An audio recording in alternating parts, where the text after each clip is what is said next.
Chapter 1, Rebirth. A/N, Whelp, once again a self-insert story. Self-inserts just make sense to me, you know. What shitty world we live in, and so we try to escape in the imaginary one. This is a rewrite of my first Harry Potter FIC, Mason Aves, the wizard that I had posted on web novel. Be sure that I will be keeping this story going along with the Celestial God and will try not to neglect either. This is just the book 1, which will start in his Hogwarts years, and hopefully end with WW2 before CH40, where this will end. After that, I'll either continue the rest of the story in the same FIC, or write a second book for the next. Could go either way, but that's still too far away. One thing for those who have already read the original Mason Aves fanfic. I made him a mutant, and too OP. I'm still debating on the mutant part, but he won't be OP. For those who want to read the original, just Google Mason Aves, the wizard HelloDarkness07 and you'll get the web novel link for my FIC. Probably, depending on the legality of web novel in your country. My Patreon, HelloDarkness07 already has 5 chapters for this FIC, if anyone wants to read. In no way am I asking for money for you to read my FIC, this or the others. Disclaimer, Harry Potter franchise and all its characters belong to J.K. Rowling, and not to me, as much as I wish it would have. Marvel, MCU and all their characters belong to Marvel, which belongs to Disney, again, it isn't me. Mason Aves is a character that is completely mine, however. Now, onwards. 1924, London. Rebirth. Such an amazing concept. It has been mentioned in almost every religion and language alive. Punarjanman Hindi, Marathi, Sanskrit, and a few other Indian languages, reincarnation in English, and Isekai in Weeb. But until recently, it was just that. A concept. With no proof, only speculations and a lot of fantasies. Humans are weird. And it just brings forth a big question. How bad must reality be, that so many people love to imagine living in the fictional worlds of their choice?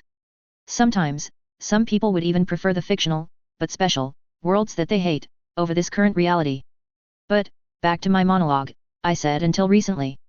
Why?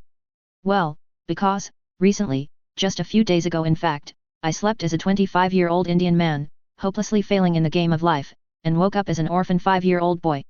In an orphanage. In 1924, London. No heroic deaths, no sudden appearances by Truxama, and no getting hit by lightning. Heck, I don't even remember seeing anyone or anything I'd categorize as an Rob. But it was my 25th birthday, so there's that.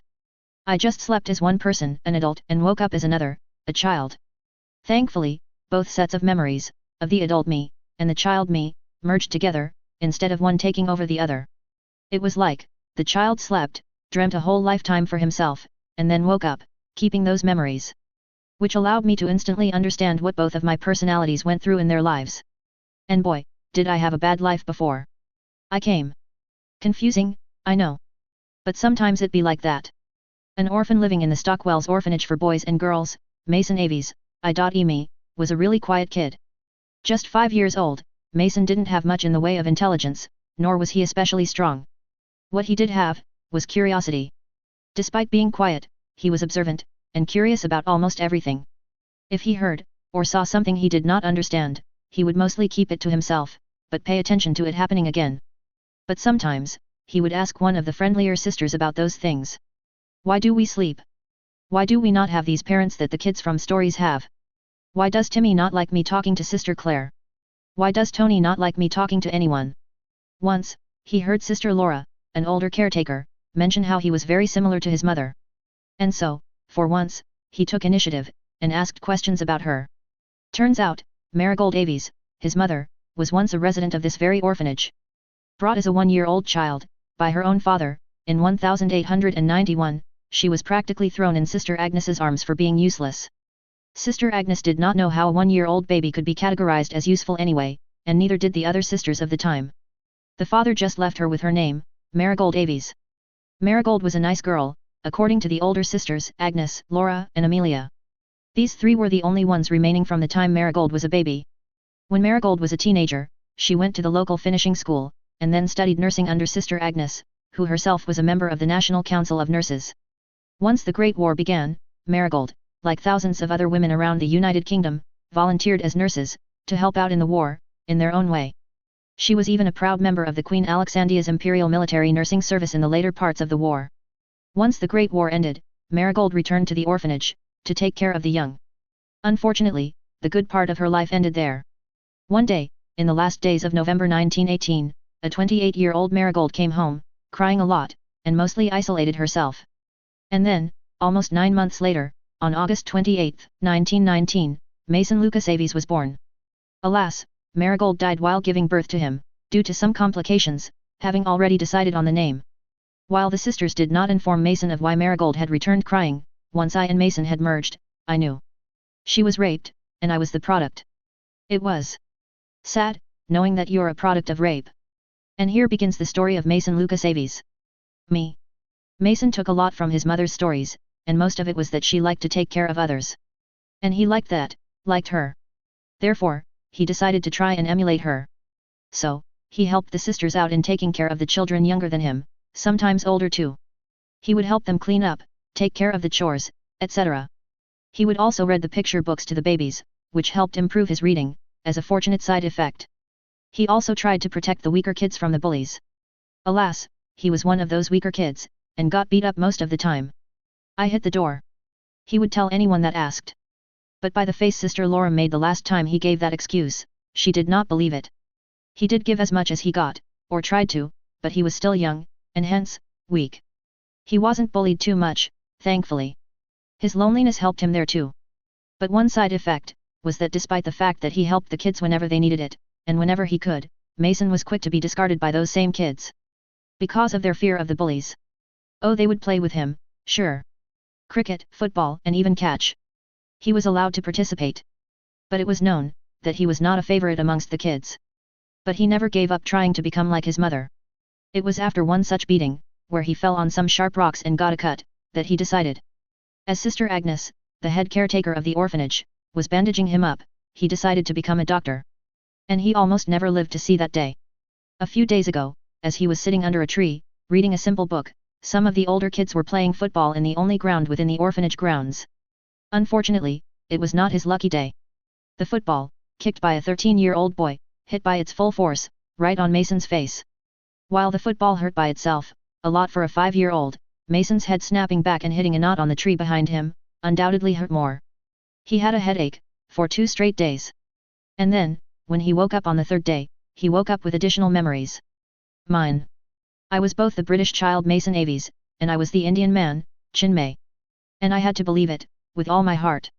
The alternative is that either I am Mason, with 24 years of additional selective memories, meaning that I'm crazy, or I'm a 24-year-old man in the body of a child, again, crazy.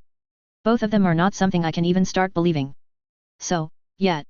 I'm both. I'm me. My old story wasn't interesting in the least. I was entirely mediocre, having succumbed to the societal pressure for excellence, added on to by my family. Despite having a master's in physics, I was jobless, and helped my dad out at his shop. That's not counting the fact that our shop was practically useless in the trying times of COVID. Who the hell needs sweets during a pandemic? Anyway, I've been me for 3 days now, and I have to say, I'm enjoying my life so far.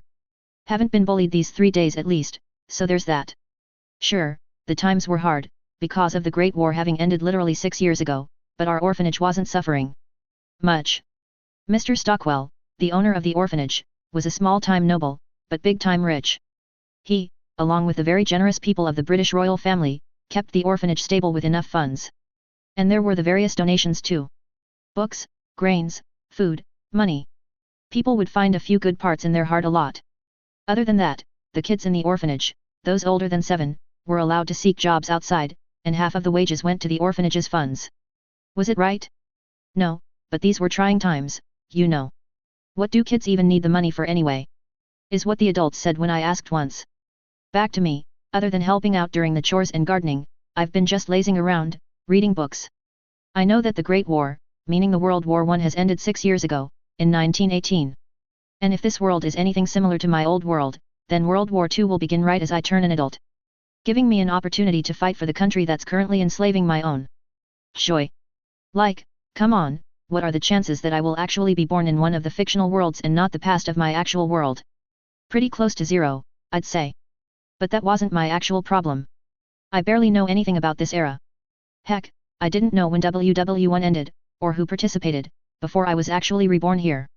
I literally don't know anything other than Nazi Germany bad, US UK France good, about WW2. I know Italy, Russia, and Japan were somehow involved, but fuck if I know which side they were on. Well, Japan I can guess. Hiroshima and Nagasaki being two giant clues. I just didn't care about it before. I wasn't a history buff. India wasn't actually independent until after WW2 ended. And I'm a Maharashtrian. If it isn't about the Maratha Empire, we literally don't care about history. That's a flaw about myself I intend to correct as soon as possible. Which is why I've been reading history. Correction, trying to read history. It's boring as fuck. Thankfully, it's just been 3 days. Maybe I'll get over my repulsion of history someday. Thankfully, the orphanage library wasn't lacking in history books. Heck, there was a Sanskrit book about ancient India somehow. If only I could read Sanskrit, then I could ignore the book like I did the English history books. But, I was still an MSc Physics graduate. The world is mine for the taking. I don't bloody care about the butterfly effects and all that crap. I'm shitting scientific innovations as I go. Oh? What's this? You still use gramophone? See here a tape recorder. Your trains use coal. Savages. I use electricity only. Well, as you can tell, my plans need a lot of working on. It's still a rough draft. Give me a break, I've been here for literally 3 days. But don't worry, I'll still take this entirely normal world by storm. Or so I thought. Food. That rat looks very tasty. It will keep me full for days. Stay there, rat. Don't move. Hearing a smooth voice, while working in the garden, alone, I turn to the right. And see nothing. Once again, I hear a voice whisper, right there. Don't move. This time, following the sound, I turn my head downwards. There, in front of me, was a pitch-black snake barely a foot long, poised to attack a rat a few paces away, while turned away from me. The first thing is, I definitely heard the voice coming from the snake's direction, and I still hear it whispering clearly, while coiling itself, ready to strike at the rat, and with a fast snap, it sinks its fangs in the poor rat's neck. Gross. The second thing is, this rat is literally a young rat, at most as big as my palm. Meanwhile, the snake is barely as thick as my finger. The finger of a 5-year-old. If the snake swallows it, then it'll probably be able to carry the snake for a few days.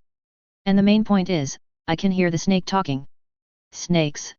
Talking. In English. Queen's English, now that I'm a British person. Wait, not Queen. King's English. But still. Oh, shit, I mumble, slowly understanding the situation I'm in right now. Hearing my voice, the snake freezes, and in a snapping motion, turns around. It tilts its head, almost cutely, starts slithering towards me, and asks, "A speaker. I wished for so long to meet one of your kind. Ever since the fiery one told me about you. Nice to meet you, speaker." Oh, shit. I whisper, again, this time in English, looking at the honest-to-God, excited snake, which was talking to me, from the ground a foot away from me. This cannot be happening. This cannot be happening. Am I happy? Of course I am. But the consequences of this reveal are also a lot more unbearable in the long run. I was content with it being the normal past, heck I was looking forward to it. But this. I never expected this. Speaker. Can you understand me? Maybe he's not a speaker after all. Well, better get out of here before he kills me, the snake says, and turns its back to me, moving to go towards the suffering rat. Wait, I whisper shout, pointing my hand towards the snake, who immediately stops. And how do I not know that it's a different language? I can't even feel myself speaking another language. Aha! So you are a speaker, the snake says, straightening up, and slithering back towards me. It raises its head, and continues, "Did you not want to talk with me, speaker? Is it because I'm too young? No wait. It's because I'm black, isn't it? I knew it. The fiery one did say lighter humans don't like darker skins. I should have expected it applies to snakes too. By God, do you ever shut up," I finally shout, stopping its racism rant. I didn't even know snakes can be activists. This time, when I spoke, I actively tried to see if I was speaking anything other than English, but nope. Still looked, felt, and heard all English. I quickly snapped my neck around to see if anyone was watching me work. Seeing no one, I keep my head focused on the ground, continuing with my gardening, and say, "Quickly finish your food, we'll talk after." "As you wish, speaker. I'll be right here," the snake says, excitedly, and moves towards the suffering rat. I turn away from it, as it swallows the rat, not wanting to see, and continue with the garden work. Talking snake. Speaker. Parseltongue. Harry Potter. 1924. Holy shit, I was related to Voldemort. He could talk to snakes too. Damn it, my memories. They're not as good as they used to be. It's been ages since I actually read the original books. What was that thing they used to do with their minds? Occlumency? Occlumency. That's it. I need to learn that. ASAP. Maybe that'll help me write some of the books I'd read as Chinmay, and even discover some new knowledge.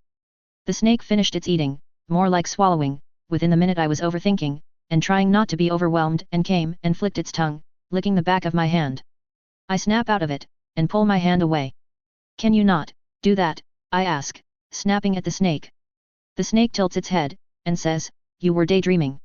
The others wake me up when I'm daydreaming. I did too. Now, are we talking, or what? I look at it in suspicion, and ask, you're a weird snake, aren't you? I'm a smart snake, it corrects me. It says, no other snake, other than the fiery one that visits us sometimes, can talk as much as I can. I'm magical, he said. Again with that fiery snake. I shake my head, and look around. No one was there in the ground, and it was still too early for the kids to come out to play. I lay my hand down, and say, climb up, and hide near my stomach. We'll talk once we're inside. It looks at me hand weirdly, and says, you're one of those perverts, aren't you? For fuck's sake. Just get in. I'm 5 years old, you dumb snake, and perverts are usually older, I shout, slapping my hand down, hard enough to make it hurt me. Usually. You just said, usually. And that's not the kind of language I expect from a baby human, the snake says, but still goes up my arm, and inside my shirt. I stay silent, ignoring the talkative snake, and get up, walking towards my room. I do not want to be accused of witchcraft before I even begin my education. I want to live on my personal island as a rich man. Not in a jungle as a poor sod. Thank God for orphanage hand-me-down clothes. Or hiding the snake wouldn't have been possible. Let's interrogate the snake now, and see what he knows. Maybe I'm just going crazy, and there's no wizards here. Hope so that they are, though. A/N, not many changes in the story from the original, at least in the beginning.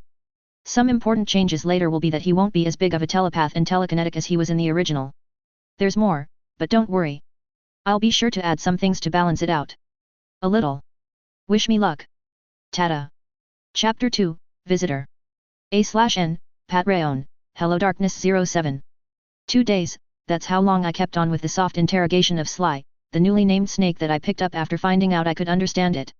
I asked him a lot of questions about this new world I'm in, and also looked up for what type of snake he is. Sly is a South Asian black cobra, and 3 guesses as to how he came to Britain? If you guessed smuggled or stolen, then you're only partly correct. His mother was brought here some 10 years ago. Sly, however, was born in London itself a couple months ago. As for the questions, he did answer a lot of them. Some, he didn't know the answer to, while some, he didn't even understand the question. To be fair, though, Sly is barely a couple months old.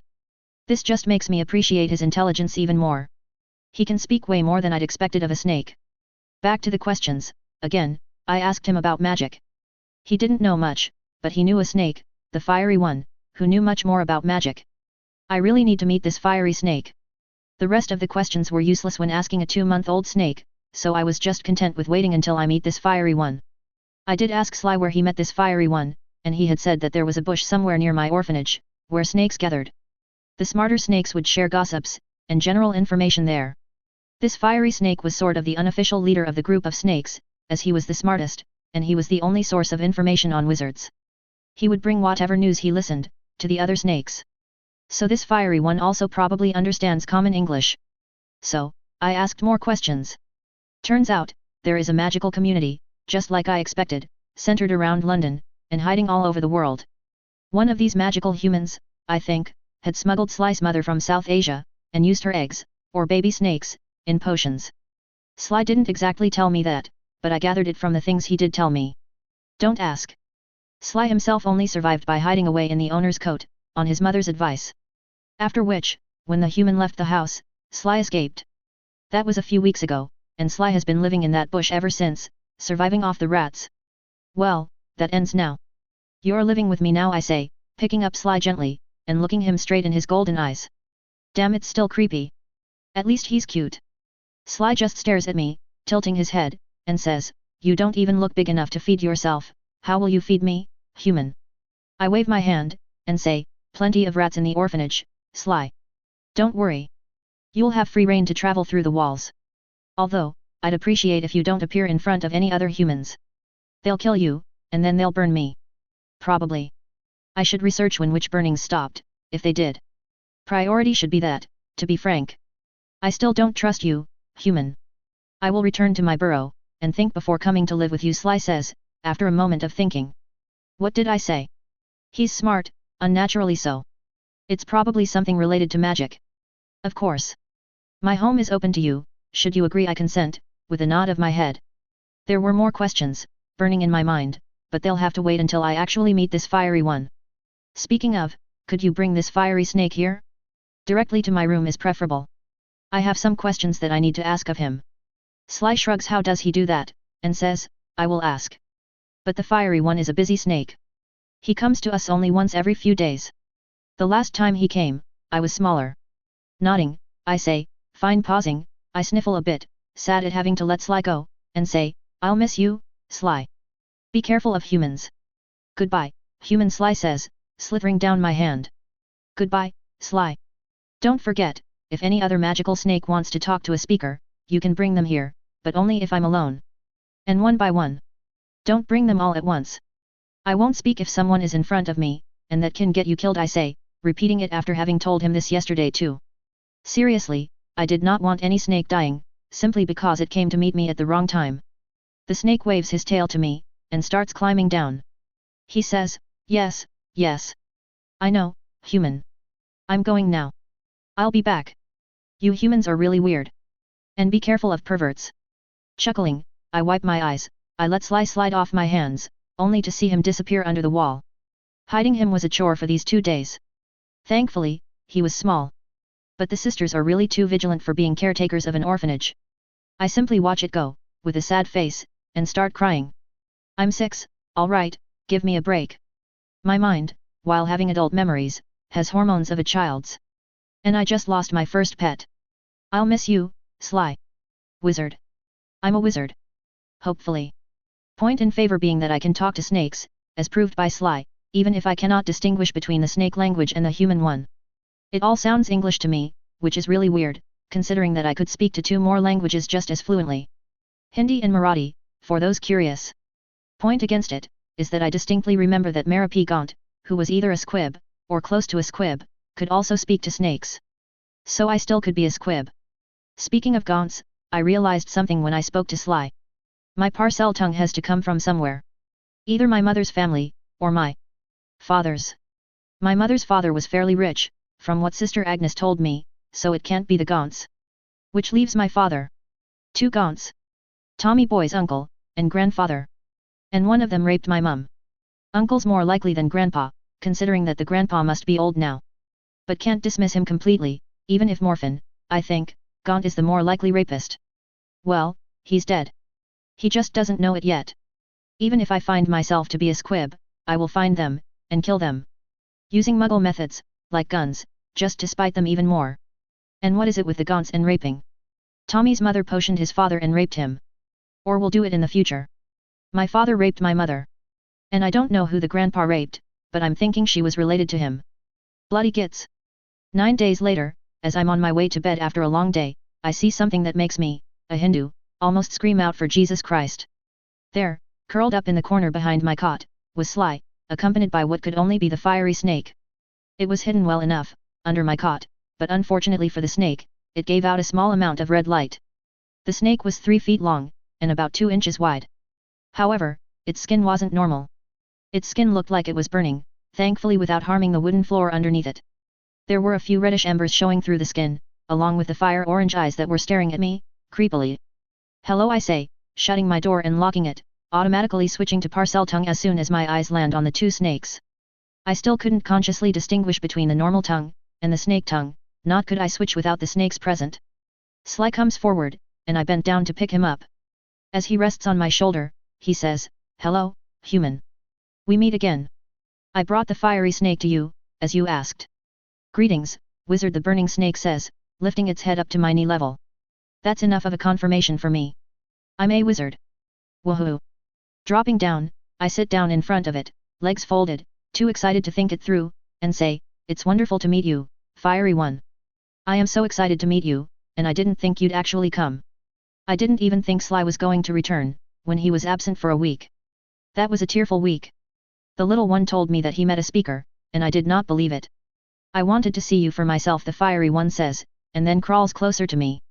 Caution thrown away as soon as I'd seen the burning snake, I allow it to approach me, and hence do not react when it climbs on my knee. Thankfully, somehow, the snake's burning skin does not harm me either. Now at me eye level, the fiery one says, the little one was correct. You are a speaker, and a wizard. Now, why did you want to meet with me? Giddily, I ask, I have so many questions. Are there more wizards? Where can I find them? Do they have apprentice masters or schools? Do I really have magic? Do you think you can teach me any magic? I do not necessarily need answers to any of these questions, but I do need confirmations. Is this actually the Harry Potter universe? Or am I just in another magical world that just has snake tongue and magic, but is nothing like the HPU? Quiet, the fiery one hisses, making me snap my mouth shut. Nodding, seeing me become silent, the snake says, one by one, wizard. Yes, there are more wizards. They live in communities, or alone, it changes from wizard to wizard. But there are places, like our bush, where different wizards gather to share stories, or meet. Pausing, to make sure I'm listening, which I am, it continues, there are something called schools, which you can only get into by invitation, other than that, I do not know. Yes, you have magic just like the wizard who created me. Why else do I call you wizard? And lastly, I'm a snake, an impressive snake, but snake all the same. I cannot teach you anything the human wizards know of. Idiotic wizards. Well, no need to be so rude about it. I'm just making sure. At least I got the second additional confirmation from this snake, that I'm a wizard. Nodding, I say, can you lead me to the place where the wizards meet? I might not go there yet, but it's better to get at least some information about a world before entering it at 11. Not yet. Soon, I will lead you there, or have the little one lead you once I show him the place, but there is no guarantee that we will, the fiery one says, nodding his head towards Sly. Sly, who was silent throughout our conversation, nods, still on my shoulder, and says, sure. If I decide to live with a human, I will do it. I open my mouth, but immediately close it, hearing the sound of footsteps. Panicking, I immediately say, quickly. Leave. My caretakers are coming for their rounds. I'll speak whenever you return. Nodding, the fiery snake coils around itself, and hisses at Sly to come to it. Once Sly touches the fiery snake on its burning scales, the two get covered in bright red flames. Even before I can panic again, the fire goes away, showing an unblemished wooden floor, and the two snakes nowhere to be seen. Wicked. I whisper, looking wide-eyed at the place the snake disappeared from. Magic, definitely magic. Hearing the sounds of opening doors around my room, I silently unlock the door, and go to sleep on my bed. My door opens, as I pretend to be asleep, and wait until Sister Mary's gone. She was annoying, and the only one that was like that. Once she leaves, closing my door, I open my eyes back again, and think over all the things I need to do. My mind is weak, currently. I cannot remember much of the books related to this world, but I do know one thing. Occlumency. It'll definitely help. And what does all mind magic start with? Meditation. Closing my eyes, I lay still, and breathe in. Then out. In. Out. I'm gonna be a super powerful wizard in a few years. Focus, Mason. Meditate. Chapter 3, Occlumency and Awakening. A/N, part1, HelloDarkness07. Okay. It was time. It was finally time. In the past month and a few days, I have read 4 books on psychology, 2 on meditation, 2 of Sherlock Holmes chapters which describe the mind palace, and I remember the sole instruction Snape gave to Harry. Clear your mind. Thank God for the generously donated books in the library. I'm an expert in this already, in everything but practice. You can do this, Mason. Do it. It was 8 in the evening, and I had already had dinner. Sister Mary had also gotten her rounds over with, so no one will be coming to my room for 9 more hours, after which they'll come to wake me up if I'm not already awake. So, I sit on my bed, folding me legs, with my back straight, and the back of my wrists, on my knees. This position has a name, but I'll only remember it after getting an adequate mastery of my mind. During this 1 month, other than reading books on mind, I also had a few more visits from Sly and Ash, which is what I named the Fiery One. Admittedly, Fiery One was already an awesome name, but calling him that was getting tiring, and so I named him Ash. Sly still didn't agree to live with me, which I was thankful about, after a lot of thinking. I'm not infallible, far from it. One single mistake, one glance of Sly, and I'll definitely be branded a witch, and Sly will be killed. Snakes are a sign of the devil, you know. Snake pets, even more so. So, Sly is still staying at the bush. I found a few more things about Ash, during these days. Like the fact that he wasn't a natural snake. Yup, he was a crossbreed. Don't know which two snakes, as I don't remember much about the books, but one of them has to be a type of dragon, I think. Ash can travel through any flames, and take anyone with him. Doesn't matter if the fire was created by him in the first place, which was what he did during his flame teleportation, or flaming. One other thing he told me, was that no matter what type, fire doesn't harm him. Not even magical flames do. Conversely, he's a little bit more susceptible to water, and hence cannot swim. At all.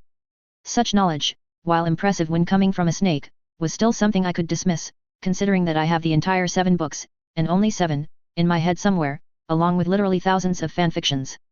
There's bound to be something there that can one-up Ash. Which is why, I was trying to meditate before this tangent. Back to work. Inner breathe in, peace, breathe out, repeat, do this until you succeed, or fall asleep. I did this, for who knows how long. I had to restart, because my excitement wouldn't allow me to focus on clearing my mind. My thoughts, as are normal for a 5-year-old, went everywhere. At first it was as simple as going from a clumancy to I'll learn every book by heart. But then, it went from a clumancy, to I wonder if Luke Skywalker went through all this troubles which make no sense. Finally, after a few months of failure, just when I was going to quit trying, something happened. I felt something in my guts. Okay, no. It was just a fart. Sorry guys, false alarm. Anyway, I still did the same routine for months on end. Each night, for a few hours, before sleeping. And what do you know? My sleep became better. I woke up fresher than milk in the morning. So, I kept on doing it. I did want to try using my magic, but decided otherwise. I remembered that accidental magic happened because of intense emotions, and mostly during distress. I could mimic it, or force it during one of the bullying sessions, but would it be worth it? If I got used to using my emotions to use magic, will my magic get used to using emotions to use magic? That was the question 5-year-old me asked himself. I still met Sly though. So, good news. And he even brought some of the snakes to visit me, most of the time with Ash accompanying. They come once a month or so, to just chat, and Sly brings different snakes for me to talk to. But my favorite was still Sly, followed closely by Ash. Ash's accent was Scottish, for some reason, and he talked like a drunk old person. I'm thinking it all depends on the owner. Anyway, while he didn't bring much news, he did tell me something. His breed, or one of them, apparently, was Ashwinder. Ashwinder. I remember that snake, it had something to do with fire, which is not unexpected with all the burning look he has. Fuck. Still can't remember the books. Anyway, the Ashwinder said that the other breeds of snakes it knows are something called an akami, and magical breeds of vipers, boa constrictor, and even a king cobra. Bloody English. 7 months after I began my meditation, I was still meditating, before I inevitably fall asleep, when something changed. No, seriously this time. Some things changed. I was so focused on trying to bring a clarity, to my mind, that I did not even notice the clarity appearing. My thoughts were suddenly much clearer than before. For me, or my representation in my mind, it looked like I was floating in an endless void, surrounded by my various thoughts. But, where before these thoughts were all jumbled up, now I could distinguish individual thoughts. It took 2 more weeks of constantly trying, to be adequate enough to clear my mind, which was what Snape was trying to tell Harry. Fucker simply skipped the introduction, table of contents, and the first 4 chapters. 2 weeks after attaining a clarity of mind, a single-minded focus, I managed to focus on only one thought at a time. I followed that single train of thought religiously, until I fell asleep. 3 days after that, I managed to neglect even the final thought I used to focus on, without bringing all the other thoughts crawling to the forefront. And 5 days after that, I was finally there. I had attained inner peace. Thank you, Master Oolong. Or is it Oogway? Well, one of them. The other is a disguising pig from Dragon Ball. See? This is why I need a clumancy. No noise could distract me now, if I was in the Zen. My mind was so clear, and focused, that I could read a book, and you could play jazz music, and I won't even bob my head. It was in a complete state of Zen. It completely shocked Sister Agnes, when she came to wake me up in the morning, and found me sitting up on my bed, still sitting since last night, completely immersed in my thoughts. Not at all asleep, nor was I feeling even a bit sleepy. I was simply, at inner peace. After my daily tasks of school, cleaning, playing with the kids, and reading again, along with having food in between, I ran up to my bed, at precisely 8 p.m., and read again, until Sister Mary made her rounds, after which I went to sleep. Once I was back in my daily position of back straight, folded legs, and wrists on my knees, palms up, I quickly went into the Zen again, and this time, it was easy as fuck. Zero thoughts. No wandering mind. No train to follow, or keep track of. But this time, I had a motive. I was going to view Chinmay's life, from the end, to the start. If this was Harry Potter, and I'm now pretty sure it was, I needed to have as much of the Harry Potter knowledge as possible. Which is in Chinmay's memories. It doesn't matter if it's simple things like what side Harry's scar was on, or what color his eyes actually are, I needed everything. So, once I attain the Zen, and manage to maintain it, I begin my next step. Calling forth memories. Now, memories are tricky things. One memory is always connected to another, and another, and another. Let's say, you want to remember the memory of your previous birthday, your mind immediately wanders to who were there with you. Then, what relationship you have with them. How close are you? What's the best thing they did to you? What's the worst? What's the most memorable moment you had with each of them? And many more thoughts invade your mind as you begin to view a single memory. Your own mind doesn't listen to you. I got that from the psychology books. And the same thing happened to me, when I had first tried it. I said to myself, oh, a clemency. How hard could it be? View all my memories, store them in a computer, with a digital, thumbprint, optical password like the fanfictions used to say, and imagine all manners of creatures to guard your mind against invasion. Bzzz. Wrong.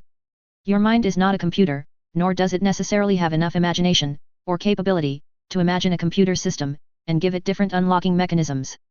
Sure, you could imagine creatures to defend your mind, but you need to focus on those creatures completely, or they will probably dissipate.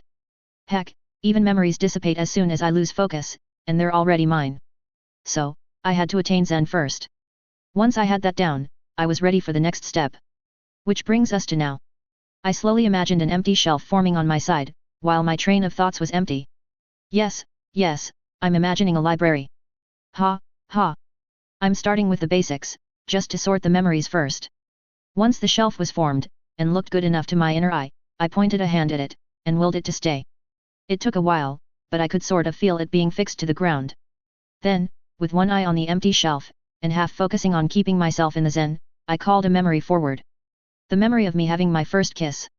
It tried to bring a lot other memories of me talking with the same girl, and then failing to woo her properly even after the kiss, but I pushed them back down. I only wanted the memory of the kiss.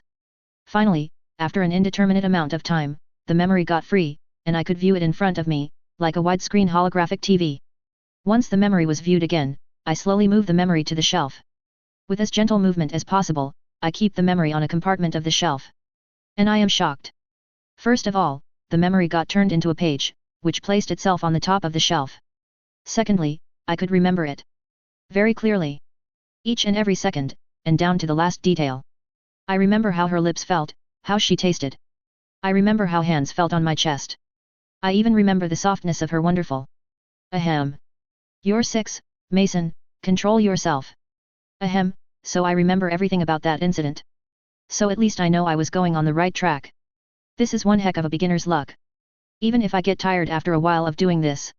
And so, I kept doing this new routine, of adding new old memories to the shelf, while also focusing on keeping the shelf intact. Every new old memory went to a new page, after playing itself, and stacked itself on a place depending on the timeline of those events. Older memories were at the bottom, while the newest were at the top. Meaning, my solid-state device's paper, which I failed thrice, was kept near the top, even if it was deemed unimportant by my brain. I was simply sorting them according to the timeline. My magic, which I'm guessing was helping out, did not care for the embarrassment those memories give me. Each night, I sorted close to a couple months of memories, for 3 hours a night. This went on for another year and a half, which is how long it took for me to sort all of my memories, both new and old. There were, obviously, separate shelves for Chinmay's and Mason's memories. Of course, I had to bring in the extra shelves I needed for Rahul's 24 years worth of memories, as compared to a single half-filled shelf of Mason's 7-year-old memories. And now, after sorting all my memories, it was finally time for the next step. Mind Palace. The sorting, while can come under building a mind palace, there are some more steps I need to go through before I can safely begin building a mind palace according to what was described shortly in the Sherlock Holmes series.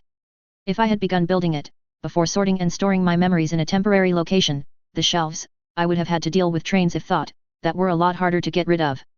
Which is why I went my way. Well, actually it was the book's way. How to Build a Mind Palace for Dummies by J. Watson helped me with the steps. As such, I spent in all about 2 years and a few months, of training the mind arts, until I could begin with occlumency properly. 1 St of November, 1926. It was a usual morning for me. I was just laying on the ground outside, pretending to read a book, while building a literal mind palace inside my head. I was under the same tree that I always was, which I had claimed as mine. Although my eyes were open, and moving on the page in front of me, my brain was busy imagining bricks, so I can build a home for my memories. And it had to be done that way. I couldn't just imagine a house, and get it. Magic, to make sure it sticks in my brain, needs to do it step by step. Which means, bricks, windows, doors, foundation, hidden entrances, I have to imagine it all one by one, and wait for the brain to acknowledge that yes, that's been recorded. Place it and move on. I had just placed my 7th brick of my house, while consulting the civil engineering book in front of me for plans, when a ball hit me on the head. Only this time, it was a cricket ball. A season ball. Have you ever been hit by a season ball on the head? Well, don't try it if you have. It fucking hurts. As soon as it hit me, my concentration was gone, and the brick I was holding fell down, crumbling to dust, along with the 6 other bricks I was working on. I was hurt, yes, and crying in pain, but my head injury did not hurt as much as losing 2 days of hard-worked bricks did. I got so angry, at me, at the kids, and the situation, that something within me, lashed out. It was the first time I felt magic consciously, and used it, and it felt amazing even through all this pain. My anger, along with my occlumency practice, made my magic react instinctively, and it threw the season ball at the one that hit me. The ball hit the 14-year-old Timmy in the guts, dropping him, and then moved on to John, who was laughing at me, and hit him in the guts too. They all screamed, all 6 of them older than me, and ran, but no one believed them when they said I threw the ball at them with magic. Of course no one would. Magic is preposterous. It's evil and it doesn't exist. After nursing me back to health, Sister Agnes simply patted my head, and said, "They're bullies, Mason. You don't have to take out your anger at them. They won't learn if you fight them." But I was not focused on the words she was saying. I was focused on the words she didn't say, but I still heard. They were, boys. Playing always goes too far. Magic. Preposterous. There's no demons in this institution, and if there is, then it's definitely not poor Mason. Oh, poor boy. I could see her mouth move, and hear her words out loud. But I could also hear some other words, right from her head.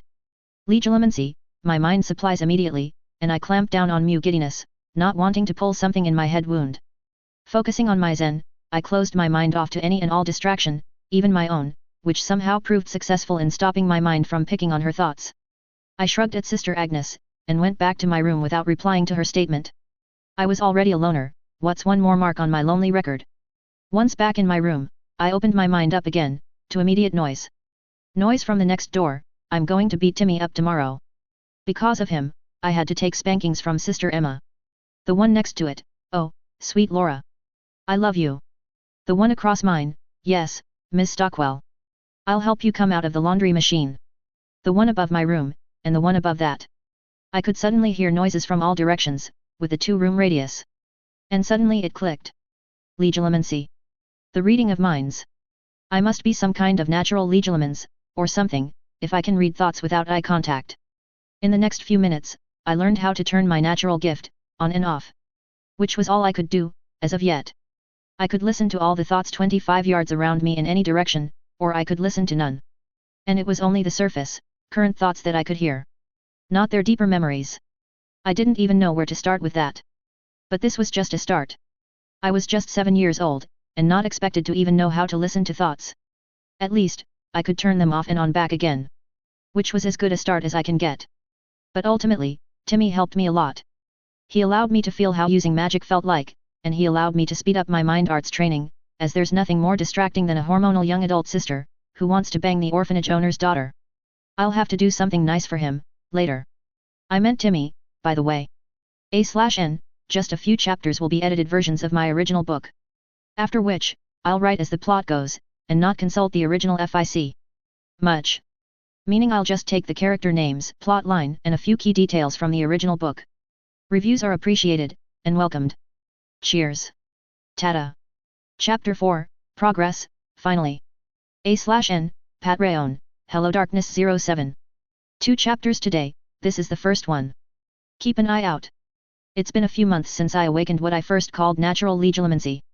When the shock and excitement of the awakening had decreased, I had realized something. It wasn't as easy as I'd thought, listening to thoughts. For starters, I could only listen all the thoughts 25 yards around me, or none at all.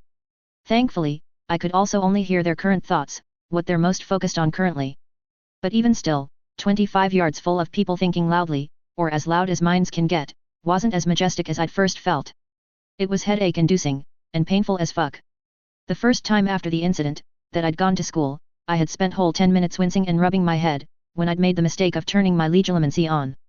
Never again, in such a public place, and not in a school full of children. Never again. Thankfully, it had one good side effect. Whatever made me able to listen to the current thoughts of everyone also gave me one benefit. My mind palace building had sped up tremendously. 1 month after having begun building my mind palace, I had only managed to place the foundation, and a few bricks above the ground level. 4 months after that, my mind palace was almost done building, and only the additional changes were left. Like adding secret doors, a lot of them. And more secret entrances. I'd thankfully remembered everything about the life of Chinmay, which includes a lot of media. Books, comics, manga, anime, movies, TV shows, and best of all, fanfiction. Why am I calling fanfiction the best? Because it is. While the canon media are good, it's the fanfictions that bring more imagination. I can get more inspiration from fanfictions than I can from the canon media. As for my second gift, my magic was as helpless as my legilimency was in the beginning. No matter how hard I tried, I couldn't get a feel for my magic like most fanfictions portray it as. I know what I felt when I threw the cricket ball at Timmy and John, and no matter how hard I tried, I couldn't replicate the telekinesis-like effect that I'd used that day, at least not at the same degree. Not even now, 4 months after the incident. I'd tried glaring, pointing my hand at the pebble, putting my 2 fingers on my forehead, on one side and both, and heck, I even tried pleading with the pebble. Multiple times. But nothing happened for 2 months, after which I only managed to make it tremble without touching it. Whoever said that once you get a feel for it, it'll be easy, must be kicked in the balls, along with the ones who think that magic could be sensed immediately after using it once. I'd tried meditating, searching within the mind palace, and meditating within the mind palace. Nope, it didn't happen.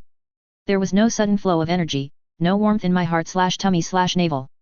Nothing. Not even when I consciously willed the pebbles to tremble in their place, could I feel anything. I even tried the simple spells, like the Lumos charm, Reparo, Alohomora. All of which a first year could cast within a few days at most. But still, nothing. Even the spells failed to form in the beginning. The one good thing to happen to me, was that Sly finally agreed to live with me. Hooray! I have a pet snake whom I can talk to. Call me a pet one more time, and I'll kill you in your sleep, Sly hisses, as he was sitting on my shoulder, his fangs dangerously close to my neck. Gulping, I fearfully look at Sly from the corner of my eye, and say, I was just monologuing, Sly. I didn't mean any of it. You're my friend, and I'm the only human you can talk to. You won't kill me. Right. Not moving from my neck, Sly says, I'm considering it. Human pausing a few seconds, he drops down from my neck, and once again curls up over my shoulder. Preparing to sleep once again, he says, maybe later. You are the only entertainment I have. Sighing in relief, I think over the enigma that was Sly. I've met a lot of magical snakes, most of them excited to meet a speaker.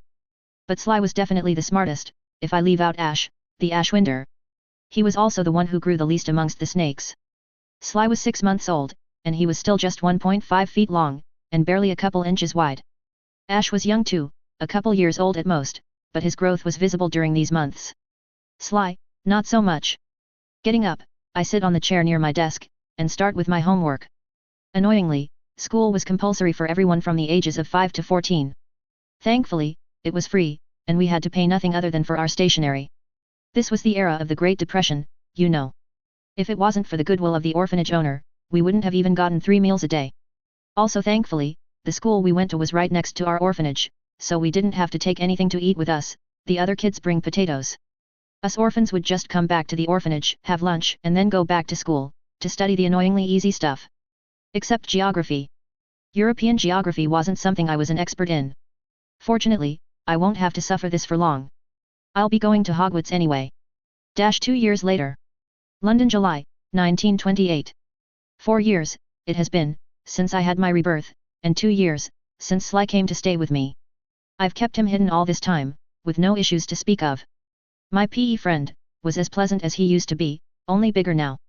Sly was now about half as big as I was tall. I am 4 feet 4 inches, while Sly is 2 even. But thankfully, there was a surprising ability that helped us hide him. Invisibility. Not me. Sly. Sly could turn himself completely invisible. Not camouflaged, invisible. No one, not even I could see him when he's invisible. Well, not like I have special vision or anything, but my mind is really hard to trick. I think. Why only he could do it, and not any other snake, I don't know. Not even Ash could replicate it, and he tried it. A lot. So did the other magical snakes, funnily enough. A chance to impress the speaker wasn't something they were willing to give up. It was probably something about Sly's father. Yup. When he becomes invisible, there's not even a hint that he's there. Well, there are hints, like the depressions on the bed if he's sleeping there, or if he moves. But other than that, nothing. He awakened this power a year ago, and he used it extensively, whenever he wants to come with me, outside, or if someone comes unannounced. Which didn't happen much, thanks to my telepathy. I can always hear their thoughts before they enter my room. And yes, it is telepathy. Or I'm calling it that, at least. Natural legilimency is definitely not what I have. Legilimency, I realized after rereading the Harry Potter books and fanfics in my mind, includes entering the mind, and browsing through the memories. My telepathy only allows me to listen to the current thoughts, not memories. And it's only what they're most focused on, at that moment. Maybe, with enough practice, I could browse memories like legilimency, but it hasn't happened yet even after a lot of trying. What I can do, however, has improved by leaps and bounds, if you discount the legilimency thing. In these 4 years, I've managed to upgrade my telepathy, so I can listen to the thoughts of just the people I want, without getting a headache. At first, it was just one person at a time, and I had to be looking at them at the time. After which I slowly moved on to one more, then another, and another. Now, I can select the minds whom I want to focus on, while keeping the other minds silent. And I don't even have to stare at them, or focus too much. I can also speak into the minds of people like Xavier and make them forget some stuff. I have to confess that I had a lot of fun while I was bored in school. I would speak the names of my target, in their mind, causing them to jump in fright almost always, and then leave them alone. One target was only scared once, unless they piss me off, of course, and never when I'm going to be even suspected. Thankfully, I can think to them using any voice I want, and not just my own. I'd be branded a witch before I can even say it wasn't me. Of course, my range hasn't improved much. Passively, I could hear around 10 meters around me. Which means that I don't strain my brain by using my telepathy in that range. I can also keep it active at all times, while only listening if my mind catches some keywords. For now, the keywords are all the different crimes, money, Mason, and magic. Yeah, it's too broad, I know. I don't always catch criminals, whenever someone thinks a crime word, but it happens. Okay, it happened twice, in all this time. What I do then, is use another power I got thanks to my telepathy. Short-term mind control. I take over the minds of these criminals, and force their bodies to confess their crimes in front of a police. And then, I get the hell out of their bodies.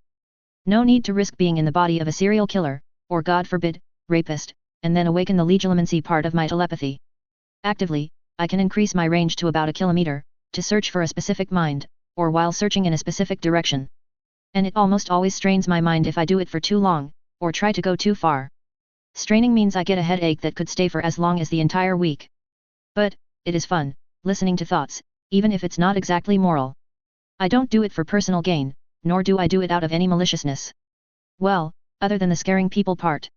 I either use my telepathy to gain knowledge, or to get a warning about danger to me. But it's not all fun. There are some amazingly racist minds in London.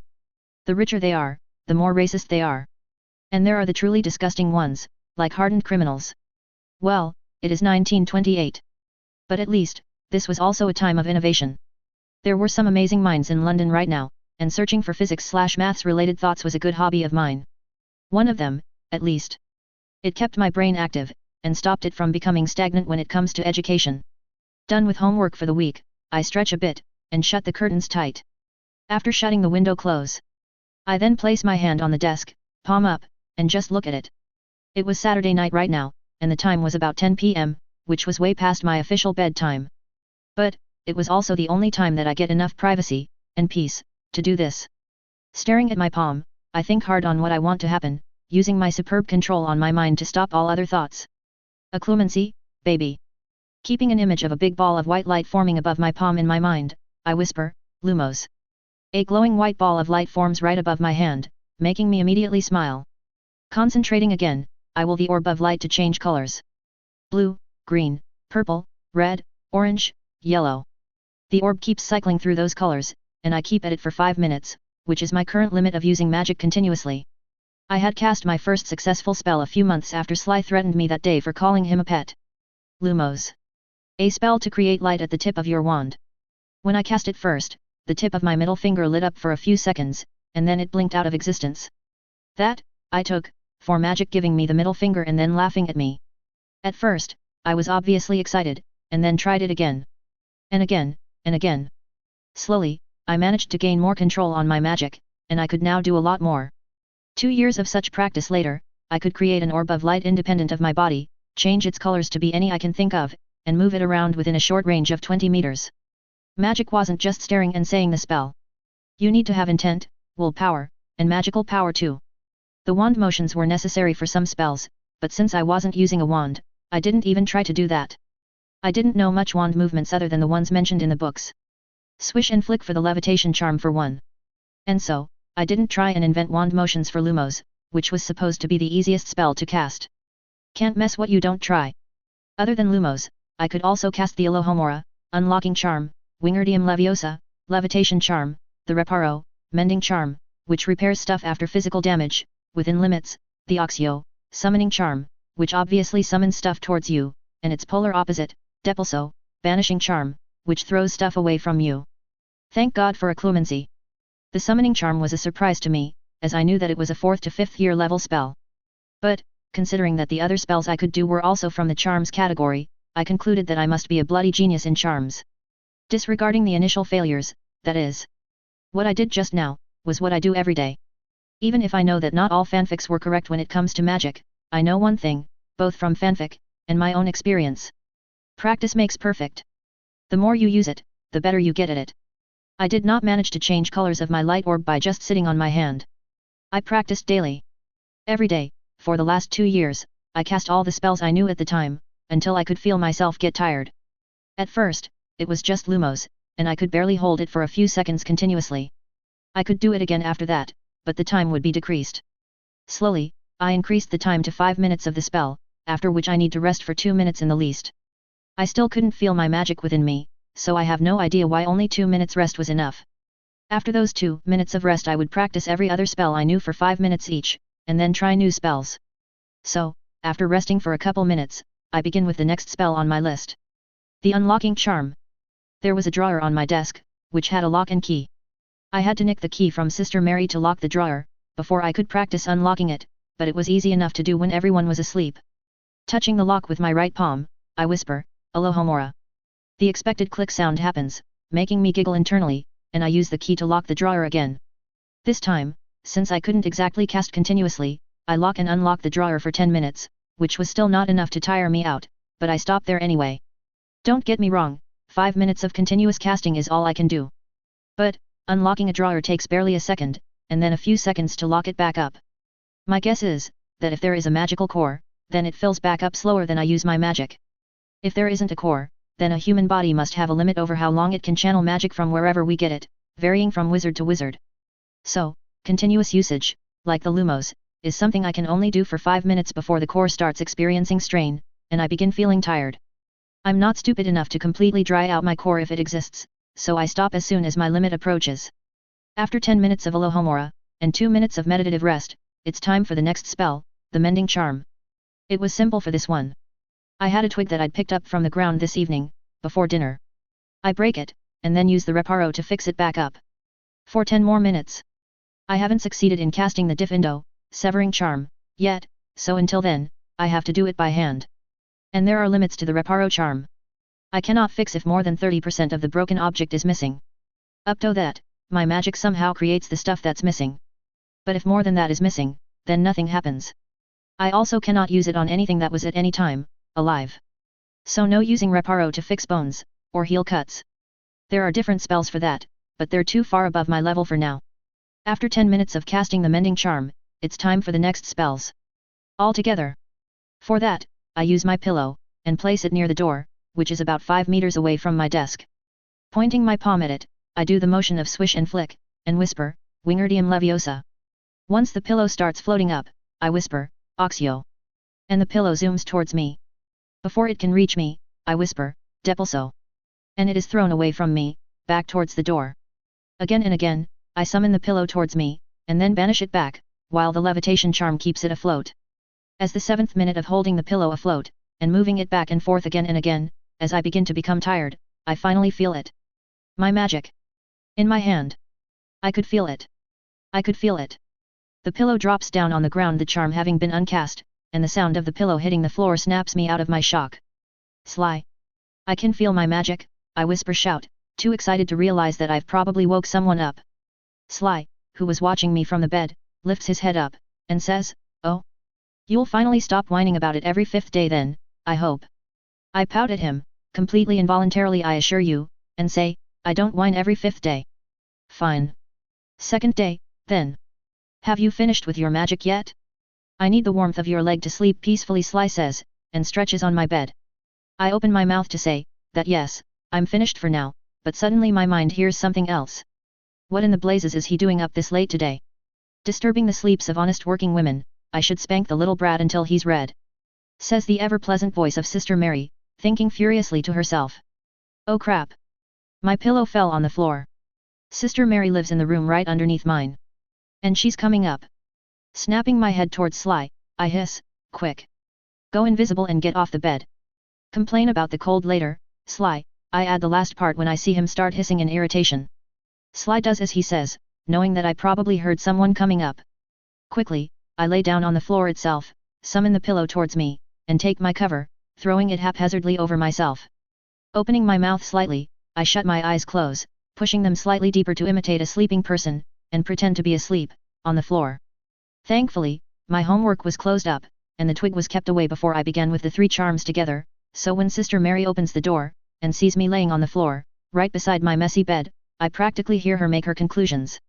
The little cunt fell down. Fuck's sake, I wanted to punish the brat. Well, let him sleep on the floor and catch cold, that'll teach him to wake me up in the middle of the night. And then, my door closes, and Sister Mary starts going back to her room. Once she's in her room, I make sure no one else is going to come back, and get up. Bloody bitch. I whisper, climbing in my bed, and laying down. Wonder why she's a sister, if she's like this. More importantly, who do the other sisters tolerate her? The scowling female was scowling a lot today. You should mate with her and get rid of that scowl, Sly says, climbing in the bed with me, and cuddling near my legs. I scowl at him, and say, mating is not the solution to everything, Sly, no matter what Horny might tell you. Besides, I'm 9. And she's a sister. I told you, they practically worship celibacy. Horny was the horned serpent that Ash brings with him sometimes. My naming sense is not that creative, sue me.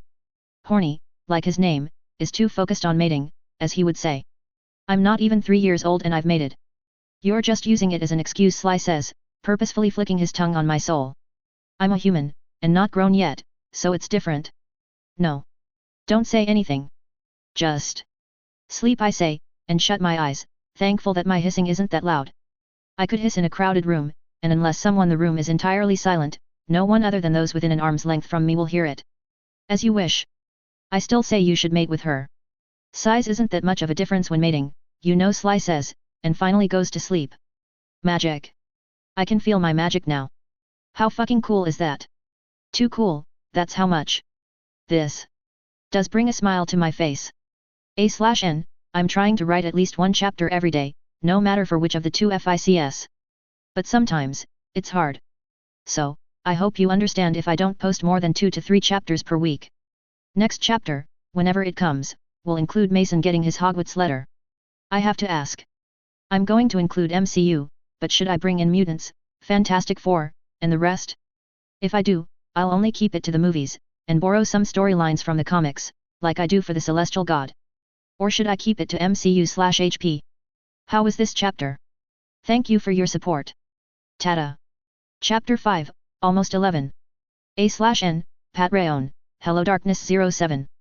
If anyone wants, I have uploaded up to CH10 on my Patreon, and will upload 11th tonight. Read the notice chapters before subscribing, though. Read on. Time skip, July 28, 1930. 2 years, it has been, since I first managed to feel the magical energy within me. Usually, it's just there. No hint of it could be found if I don't actually go looking for it. But, when I want to actually feel for it, it's warm. Flowing alongside my blood, my magic is warm, and everywhere. That's all I can say. Hair, nails, skin, bones, blood, tissues, etc. Everything that is a part of my body has traces of magic flowing through it. It is the densest in my heart, followed by my blood. I can then call the magic to my hands, both of them, to perform my spells. But, despite being second, my blood doesn't have that much magic. It is enough for me to feel it, but not at all enough to power even a Lumos. I can, though, consciously call the magic from my heart to wherever I want like some anime protagonist. After 2 years of regular training, that is. Unfortunately, it didn't work like I wanted, and I didn't get super strength or something like that after sending more magic to my hands. Nor did I get heat vision, or X-ray vision after sending magic to my eyes. So disappointing. What even is the point of having some mystical energy source within you, if you can't even get super strength? I also can't heal my wounds faster by sending my magic to it, which was a bummer. But, I did manage to awaken something else after almost a year of messing around with my, for lack of better terms, magic cultivation. Metamorph magic. I'm a bloody metamorphmagus. I did not awaken my current metamorph magic powers at once, though. 10 months after the awakening of my mage sense, pardon my poor naming sense, I could only change my eye color. Then, I could change the eye powers, allowing me to make my eyes nearsighted, farsighted, or just perfect. No spectacles for me, baby. Slowly, I progressed to my hair, of which the size, color, texture, thickness, everything was now under my control, and then to my skin. I didn't mess much there, other than trying to see my previous face once again. That was just 3 months ago. Anyway, moving on, a lot of experiments later, I found out that my metamorph magic does not change my weight, at all. Nor can I affect my bone structure in any way, other than on my head, for some reason. This does not stop me from growing nails like claws, or changing the shape of my face, for some reason. I also practiced my mage sense a lot, to see what casting spells felt like, and what else used my magic. My parcel tongue does, which was expected, and so does my metamorph magic. It feels like humming whenever I use any of them. Parcel tongue feels like warm humming near the inside of my lower jaw, while metamorph magic feels like soft humming on whatever part of my body I'm using it on. Hopefully, I'll get used to it. Surprisingly, my telepathy does not use magic. Occlumency does, no doubt there, but the thing that makes me able to listen to thoughts, is definitely not magic. So where did my telepathy come from? A puzzle for another day, I think. As much as I want to say that my progress after having sensed my own internal magic, was exponential, I can't. I only managed to master a dozen spells in all. Along with the spells Lumos, Reparo, Alohomora, Wingardium Leviosa, Oxio, and Depulso, I managed to master Colaveria, Color Changing Charm, Diffindo, Severing Charm, Finite, Counter Spell for most charms, I've noticed, Petrificus Totalis, Body Bind Spell, Stupefy, Stunning Charm, and the very most identifiable one, Expelliarmus, which I don't really need to define. And I have actually mastered them all. It wasn't easy, but thanks to my meditation, I could have a full night's sleep within 6 hours and practice magic for at least 3 hours a day. For an almost 11-year-old, it was an impressive thing. But, even after all these spells, my curiosity wasn't completely satisfied. My imagination was running wild almost all the time, but since I don't know what effects wrongly casting spells can have, I kept it to simple spells. Heck, as I knew that charms were kinda easy for me, I kept to charms, leaving the transfiguration, curses, and hexes far away. I know the names, incantations, and pronunciations of many other spells, but I haven't even tried most of them, thanks to not having the detailed theory that the books don't have. I know that even these spells aren't the exact charms, other than the 3 telekinetic spells. It's just me using my magic to forcefully imitate the actual charms, while just saying the incantation. And my magic doesn't exactly work more accurately even after my mage sense awakened. Even if I can feel the magic, and manipulate it inside my body, the same doesn't happen for the spells dealing with the outside. So, yes, I can take my magic from my heart, and move it everywhere around my body, making me feel the warmth moving around. I can increase the amount of magic I send to my body parts, sure, but nothing happens when I try to send the magic outside my body to cast spells. There died my dreams of learning self-levitation to fly around. And I couldn't even use my occlumency to find out some mystical magic core that doesn't exist. My magic is focused around my heart, while my occlumency is just around my brain. Speaking of occlumency, my mysterious telepathy proved a lot helpful there. So much so, that I have a spherical shield all around my mind palace, to defend it. You see, occlumency isn't at all what I believed it to be, but since this is a self-taught version, I can't be sure. Occlumency is the study of diverting the attacker, while protecting your memories. That way, not even the attacker is aware that they're being tricked, if you succeed that is. What I did, was place the set of distracting false memories outside my telepathy shield, making it the first line of defense. And kept my actual memories and thoughts inside the shield. And there are a lot of thoughts and memories out there, ranging from the boring life at the orphanage, to the Tom and Jerry episodes. I even put some of the really disgusting porn I had the misfortune of watching. That'll distract them all right. But, someone more experienced can definitely maneuver around the distractions, and almost every legilimency user is just that. More experienced than me. Remember, I cannot yet use legilimency, and can't even use my telepathy to mimic legilimency. Well, not without harming my victim beyond healing at least, so I'm not even trying until I have the knowledge of it. And that is why I have a shield around my mind palace. So, if anyone tries to enter my mind, and I just know that I will experience it sooner or later, the shield will stop it, if worse comes to worst. Of course, if anyone reaches that far, I'll realize it, and I can fight them off right here itself. Me not having much experience in entering another's memories does not mean my mind isn't my own. In here, I'm the highest power. I'm the daddy here.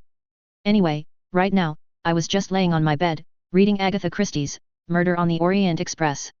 It is an interesting read, far better than the movie at least. Oh, the movie wasn't bad, but the book is leagues better. It was a calm, warm, Saturday afternoon, and it was just about time for lunch. Soon, the bell will ring, calling me down to the dining room. While reading, I was thinking about my progress so far. Out of the literally hundreds of spells I remember reading about, either in the main books, or the fanfictions, I could cast 12. Not an impressive number, but considering that I can do that wandlessly, and sometimes even without actually pointing my entire fucking hand at the target, it was good enough. Better than expected even. I was at least way better than what my Hogwarts classmates might be, and even better than some of the current students. Knock. Knock. A knock on the door to my room sounds, bringing me out of my self-praise, about how amazing I am at all my powers. Thankfully, Sly was away on a visit to the bush, so he didn't have to turn invisible. Who the hell could it be? Sister Mary and Sister Agnes simply enter the rooms without asking. One because of her hating me, and the other because she trusted me not to do anything too bad. Walking towards the door, I open it up, and look at who was knocking. It was Sister Agnes, along with a man, who looked in his 30s. He was wearing an ugly grey suit, with purple trimmings of all things, and had half-moon glasses on the bridge of his nose. Dr. Watson. I mumble out loud, by mistake I assure you, as soon as I see that man, before Sister Agnes can even say anything. Sister Agnes shakes her head, and asks, no, Mason. This is Professor Albert. Before she can continue, the Jude Law look-alike, comes forward, interrupting her. Albus, Sister Agnes. May I? He says, correcting his name. As Sister Agnes nods, blushing a bit at her error, Jude Law says, hello, Mr. Aves. My name is Professor Albus Dumbledore, here to talk to you about an opportunity. May I enter the room, please? I look at Dumbledore like he was a creepy pedo, which knowing my luck, he probably was, and refrain from sending out my telepathy. I look him over, very slowly, say, I don't want to buy anything. And shut the door in his face. That felt awesome. I don't know which version of Dumbledore this is, but I already love pissing him off. Ha! The look on his face. If only he'd tried holding the door open, then I could have kneed his balls too. Wait, no. His shin. I am not touching him there, even with my knees. The door rattles a few times, and then opens up, showing an angry Sister Agnes. She strolls right in, ignoring my wide-eyed look as I'd continued reading my book, and pulls my ear. Ow, ow, ow. Sister Agnes, that hurts.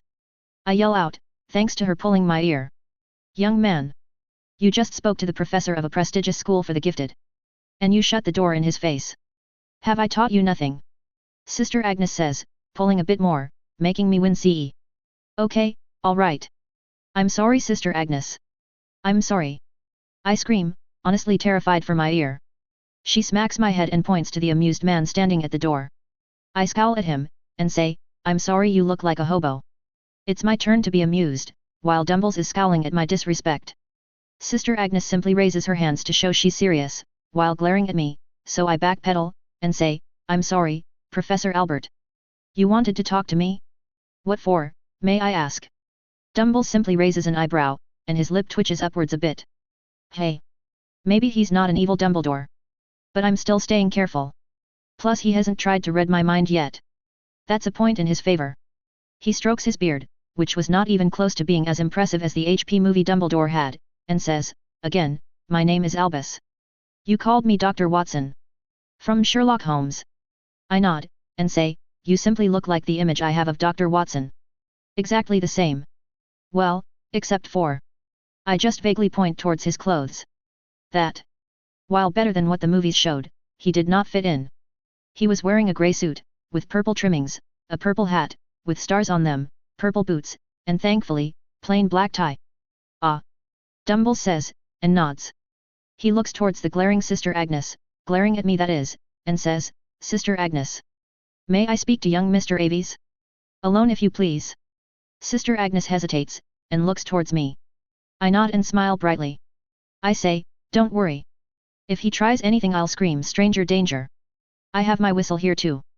I proudly show her the whistle, removing it from my pocket. It's Dumbledore's turn to be embarrassed now, while Sister Agnes just looks relieved. Tells you something about the opinion she has on Dumbles, if she didn't even scold me for my disrespect this time.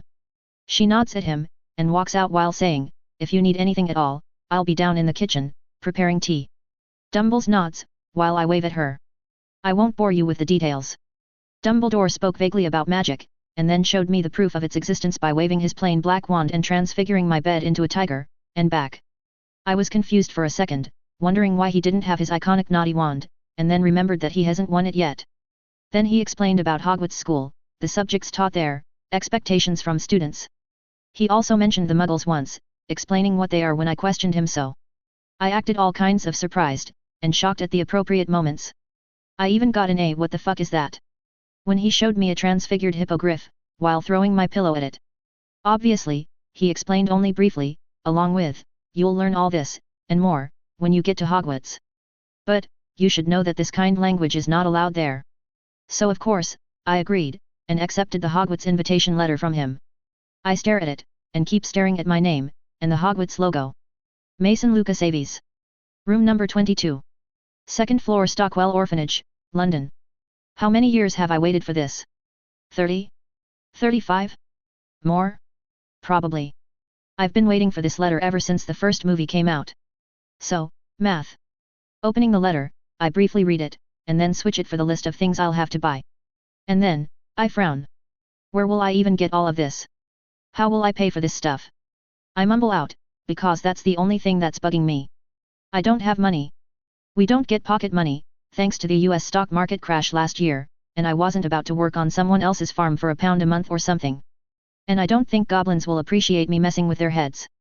I also can't afford to believe everything the fanfictions believes to be true, inheritances and all. I think I remember something about an orphans fund that Tommy accessed, but I can't be too sure that it exists here, in this iteration of the Harry Potter universe. And I don't think my rapist family has any cash in their vaults. I don't even think they have vaults left at this point in time. Bloody wonkers. Dumbledore smiles at me, not creepily, and says, your stay at Hogwarts will be free of all costs, and even the food will be provided by us. As for buying supplies, Hogwarts will provide you with enough money to buy your supplies. Granted, you'll have to buy a few books, and clothes, second hand. I immediately drop my shoulders, thinking up how much money I can steal in a week or so, both Muggle, and Wizarding, and how I can do it most efficiently. I don't want to stick out like a sore thumb with second-hand supplies. Fortunately, Dumble speaks up, bringing me out of my future in an unlawful life, and says, the Muggle government has funds set aside for the education of young orphans such as yourself. I think, Sister Agnes will be agreeable to letting a few more notes come your way. I smile widely, not exactly for the reason Dumbles was thinking. He just gave me a brilliant idea. I'm definitely robbing the rich, and giving to the poor, ergo, me. If the need comes, that is. He chuckles at my facial reactions, and says, easy there, my boy. I'll come here the day after tomorrow to take you shopping for the school year. Why don't you talk to Sister Agnes, and have her call her superiors? I nod at him, as he moves to walk out the door. Before leaving, he says, do tell them, that the boarding and tuitions will be paid by the government directly, and the school will provide money from the orphans fund for the supplies. What they will provide you with, will only be added to our funds that we've set for you. Saying that last word, he closes the door, and leaves, and I finally breathe a sigh of relief. Thank God I stopped my habit of using telepathy to scan my visitors. That would have been a very uncomfortable conversation, for him. I'd have just thrown everything at him and run. Street smarts. Anyway, Diagon Alley, Monday. Talk with Sister Agnes, now. A/N, Hogwarts letter is here. Finally. Again, not much changes in the actual conversation, but a lot of changes in his progress. Explanation, he can use the 12 spells, use metamorph magic to change his face and skin however he wants, use telepathy to listen to the loudest thoughts, and some more. Just because I haven't mentioned it doesn't mean that he absolutely cannot use legilimency. He probably could, but he hasn't tried it yet, due to fear of messing with the minds of his victims, irreversibly. He doesn't have telekinesis like Jean Grey, but he has magic to replicate the effects. Telepathy is actually telepathy from Marvel, but he hasn't made the connection yet. In Marvel movies, Xavier couldn't go deeper without focusing too much, and his range was relatively low without Cerebro. I'm doing the same here, hopefully correctly. Peace out. Chapter 6, Diagon Alley. A/N, part1, HelloDarkness07. Diagon Alley scene. Too much info dump, along with a few unnecessary scenes. Enjoy. July 29, 1930. After Dumbledore had gone away, I spoke with Sister Agnes about this exciting opportunity. Dumbledore had already told her most of it, how I'm a special student that's been admitted to a school for gifted children by the government itself. I told her that the tuition and staying fees were nil, meaning we don't have to pay them anything, and that the school's orphan fund provided most of the money for the supplies. I did not lie to her, but did say that funds will barely be enough to buy poor quality stuff, and not at all enough to spend anywhere else.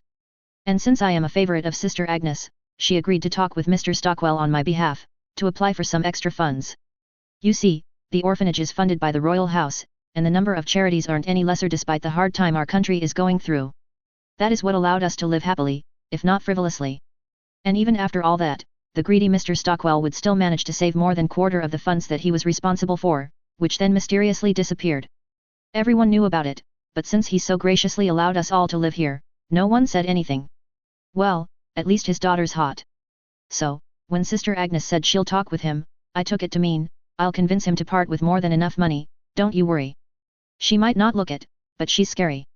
You see, after the children's expenses, monthly salaries, some treats for children, and miscellaneous expenses of things, the orphanage could still manage to save anywhere from £1,000 to £10,000 a year. That's not counting the other businesses that Mr. Stockwell owns, nope. He is rich. But the depression was hitting the orphanage a bit hard, even if not openly. Where in 1921, the orphanage had managed to save £20,000 of the total donations, which was frankly mind-boggling, this year, the numbers were down to £3,000.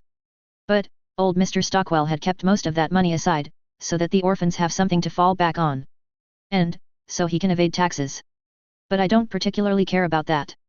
What I do care about, is the fact that Sister Agnes talked with Mr. Stockwell, who said he'll talk with Professor Dumbledore, when he comes to take me to buy supplies, so they can work the right amount out. Sure, they could give me some £50 and said, piss off. But there's no guarantee that £50 will be enough for supplies. Probably not. Which is why, all four of us, including the lovely Miss Stockwell, the old bastard's gorgeous daughter, were waiting for Dumbledore to come pick me up, with 5 cups ready, and the tea on the stove. Finally, sharp at 0900, as the Great War veteran Stockwell would like to say, Dumbledore was shown in by Sister Lena. She glances at the lovely Monica Stockwell, controls her blush brilliantly, and then leaves. Casually, I glance at Sister Lena, a young 25-year-old sister, and hear what she was thinking. And immediately grin. By God! What are those thoughts? Remember your vows, sister. Wait, does lesbian relations even count as breaking the oath of celibacy? I shake my head at the dirty-minded, and apparently closeted Sister Lena, poor girl, and bring myself back to the meeting. Will be enough? Are you sure? Mr. Stockwell asks, in disbelief, looking at Dumbledore. Hey? What? How much? I was not listening. How much dough are you giving me, old man? Say the number again. I did not hear. Dumbledore, looking at my frustrated face, chuckles, and answers Mr. Stockwell, yes, Mr. Stockwell. Our school grows our own food, in our own farms. We have a lot of workers under contract, so you don't need to worry. Say. They. Amount. You old bastards. Mr. Stockwell lets out a sigh, making the others sigh too. Sister Agnes was crying happy tears, but I don't want to find out why exactly. Is she happy I'm gone, or is she happy I won't stick out as poor in my new school? He says, Very well. I will give young Mason 300 pounds, but are you really sure it'll be enough? 300 pounds? I'm getting 300 pounds. For a year. That's awesome.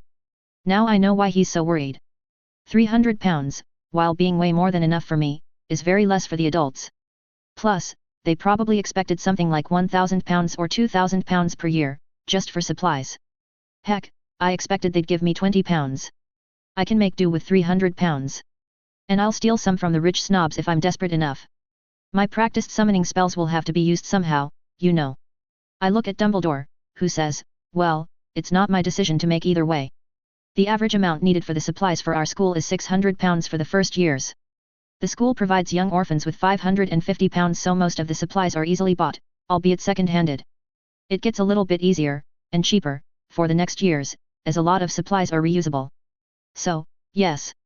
300 pounds is more than enough for young Mr. Aves to spend his year, comfortably. Wait, if 300 pounds is so much, why are you giving it to me? Wouldn't it be better to give me just enough for the supplies? I ask, loudly, before I even realize that I'm looking a gift horse in the mouth. Idiot. Mr. Stockwell looks happy, and is about to say something, but Sister Agnes stomps on his foot, glares at him into submission. You go, sister, and says, you will take the money, young man. You won't be home for an entire year. 150 pounds is about what we would have spent on you here anyway. Mr. Stockwell sulks, not able to accept me lowering the amount, and I internally sigh in relief. And so it was, that I left the orphanage with Professor Dumbledore, 300 pounds richer, but the money in Professor Dumbledore's custody. He had operated us, from an alley near the Stockwell Park RD, to somewhere I know is near Charing Cross Road. Operating was an experience. I'm pretty sure it's not supposed to be even a little bit comfortable, for anyone, but people just got used to it. It felt exactly like what I expected it to. I was standing in an alleyway near my orphanage a few seconds ago, then spent a few seconds getting thrown around by the forces, while confined to a narrow pipe, and then I was here, on my hands and knees. I had to dry heave for a minute, before I could walk straight again, after the disorienting experience, and the evil Dumbledore was amused at that. What was that? I snarl, looking up at him, after gaining my balance back. Dumbledore's lip twitches upwards, just a bit, and he smiles at me. He says, that, Mr. Aves, was apparition. You will learn about it in your 6th year of Hogwarts, but it is one of the methods us wizards use to get around. Well, I hate it already. I mumble, and kick a stone away from me. Gods, pretending to be a normal kid is exhausting. I had to say that sentence, while also planning on researching apparition as soon as I'm in Hogwarts, and as soon as I get a good guess of which spells will be suitable at which age. Shaking my head, I walk beside him, as he moves towards where the magical district is. So. Are you sure you know where we are going? I ask, breaking the silence, after about 5 minutes of walking a straight line. Dumbledore turns towards me, and smiles, his eyes somehow sparkling. He says, why, Mr. Aves. We're already there. And motions towards an area actively avoided by everyone walking around. This is London, there's very little space to even walk around. Yet, that one area, was pretty much as uncrowded as it can get. I look up, and see a board, naming the establishment as the Leaky Cauldron. The Leaky Cauldron? Seriously? What's next? Top hats, and cackling potions? I ask, looking at the bar. While we do have hats and potions, which we'll buy today, you won't necessarily have to use them all the time. Dumbledore says, and starts crossing the road, walking towards it. I look around, and notice something. Just like the pub, people were actively avoiding us. I ask, why are the people avoiding us? Or even that bar? Well, first, that's an inn. It serves alcohol to adults, yes, but it's an inn first. Secondly, I am using a piece of magic, that enables one to move without anyone noticing themselves, in this case, us. Of course, if someone really wants to find me, they definitely will. This piece of magic is not all-powerful. Dumbledore says, as we walk inside the Leaky Cauldron. This is way better than what I'd remembered from the movies. Even the books made it sound like it was the most dreary place in the world. But this place is actually cool. The bar, and it is a bar, no matter what he says, was filled with patrons. There were about 10 to 12 round tables, and 2 bigger rectangular tables, most of them occupied, with either families, or just friends. Then, there was the actual bar. There were stools, and only a few were occupied with morning tea drinkers. Mornin' Albus. The barkeep says, nodding his head at Dumbledore, while a boy, about my age, but a little older, was cleaning the cups with a towel. Thankfully, the towel looked clean. Morning, Rupert. Young Tom. Dumbledore says, greeting them. He turns to me, and says, Mr. Aves, these are Rupert Dodderidge and his son Tom. They're the owners of this establishment, and their family has managed it for close to 400 years now. Rupert, Tom, this is Mr. Mason Aves. He's joining Hogwarts this year. I shake their hands, while Mr. Rupert speaks up, nice to meet ye, lad. My son, Tom goes to Hogwarts too. It's his 3rd year now. If you need anything, be sure to find him. Nice to meet you, too, sir. And I will. I say, nodding at Tom, and memorizing his face. Dumbledore speaks up, tipping his hat, well, we should be going. Lots of stuff to do, and lots to buy. I'll be by for lunch later, Rupert. I'll be here even if you don't. Rupert says, and chuckles, with Dumbledore joining him. We go towards the back, as I follow him, and contain my excitement as much as I can. But, judging by Dumble's face, I was failing. Oh piss off, like you'll manage to stay completely calm when entering a magical world that you're a pretty huge fan of. Once we're in the back, Dumbledore brings out his wand, and says, look carefully. Once you have your own wand, you should be able to do this too. Tap your wand in this pattern, and it'll open the doorway to the magical district of Diagon Alley. Watch. I nod simply and stare, as he taps 3 bricks one after the other. All 3 of those bricks are easy to reach even for me. As he tapped the last brick, the bricks in the wall began to move and shift around, like it was a puzzle that needed solving, and once it was done, the way was opened, showing a colorful alley, filled with magic. I gape at it, and keep looking at the various views, right in front of my eyes. Birds of different types were flying around, along with what looked like fairies, or pixies. I don't know. Then a few kids were flying in the air too, on brooms.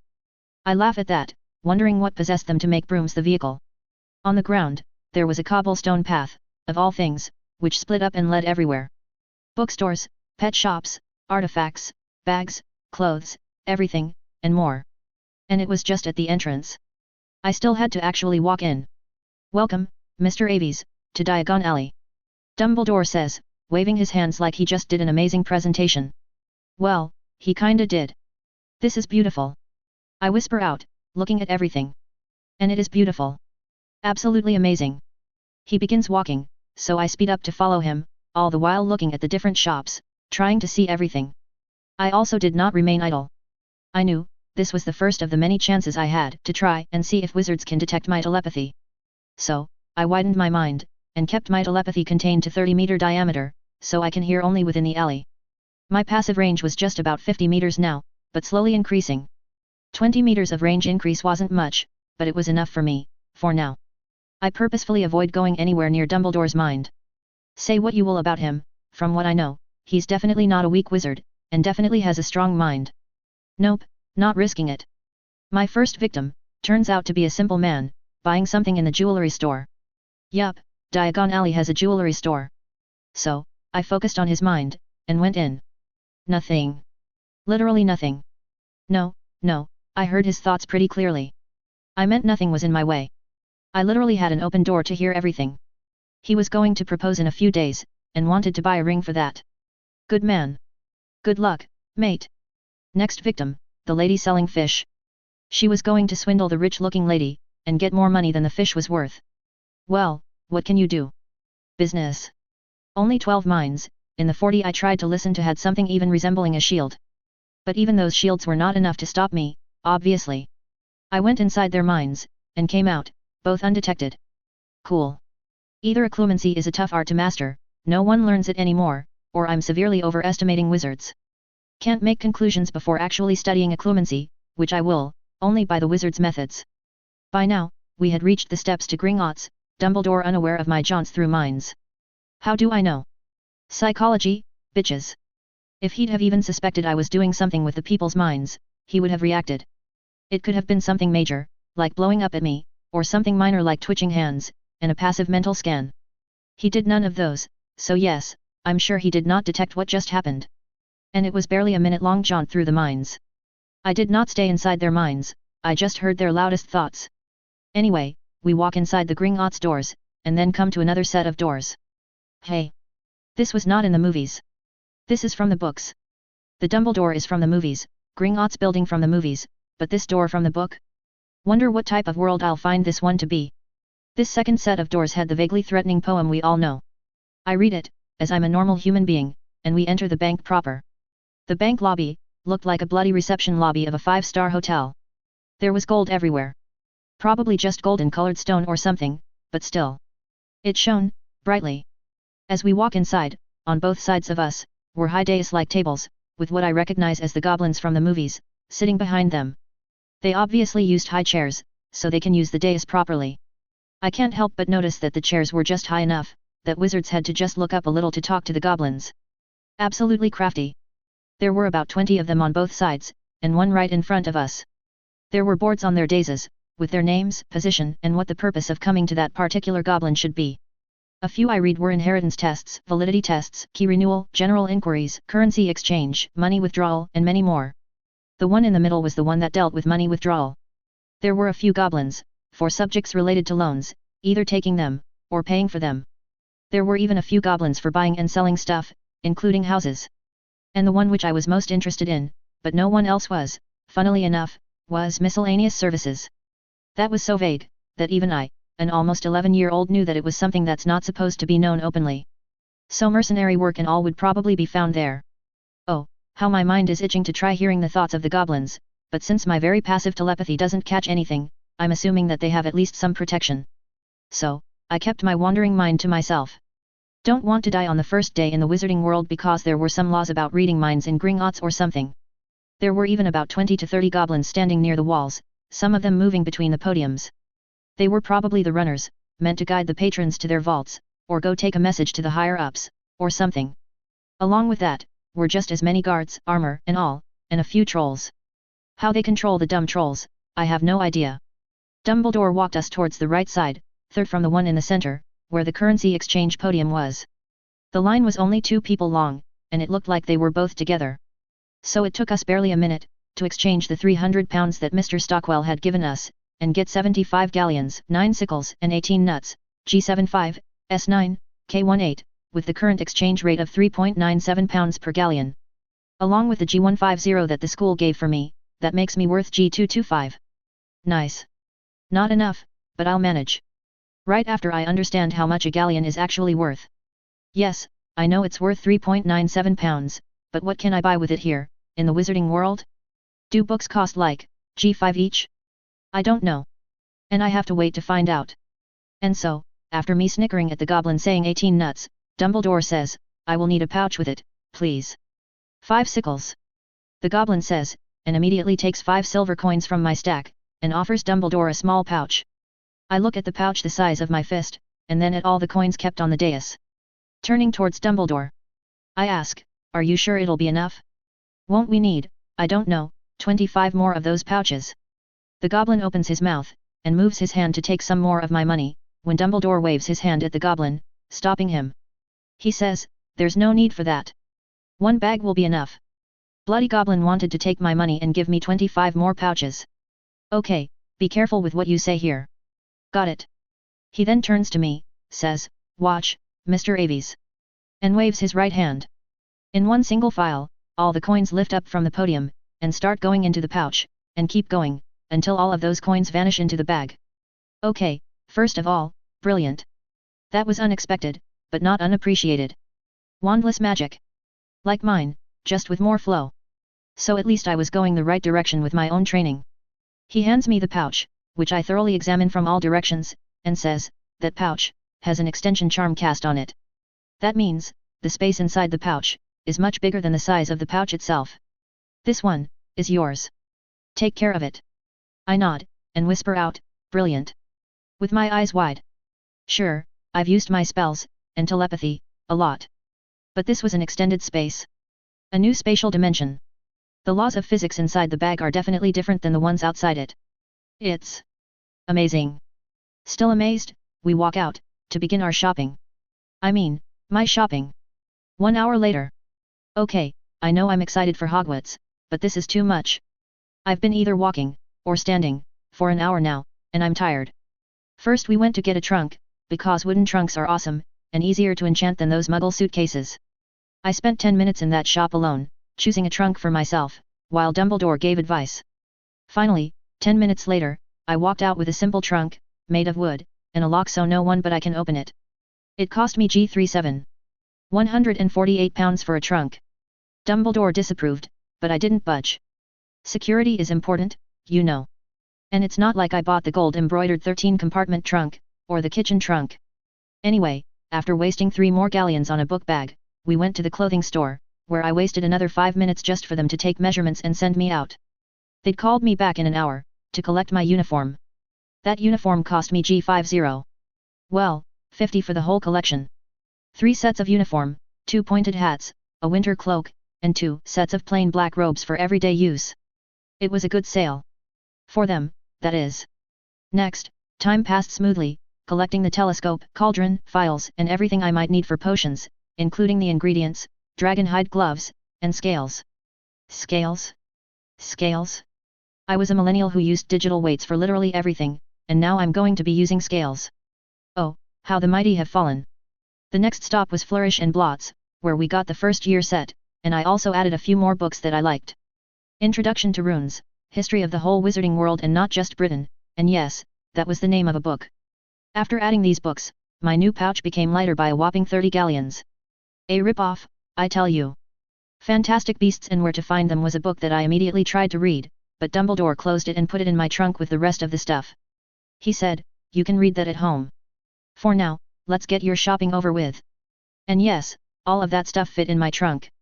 When you open the trunk, you see 7 different compartments, about half a foot wide each.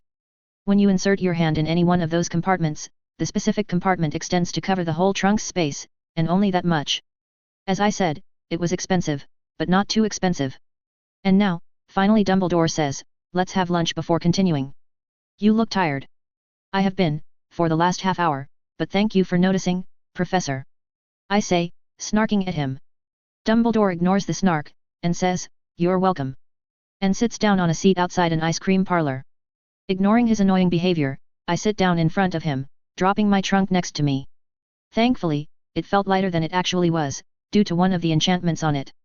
It was still heavy, and a chore to carry around, but not as much as it should be, after all I put into it. Waving air to my face, I look around. We were sitting outside the Florian Fortescue's ice cream parlor. There were 2 rectangular tables, connected to each other, and 2 of those giant umbrellas floating above us, giving us shade. 2 chocolate sundaes, and pretzels, Florian. Dumbledore says, waving at the server, but judging by the name, he was also the owner. "Right away, Professor." Florian says, and goes inside. "You're famous." I note looking at Dumbledore. I mean, sure I know he was going to become famous when he defeats Grindelwald. But even now, he has a lot of connections. Literally everyone we met knew him by name, and a lot of people nodded at him while just crossing us. Of course. I've been teaching for 27 years now, switching between Transfiguration and Defense Against the Dark Arts. Many of the people here have either had me as a professor, have their kids as my students, or they were my classmates. Like old Rupert, back in the Leaky. He was 2 years below me. Florian's father, when he was alive, was in my class, and was a good friend of mine. Dumbledore says, and then thanks Florian, who just brought the pretzels and ice cream. He then says, "You should know, Mr. Aves, that the wizarding world is very small. While only 0.1% of the total population are wizards, most of the wizards know each other." 0.1%. I ask, widening my eyes. That was more than I expected. He nods at my question, so I ask, doesn't that still mean that there are like 39,000 wizards in the United Kingdom alone? Do they all go to Hogwarts, or are there other schools? Dumbledore smiles at the question, points at the food in front of me, and answers, "You know a lot of things, Mr. Aves. It shall help you, later in life, I'm sure." Yes, they all go to Hogwarts, or at least the wizards and witches do. But the population is not just wizards alone. Those 39,000 also include squibs, meaning non-magical born to magicals, those who have already left Hogwarts, those who are yet to join Hogwarts, and those that aren't allowed to join Hogwarts, like werewolves or vampires. Werewolves and vampires. I whisper, acting the shocked kid, and shudder. I take a bite of another pretzel, after dipping it in my ice cream. "I'm a kid, sue me."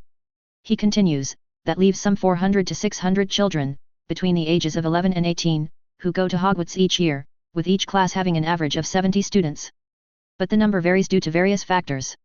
I nod sagely, and say, "Adults not getting horny enough, or getting too horny."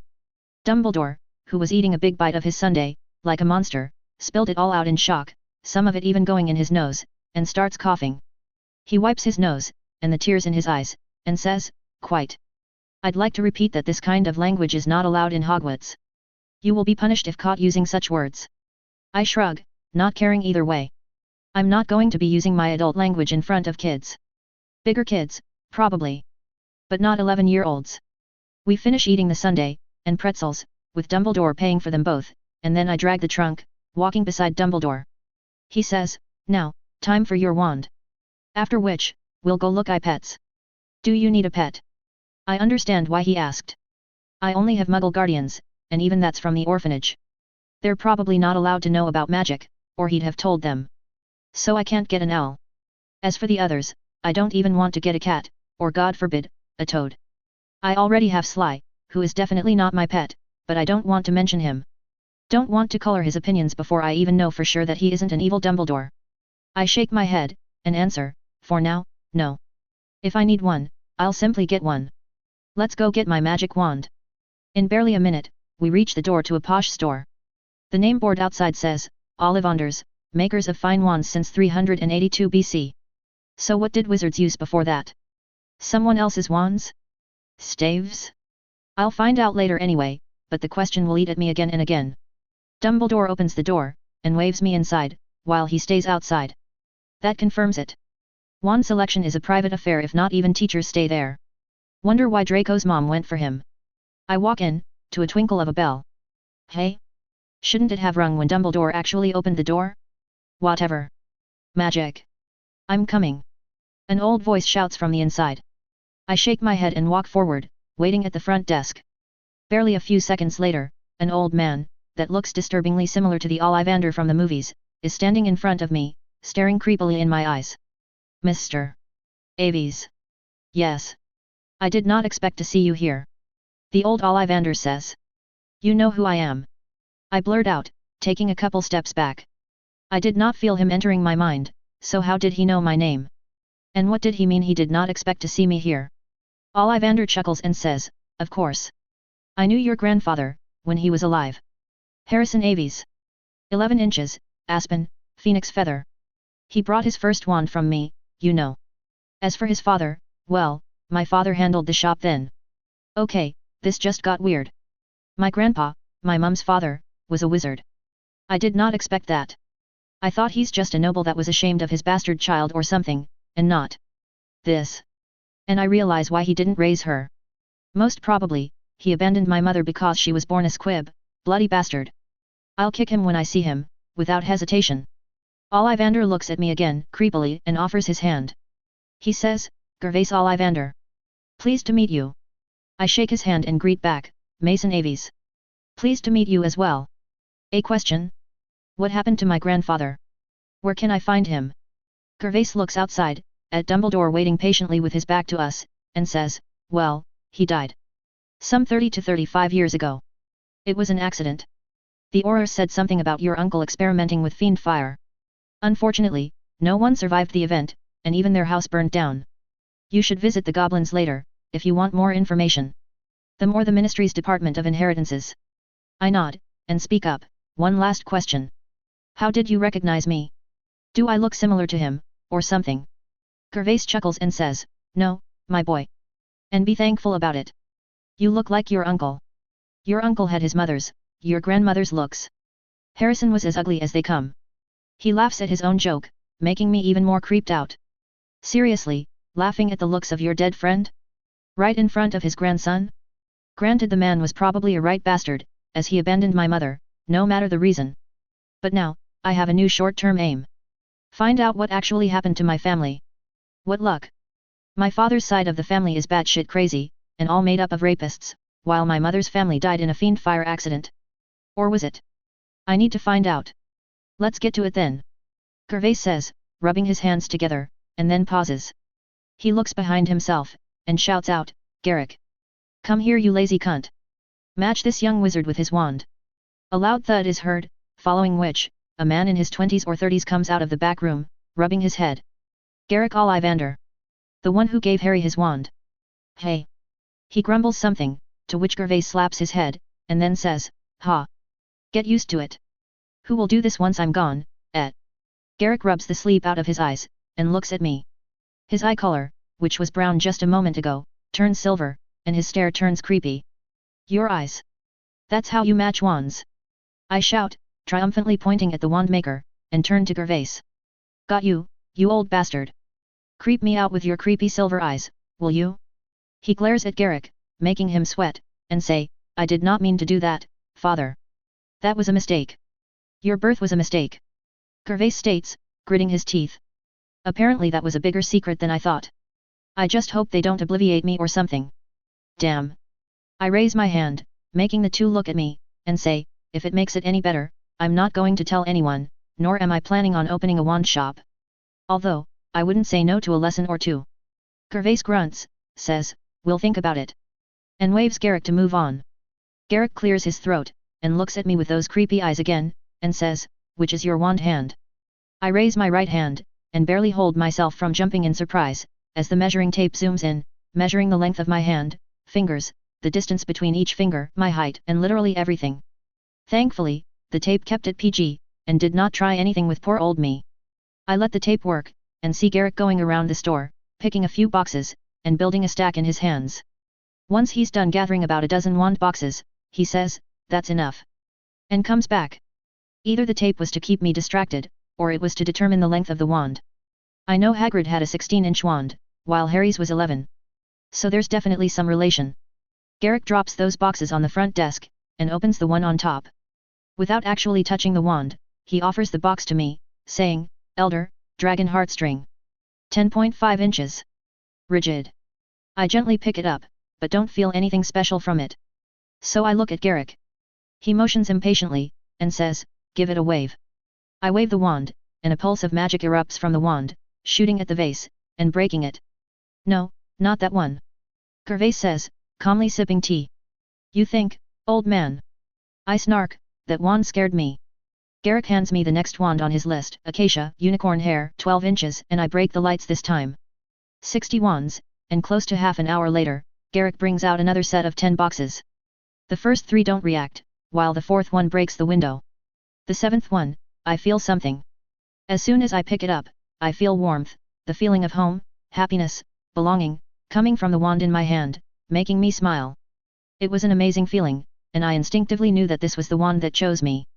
Looking at the encouragement from Gervais and Garrick, I raise the wand above my head, and wave it downwards. I swear I heard a hymn at the back of my mind. There was a golden glow surrounding me, and blue and silver sparks flew out of the wand tip, making the room light up. I feel my magic connecting to the wand. I feel the wand being intertwined with my magic. I feel myself, and my wand becoming one. And I realize, just why this ceremony is considered private. This was beautiful, and extremely intimate. I think I cried, a bit. I wipe my eyes with my left hand, while still smilingly staring at the wand in my hand. The wand has chosen you. It is a strong connection. Stronger than most of the wizards I've matched. Gervais says, bringing me out of my happiness. I wipe my eyes again, and ask, what is she wand made of? She. Gervais asks, as Garrick opens his mouth to answer my question. I nod, and then shrug. I say, I somehow just know. Gervais says looking at me in my eyes. I feel a soft pressure on my shields, which quickly backs off. I glare at Gervais, who waves his hands and says, just confirming, my child. You have stronger shields than most adult wizards. Your mental strength has helped you understand your wand better, and it will be even more apparent when you get some experience. I nod, accepting but not forgetting. Garrick breaks the uncomfortable silence, by saying, acacia wood, 12.5 inches. Quite bendy. And with a heartstring of a particularly old Hebridean black dragon, as a core. It'll suit you well, Mr. Aves. I nod, caressing the wand. I put it back in the box, and ask, how old was the dragon? Garrick shrugs, and looks at his father, who rolls his eyes, and answers, it was 1,100 years old when it died. The second oldest known dragon. My father made that wand. It'll truly suit you. It's my turn to roll my eyes now, and I ask, how much do I owe you? Gervais answers, 4 galleons. I nod, and then ask, what else do you sell? Any wand holder or something? Gervais scowls at me and asks, do we look like cobblers to you, boy? I blush at that. I've read too many fanfics as Chinmay. God, I'm not even going to do the traditional goblin greetings I've practiced. Knowing my luck, that'll count as stereotyping or something. Heck, gobbledygook might be the offensive name that wizards gave their language. I quickly hand him the 4 golden coins, pick the box containing my new wand, and walk outside. I'll have to see if there's any books on wand lore in the store or something. But later, not right before first year. At least my trip ended so nicely. Acacia and Dragon Heartstring, 12.5 inches, bendy. Hebridean Black Dragon. I'll have to check the dragon out too. I hadn't read that much into the fandom wikia, to remember. I still have a smile on my face when I exit the wand store, and meet Dumbledore. And I'm still smiling. My wand. A/N, that's actually my wand from Pottermore. Except the Hebridean black part, that was added by me. As original book readers might have noticed, not much has changed here. For the first few chapters, the changes will be less apparent, but there. Like, Sly didn't make his appearance in the last 2 chapters, but he's still there. I hope you loved this chapter. Until next time. Tada. Chapter 7, Inheritance. A/N, part1, HelloDarkness07. 2 days after my trip to Diagon Alley, and wasn't that an amazing experience, I was sitting on my desk, reading my course books. My wand was kept in my trunk, in the box it came in, since I didn't want to break it by accident, nor did I want to risk breaking the laws while in a Muggle orphanage. So, books it is. And I have to say, I understand why Harry didn't study much, and why in the beginning Hermione was called a know-it-all by them all, directly or indirectly. These books are boring as fuck. Like, first of all, the tone of the books was sickeningly patronizing. I know, these books are for 11-year-olds, but they didn't have to be wonkers about it.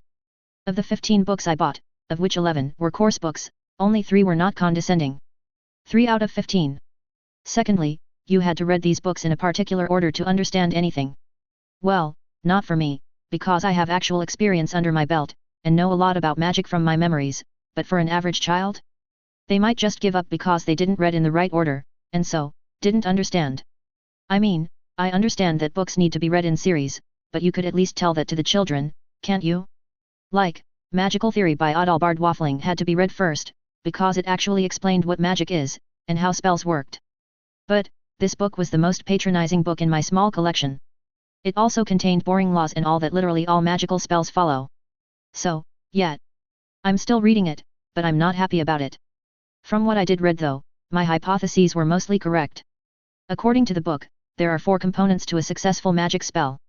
Wand movements, incantation, intent, and actual magic power. There is nothing about wandless magic until chapter 13, after which it is mentioned only once, to say that only the most powerful and learned wizards can even hope to achieve wandless magic.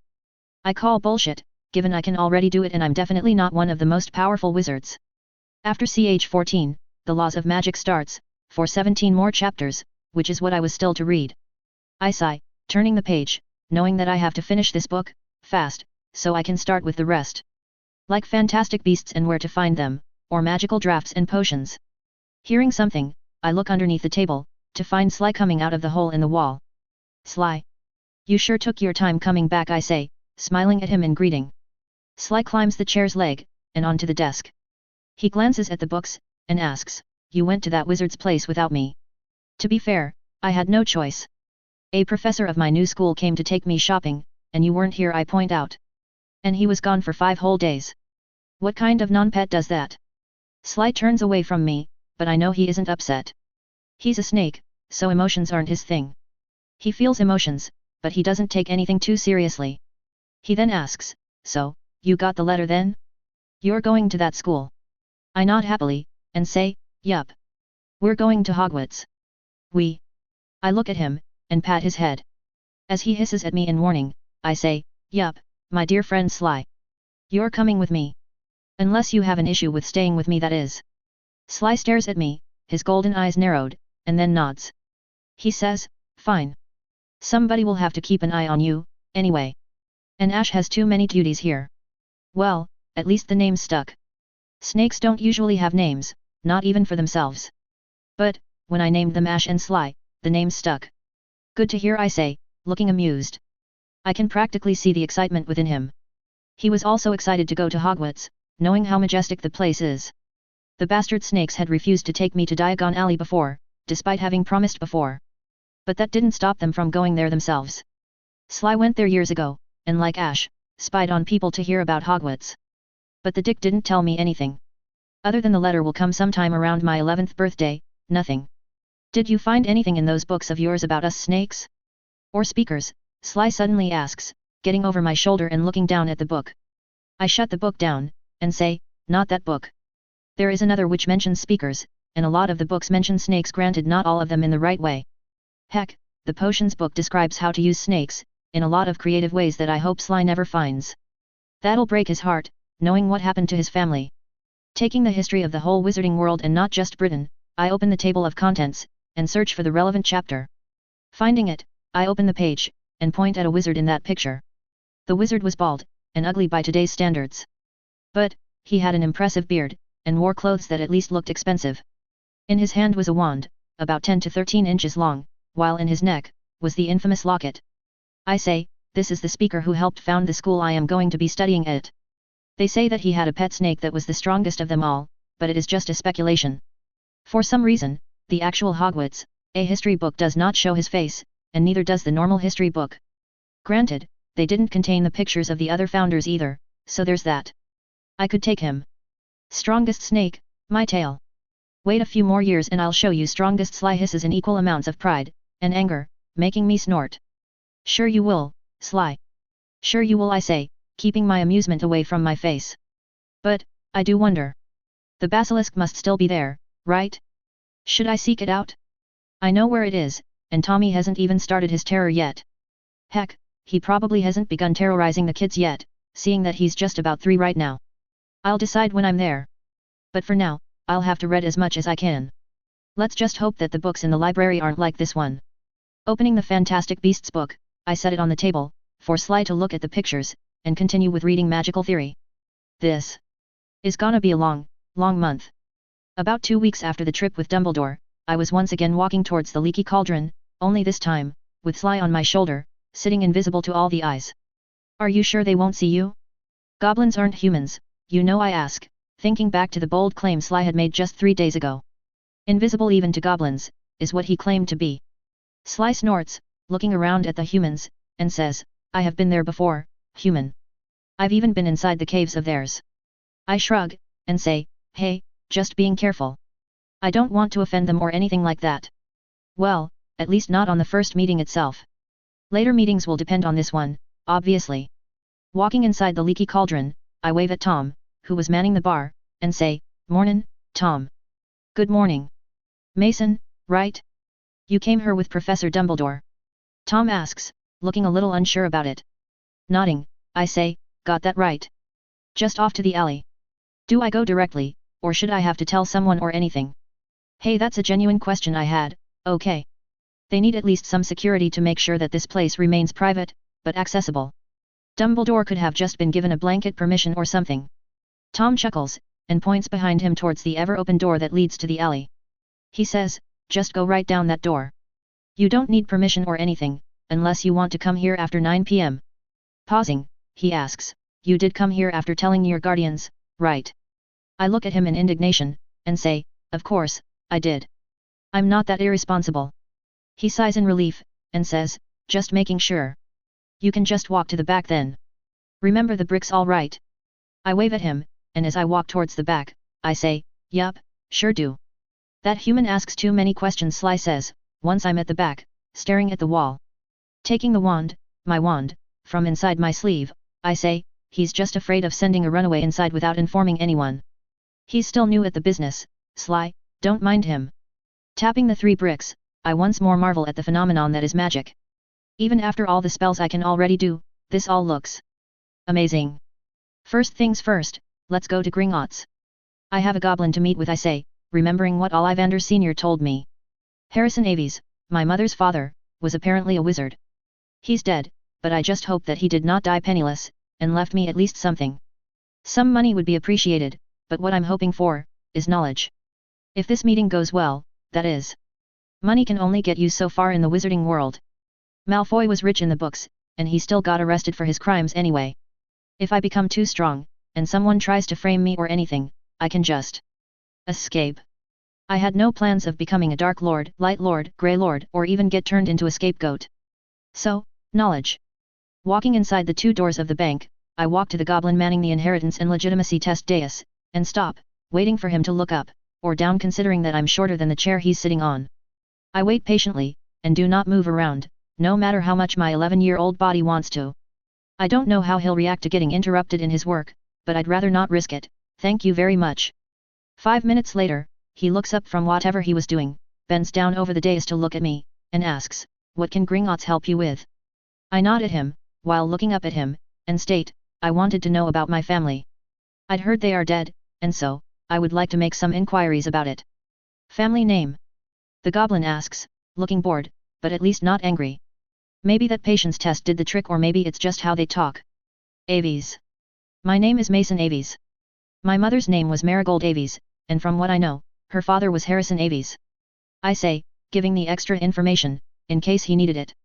He looks up, and squints his eyes at me, looking for something. I look back, and hold back the urge to listen to his thoughts. He shouts, "Snap Hook! Take him to Grung.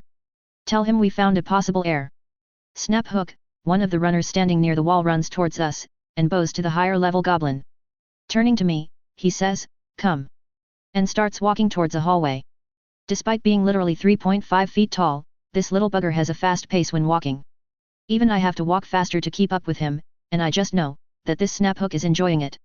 5 minutes of walking behind him later, I enter the office of Grung, the manager of the Aves accounts. This time, the chair and table are at normal heights, meaning I have to sit up just a little straighter to stay above the table level. Offering my hand, I say, "Nice to meet you, sir."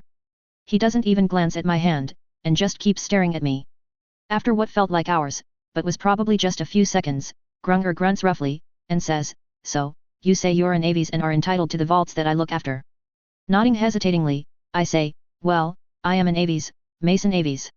I actually came here to see if I can find any knowledge about my family, and Mr. Ollivander told me that I should try to ask Gringotts." You do look like a young Clark Aves. But your proclamation is bold. Do you have any proofs about your identity as the Aves heir?"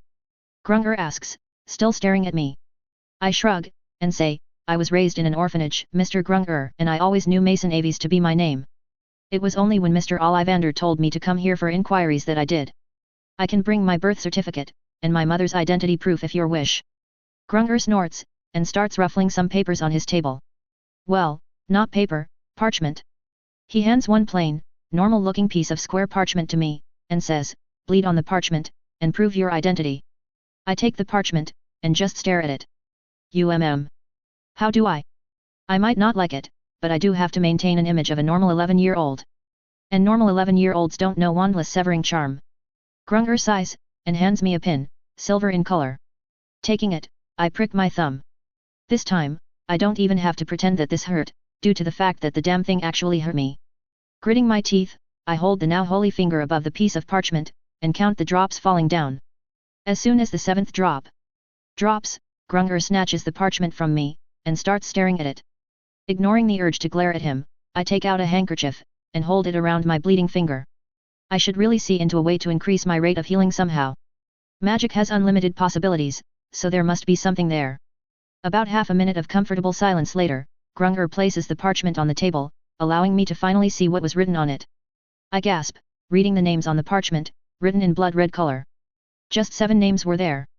My name at the bottom, underlined by a green line. Mason Lucas Aves. Above my name, were the names of my parents, seeing that my mother's name was one of them. Marigold Lina Aves, and Morphin Marvelo Gaunt. My mother's name was underlined by a black line, while Morphin's was underlined by a green line, like mine. Above those names, were the names of my 4 grandparents. Harrison and Alice Aves, along with Marvelo and Maurice Gaunt. All 4 of them were underlined by a black line. So, black line probably means dead, while green line means alive. Taking and observing the parchment for a while, I smile, not for the reason that Grunger probably believes. I know the name of my father, of the one that raped my mother. Morphin Gaunt. You will die. Oh, I won't torture him or anything. I'm not a Gaunt. But I will make his death painful. No Avada Kedavra for him. Grunger taps the table with his long-nailed fingers, and says, "Well, Mr. Aves, you are who you say you are. Lucky you. We were going to feed the dragon today." I blandly look at him, while rubbing the finger through my handkerchief. Bloody evil goblin. "So, what inquiries did you have with me, Mr. Aves?" Grunger asks, seeing me stay silent. I ask, "Is anyone from my family alive? Other than me?" Grunger says, "For the Aves family, I'm really sad to say that you are the last living member. On your father's side however, your father, and your grandfather are alive. I frown, the implications not lost on me. My only living magical relatives are racist idiots. I ask, is Gringotts under any obligation to inform my father's side of the family of my existence? Grunger once more stares at me for a few seconds, and says, no, we aren't anyone's messaging service, Mr. Aves. We're goblins, not owls. If the Gaunts ask, then we will tell them, but we won't go out of our way to do so. And since they don't have much money, they won't come to Gringotts to make that inquiry. I'm as safe as I can be. But it's not enough. I'll have to pay a bribe or something soon. He continues, now, as for the estate. While you are the only possible beneficiary of the Aves estate, you can't claim it yet. The manor was destroyed 35 years ago, so there's no home for you to claim for yourself.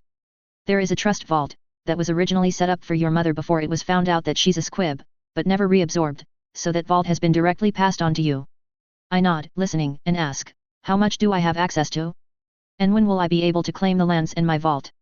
Grunger turns a few pages, and answers, your trust vault contains G20,000, due to the family vault depositing G500 on August 1st every year, since your mother's birth, and you have access to all of it. I drop my jaw, I shit you not. G20,000. I was rich. I school my face, and control myself enough to not look like an overexcited brat. I ask, what about my lands and the family vault? 17. That's when you can claim them, when you turn 17. You are very lucky to approach us. Usually claimants lose any claim to any monetary contents of the family vaults to the bank if 100 years go by without a heir approaching. It's only been 35 for you, so, good for you. Grunger says, and then smirks at the end. I can imagine how many vaults they've swindled money out of. Wait a minute. He said monetary. I resist the urge to smile wide. So there are probably a lot of vaults with no claimants, and no money in them, but probably a lot of objects, judging by how the Lestrange vault looked in the movies. So, hypothetically, I could still claim the vaults I'm entitled to, even after the 100-year deadline. Let's hope I'm the heir to Slytherin, and his family actually had vaults here. I just won't be able to get any money out of it. But books are good too. Ancient books. I mean, I already have G20,000, so books are preferred actually. Or my hopes will go down the drain, and the goblins also have a claim to the books and all the objects within. Or the ministry. Gods, I hope not. Well, thank you for your time. Oh, I almost forgot. My key, to the trust vault. I ask, smiling at the goblin in front of me. While he is my manager, he is still a goblin and works for Gringotts' profit. Scowling at me, Grunger slams the key on the table, and says, Vault number 689. Now leave, I have work to do. Don't approach me before you turn 17, unless you have actual business with me. Leaving the bank, with 100 more galleons worth of money, in all 3 currencies, I almost skip towards the bookstore. Entering an alleyway, I use my metamorph magic and change my face to look similar to my face as Chinmay. From a black-haired, white-skinned boy, I turn into a black-haired, brown-skinned boy. Leaving my face, and skin color, I still look the same as before. Why are you hiding your face? Sly asks, still invisibly sitting on my shoulder, as I start a walk towards Flourish and Blots. I say, I don't want to even chance someone seeing me buy books worth more than the money I have left from my trip with Dumbledore. Too many uncomfortable questions. I don't want anyone to know that I'm from the Aves family. If anyone already knows it, then I don't want them to know that I know. At least, not before I'm able to defend myself good enough. And showing my new money pouch off is counterproductive. Call me selfish, but I'd rather have the free yearly money that I get as an orphan in the Muggle world.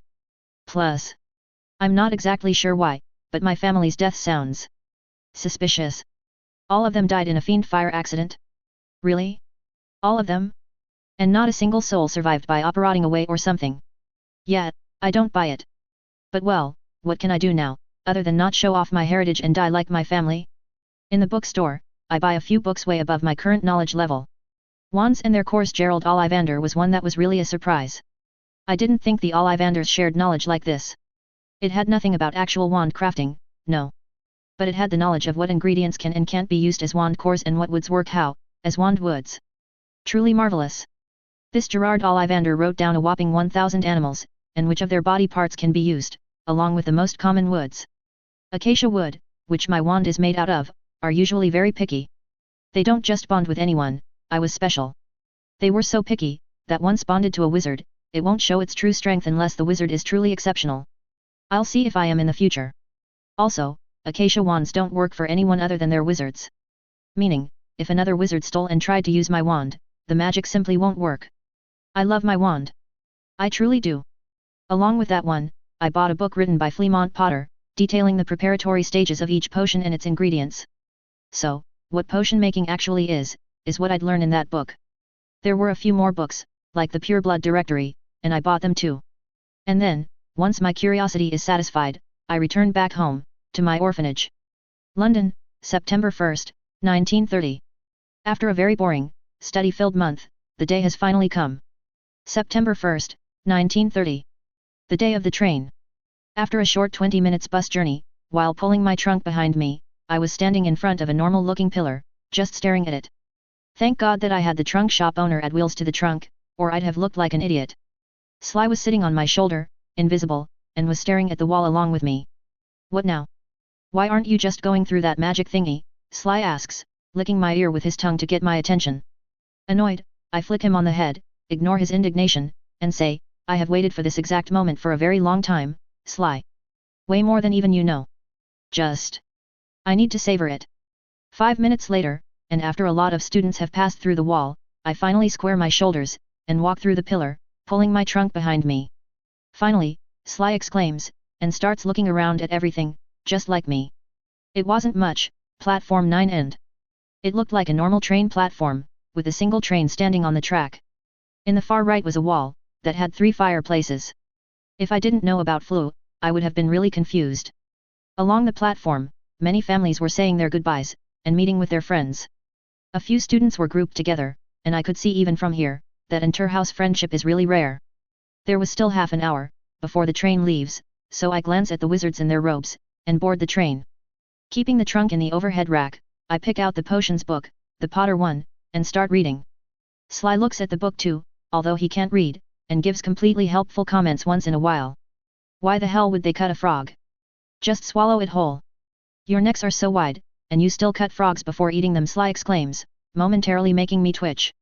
I look outside, and say, firstly, our necks might look wider from the outside, but we can't swallow like you do.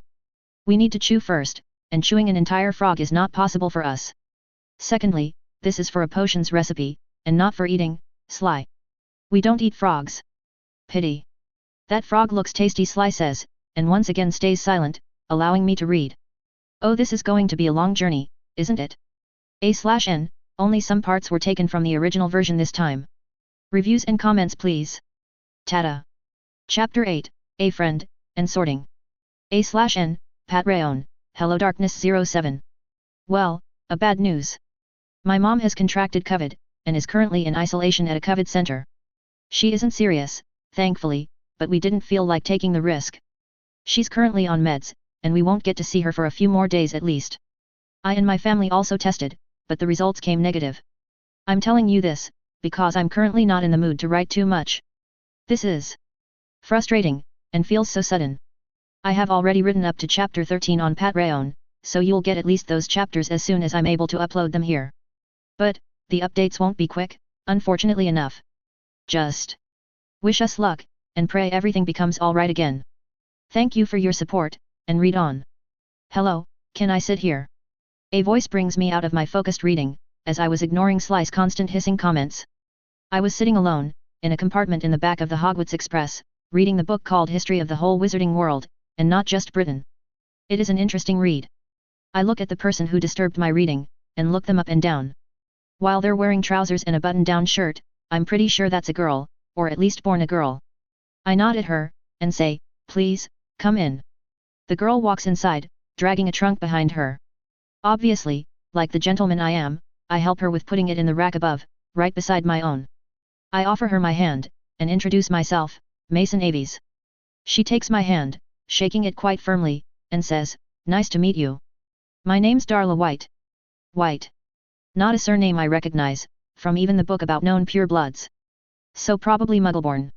What are you reading there? Darla asks, sitting down in the empty seat. I sit down in front of her, and show her the cover.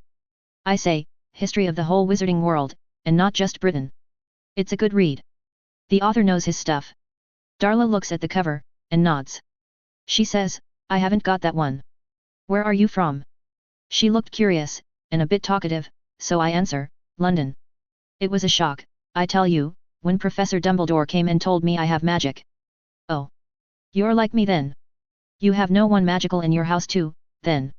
Darla exclaims out, suddenly smiling. I shake my head and say, well, I'm from an orphanage. I know my mother was not magical. Don't know about my father though, or their families. Oh. I'm sorry. Darla says, sounding a bit ashamed. Waving my hand, I say, don't worry about it. I'm used to being an orphan. How about you? We talked more then, for a few hours, telling each other about ourselves. Her parents are religious, and almost didn't want to send her to Hogwarts. It was after a lot of convincing by Professor Dumbledore, that they agreed. Turns out, old Dumbledore is a Christian as well. Who'd have thought? Although I have no problem with Christianity, the extremists of every religion piss me off. Even my old religion. Calling anyone different than normal people demon spawn? That's plain evil. Dumbledore did still have to convince them though, by repeatedly explaining that this magic was given to us at the time we are born, and not through deals. So no, we are not, as they said, demon spawn. Her mother owns a flower shop, while her father is in the police, so they earn enough money. And instead of sending her to some finishing school or something, they sent her to Hogwarts. Cool parents, got over their fear of everything magical pretty quickly, if I do say so myself. I'm thinking Dumbledore did something. But, not my problem. If it helped a witch come into her powers, all the very best. Darla was pretty cute girl, like kids are cute you weirdos. She was a tomboy, loved to play cricket, and was a bowler in her group. I couldn't bowl for shit, not even in my old life, so I was like every other kid out there, a batsman. Along with that, she played the violin, or was learning to play, but was sad she had to keep the violin home. She was not that studious, as far as I can tell, but did well enough, as she would tell. But, I'm sure she'll be a good enough friend. My first friend. Darla White. We talked for a while, and then I went back to my reading, while she brought out a textbook from her own bag to read. The train ride had started while we were talking, and it took 8 hours of a very comfortable silence, mixed in with some talking here and there, to get from London, to the Hogsmeade station in Scotland. I'll have to look up where the train track is, and where it goes from. There's no way this track is connected to the Muggle lines, or they would have discovered Hogsmeade already. Too bad there's no internet yet, or GPS. Damn. An hour into the ride, Sly says, I'm going to sleep. Don't wake me up. I just nod, since I cannot speak right now, and telepathy is useless with animals, for now. With enough practice and training, I know that I'll be able to at least talk with Sly in his mind. I've noticed that minds are minds, doesn't matter if they're animals, birds, insects, or humans. I can feel the minds, but I cannot interact with anything not humans. It's like, our minds exist in a spectrum, and while human minds exist on one wavelength, the animal minds are on another. So, until I completely master my own wavelength, I don't think I'm going to move forward. After 8 hours, we changed into our uniforms after an amazingly beautiful black-haired Slytherin prefect told us to, while frowning at the Muggle clothes we had worn. The girl might be gorgeous, but the expression on her face told us that she's a bigot. Meh, I'm still young anyway. Too young, I mean.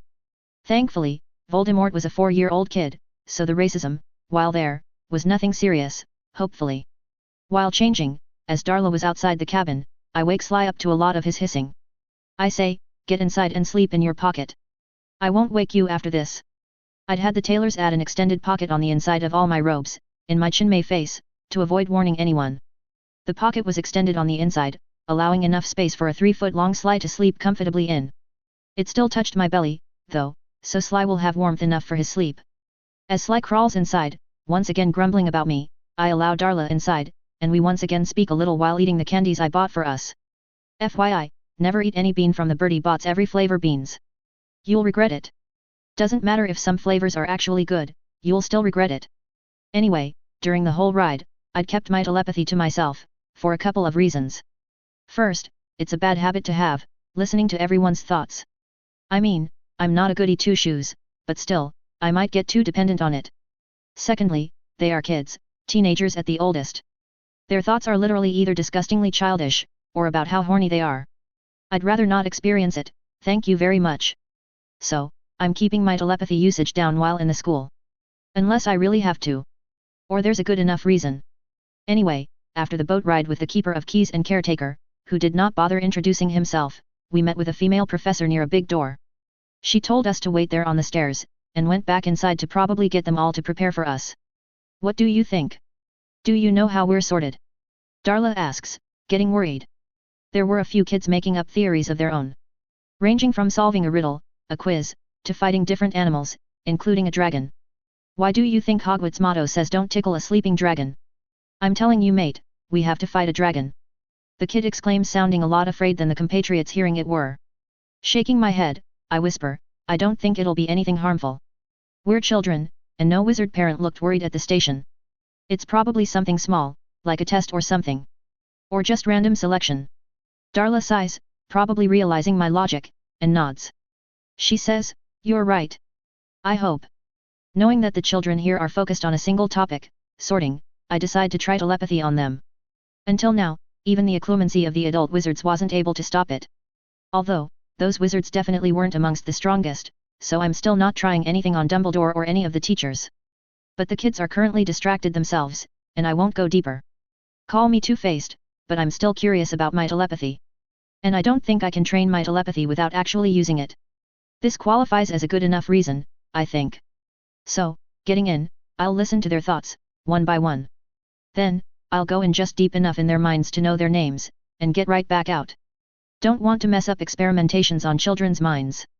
You see, your names are one of the most recognizable things for you. You see your name written in a book, you immediately feel happy.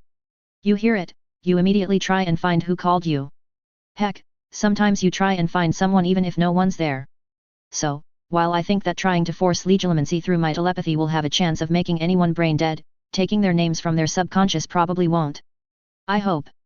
Soon, however, I internally sigh, and safely get out with the names of my classmates. There were about 80 kids here, all first years obviously. Of them, the pure bloods, or recognizable half-bloods, were more with a mixture of Black, Crabbe, Goyle, Abbott, Pruitt, Greengrass, Rosier, Crouch, Avery, and Bulstrode. These people were 37 in total. Then there were pure bloods, whose families were established just recently.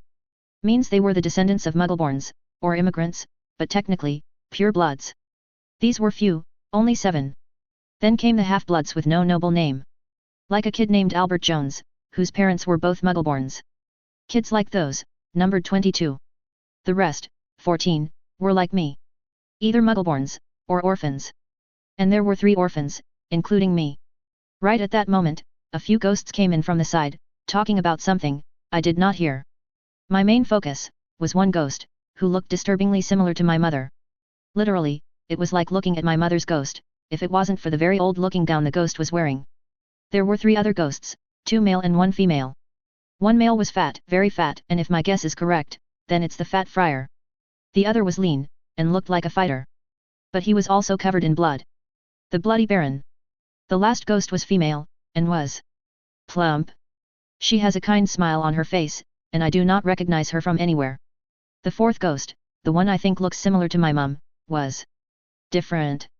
She was almost solid.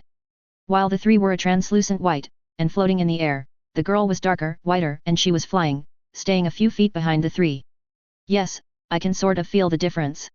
I think, if she wants to, she could walk on the ground too. I don't know, I just get the feeling. Wanting to see if my telepathy works on ghosts, I tried to connect with each of them, to listen to their thoughts. For the 3 talking white ghosts, I feel nothing. It's like, there's nothing there. Not that there are shields or anything, there's literally nothing. No thoughts, no memories, and no indication, other than my sight, that someone is even there. For the girl, now that's where things get interesting. As soon as I try to enter her mind, she stops in her spot in the air, and her eyes snap towards me. You're like her. I hear in my mind, becoming shocked. She's the first person to notice my telepathy use, and she's a ghost. Holy fuck, this is weird. Her face being similar to my mother's is just the cherry on top. I look around, no one had noticed anything weird, and the kids were just wary of the Fat Friar, who was having a conversation with some kid. Darla was close to me, but she was also talking to a girl about something or the other. Like who? Who are you? And why are you so different from them? I ask her in return, thinking over the very few ghosts I know by name, within the Harry Potter universe. This universe. She glances at the other ghosts, and answers, later. I will find you and we will talk. I'm so excited. You're the first person like her that I've found, and she smiles, brightly. The other ghosts look at her in shock, like they haven't seen her smile before, while the bloody Baron takes a step back. Floats a step back? Well, you get the message. Wait a minute. Bloody Baron. A female ghost in her 20s. That's Helena Ravenclaw. Rowena's daughter. I'll have to meet with her later. So much knowledge, so much past. Simply, wow. Come along, now. The professor from before says, coming through the door and opening it. Walking inside, we file in a double line, with no categorization, and stop in front of a stool placed in front of the teacher's table. Curiosity brimming, I take a look around the hall as the Sorting Hat sings a song. A talking hat. I bloody love magic. There were 4 tables around us in the Great Hall, and a 5th table for the teachers, on the stage. Professor Armando Dippet, the headmaster, was sitting in the middle, with Professor Dumbledore on his right, and his left side chair empty. And damn, Dippet was old. Old Dumbledore from the movies had nothing on Dippet. It looked as if one bad breath might give him a cardiac arrest. But, knowing magic as I do, he's definitely not weak. On Dumbledore's right was Professor Horace Slughorn, whom I recognize from the movies. He looks the same, only younger. He was about the same age as Dumbledore, so in his 40s to 50s. Dumbledore was 50 but he looked like he was 35 at the maximum. Magic. After the hat finishes its song, we all wait for our turn. A talking hat. Again, bloody brilliant. Let's hope my telepathy stops it from finding my old memories at least, because I doubt it'll stop the hat from seeing my new ones. Abbott, Charles. The professor says, and I realize I don't even know her name. Matt, I'll ask my classmates, or housemates later. The Abbott boy walks forward and sits down on the stool. In barely 5 seconds, the hat shouts, Hufflepuff. And he joins his house to a round of applause. Hey? When did his uniform change from plain black to black with yellow trimmings? Heck, even his tie became yellow and black. I could probably do it too, but not have it triggered by the hat's declaration or something. And not permanently, which this color change charm definitely is. Avery, Lucille. This time, it's the Avery girl, who walks forward. Slytherin. Aves, Mason. Taking a deep breath, I walk forward and sit on the stool. I see the professor dropping the sorting hat on my head, and see only darkness for a second. Difficult. Very difficult. The hat says, appearing right inside my shields. I close my eyes, and focus on my occlumency practice to go in, to meet it, and ask, what difficult? You came through the shields like they were made of butter. Thankfully, it did not hurt me. How though? I've been sorting students for 900 years now, boy. While your shields are good, I was made better. And to answer your questions, 1, I did not mean to harm your mind, merely enter it, and so I didn't. And 2, I meant that your sorting will be difficult. Very curious. The hat says, ignoring my sulking. He says, but, don't worry, boy. You are going on the right tracks. Rowena showed me her mind too, and you're almost as good as her when she was your age. Granted your protections need some working. Well, a lot of it. Rowena? Rowena Ravenclaw was like me? A telepath? I ask, looking up at the floating hat. The hat nods, and says, I. But that word is not something she used. Her mind was simply built differently. She could move things with her mind, destroy them with the twitch of her finger, and even change the shape of the earth itself, all without using even a little bit of magic. And she could use legilimency and occlumency without magic too, just like you've begun to. Very few occlumency shields could stop her mind. You'll do her proud, boy. Why will I do her proud? And what do you mean begun to? I've been at it for 6 damn years. The hat looks at my frustration-filled face, and says, there's an artifact of hers, hidden out there somewhere, that was made to help those with superior minds control themselves. I think you will find it helpful. He then hums, and asks, now where to put you? You're cunning, and will thrive in Slytherin. That gift of yours will certainly help, and the snake in your robes is one even Salazar would have been proud of. Then again, you're also brave. Trying to do right by your mother. You also plan on joining the next war among the Muggles? Impressive. You'll also shine bright in Gryffindor. I shake my head, and say, while I am brave and cunning enough, those 2 houses don't exactly agree with me. I'm not goody 2-shoes enough for Gryffindor. I will use anything to survive, and make sure to help out as much as I can. But, I also am not a politician, and the actual Slytherins will chew me whole and spit me out. So not Slytherin either. The hat hums, and I feel it sorting through all of my memories, again and again. But, weirdly enough, it does not go down to my old memories, as Chin may. The hat even avoids the shelf in my mind library that my previous memories are hidden underneath of. It can't see those memories. The hat opens its mouth, done with the decision, and says, in that case. Good luck, and make your ancestors proud in Ravenclaw. I hear the last word outside in the real world, and come out, just in time to see the professor take the hat off me. I numbly walk towards the Ravenclaw table and think about what I just heard. Ancestor. Helena looks like my mother. Or now I think about it. My mother looks like Helena. Rowena Ravenclaw is my ancestor. Which means the Grey Lady is my ancestor. But didn't Helena die single? I'll have to check the rest of the history out, or ask Helena, if she agrees. I get back to my senses, in time to see White, Darla get sorted to Gryffindor. I smile and wave at her, as she was my first friend here, as I am hers, to reassure her that I'll still be her friend if she wants to, and then look around the table when she waves back, smiling wide. Along with me, the other Ravenclaw first years were Sherris Black, Anastasia Greengrass, Tom McAvoy, Julian Jackson, Lucas Taylor, Eliza James, Harriet Owen, Elise Dawson, and a few more. These were just the ones closest to me. We were 18 in total, with 10 girls, and 8 boys. After Darla, who was the last to sort, was sorted, the headmaster stood up in his place, and gave a welcoming speech, with some basic instructions like don't do this, don't go there, it will hurt, etc. And then, food appeared in front of us, making us all gasp. Even me, and even those from the magical household gasped, and we all began eating in earnest. I gasped because I've never seen this much variety in food before, at least not since I got here. Muggle world is still suffering from the Great Depression, you know. We introduced ourselves to each other, along with a few details, while I asked the prefect sitting beside me about the professors' names. The 5th year prefect, named Marie Goldfinch, explained, the first year students will have to deal with very few of all those professors. In the center you have the headmaster, Armando Dippet. He's currently the oldest wizard in the United Kingdom, at 293. To his right is Professor Dumbledore, the Transfiguration Professor. Until my 2nd year, he used to teach defense against the dark arts, but then, he suddenly stopped and began teaching Transfiguration. It was all really tedious business. On Professor Dippet's left, is Professor Galatea Merrythought. She's the defense against the dark arts professor. Previously, she was the Transfiguration teacher, along with the head of Ravenclaw House, and deputy headmistress. But she gave that position to Dumbledore now. The deputy headmaster, I mean. Oh, if you have any problems you can either ask us prefects, or Professor Merrythought. Then, there's Horace Slughorn, the potions professor, and he's amazing. He's the head of Slytherin House. He's really good at teaching, and is usually very fair to all. But, he does tend to favor talented students more. Then, there's Professor Sylvanus Kettleben, the care of magical professor, but you won't have much contact with him for 2 years. Professor Herbert Beery is the herbology professor and the head of Hufflepuff House. And he's really sweet. Professor Sinistra is the astronomy professor, and he's a bit strict.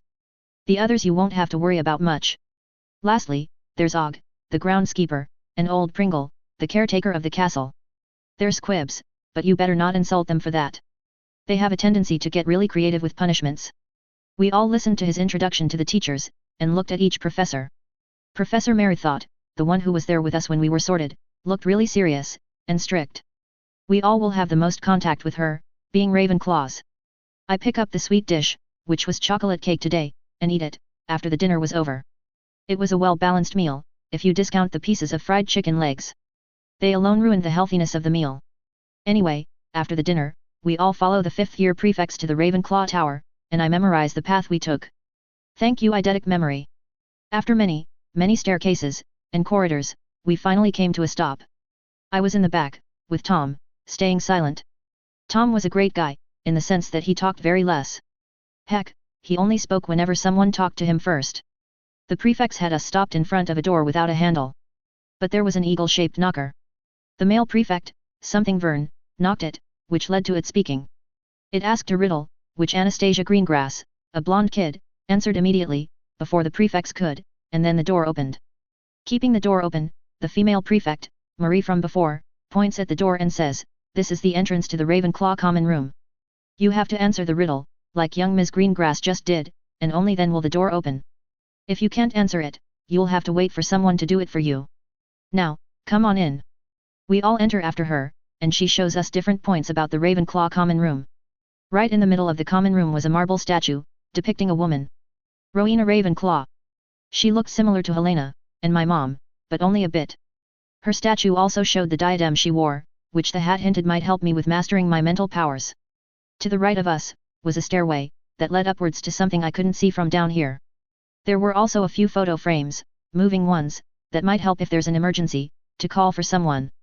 Behind the life-sized Rowena statue, was a hallway, leading to our dormitories. The hallway separated into 2 staircases leading to the girls' and boys' rooms, with 4 students in each dorm.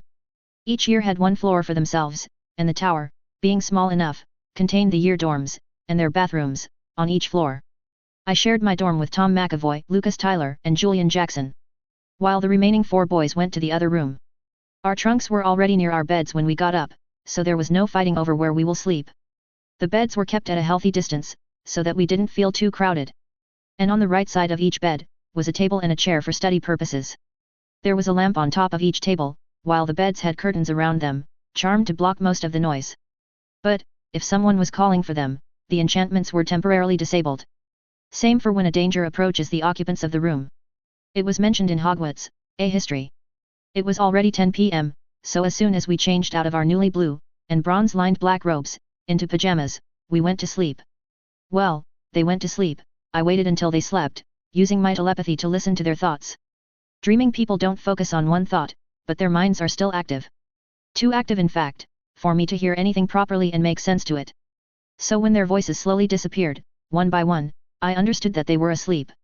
As soon as the last roommate was asleep, which I sped up using telepathy, I focused on my telepathy and began looking for Helena.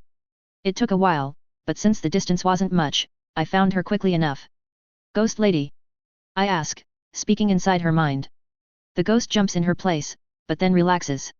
She asks, "You're that boy from before, Mason, right?" "Yup. Mason Aves. Nice to meet. Talk to you. Can we talk like this, or do you want to come and meet me?" I ask, wondering how Rowena could do all that. The powers don't sound as something wizards could do, in any point in time. Helena's voice then says, "Well, what do you think? Does this answer your question?" And now I jump, realizing that Helena was already inside my dorm room. Thank God the others were asleep. Putting a hand on my fast-beating heart to calm it down, I say, "I'm not used to being surprised. My mind usually hears the intruders coming." Helena chuckles, and floats down to my chair. She says, "And since I keep my thoughts to myself, you didn't hear me coming. Tells you your limitations, doesn't it?" I nod, knowing she's right. I hesitate a bit, on whether to mention it or not, but Helena takes the choice from me, when she says, "Speak. I won't get angry about it." Sighing, I say, "You look like my mother, ghost lady." "Well, sorry. My mother looked like you." "Oh. That is unexpected." Helena whispers, her mouth remaining open. She then slowly asks, "Looked?" I nod, and say, "Yet. My mother's dead, passed away right after giving birth to me. But the orphanage ladies had pictures of her, a lot of them, and she looked just like you." "Well, not exactly like you, her cheeks were fuller, and her eyes a darker shade of grey." Nodding, Helena mumbles, "I wonder." Then, snorting, she adds, "I originally thought you were going to ask about my death." "Why the hell would I ask that? I'm young, not an insensitive moron," I exclaim, making sure to keep my voice low. Helena shakes her head, looking towards the window in thought, and mumbles, "Not many take my feelings under consideration, child. She's just a ghost, what does it matter?" I nod, but don't extend on the topic. Instead, after allowing her a few seconds of silence, I ask, "You said that I'm like her. Who was she?" Helena chuckles, and then says, "Please, Mason. We both know that you have realized my identity, and of the person I spoke of. And the hat must have mentioned my mother already, didn't he?" I blush, and say, "Yet. I connected the dots after the hat mentioned Rowena." "You didn't connect shit." A traitorous part of my mind whispers, making me blush harder. So what if I already knew it all? I still had to connect the dots myself, and I connected them. Helena smiles at me, and says, "My mother was amazing. She was the one who taught me how to protect my mind, and detect intrusions by other users of the mind arts. You're the first one that used the mind arts similar to my mother." "How so?" I ask, bending down and resting my chin on my hands. Hey, this is literally a 900-year-old ghost. I'm listening to every piece of knowledge she gives. You too use the mind arts like the delicate art that it is. You're gentle, precise, and most of all, you don't have to use your eyes to use the mind arts. The others, they force their way through the mind, without any consideration for anyone else but them. Sure, some users have been known to be discreet, but even they have to train hard for years to reach that point, and they still need to use their eyes to make sure it works. You, meanwhile, just do it. As Helena finishes her explanation, I ask, and what about you? Could you use the mind arts like us? Helena nods slowly, and says, yes, but not as well as you two. I inherited the gift from my mother, however it was not as strong as hers, nor yours, I suspect. Why do you ask? I point at her ghostly body, and say, for starters, your spirit is stronger than the other ghosts. I was wondering if our gifts play a part in it. And secondly, your mind. I can't explain it to you, but our minds are similar. I literally cannot explain it. The best I can do, is that our minds work on the same frequency, but different amplitudes. I could just feel, just by that one simple touch of our minds in the entrance hall, that we were similar. I'll have to ponder upon it, Mason. You have given me something exciting to think on. As for me being more solid, it could be because of our gifts, as you said. Or, it could be because I am my mother's daughter, and hence connected to the castle wards. Speaking of, how powerful was she, your mother? It's just, the hat expects me to make her proud, and I'd rather know what my target is. On that matter, how powerful were you? I say, scratching my cheek a little. Helena and the hat, they both told me that my mind is similar to Rowena's. And Helena's mind feels as if I found family. No, I don't mean it literally, it's just a figure of speech. This telepathy, which I previously believed to have been an accidental magic become permanent, is definitely something else, if even Helena and Rowena could do it. I wonder if this is like a Kekii Genkai or something, that just the Ravenclaw descendants can awaken. Helena smiles and starts speaking, glad to change the subject. She says, I could do the same as my mother, only a lot weaker than her. I could hear the thoughts of anyone in Hogwarts, if I tried hard enough, and I could move lighter things with my mind alone. So she has telekinesis in addition to telepathy? Oh, man, I wanted telekinesis too. Well, never mind, I can use magic to imitate some of the effects either way. Well, for now that's just limited to moving stuff around, but soon, I hope, I'll get to add transfiguration to it too. She pauses for a while, and then has a very sad smile on her face, which makes me instinctively want to hold her hand. She says, my mother. She was amazing. She could move the whole castle with her mind alone, if she so wished. And she was able to make all of the non-magical villagers of Hogsmeade to move away from the lands. She was also capable of sensing an army from hundreds of miles away, and then make them forget Hogwarts ever existed. Alas, I did not inherit her strength, even if I did inherit her gift. Boy, Rowena sounds awesome. I would have liked to meet with her. I won't say that, because Helena is definitely at least a little jealous of her mother. I reassuringly pat Helena on her ghostly hand, surprisingly not passing through, and say, you know, the hat said that your mother was my ancestor, which makes us related. If you want, you can help me in my training. While my telepathy doesn't need any help, I will need a lot of help in magic. What do you say? Helena shakes her head, and smiles. She says, you're not the first descendant of my mother to enter Hogwarts, child. I won't help you every time, but if you want to learn something specific, or if you need help urgently, I will help you then, and only then. Understand? I nod, still smiling at her. I just wanted to bring her out of her funk. I know why she's so sad, but this is not something that can be changed in a day. I'll talk with her every once in a while, and then I'll make her happy. She's the daughter of my great-grandmother after all, with a lot of greats.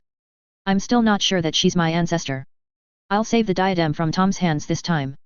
It's not an artifact that I'll let him desecrate with his soul, now that I know it technically belongs to me. After that, Helena leaves the room to go wherever, by shifting to a ball of light, while I just lay down on my bed, and sleep. Okay, for a ghost, that move is one heck of an escape move. But I have time enough to learn anything and everything. There's no rush here, I have 7 years of Hogwarts to go through. Is the ghost gone? Sly asks from where he was hiding in my robes, now awake from when he had slept. 10 hours ago. Chuckling, I say, yes, she's gone. Why, Sly? She's a ghost, that's enough. I'd rather not be anywhere near her at any point in our stay here, Sly says, as he starts crawling towards me. He then asks, why were you even talking with a ghost? And is this going to be a regular with you? Cuddling with Sly, as he sleeps beside me, I say, not for all ghosts, no. This one's special. She's the ghost of one of my ancestors. Sly hums, and says, as long as you give me enough warning. She gives me the heebie-jeebies. Snorting, I close my eyes and go to sleep. My Hogwarts journey has officially begun. A/N, so, yeah, Ravenclaw. He's a descendant from the Aves side of the family. And you must have seen this coming, didn't you? Aves bird Ravenclaw. Changes. TK, but he'll still use magic to mimic TK, that's still in the future. Doesn't know the universe he's in is MCU/HP, but he will in the future, before he leaves Hogwarts in fact. Telepathy isn't all powerful. He can hear the loudest thoughts, and nothing else, for now. When he learns the magical mind arts, like legilimency and real occlumency, then he'll be able to do all that he did in the original FIC. Isn't OP as a wizard yet, he knows 12 spells, and that's it. Of those 12, only a couple are actual offensive spells, which means he's strong as a first year, maybe stronger than a second year, but he's still overall weak. Won't have any romantic relationship with Helena Ravenclaw. The relationship will be friendly, and familial at most. She'll care for him, but it won't be like a lover, more like a nephew. There will be more, but that's it for now. Tada! Chapter 9, First Year. A/N, part1, HelloDarkness07. Update, my mother is currently under meds, and is alright. The only symptoms she had, was a loss of taste, and the test showing positive results. She wasn't actually sick, but we all decided to let her isolate at the COVID center so she can recover away from the stress of home. She isn't getting worse, but since she wasn't actually visibly sick, we don't know if she's improving either. Well, her oxygen levels are increasing, so there's that. She'll hopefully be home by the next week. Thank you all for your well wishes. I'll keep you all up to date. Thank you. The next morning at 6:30, I was standing in the Ravenclaw common room, staring right at a shelf in the in-house library. Sly had turned invisible when I came down, and left through an exit available for the pets for who knows where. He refused to stay inside my robes or stay with me during the lessons. The library itself was not exactly inside the common room, but a little above it. A small flight of stairs led to a second-floor balcony, barely 7 foot above the floor of the common room, which contained the bookshelves. There were 9 shelves, separated by a space big enough for a study table of 20 people each.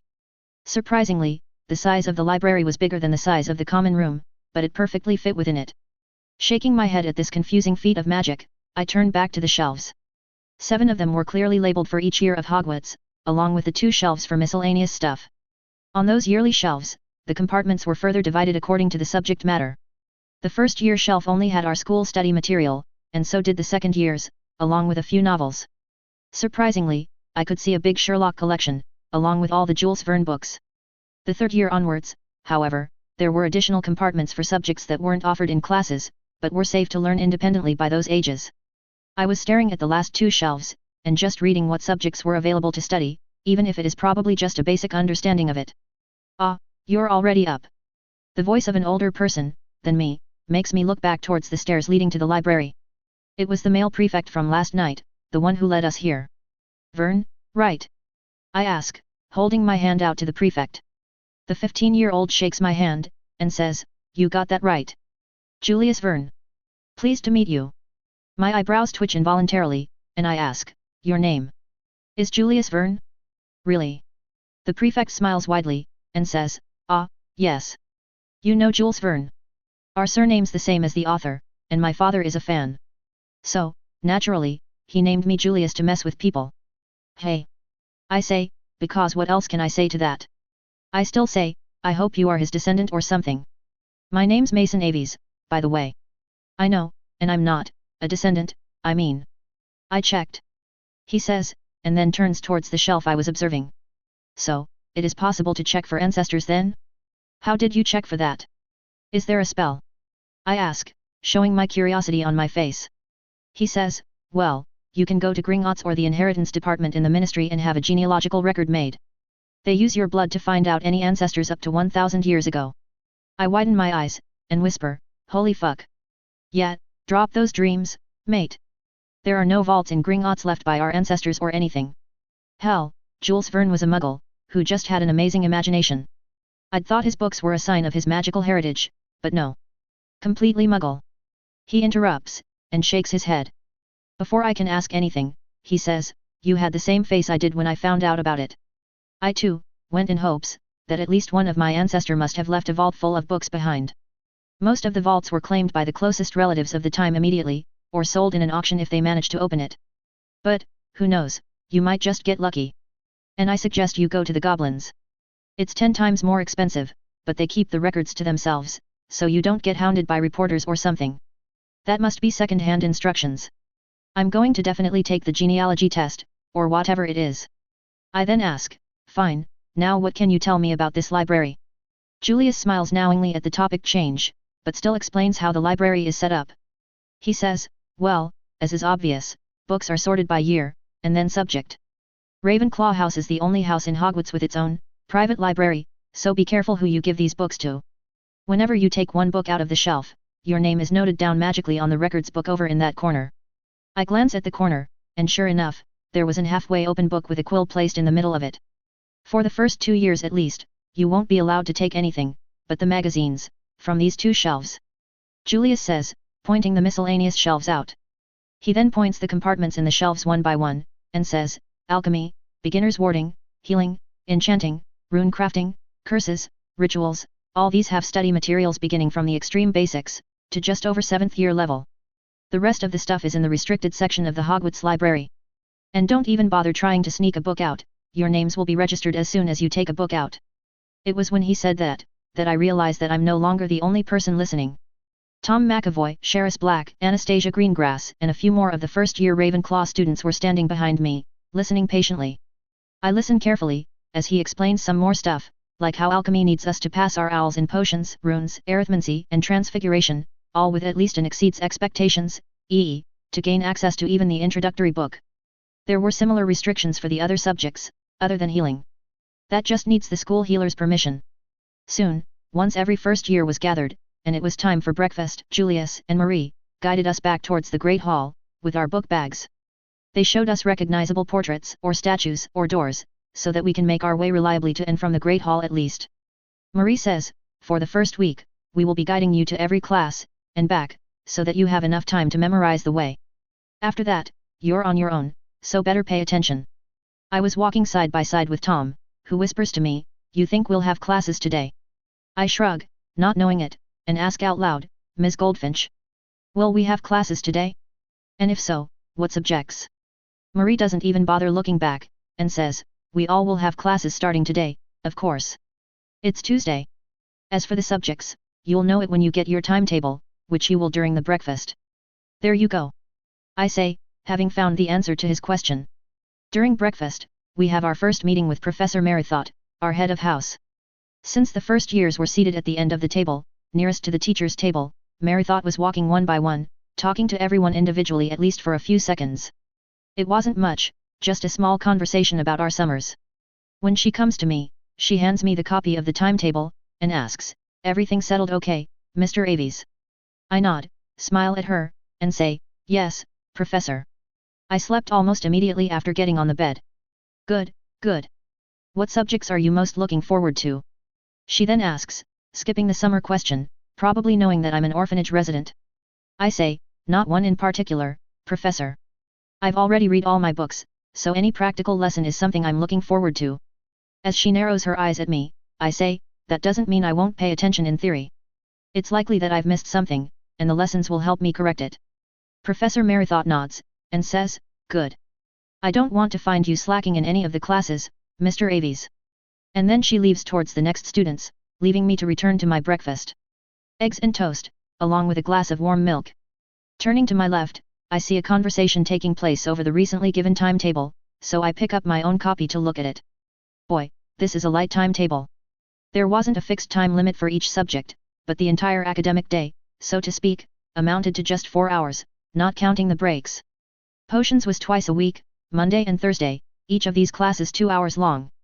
Charms, Transfiguration, and History of Magic were each 3 times a week, with 2 of the classes being 45 minutes long, and 1 being an hour long.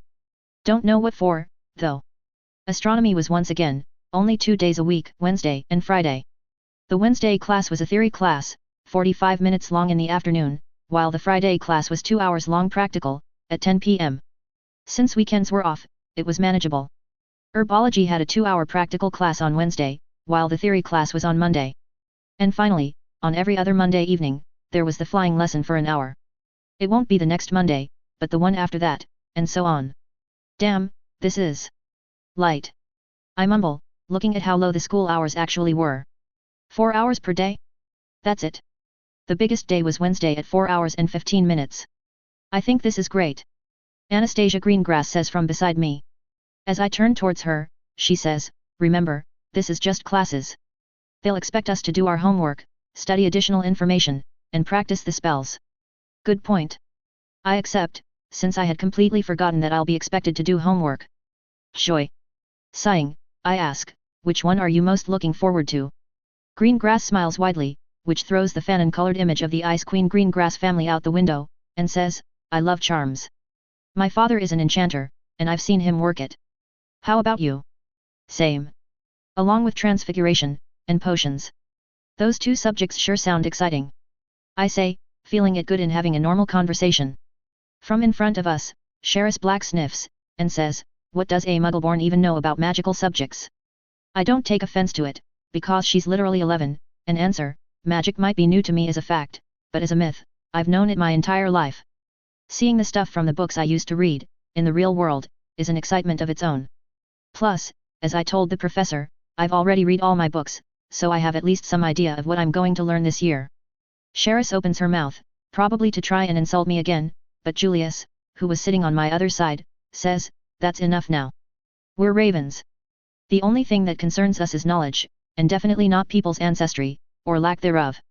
So, I better not find you deliberately insulting your fellow students, Ms. Black. As Sheris nods, looking down at her plate again, Julius turns to me, and says, and while it's impressive that you've managed to read all your books, don't get complacent. Ravenclaw as a house cares more about if you're actually learning, than your grades. Memorization is not tolerated here, you should truly understand your stuff before moving on. Got it. I nod, getting the point. I'll be expected to pay attention, and prove to my teachers that I am actually learning the subjects before I could get to the harder stuff. Well, I'll at least get that much practice in. Our first class of the day was charms, and we did not share it with any other house. That sure is a relief, as I did not intend to embarrass myself in my first class by being too excited. At least, not in front of other houses. Professor Threadroll is the charms professor, and she was new at this school. At most 25 years old, Professor Roll was a newly awarded charms master, and was a pretty good teacher, if I say so myself. The first class wasn't anything special, obviously. After attendance was over with, Professor Roll explained us about the basics of magic, from the magical theory book. Side by side, she was also explaining what charms actually are. You might have wondered, what magic actually is, I'm sure. I know I did. Magic is the supernatural force that allows us to change aspects of our world, at the most fundamental of the levels. Some arts use unnatural ways, that go against the nature of magic, to do it, which we call the dark arts. But most of the magic is natural, that goes hand in hand with nature. We do this by way of magic spells. Smiling, as we were listening intently, she continues, charms are magic spells that add properties to an object, or have an effect on the world without having much in the way of visual effects. Charms change what the objects do, rather than what the objects are. For the first week, you won't be allowed to use your wand in the class, until you understand exactly what magic spells are, and how charms work. Now, let's begin. After 45 minutes of charms, we were given 15 minutes to find the next classroom, and thankfully, the two fifth-year prefects came to pick us up. The next class was Defense Against Dark Arts. Professor Merithot was as strict as I expected, and was a no-nonsense teacher. She too, started us off with teaching us some magical theory for the first class. Then, came the introduction to Dada, what it includes, and all that. Dada is not a single subject, but using everything else we learn in our defense. Charms, herbology, potions, transfiguration, everything can be used in Dada. But, since this was just our first year, we won't have much. From what I read in the book, the first year focuses mostly on distraction and getting away. If any spells come under this category, then we'll probably learn it. The same went on for transfiguration, which we had with Hufflepuff, and Dumbledore looked even more excited than us students. The class took place after lunch, beginning at 1 p.m. He started off with first changing the table behind him into a tiger, and had it roar loudly. He then said, transfiguration is a precise art. A single mistake can have the harshest consequences, so anyone messing around in this class will be barred entry to the classes until I'm sure they've learned their lesson. Like Professors Roll and Merithot, Dumbledore also explained some magical theory, along with the basics of his subject. Like, he explained what the bare basics of transfiguration, what it is, how the spells are cast, and limits. The final class of the day was History of Magic, and damn, it was the most boring class ever. And I've learned addition of single-digit numbers, while already having studied master's level physics. Professor Binns is a ghost, even this far into the past, and was far too focused on goblins for it to not be a vendetta. First class itself, he began with the Goblin Rebellion of 1689, that was the final nail in the coffin that is the International Statute of Magical Secrecy. He made the most exciting parts of history seem boring. So, I just read my history books during the 45 minutes class. I actually read over the Statute of Secrecy part, and Binns was only partially correct. While the Goblin Rebellion did hold a hand in it, the main cause was the countless wizards and witches getting burnt at the stake by the Church. The establishment of the statute, and the formation of the International Confederation of Wizards, was meant to protect the magical beings, wizards and others alike, from prosecution by the Muggles. It was interesting, if I'd managed to not sleep at all.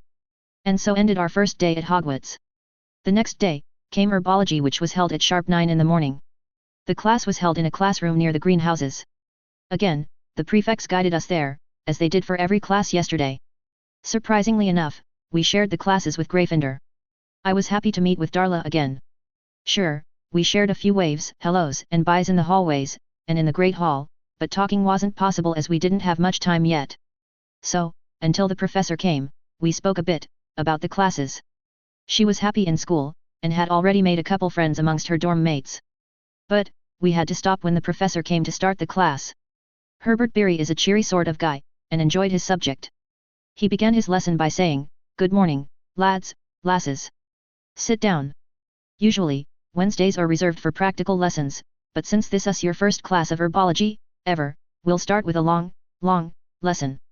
Chuckling at our faces, he says, "Don't be upset, I'm sure that you'll come to enjoy the subject just as much as I do. Now, who here has read the first chapter of 1000 Magical Herbs and Fungi?" After 1 hour 45 minutes of a completely theoretical herbology lesson, came astronomy, and then history of magic, with the lunch break between and charms. Thursday brought our first potions lesson, again, a lecture about different ingredients and the steps we'll have to go through to brew a successful potion. The class was held in the dungeons, with the Hufflepuff house once again, and was taught by the well-known Professor Horace Slughorn. And damn, he's an amazing teacher. At the end of the class, he took a small oral quiz, and almost everyone knew the answers to all the question, even if not all were perfect. Our week ended with an astronomy lesson, a practical this time, on Friday night, at 9 for 2 hours. "What's got you so happy?" Sly asks, the lazy snake having skipped classes in favor of either sleeping, or roaming around. Turning towards him, I say, "I'm finally learning magic, Sly. This is exactly what I'd hoped it'd be, and it's perfect. Tell me if there's anything interesting you've learned," Sly says, and goes back down to sleep. Poking him in his body, I ask, "What about you? Did you find anything interesting while roaming around?" Annoyed, Sly looks up at me, and says, "Other than many small pets, which I did not eat, you're welcome, there are many holes that I can go through. The forest is good enough, but there are more dangerous beings there than me." "You did remember to stay invisible, right?" I ask, worries of being found out.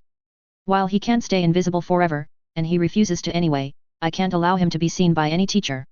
Snakes are venomous, and Sly is a cobra. He won't bite anyone without reason. But his presence here is a threat to the students still. So, he goes to the forest to be free, be visible again. Sly hisses angrily, and says, "You're lucky that I understand the need, human. Staying invisible is tiring. You better find a solution for us soon, or I'll have to reconsider staying with you." Damn, maybe it's time to find Helena once again. As I go to sleep, I think over what else I did this week. I didn't do much, but kept to the regular nightly practice of using my magic spells on my list, which were still just 12. Only this time, I also did them using my wand. The feel of my magic is different, when used through my wand. Easier, in some ways, but harder in others. Easier in the way that I don't have to focus as hard as I have to wandless, but hard in the way that I need to be really precise to use magic through a wand. Wand motions, incantations, and intent are the necessity when using my wand. While I can just use my focus and imagination to cast spells, with a wand I need to use the other steps too. Just the intent is not enough, at least for now. I expect that it'll get easier once I get used to a wand. But, even if I do, I won't stop using wandless magic. I don't want to get so used to my wand, that I forget using wandless magic. That's entirely possible, I know. So, I still kept 2 hours for my wandless practice, including my metamorph magic, behind closed curtains. I have just been getting used to the castle for this entire week, so that I don't get lost or something, and just enjoying my classes. I won't even try to find the 2 best hidden secret rooms until at least next year. For now, I'll just study what I'm given, and some more. I just hope my stay here won't be as exciting as Harry Potter's was. Was going to? Damn, time travel is confusing. Hey, better put that on the list of topics to study.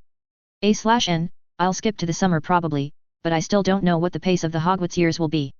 While I want to write more, there isn't much to write other than studying the spells he already knows, except with a wand. One thing I want to say, the 12 spells he knew wandlessly aren't the same as the wand spells.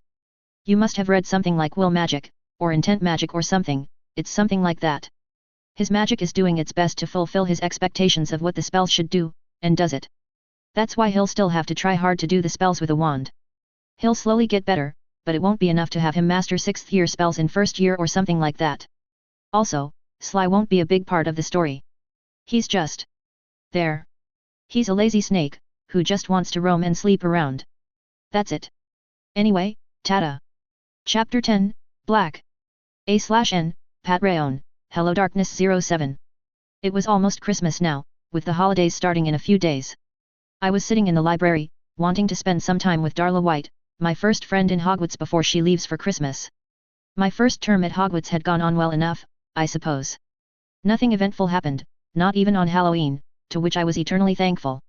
I just went to classes, aced the practical portions after 2 to 3 tries at most, and spoke with my small list of friends. Well, 3 acquaintances and a single friend, Darla. As for my classes, I am enjoying them all. Even History of Magic, if you can believe that. Charms was my favorite, and it's not at all because of Professor Threadroll. She played a small part in my enjoyment, but not much. It's not like I can even do anything about it, I'm 11. Anyway, Charms was easy for me. Every spell I learned, I would read and try to understand the theory as much as possible before trying it. Not just for Charms, but for every wand subject. Charms was just the one subject where I shined the brightest. Every spell I tried, was successful in a maximum of 5 tries, and sometimes even the first try. Out of all the spells taught, I found the fire-making charm, Incendio, the hardest, and that took me 5 tries to successfully cast at the given candle. But I didn't stop there. After finishing my homework, and daily practice, I would try and try, until I could get all the spells to come out wandlessly too. I was mastering spells as I go. I hadn't begun with silent casting yet, but I could keep my voice limited to a whisper, no matter the spell. This is the first year though, and later years might force me to raise my voice. The same thing for Transfiguration, which I found a tad bit harder than Charms. Where casting Charms had us twirling our wands in smooth, delicate motions, Transfiguration required rigid, and decisive wand movements. I am good at twirling my wand smoothly, but not as good at making rigid movements.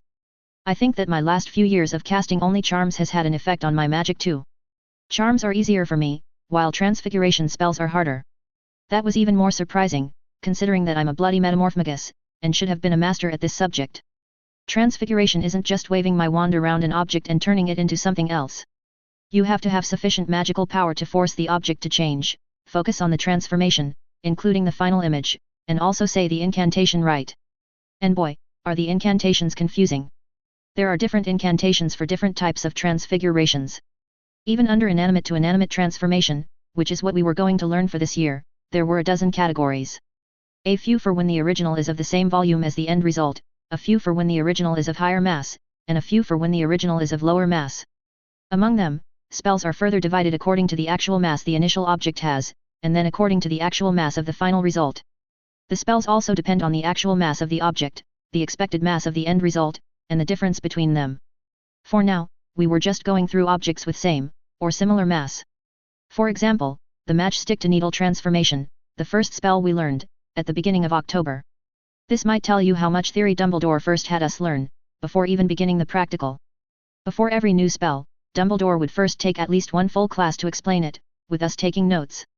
Then, 2 to 3 lessons would be spent trying the spell, until everyone gets it right. Yet, it was extremely boring for the smart ones. Anyway, I still managed the transfiguration spells at least partially during each class. But I was still amongst the first to complete the spells. I'd tried using transfiguration spells wandlessly, but it didn't work, at all. And by now, in the 3.5 months that we've been here, we were only taught 5 transfiguration spells. 5. The spells were to transfiguration matchstick to needle, needle to matchstick, pincushion to matchbox, and back, and finally wooden plank to pillow. We hadn't begun reversing the last one yet. As for Dada, it was going superb. It was the only class where we had a form of physical exercise, other than the flying lessons, but they were just once a week. Other than learning simple spells like Lumos, Lumos Solemn, Incendio, Aguamenti, and Petrificus Totalis, we were also put into a practice of dodging. Can't die of the killing curse if it never hits you. Potions was exciting, because it allowed me to see what kind of man Slughorn is. He was a pure Slytherin at heart, and was already beginning to cultivate the smarter students, which included me, Anna, and Darla. Our first practical lesson was the boil cure solution, 3 weeks after September 1st. All the previous lessons had us practice cutting, dicing, crushing, and every other action required during potions, and that was after a total 3 hours of lectures. Other lessons were not that interesting. Astronomy was astronomy, interesting, but not as exciting on the magical spectrum. Herbology was just magical gardening, with more chances of harm than the usual. But since we're first years, the harm was limited to scratches and cuts. The flying lessons were exciting in the beginning, but now, it felt limiting. There is no limit to magic other than the ones we give ourselves, is what I truly believed in. And so, the possibility that wizards could fly on their own was zero, is something I highly doubt. Plus, the school brooms would shudder mid-flight. Scary as fuck. Thankfully, I had gotten used to the castle now, so at least I didn't get lost anymore. That was an embarrassing experience, knowing that my pseudo-eidetic memory was useless in front of the magical maze that is Hogwarts. It keeps on changing every once in a while. The most annoying part of my school life though, was definitely parchment and quills. I practiced a lot during the summer, okay, that doesn't mean it's not annoying as hell. Which is what brings us to now. Hey kids, what be we got here? Tom Dodderidge says, sitting on our table and taking my piece of parchment from under my hand. Darla and I were working on our potions homework, a 12-inch essay on the properties of asphodel. Sighing, I say, potions homework, Tom. Could you please give it back, I still have to finish the transfiguration homework too. Shrugging, Tom hands it back, and asks, why are you two not out playing? It's the first snowfall. Darla looks up, finally, and freezes. Believing that it's because Tom is a Slytherin, I hold her hand under the table in reassurance, and tell Tom, believe it or not, we're getting our homework over with, so we can actually enjoy our Christmas holidays. I then look behind him, and finally see that he wasn't alone. Behind him, was a beautiful girl, about 15 years old. Damn, I'm too old and too young for her, at the same time. Hello there. I didn't catch your name. I say, finally realizing that Darla had frozen after looking at this girl. And is that a blush I see, creeping up her neck? Oh, ooh. Damn. The older girl rolls her eyes, and says, because I didn't give it to you, Aves. That is your name, right? I nod, wondering what she wants. Tom points his thumb at the girl standing behind him, and says, that's Cassiopeia Black, our 5th year prefect. She heard your name from me once and wanted to meet with you, don't know what for. Now suspicious, I use my telepathy and try to listen to her thoughts. She does have an occlumency shield, however, and I only hear a few snippets. She can hide her memories all she wants, I don't want them, but she cannot silence her thoughts completely. Aves. Too similar, definitely a descendant. Squib, hidden, marriage. At that point, I stop using my telepathy, she knows I'm an Aves. Well, from the Aves family. At least I know what hearing the thoughts of a weak/mediocre occlumency user feels like. Smiling up at her, I ask, what can I do for you, Ms. Black? Cassiopeia is beautiful, no doubt, but I now know that she's going to try to manipulate me. So, I wasn't surprised, when she says, come with me. And starts walking out of the library. I look at Tom, to which he just shrugs, frowning in worry, while Darla finally comes out of her shock and returns to her homework, red-faced. I gather my stuff, and say, I'll be back, but if I don't, I'll meet you here tomorrow at 9. Darla just nods, not looking up, while Tom gets up and leaves before me. Giving one last concerned and pitted glance at Darla, I go out to find Cassiopeia Black. Finding her standing right outside the library, her hands held in front of herself in a prim proper way, I approach her. Before I can even open my mouth, Cassiopeia tilts her head towards the corridor, and says, walk with me, Aves. I join her, and after we're alone, I ask, again, what can I do for you, Ms. Black?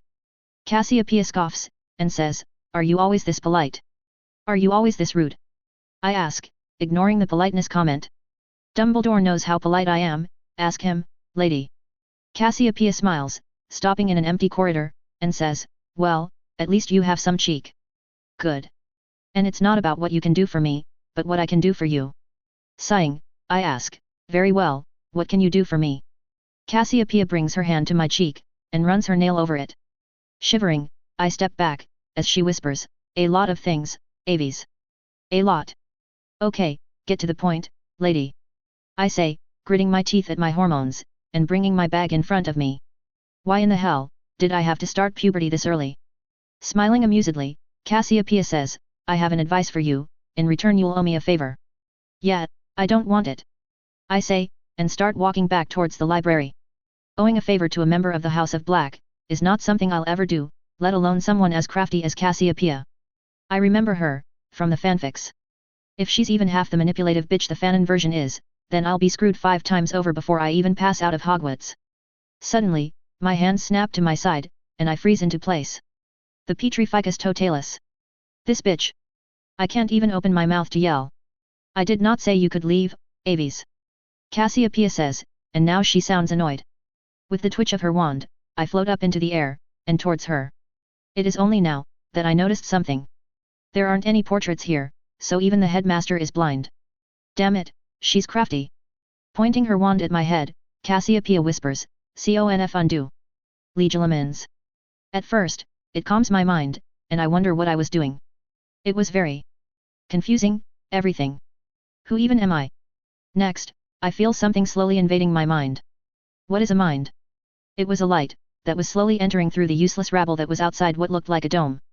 But then, my mind clears, and returns to its ever-present state of zen, as my telepathy fights of the external forces acting upon my mind. I allow the legilimency probe to reach deep inside my clutter of useless memories, and keep it there.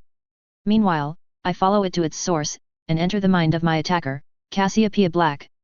Only this time, I don't just hear her thoughts. I'm right inside her minds, through the shield.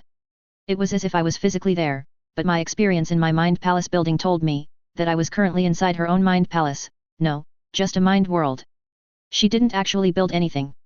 There was just a white picket fence, expanding over infinite distance as far as I could see, on both sides of what looked like an open gate.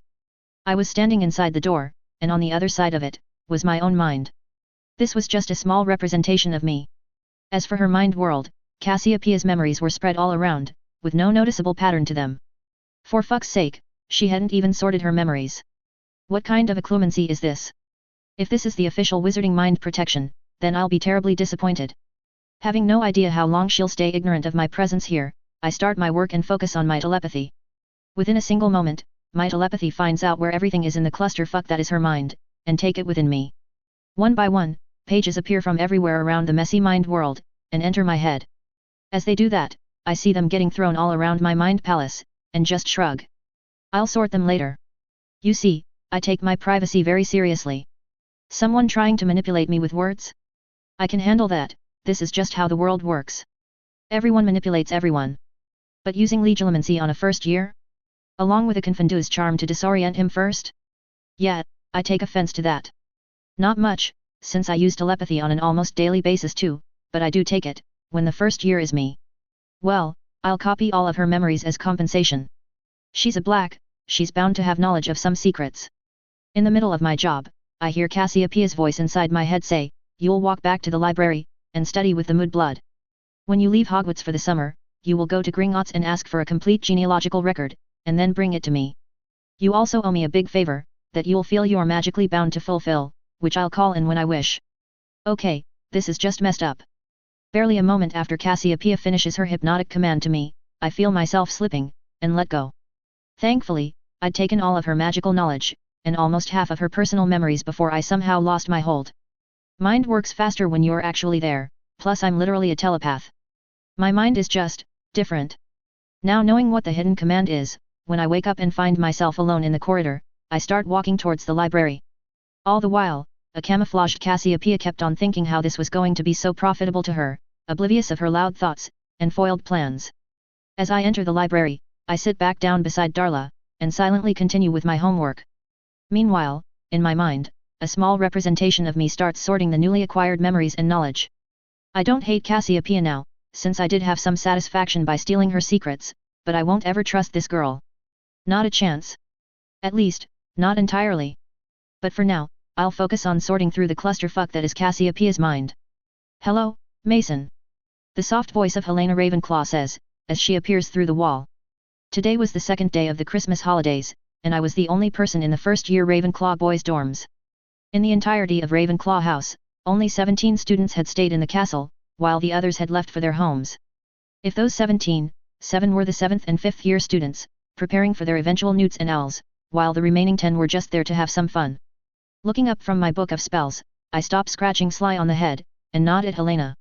Sly immediately becomes invisible, and speeds towards my robe to hide in his pocket. Hello, Helena. You sure took your time to visit me. Helena chuckles at Sly's fear of her, and says, it took time to find what you had asked of me, child. Mind arts is not something wizards usually write books about. It is mostly taught wizard to wizard. Helena had a hidden stack of books somewhere, I guarantee it. She would visit me at least twice a week, to help me understand anything I didn't. And there was a lot I didn't understand, even after all my Canon knowledge.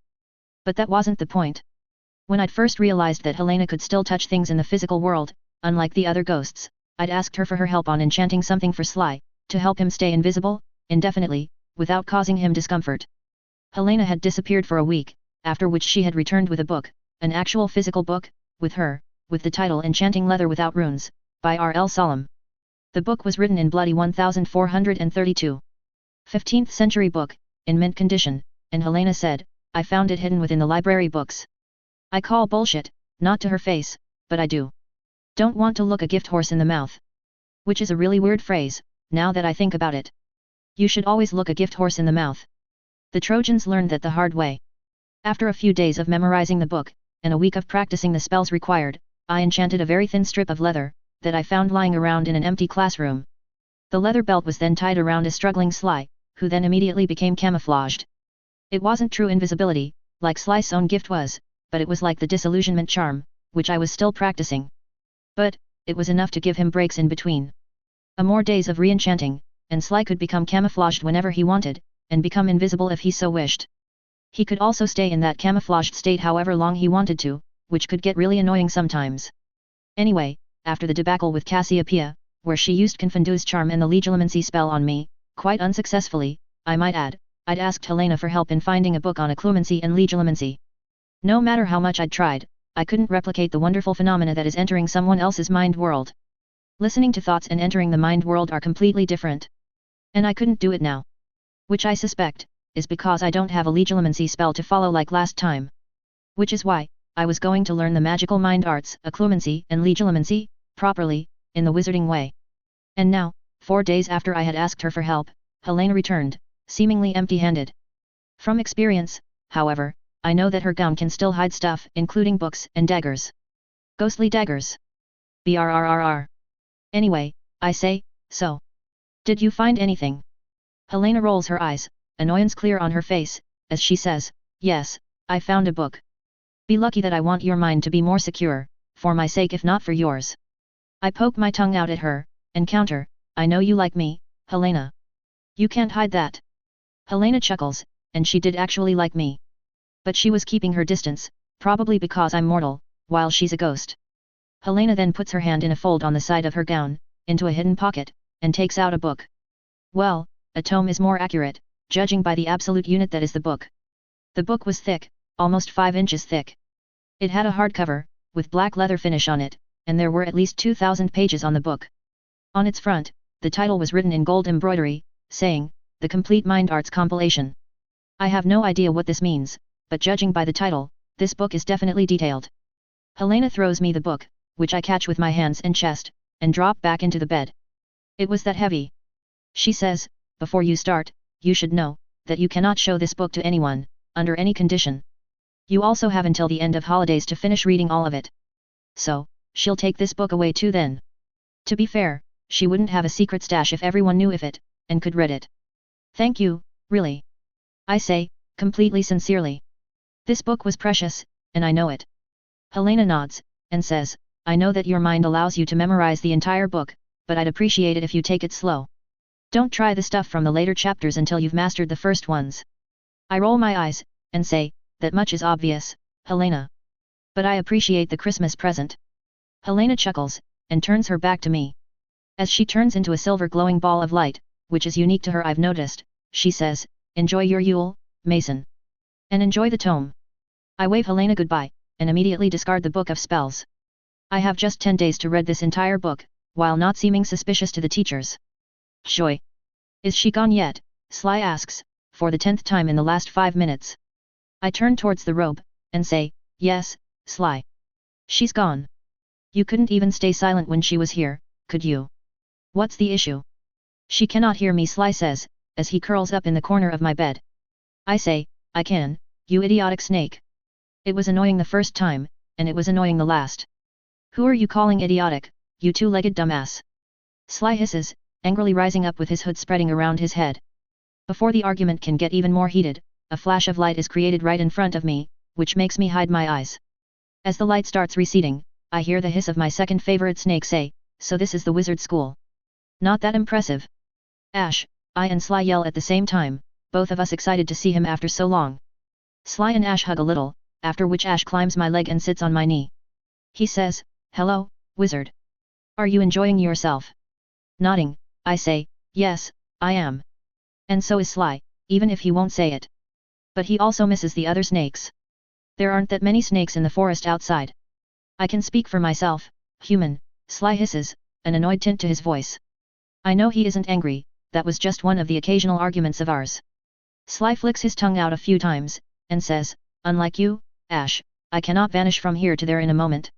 So, I could not visit the bush before. As the two snakes continue to talk, I pick up the heavy tome and let them have their reunion.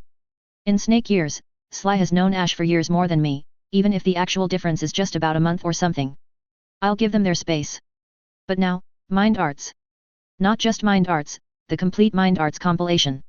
I really hope it isn't too hard. A/N, Cassiopeia won't be the enemy, nor will she be his friend, like last book. She'll be someone he's wary of, but not afraid. He'll work with her if the time comes, but he won't ever trust her completely. How will that affect his eventual pairing? I haven't decided yet. It's still too far away. Wish me luck. Tada. Chapter 11, Summer of 31. A/N, part1, HelloDarkness07. Sorry for late upload. I was depressed for 2 days, and I took my first dose of Covishield yesterday. So, I'm going through a fever right now. My mum's back, by the way. She's in home quarantine right now, and has a few tablets that she's taking daily. Otherwise, she's fine, but we're still taking care not to get too close. She's the one who's suggesting it, so don't worry. Well, wish us luck, and thanks for all of your support. Thank you, really. Read on. Soon, the first year ended, without anything else happening. I progressed a bit in my powers, but not exceedingly so. On the telepathy and mind magic side of things, I'd completely memorized the 7,259-paged book, Complete Mind Arts compilation in the 10 days of Christmas holidays. But I hadn't actually understood it immediately. My telepathy and the jury-rigged occlumency allowed me the ability to recall anything to the most minute detail. However, it doesn't happen instantly. I have to focus to bring that particular memory to the front. So despite having memorized the book, I hadn't understood it completely then, but I was slowly gaining an understanding of the book. That needed me to go inside my mindscape, and read the memorized book there. Again, only this time at the usual pace. I was just about 3/4 of the way through the book, having taken to practice the instructions as I read them. Occlumency is the subject I had studied the most, since legilimency will only come after I've mastered my own mind first. Granted, I've already mastered my mind, I think, but I'll have to do this the wizarding way. The last quarter, which I've just begun learning, contains the detailed instructions on legilimency. I tried using legilimency on a few of the older students, and boy did I have some revelations. Occlumency shields are strong enough that my telepathy has some trouble going through, undetected. It means they're really strong, but the point is, they're only that strong right behind of the eyes. Honestly, it was so shocking, having that revelation, that I had to stop and just stare at the wall for 10 minutes. The shields around the mind aren't weak, don't misunderstand, but when you compare it to the telepathy shield that I put up when I was literally a child, that is a disappointment. Compared to my bulletproof glass shield, the occlumency shields are Corning Gorilla Glass 3, not even 5, let alone Vitas. And then I remembered that Cassiopeia's mind literally had a door at the front, but the rest of her mind was surrounded by a wooden picket fence. Granted, one had to first go through the useless distracting thoughts that the defender must have put up. But still. This made it possible for me to just go into the minds of any student in this school, and get their memories and knowledge, as soon as I learn how to use legilimency properly. I don't, however, think that the teachers' minds would be this easy. If I cannot listen to the thoughts of the goblins of Gringotts, while keeping my telepathy active, then I definitely can't do it to actual competent adult wizards. At least, not while I'm a kid. Cassiopeia was just new at occlumency, and so were the other students I tried it with. Speaking of Cassiopeia, it was a disappointment as well. Her knowledge was precious, no doubt, but it wasn't extensive.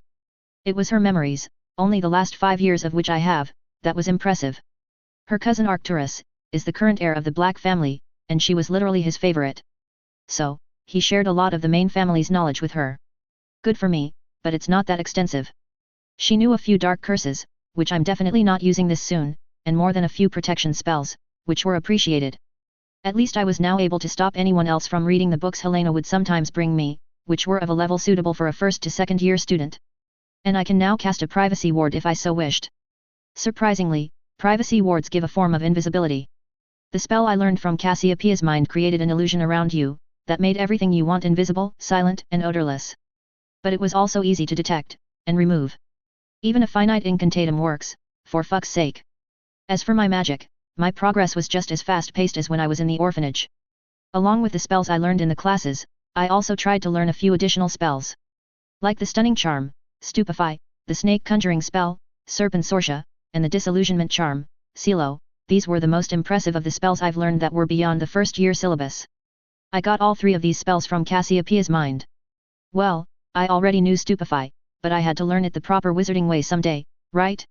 Other than that, I've learned about 5 charms and transfiguration spells from out of syllabus, but within the capabilities of a normal first-year student, and 5 more from the second-year syllabus. Those I learned from the Ravenclaw House Library, so the teachers probably know that I know those spells. It was a calculated reveal, since a Ravenclaw studying ahead wasn't unexpected, and they must have already noticed I'm bored in classes, but since my magic control wasn't that impressive yet, I kept to the first 2 years. Don't want to become blind or something because I tried the Patroness charm in the first year or something like that. Hey! It's magic, anything can happen. Speaking of magic control, I still kept with my exercises, but now, only kept to the more useful spells. Disillusionment Charm, Silo, Alohomora, Stupefy, Petrificus Totalis, Incendio, Aguamenti, and Diffindo. I was hoping to completely master them until I can cast them on instinct. What about the Levitation Charm, Oxio, and Depulso, you might ask? Well, this is my best accomplishment of my entire life. I have managed to make my body, and my magic, so used to the 3 spells, that I can now cast them all without a wand, without speaking, and sometimes, without even pointing my hand. The spells were completely mastered according to wizarding standards, but not by mine. My end goal, in regards to the 3 spells, was to completely combine them and every other such spell to mimic telekinesis. It was still a work in progress, and I still had a long way to go. I'll consider it mastered when I can fly on my own. The reason my progress was relatively small, other than my mind arts, and telekinetic spells, is that I was actually taking it slow. First of all, I have homework too, as annoying as it is.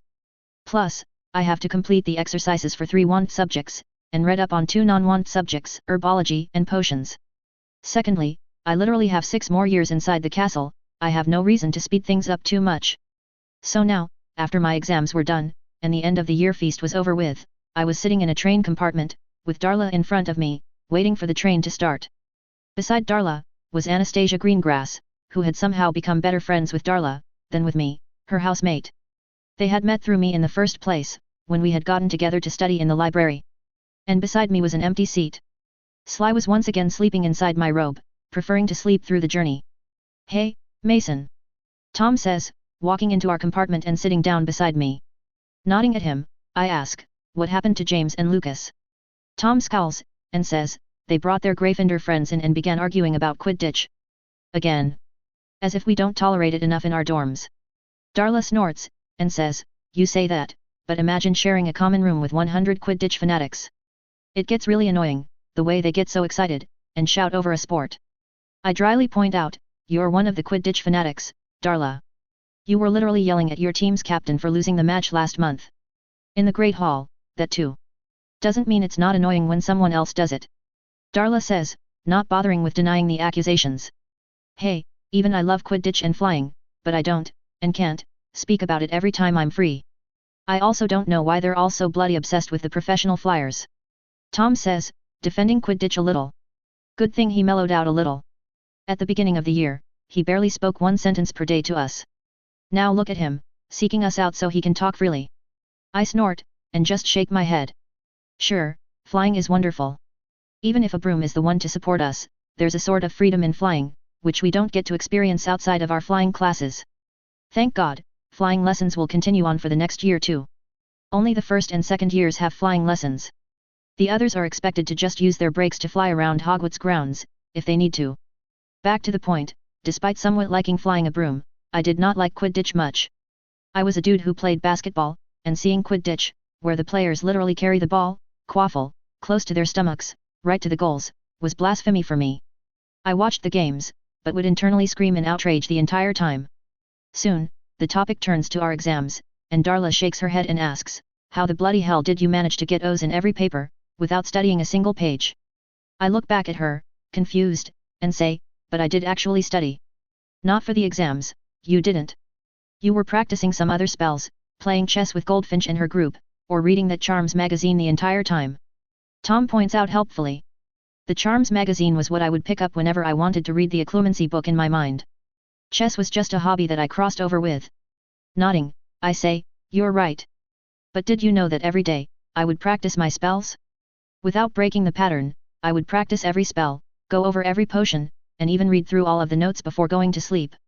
So, I didn't even need to study, because I already knew everything. Plus, my pseudo-eidetic memory helped with recalling the theory perfectly. I only lost a few points in Herbology Practical, and Potions Practical, where I made some personal errors. Otherwise, I had almost perfect scores all over. Theory-wise, I felt as if I was writing an open book test, but I did refrain from copying everything down from my memories." Darla whistles, impressed, and asks, "And you didn't think to tell us this?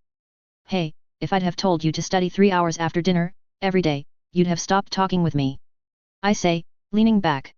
For 5 seconds, no one speaks, after which Tom says, "Yeah, probably." Darla nods, and says, "Fair enough." While Anastasia says, "Definitely what would have happened, yes." Shaking my head, I smile, thinking what these next years might bring. The Harry Potter universe, the wizarding world.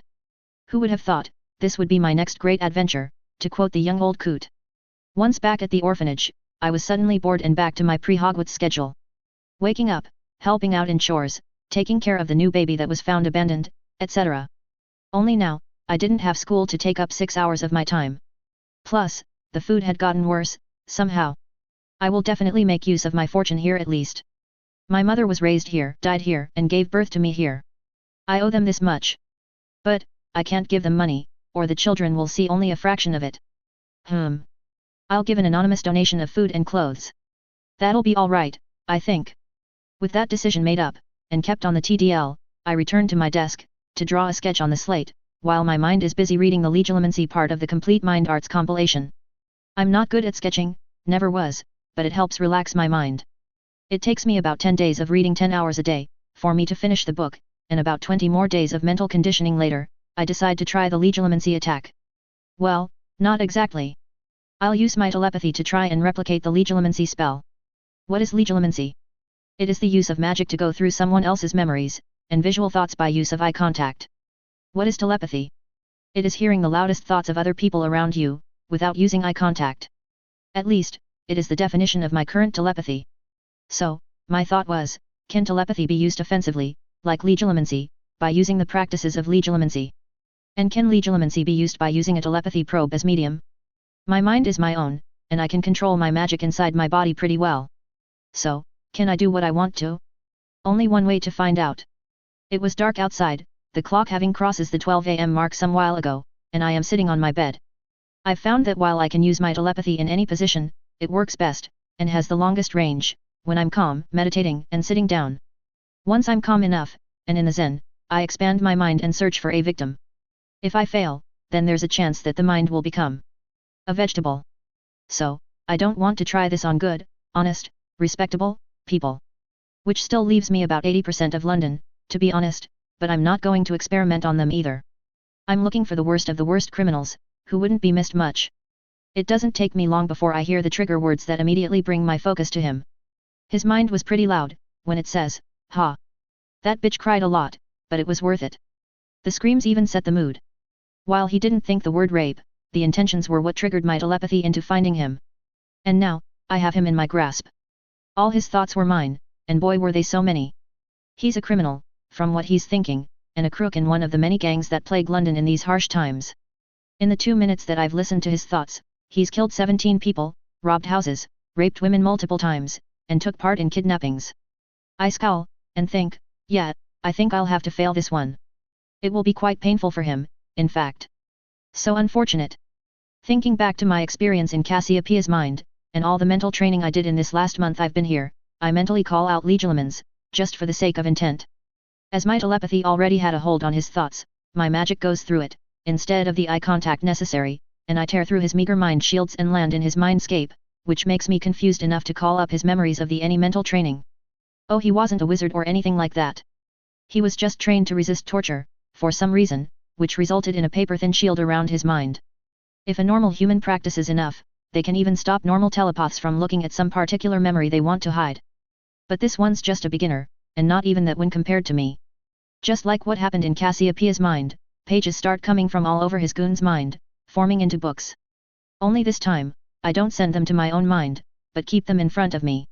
One by one, books start stacking up in front of me, while disappearing from their initial places. When the books stop coming, I look at the 35 stacks of 12 books, and one stack of 4 books in front of me, and frown. His mind was useless, if all he has is these books full of memories. This dude was just a crook, but I have no need for the memories of a criminal. Pointing my palm at the stack, I focus on the rage I felt after hearing his thoughts, really focus on it, and shoot flames out of them. The flames catch one book on fire, and it starts spreading from there. Soon, the entire mindscape is burning, with the flames taking the shape of animals to burn anything and everything they might find. The only place unburnt, is the one I'm standing on. Satisfied with the result of my first experiment, I retreat to my body, and open my eyes. Meanwhile, the crook, who had just been walking towards his house from the house of his rape victim, suddenly stops, and drops down on the ground. Arg! Arg! Arg! He keeps on yelling in pain, while holding his head and pulling at his hair, waking the people up. Fearful people wake up to see a man screaming in the middle of the road, rolling around on the ground, without any visible reason. Some good soul takes him to the hospital, where they sedate him to stop his screaming. Finally, when the doctors conduct whatever tests they can, they conclude that the patient suddenly suffered a brain aneurysm, and went into a coma. When he wakes up, months from that night, they will realize that he has forgotten everything. He doesn't even remember who he is, what he is, and he can't even talk. He essentially becomes a baby in the body of a 36-year-old man. And it is just because he raped a girl minutes before a telepath was looking for someone like him. Bad luck, even if it happened to the right person. A few days after the incident with the crook whom I played judge, jury, and executioner with, I had concluded that my offensive telepathy, or let's just call it legilimency, wasn't harmful, unless I actually meant it to be. That was a relief. If I do want them to hurt, I can use what I'm terming as mental energy to do anything. Erase their memories, change the memories, kill them. Anything. The first crook, I burned his memories, but burning isn't the only way to erase memories. It's just the most satisfying, and the most painful for the victim. So far. Anyway, I'd used legilimency on many more people, because practice makes perfect, and I've noticed something. My mind is different. I knew that, but I just didn't know how different it was. How to explain? Imagine the mind as an object which gives off radiation, and all of the radiation, no matter which mind emits it, are contained within the light spectrum. It's not like that, but just suppose it does. Human minds are fixed to one band, animals to another, and insects to another, etc. But I haven't tried animal minds yet. It's bound to be disorienting, and I'd rather have a lot of experience with human minds first. So, let's say muggles have their minds at the top in terms of wavelength, between 600 and 700 nanometers, making their minds the easiest to be sensed, or heard amongst humans. Then, the wizards come right below them, between 500 and 650 nm, and yes, there is bound to be a considerable overlap. This is just my assumption, however, so take it with a grain of salt. If we assume all that, then I've found that my mind is based in the 300 to 500 nm range, and this is spectacular. My mind is literally out of the limit allowed for minds. In the billions of human minds that are contained in the visible spectrum, my mind borders, and sometimes even goes to the ultraviolet region, and I have a range of almost twice that of others. I'm definitely not the only one like that, but I do like to feel special sometimes. Keeping to that scale though, I've noticed a few minds that are in the 400 to 550 nm range, and they are easily noticeable. It's as if my mind just automatically finds them if I want to. In the city of London itself, there were hundreds of people like that, with their minds running on higher frequency than muggles and wizards, but far lower than mine. I haven't tried hearing their thoughts yet, nor have I tried legilimency with them. If their minds are better than wizards, then there's a high possibility that they could feel me in there. I was just observing them for now, by using the other minds near them. Invading privacy? Yup, definitely. But I need to know this. If I didn't need this information, I wouldn't be spying on one of these different-minded people right now. I was currently writing the mind of an old woman, looking through her eyes. She was still in control, and I'm not going to change that for now, but I was also there, sitting right behind her, figuratively. This woman is completely normal, with nothing different about her mind. The old man in front of her, however, was different. In front of us, was a man of about 50, the woman's husband. He was reading the newspaper, like he did every day since I've begun observing him. I didn't have to look through her memories to know that he followed a fixed routine. I have no idea why his mind is different, but since I refuse to enter his mind before knowing why, I'll just have to keep observing. Thankfully, my mind has been able to multitask for years now, so looking through the woman's eyes, and carrying on with my own daily routine wasn't a chore. This man also wasn't the first person I'm spying on like this. He's the third, actually. The first two were siblings, so I just possessed the mother to observe them. Nothing exciting happened though, for the 10 days I was there, so I switched the target to this man. The man was called Fergus McCallan, who lived with his wife, Anna. They had no children, and weren't rich either. They belonged to the category of man goes to work, while the wife handles the house, and they've been doing it for 30 years, ever since they married. And now, for the last 3 days I've been observing them. Spying, to be honest. It was all going just like normal, for hours and hours. I kept following the man, Fergus, using different normal humans as my personal TV sets, and nothing was different than the last 2 days I've been observing him. He walked into town every day, to work at the office of Daily Mail, and then went home after a drink or two. While returning home from the bar, however, something changed. Fergus was just walking towards his home, a little bit tipsy from the drinks he'd had today, while I was looking at him through the eyes of a man, sitting in his veranda. I just had to prompt the man to keep looking at Fergus. Suddenly though, Fergus finds himself at the wrong end of a knife, 4 young people surrounding him. I couldn't hear what they were saying, so I switch minds and go into the mind of one of the knife wielders. Any money? Please, I just want to go homey. Fergus pleads, choking at the end, terrified for his life. One of the young men, their leader from the looks of it, takes a step forward and puts the knife on Fergus's neck. Suddenly, however, the leader clutches his stomach, and goes to the side to start vomiting, the knife dropping to the ground. Fergus looks at the remaining 3 men, who look concerned and grossed out at the same time, and as I was observing him through the eyes of one of them, I clearly see his eyes glow a sickly yellow.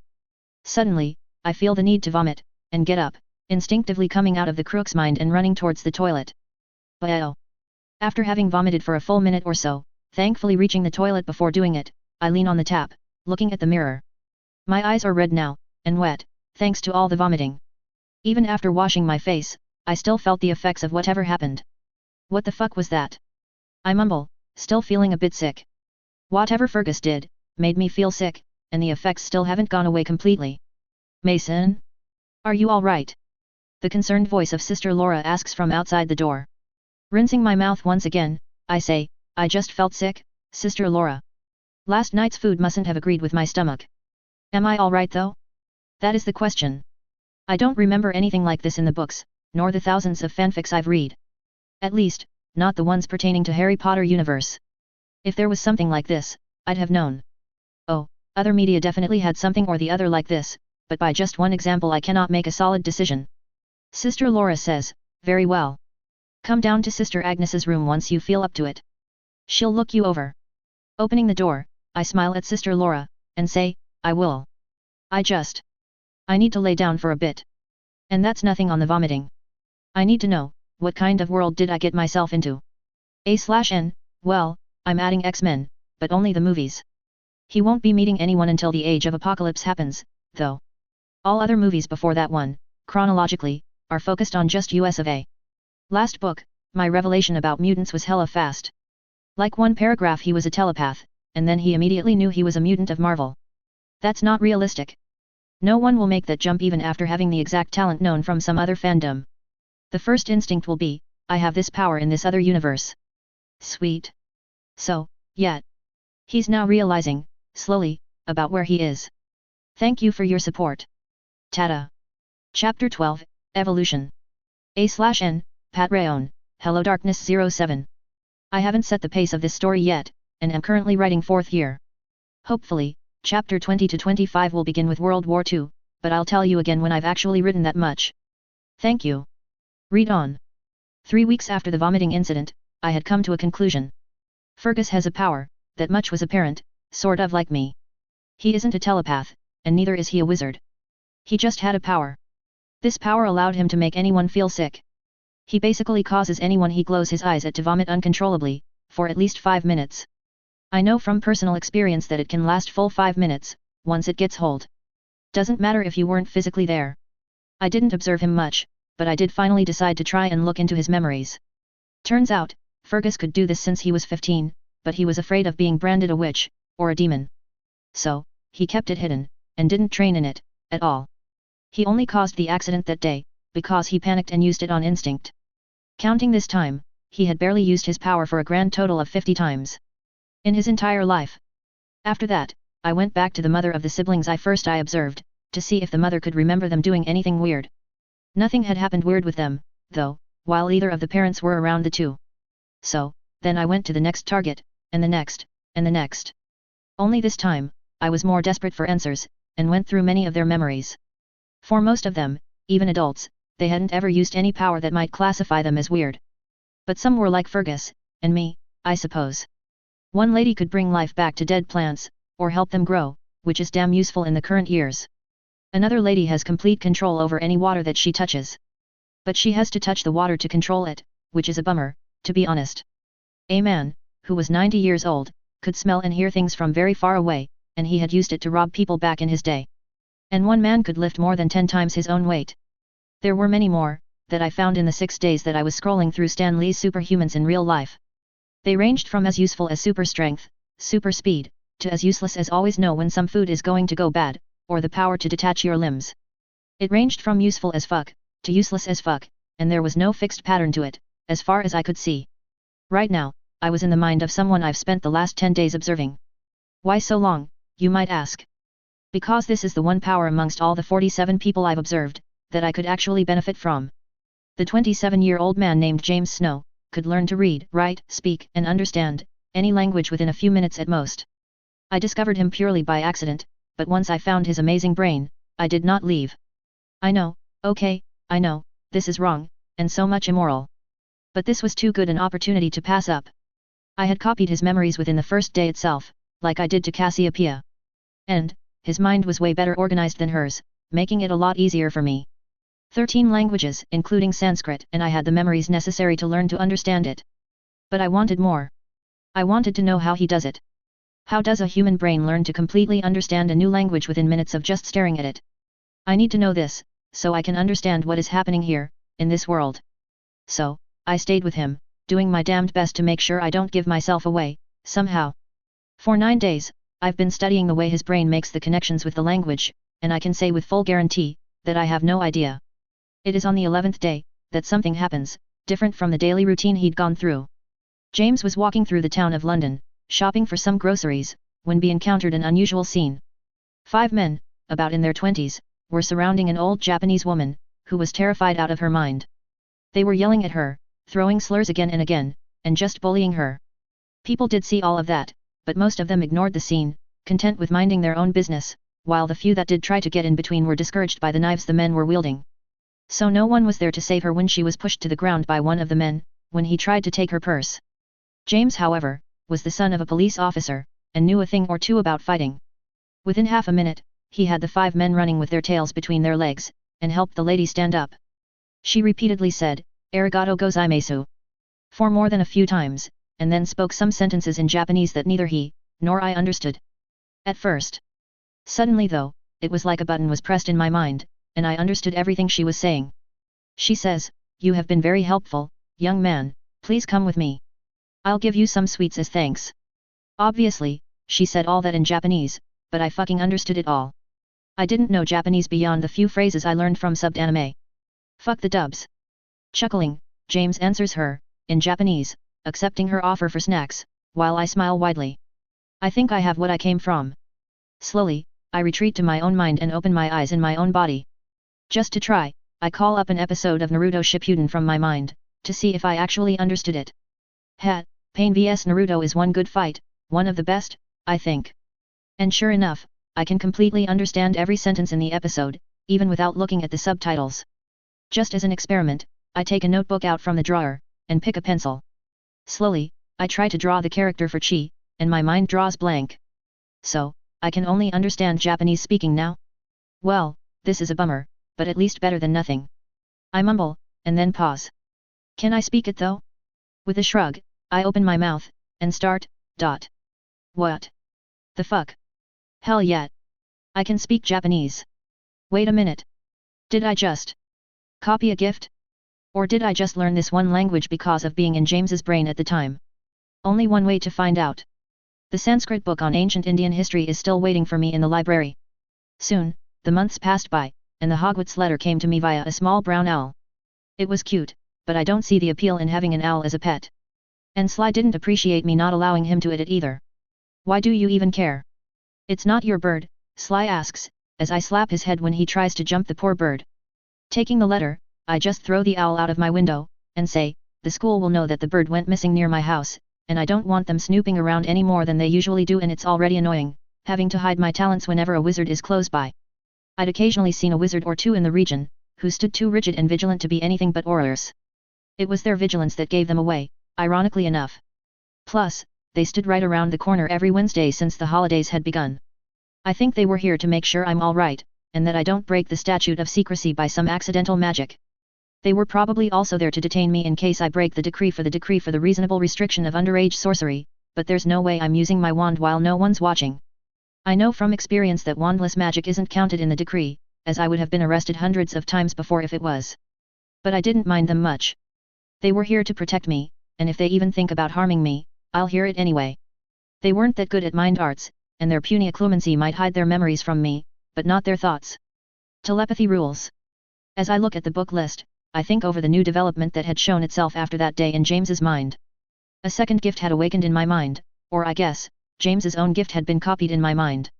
But the effectiveness of my own version of his gift was a little lesser than that of James. He could read, write, speak, and understand the language within a minute of either reading, or hearing anything spoken in that language. Whereas, I can only read and write the language if I had begun learning it by reading, and I can only speak it if I learned by speech. It also takes me about 5 minutes to do that, and I can't just stare at the same word of a language for 5 minutes, hoping to understand it. I need to really try reading, looking over all the characters I have access to. My mind makes the rest of the connections on its own, and it also provides me with the missing characters straight to my mind. Anyway, I hadn't gone back to James's mind, since I had more than what I had thought I would gain.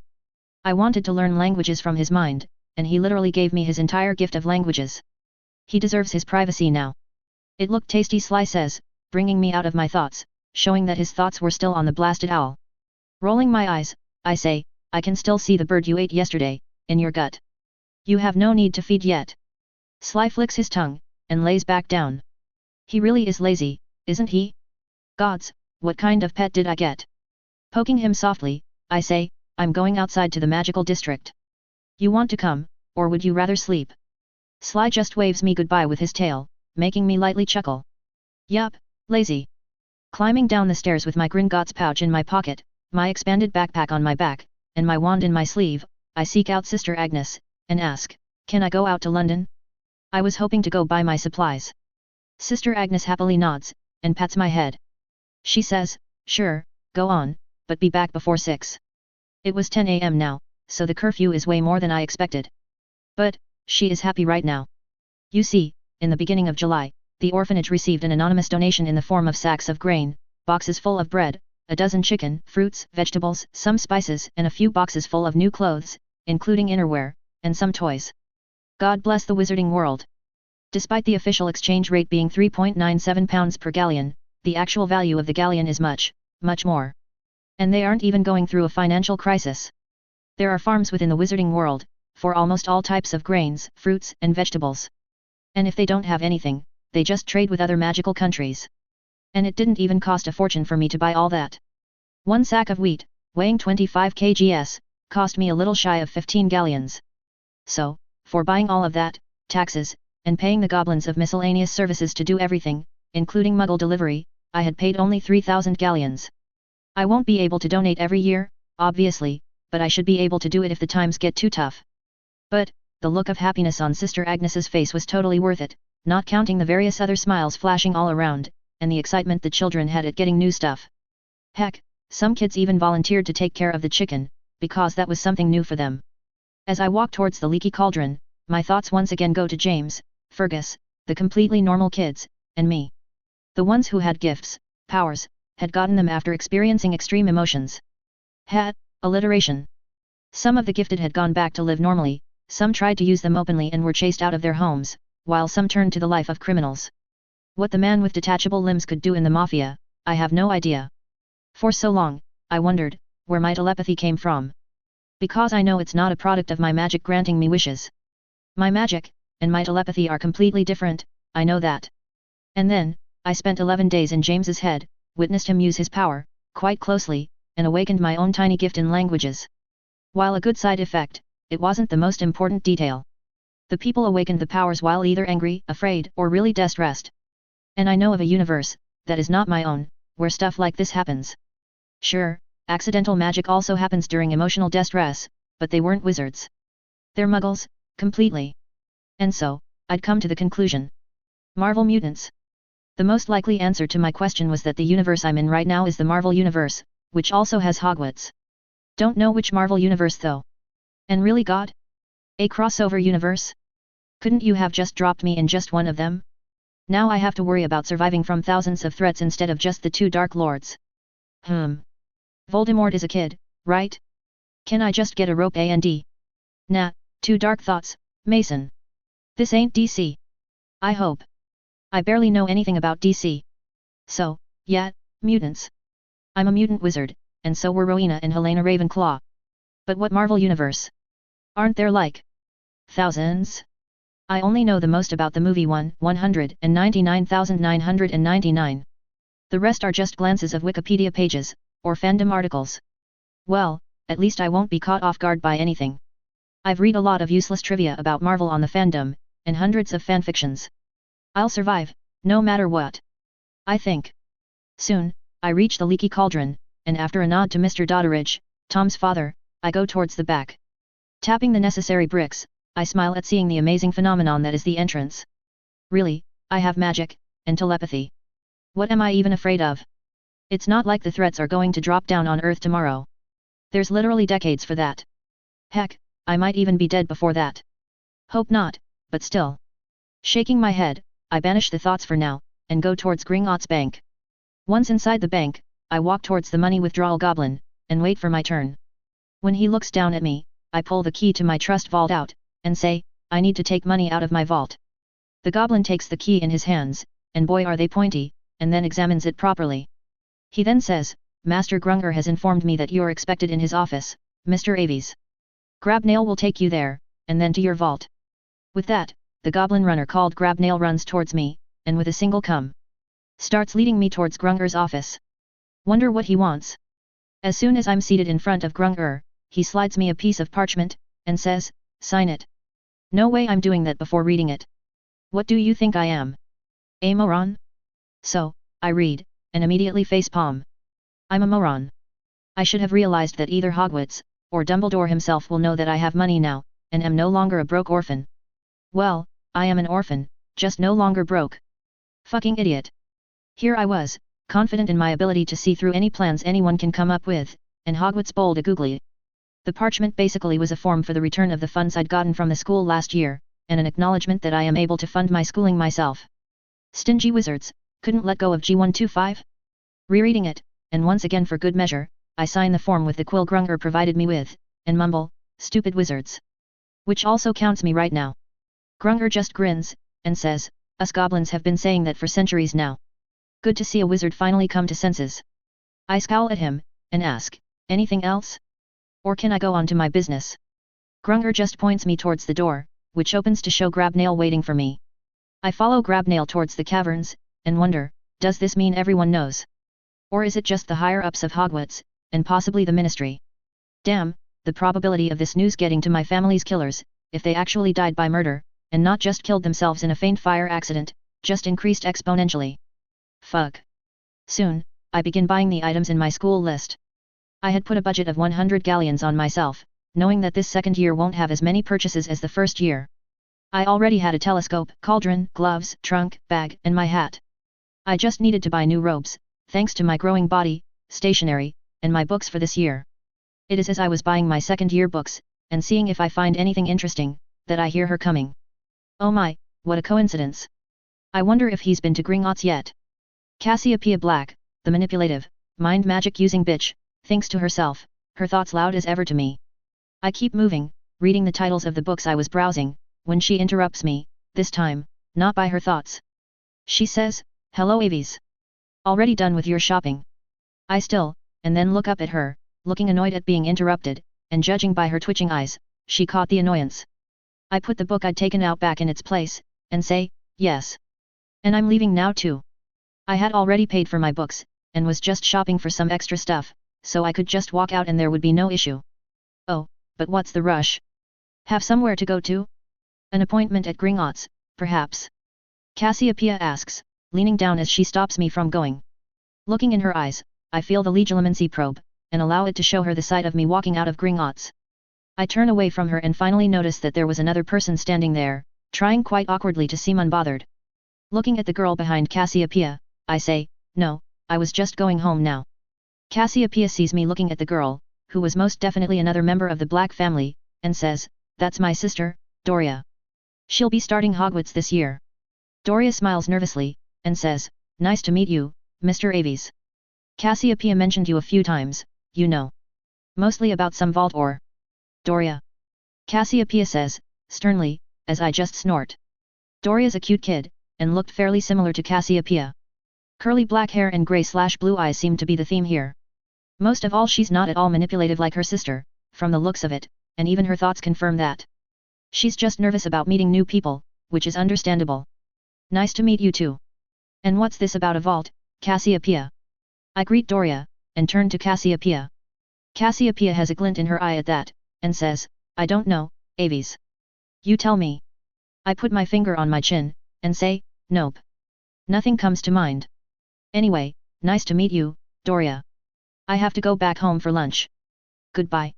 Doria says, as her sister just watches me leave. I'm not going to be completely antagonistic with Cassiopeia, despite the anger I feel at her. Sure, I use mind arts liberally, and probably won't stop. But I don't use them to take advantage of people I think are naive. And definitely not children. For my advantage, yes. If it also causes them misfortune, no. Of course, general assholes don't count here, they're fair game. Soon, we're back at the second year of Hogwarts to study some more. Doria gets sorted to Slytherin as expected, and that somehow caused Sirius Black to call her a lucky bitch. Don't know what she's complaining about. Ravenclaw House has a library. The only thing better would be for the kitchen to be closer, like Hufflepuff. Not like I can do anything about it either. For now, time for another year of boring studies mixed with hopefully exciting experiments.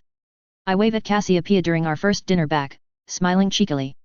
By now, she must have realized that I had either broken the spell she cast on me, or I was never under any spell anyway. Ah, the image of her scowling while trying to remain a stuffy bitch will remain forever in my mind. A/N, okay, I tried to write each year, but it's not working out. I'll move on to the summaries of each year from next chapter. Or I'll just summarize the next 2 years in the next chapter. Depending on my mood while writing. Ta-da! Chapter 13, A New Surprise. A/N, Pat1, HelloDarkness07. Second year was looking to be just as boring as the first year. Whatever they had to teach me for this year, I already knew, both theoretically and practically. Every second year spell, I had already mastered with the wand at least, some, I was in the middle of mastering wandlessly. Charms, transfiguration, defense against dark arts, hell I'd even learned all the potions that I was required to learn this year in the first month itself. There were some transfiguration spells that I haven't mastered though, thanks to the lack of the source material. Plus, transfiguration spells are way harder to cast without a wand. Helena had shown me a room that was left abandoned, originally meant for teaching rituals. Rituals was a subject that hasn't been legally taught for at least 200 years. I say legally, because every wizard worth his salt knows at least how to conduct the few basic rituals. Unfortunately, the room was completely cleaned out, so there were no mysterious ritual books that had been left alone for centuries or anything like it. The room just had a few desks thrown to the side, a table for the teacher, and a giant table in the corner meant for brewing potions. Because, you know, rituals might require potions. I had claimed the room for myself, and cast the few warding enchantments that I know, thanks to Cassiopeia's generous donation of her memories. The wards won't stop a determined 7th year student, let alone a teacher, but it was a start in learning warding. I hadn't begun learning the theory behind it though, because I didn't have the sufficient knowledge of runes, arithmancy, or charms yet. Meh, I still have time to do all that. For now, however, I was learning languages. Lots and lots of languages. In the 3 months that I've been to Hogwarts, I have managed to master reading 7 languages, and 3 spoken ones, not counting the 3 I already knew from before I was reborn. The reading languages part was easy. I just had to borrow a book in that language from the library, focus on trying to understand it, and within a few minutes, 15 at most, I would gain a complete understanding of the language's written word. Every character, word, phrase, rules, and literally everything regarding that language would somehow take hold of my mind. I'd noticed that whenever I mastered another language, a new book was added to my mind palace, titled Complete Mastery of the Language followed by the language name. Obviously, I was keeping the memories from James's mind alone for now. I had already seen those memories once, but that was before I had somehow copied the mutation. Anyway, back to school. Merrythought had noticed me being somewhat distracted in classes, and had taken to glaring at me. But, since I actually produced what was needed, she didn't say anything. Transfiguration had moved from inanimate transformation, to animate transformation. First, we began by learning to transfigure a beetle to a button, and then a rabbit to a slipper. The first one was easy, and barely took me 10 minutes to figure out, and then master. The second one was a tough spell to master, and I had to practice for an hour before I could get it. As for charms, Professor Roll was as beautiful as ever, and even if I knew everything, I made sure to pay attention in that class. Damn hormones! Other than going to classes, I was also regularly roaming everywhere inside the castle, and sometimes outside, to see if I find anything interesting. And boy, are there some interesting places. Like the secret path that leads to the village of Hogsmeade, right beneath Honeyduck's chocolate shop. Or the stairway hidden behind the illusion of a portrait, that goes upwards, but drops you from the 7th floor, to the ground floor. Of course, I had also seen the tapestry of Barnabas the Barmy, and the wall in front of it, but hadn't proceeded further yet. There hasn't been a need to go there yet. I'm still a noob relatively, so I can't even look for advanced topics yet. Maybe next year I'll be ready, but not yet. Right now, I was standing in the dungeons, very close to the Hufflepuff dorms. So close, in fact, that I could actually see the barrels that make up the entrance of the common room. If it wasn't for the disillusionment charm currently hiding my presence, I would have been caught by the 17 students that passed by here. Looking at the painting in front of me, a still life painting of various fruits, I raise my hand, and tickle the pear. Hee hee. The painting giggles, which makes me jump even if I knew it was going to happen, and the painting turns into a door, with the pear shifting to form the doorknob. Very slowly, I touch the handle, and when nothing happens, I turn the knob, and push the door in. Without a single sound, the door opens, and then there's a cacophony of noise. Clinking of plates, spoons, and the cooking utensils, yells and squeaky voices, and a lot of banging. The voices belonged to tiny creatures, barely 3 foot tall, with pointy ears and nose, and big round eyes. House elves of Hogwarts. I smile sadly at the sight, feeling bad for them. An entire race of beings, enslaved by the people that think they're the superior race. Nothing good ever came to those who thought like that, and nothing will. But sometimes, even the enslaved race doesn't get their peace back, even if they stop being enslaved, as evidenced by the current situation of those of African descent. Which just makes me pity them even more. Can't ignore that so many countries are currently under the rule of England, my current country, including India, my former country.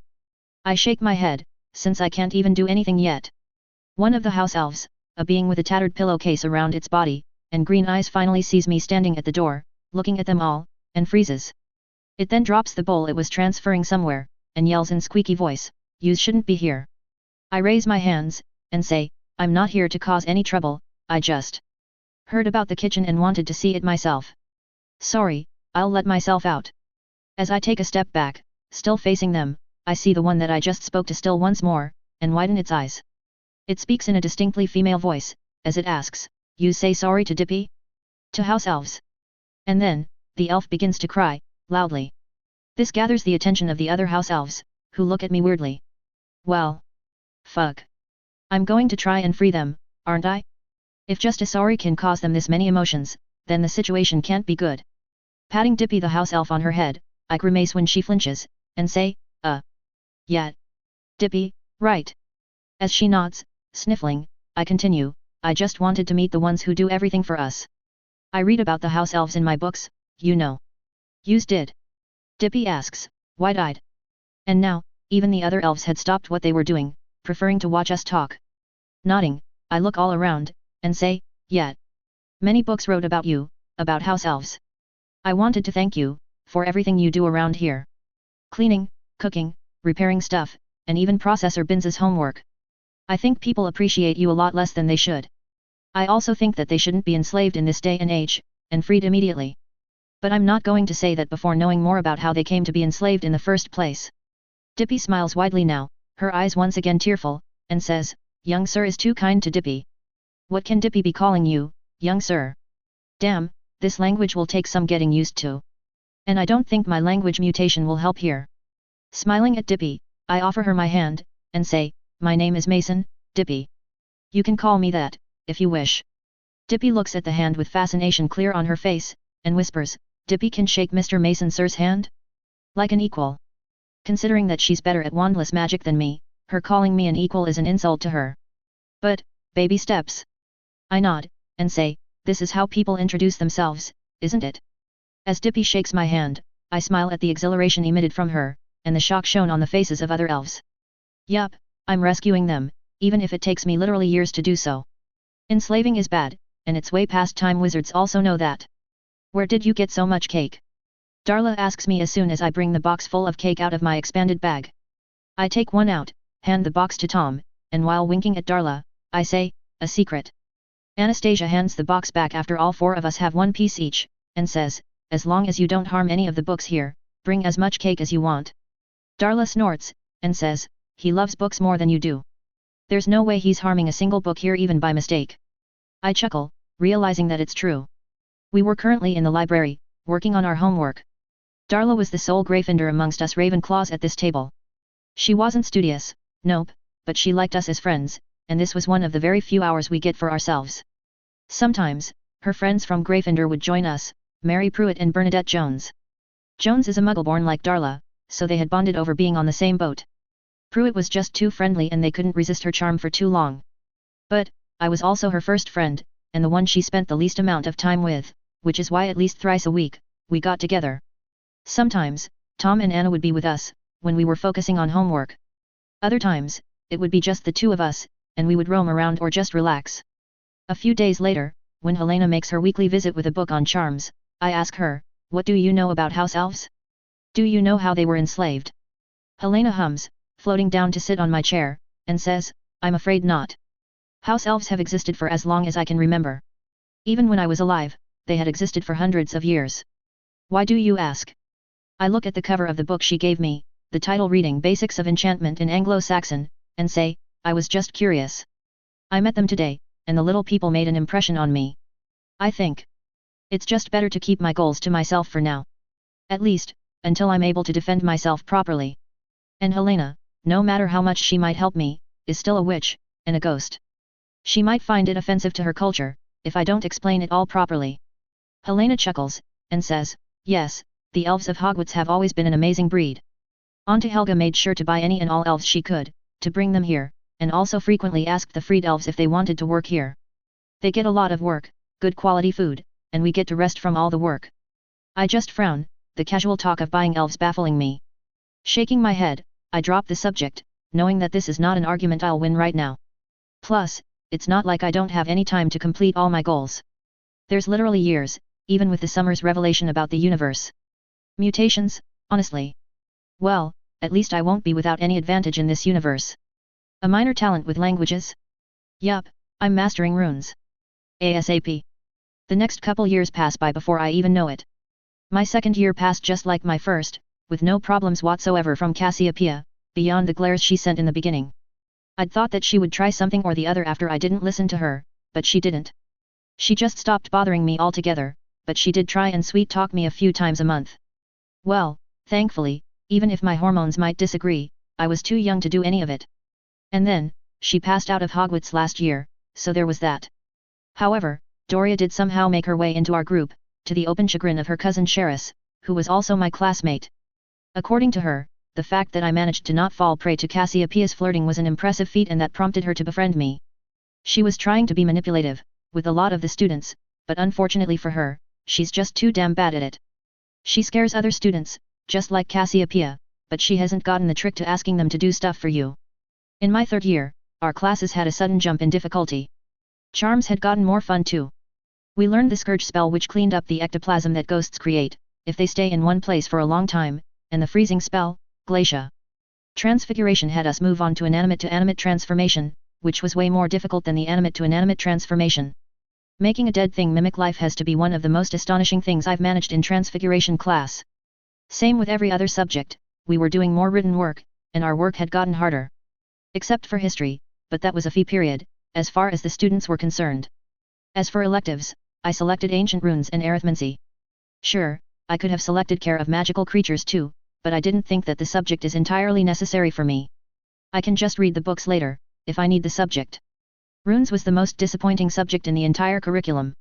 The first term literally had us learning the history of one runic language, the Elder Futhrak. The second term at least included using runes to create magic. You can carve them on objects to enchant it, or you can use them on paper to carry on different effects. But we weren't allowed to carve runes yet. Our third year ended with us learning how to write runes on parchment to create the Lumos charm. So, yeah, disappointing.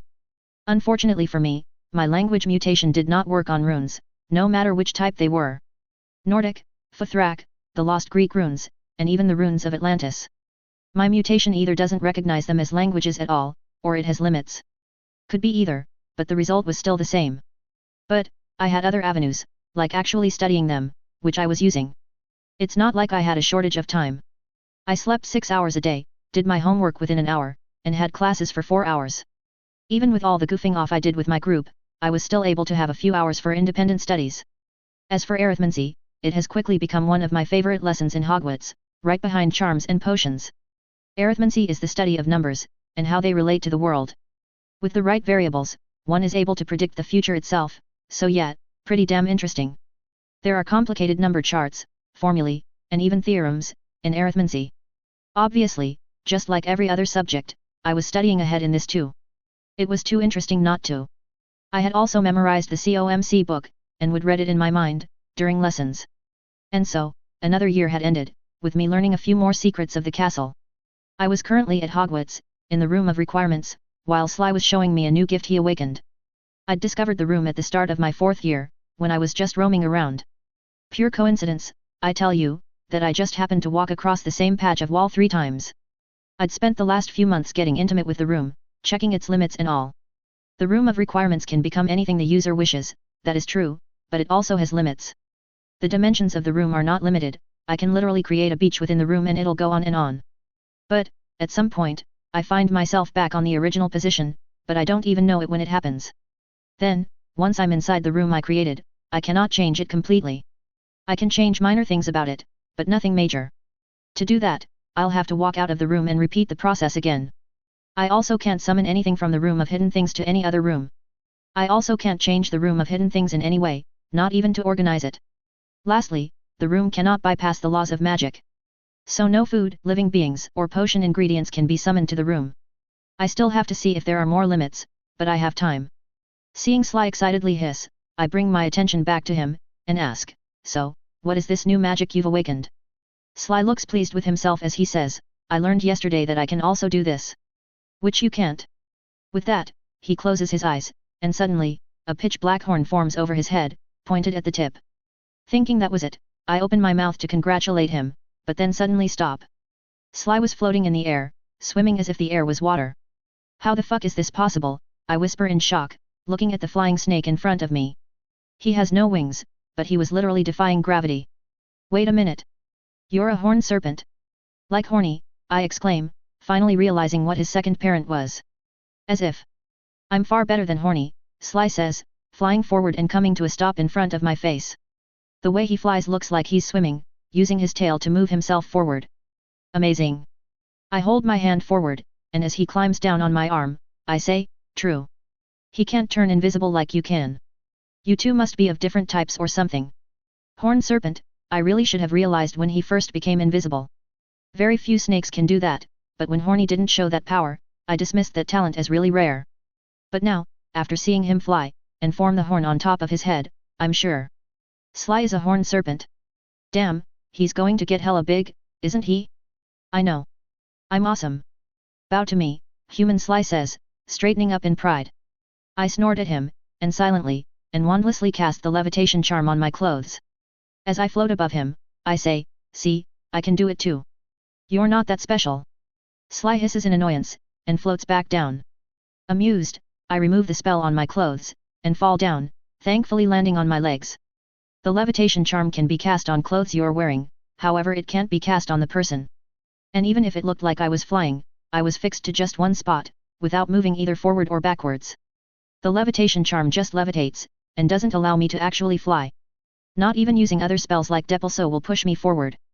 That was still a work in progress.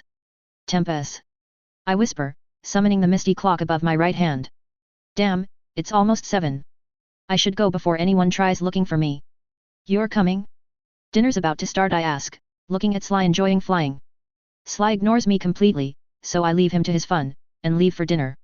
Unfortunately, I don't get to spend as much time as I want to in the room of requirements, as I don't want to seem suspicious. I've noticed that teachers were observing me a lot, for some reason. Well, I know the reason. I'm suspicious as fuck. I have literally 3 friends, Darla, Doria, and Anastasia, since Tom had just drifted off. I top my exams with barely a token if effort, and I disappear off the face of Hogwarts for hours at a time. And Grindelwald was still at large, so I could be a spy for him, you know. I had also felt someone scrying for me whenever I wasn't in public, which is really annoying. Scrying for people without their prior permission, or unless they're declared missing, is illegal. Really annoying. Thankfully, the room of requirements cannot be seen by scrying, I think. And wasn't that a surprise, that I could actually feel someone scrying for me? It was like an annoying poke at the back of my head, continuously, until they stopped doing it. Inside Hogwarts Castle, I could allow my telepathy to show myself to the spell. Whenever I was doing something secret, however, I use my telepathy to hide myself. Telepathy rocks, I'll say. Sitting in front of Anastasia, I ask, why are you looking at me like that? She was looking at me as if I'm a puzzle to be solved. Anna says, Professor Dumbledore was asking about you today. He wanted to know where you disappear off to. Of course he does, bloody bastard. He's not evil, as far as I know, but he has a very annoying tendency to assume that everyone else is dumber than him. I shrug, and say, he can bloody well ask me himself, but even he knows that what I do outside of classes is not any of his business. I hear a snort behind me, as Doria comes to sit on the empty seat beside me. She says, I thought you'd be singing his praises, Mason. He does favor the Muggleborn over the rest of us. I point out, he's still a condescending wanker, though. I just know, even without using my telepathy, that he's trying to make sure I don't get too powerful. The librarian asking 100 questions before allowing me into the restricted section, even after I showed her the pass, clued me into that. But well, not my problem now. I can just go to the room of requirements and conjure a room fit to learn any subject I want. That night, after reading a book on runes that I'd gotten from the restricted section, I go to sleep. The dream I have is a weird one. I was floating around Hogwarts, moving through walls and doors as if they didn't exist, invisible to all, while feeling drunk as hell. Well, all but one. The dream Helena saw me, and just froze. My dream self giggled, and did a backflip, and fell head first into the ground. It became even weirder then, when I kept falling underground, non-stop, and only stopped hours later, when I appeared in an underground cavern. The cavern had a pool of water, and the flowers on the cavern walls glowed a yellow light, giving me enough illumination to see everything. As I flew towards the pool, and impulsively jumped in it, I woke up. Hey! That dream was trippy. How did you do that? I hear as soon as I am done showering, and as I am about to put on my clothes. Jesus Christ, Helena! I yell, putting my towel back on in a panic. Helena sees the condition I'm in, and just turns away after rolling her eyes. She repeats, how did you do that? As I wear my clothes, I grumble, how am I supposed to answer that question if I don't even know what I did? Helena turns back, thankfully after I'm done, and says, you were flying, as a spirit. But you're alive. People who are alive aren't supposed to become spirits and return to their bodies. I lift my hand and raise it in front of me. Looks solid. Just as an experiment, I put the hand on the desk near my bed. Definitely solid. I don't know how to break this to you, Helena. But I'm not a spirit. Yet. Can't discount me dying today itself, can I? Helena scoffs, and says, now you aren't. Just. Allow me. With that, Helena takes a floating step towards me. I let her, and close my eyes as she puts her 2 fingers of both hands on the 2 sides of my forehead. And then, I see it. I see me, drunker than Slughorn during the Slug Club meeting, floating around, transparent as hell, giggling every few seconds and just flying around. Helena had followed me a little while, and somehow, no one could see me. Not the paintings, not the squib caretaker, not Peeves the poltergeist, and definitely not the teachers. Hell, even the other ghosts couldn't see me, at all. Except Helena, but she was different, a mutant like me. How? I mumble, recognizing the state I was in at the time, but still not able to believe it. Helena shrugs, still worried, and says, whatever happened isn't supposed to happen. Wizards cannot just separate our spiritual forms from our body to go on a journey, and even if they do, they don't just return as you did. Hearing the slowly clearing thoughts of my roommates, who hadn't awoken when I fucking yelled, I say, we'll discuss it later, they're waking up. Helena nods, and says, be careful. And don't experiment without me there. You were behaving like a drunkard in that state, and I don't know if it'll be safe to do it again. I nod, as she leaves the room, allowing me the time to think. Astral projection. Honest to God, astral projection. How the fuck is this even possible without the literal years of learning sorcery? Another mutation hacks? Could be, Xavier could do it, couldn't he? Well, whatever it is, I'll have to look it up, properly. A/N, so, he awakened astral projection. This is a power that comes with telepathy, since their minds are so strong or something like that. Sly is a horned serpent, but he looks like a normal serpent. His invisibility doesn't change his body, but when he wants to fly, he'll go through a temporary metamorphosis. Tada! Chapter 14, Runes. A/N, HelloDarkness07. A small announcement. I have managed to contract COVID, and am currently in recovery. Don't worry, I'm alright, mostly, but these meds are really fucking strong. They keep me awake, but just sleepy enough that I cannot write anything. Plus, the Wi-Fi here is shitty, which is the reason I hadn't posted in a while. I'm hoping to be fully recovered in about 10 days, so see you guys then. Until then, good luck, and take care. Don't forget to take precautions just because you are vaccinated. I had my first dose for 10 days before my RT-PCR came back positive. Take your bloody precautions. Anyway, good luck. Read on. I had noticed something about my astral form. Like the Doctor Strange movies, my spirit had a soft golden glow to it, as opposed to the silver glow that the ghosts have, and the white shine that Helena boasts. Our running theory was that it is because I'm actually alive. This way, I can at least distinguish which ghosts are living, and which aren't. Helena definitely isn't, even if she's more solid than the other ghosts. A few weeks after finding out that I can separate my spirit, or my astral form, from my physical self, I was practicing doing it voluntarily. In the first week, I could only enter the astral plane when I sleep. Meaning, I had to sleep while meditating, and only then would I become a spirit. And I also used to feel drunk most of the time, so there was that. 3 weeks after that, I could enter the astral plane while actually awake, and then a week after that, I stopped feeling drunk. It was a slow progress, but progress all the same. By now, I'd at least managed to go to the astral plane and back, if only for an hour or two at a time. I can't do much for a couple hours now, can I? By the rate I was going, I could probably stay in the astral form for the entire night by the next week, or the week after. As I was reading a book on rituals that I got from the Room of Requirements, while in my astral form, Helena floats in through the door. She sees my body sleeping peacefully, and says, good to know you're not slacking off. Snorting, I say, I never slack off. Mostly because I know that slacking off will mean my death, or worse. Not expulsion, but complete destruction. At least death can mean rebirth, or entering the afterlife, whatever the hell it might be. Helena smiles, and says, I know. How long do you have till you have to go back to your body? And it still sounds weird whenever I say it.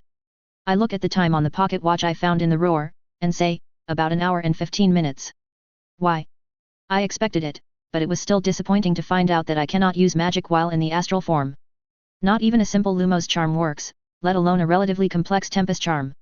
Helena smiles, a little bit sadly, but a bit proudly, and says, come with me. I want to show you something. Curious, I float up into the air, and fly after her, through the wall. Thank God gravity doesn't work here. Flying in the astral plane didn't take much effort. You just push yourself once, and then move to adjust the path. Helena takes me flying through walls, portraits, and even a few suits of armor. And then, she stops in front of a blank stretch of wall.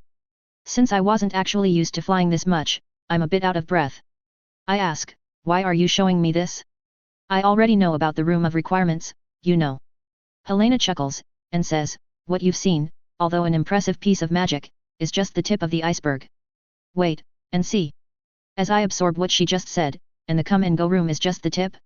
Damn, what more secrets could the room be hiding? Helena floats towards the wall that usually shows the room, and stops in front of it instead of pacing. She then places her left palm on a seemingly random part of the wall, fingers close together.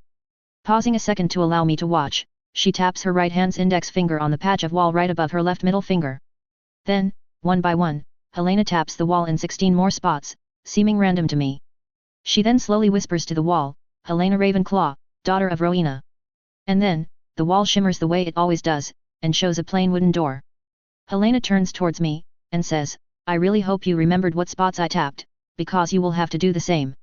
I snort, thankful for my perfect recall of memories. Helena takes the reaction with a smile, and says, "Now, after I go through, put your hand on the handle, and whisper your name, and your relation to my mother. After that, you'll be able to enter the room." And then, Helena holds the doorknob, twists it, and then floats through the open door. As soon as she's through, the door snaps shut, and the wall reappears. Now, I would have tried going through in my spirit form itself, but I know from experience, that the room doesn't work like that. Those on the outside cannot enter inside through any means save the door. I can exit the room in my astral form, but I cannot enter the room, since it needs me to tell it which room I actually want. The one Helena just went to won't cut it. Placing my hand in the exact same spot Helena had her left hand just a few seconds ago, I tap the required 17 spots with my other hand, once again thanking my perfect recall, and then whisper, "Mason Aves, descendant of Rowena." I feel wind blow in my face, as the door emits magic towards me, and then the door appears. Twisting the handle, I enter the pitch-black room, and then gasp, suddenly able to see everything. Books. As far as I could see, books, books, and more books. There were shelves as tall as the room, mountains of scrolls, and even a few boxes full of pieces of parchment all around. And the best part, there was no end to the room in sight. It went on as far as I could see. "What the hell is this place?" I whisper, looking around to have my fill of all this knowledge, in one spot. "This is like paradise. Did I die in my sleep or something?"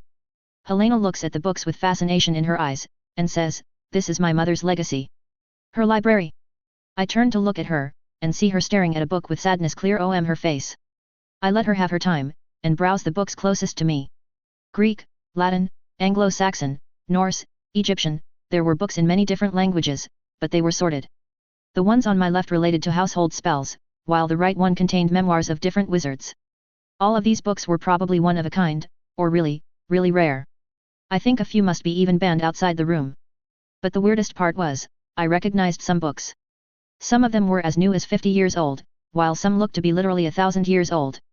How the hell did Rowena manage to add the 50-year-old book to this library, if she's been dead for 900 years? Helena comes out of her sadness, and then explains, "My mother was a complex person, with as many good things about her, as there are bad. One of her quirks, is something that is good or bad, depending on your own morals." "What?" I ask, coming to stand beside Helena to look at the book she was staring at. "My Life Rowena Ravenclaw." Written in Latin was the title of the book. Well, no wonder this book makes her sad. Her own mother's life story, written by herself. It also shows why she's reluctant to show this place to anyone. This is dangerous knowledge. Helena turns away from the book, looks at me, and says, "My mother, like you, was hungry for knowledge. She wanted to know everything, about everything. Gods, demons, mortals, didn't matter to her who you were. If you had some knowledge of magic she didn't know of, she would try her hardest to get it. But, she didn't show it publicly. She gained the knowledge through the mind arts, or by stealing it. But, after Mother and her friends built this school, she had to show restraint." Helena chuckles, remembering something, and then adds, "It was really amusing, seeing her act the all-knowing woman everyone now knows of, when you've known her as a knowledge-hungry witch for 5 years of your life. Who'd have thought? Rowena Ravenclaw was a thief. Well, I understand her theft of only knowledge though. I have also used telepathy to gain some advantages, and didn't care about the morality much." James the language mutant comes to mind. Helena continues speaking after a short break, and says, "Well, despite the fact that she had to keep a benevolent, strict but kind face on, her hunger for knowledge stayed the same. So, she created this room." Smiling wide, Helena spins around herself, her arms spread apart. She says, "This is the original room of requirements. The room of knowledge. Everything that has written word upon it, that has passed through the wards of Hogwarts, is here. Every book, scroll, grimoire, tome that any visitor to the castle has ever brought with them, is copied and added to this room. Holy shit. This is way more than what I expected. No wonder there are newer books as well as older ones. How the fuck did she manage that?" I whisper, looking at the already impressive collection in new light. Helena chuckles, and says, do not underestimate the hunger for knowledge, Mason. If mother wanted something, she got it. She then gets a bit sad, and says, her stubbornness had even forced my sister to run away, but mother still didn't stop going for her goals. Her sister, that's the first I'm hearing of her. My ancestor perhaps, because I know Helena died childless. She's mentioned that part a few times now. Shaking her head, Helena says, to be honest, even after all these years of trying to study this room, I haven't found a single secret regarding to it. I don't know how the room works, I don't know how it stays hidden from those not of our direct bloodline, and I don't know how the room does this. Before I can ask, Helena closes her eyes, and I find myself somewhere else. The room I find myself in is smaller than the one before, and was more a study than a library. There were two shelves, standing side by side, a pair of comfortable-looking chairs, and a burning fireplace that warmed the room. Helena just gestures me towards the two shelves, smiling and standing back. Curious, I walk towards the shelves, and pick out a hardcover book in random. Opening it up, I see that it's written in Greek in a flowing handwriting. Reading the first page, I freeze, and look up. You wrote this book? I ask, surprised at Helena. The title of the book, written on the first page, in Greek, said, Mind Enhancement Rituals and Overview. Helena nods, looking at the shelf fondly, and says, these are all the books that either I, or my sister authored. That one was written when I was 7. You can just see how young I was from my writing. I keep the ritual book back, and take the one she pointed out. It was a small book, barely 50 pages long, and looked more like a notebook than an authored textbook. Chuckles sound out as I see the magical drawing that portrayed a log catching fire and burning. It was a moving drawing, so it was just funnier. I smile at the title reading, Fire Conjuring Charm, and ask, your sister? You have mentioned her a grand total of 3 times, and 2 of them were today. Was she my ancestor? Helena sighs, and says, I knew I would have to explain this sooner or later. But, you have a right to know. Please, sit down. I sit on one of the chairs, while Helena takes the other one. She says, Morgan was my older sister by 5 years. She was just as smart as me, and just as knowledge-hungry as our mother. Alas, even she could not handle staying in our mother's shadow. And mother's own behavior did not help matters. Smiling morosely, she says, we were both always known as Rowena Ravenclaw's daughters, not Morgan and Helena Ravenclaw. Our accomplishments were never our own to celebrate. Of course she can apparate at 13. She's Rowena's daughter, after all. They would all say. And mother? Well, she had us practice writing grimoires since the age of 6, so you can judge how much she loved us. Shaking her head, Helena says, Morgan had enough of being compared to our mother, even by the ones we called friends, and ran away when she was 17. I was 12 at the time, and Hogwarts was still in its 7th year, so still new. I didn't know at first, where she went off to, but then, when a girl named Melanie Aves came to Hogwarts, almost 50 years after my own death, that I knew. My sister had created a family for herself, married, most likely, and took on the name Aves. So, yes. Morgan was your ancestor. All through the tale, I sit in silence, just listening. Rowena sounds like a real piece of work, but it could be the fact that Helena herself told me this, that's coloring my opinion. Did the fact that her daughters didn't inherit her Shinnick talents, cause Rowena to push them harder? Could be, those days weren't exactly as calm as they are now, let alone in the future. Women were branded witches by the church left and right, and the need for protection was really high. Rowena could have been trying to help the girls protect themselves or something, I wouldn't know. I change the subject, and ask, so, what can the Room of Knowledge do? Helena gives me a look, having caught the topic change, but says, well, there are different parts in the bigger library. Depending on what subject you want to learn, you can switch rooms. Whatever subject you can think of, chances are, there is at least one book here related to it, probably more. So if I wanted to study apparition, I say, and just before I even finish the word, we find ourselves in another room, still sitting on the chairs. The room had a single shelf, but was almost twice as large as the previous room. On 2 sides, there were 2 circles drawn on the ground, probably for target practice. I haven't tried apparition yet, so I don't know if the anti-apparition ward that surrounds the castle grounds will work in here or not. Probably not, since the room was made by Rowena herself. Helena explains, whatever subject you want to learn, you will get almost all the stuff you'll need. Of course, for potions, rituals, and alchemy, you'll have to bring your own ingredients. Same for herbology. My mother wasn't able to break the laws of magic, you know. I nod, amazed at the capabilities of the Room of Knowledge. The Room of Requirements could do it, but I don't think it could circumvent the wards of Hogwarts, or call the books from the rock. Helena. I say, making her look at me, and when she does, I say, I know it's not my birthday, but this makes up for each and every birthday I'll ever live through. And Christmases. But, I have to ask. Why did you show this room to me? I don't think you showed this into every one of my ancestors. It's not that I don't appreciate the room, heck, this room will give me everything I'll ever need to survive in this wild world, and I'll still have a lot left. But, this is literally her private space, her mother's room. I wouldn't show this to me. If I was the only person to know about this room, then I would never even mention it to anyone, let alone invite someone there. Helena smiles at me, strangely looking at me, yet not, at the same time. She says, you might not believe this, Mason, but you're a lot like my mother. Gee, way to insult a guy, Helena. You could have directly called me a bitch too, you know. Seeing me scowl, Helena laughs a little, and says, you're not as bad as her, yet, don't worry. But you are a lot like her. You have a hunger for knowledge, you don't mind using less than moral means to get it, and you also won't allow any harm to come to your friends. My mother was like that. Even if a little distant, she didn't think twice before helping me deal with something hard, or protect me from the occasional kidnapping attempts. Wow, that was spoken way too casually. I nod, slowly, and say, thank you. I guess. I know why I have a hunger for knowledge.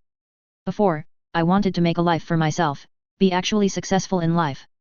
Fighting in the war would have made me a better person, more disciplined, and given me some amount of public respect. Fighting Grindelwald and Voldemort, meanwhile, would have ensured the same in the wizarding world. But then, I found out that fucking Marvel is also mixed in, and my goals became one of survival.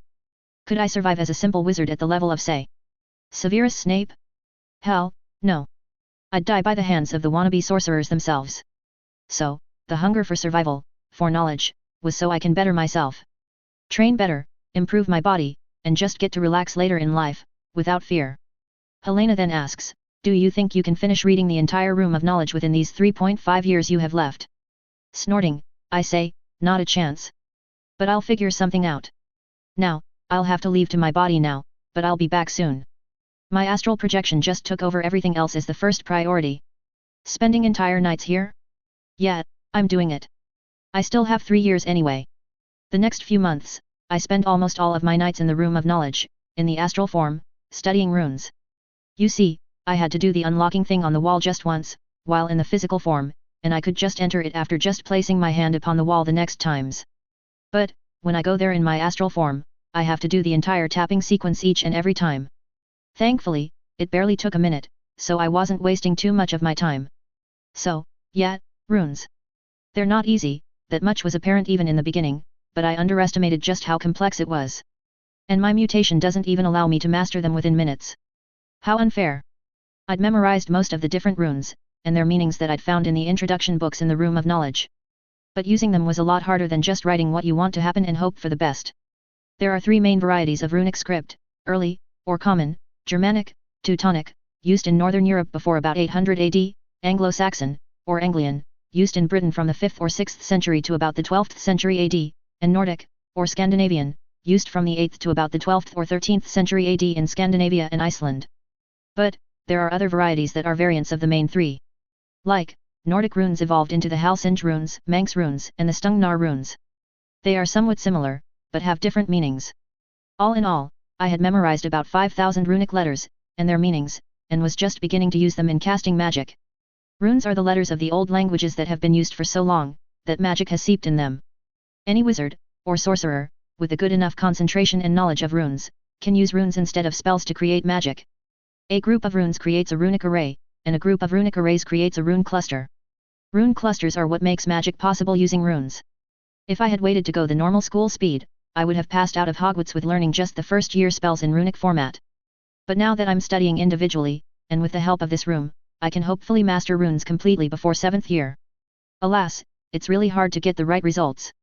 The parchment that I wrote my runes on to experiment can have spectacular effects ranging from burns, to electric shock. And those are just the mild ones. Hopefully I won't have to experience the more severe ones. Stop. Helena says, as I was writing another runic array on another parchment, my 32nd of the day. It was Sunday today, and I had spent the entire day in the room. My friends are definitely wondering where I am, but they've gotten used to me going missing for a while. I stop immediately, since Helena is a master at using runes that makes the current smartest masters look like thumb-sucking morons. She says, Look at Perth, you wrote the stroke from the opposite direction. Make it a clean stroke, without lifting your hand, and keep your focus on what you want to happen. Don't just write, feel what you're writing, so that you don't make mistakes. Sighing, I crumple the parchment and throw it in the fireplace behind me. Until I actually activate the rune cluster, they're completely harmless, so burning them doesn't make the parchment explode or anything like that. Trying once again, I begin writing with a quill, thankful that I'm now used to using a quill as well as a pen. Once done, this time without any mistakes, I check the cluster over, allow it to dry, and hand the parchment to Helena. She does the same, checking it over, and then hands it to me. She won't tell me if it's wrong, though. Can't learn runes without getting hurt a few hundred times, she'd say. The next step is crucial. Placing the parchment on the ground, I kneel down near it, leaning my head back just in case, and focus on the intent of the spell that I'd written down. Touching a finger to the rune that will charge the entire thing, Saulo, I inject my magic into it like I'd do with a wand. For a second, the runes written on the parchment glow in a white light, and then there is heat. The entire room had gotten hotter, just as I'd wanted, and there was no explosion. Now excited, I lean forward and try to pull the parchment off the ground. Nope, it was stuck. I succeeded. I yell, excited to finally create the warming enchantment using runes. Helena chuckles, bringing my attention to herself, and says, there's still a few steps until you can say you've succeeded, Mason. Don't forget, the rune cluster is only successfully used if you can control everything you've designed it to do. Nodding, I focus on my magic, and snap my fingers. Immediately, the enchantment drops, making the room as cool as it was before. Snapping my fingers again turns the enchantment on again, without me touching it. Going towards the wall, I touch a stone with my index finger, and then drag the finger upwards. As my finger rises, so does the temperature, and when I drag my finger downwards, the temperature drops. So, the on/off switch works, and so does the temperature control. Now, the final part. Can you try raising the temperature, Helena? I ask, turning towards Helena. Nodding, Helena floats towards another wall, and does the same as I did before. Her snaps do nothing, and neither does her finger dragging. I sigh in relief, and drop down, exhausted. I whisper, it worked. I created my first ward. Well, recreated. The temperature control ward already exists, but I did it using different arrays than the ones already used in the standard one. But still. My first actual ward. Looking at the parchment, still stuck on the ground, I raise my hands, and clap thrice. Immediately, the parchment burns in its place, not even ash remaining in its place. The ward was designed so that only the one who provides the magic can control it. Others cannot change the temperature, turn it off, or remove the ward entirely. Turning to Helena, I smile, and say, it worked. See. Helena chuckles, and says, congratulations. 5 more years and you'll be a certified master. I drop my head and groan. Damn, I'll have to figure something out for returning here after Hogwarts. No way I'm losing a collection such as this one. And that's all with today's agenda, from me. Anything else? Headmaster Dippet asks, looking at the 4 heads of houses sitting in his office. It was usual for the heads of houses to meet with the headmaster, every Saturday, while the full staff meeting was called every other Sunday. It gave them time to decide over management issues, and the progress reports on the students. Professor Merithot speaks first. I would like to offer Mr. Aves a chance to give his owls this year. Mr. Aves is just a 4th year, Galatea, no matter how smart. Dumbledore says, before Dippet can even say anything. Merithot rolls her eyes at his condescending tone, and says, don't forget, Albus, that I was the one who taught you how to hold a wand. I know when one of my students is smart enough to pass the owls, and Mr. Aves is smart enough to pass his newts if I have him take them tomorrow. Truly? Dippet asks, to which Merithot nods once. Dippet rubs his chin for a second, and says, what do you all think of this? Should he be given this offer? Herbert. Professor Herbert Beery, the head of Hufflepuff House, straightens up, and says, I'd say it's T's decision, Aves being her student, and none of our business. He pauses to glare at Dumbledore, who frowns, and Merithot nods thankfully at him. Slughorn chuckles a bit uncomfortably, and loosens his bow tie. Beery continues, but, since I've been asked my opinion, I'd say what I've seen. Mr. Aves is an exceptional student, and he's a genius in anything he studies. He has most definitely studied ahead, and already knows most of the 7th year material, and some of it even more than that.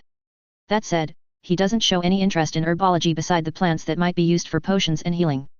He pauses, again, and continues, a thing to note, is that despite not having taken the care of magical creatures elective, Sylvanus mentioned seeing Mr. Aves near the animals.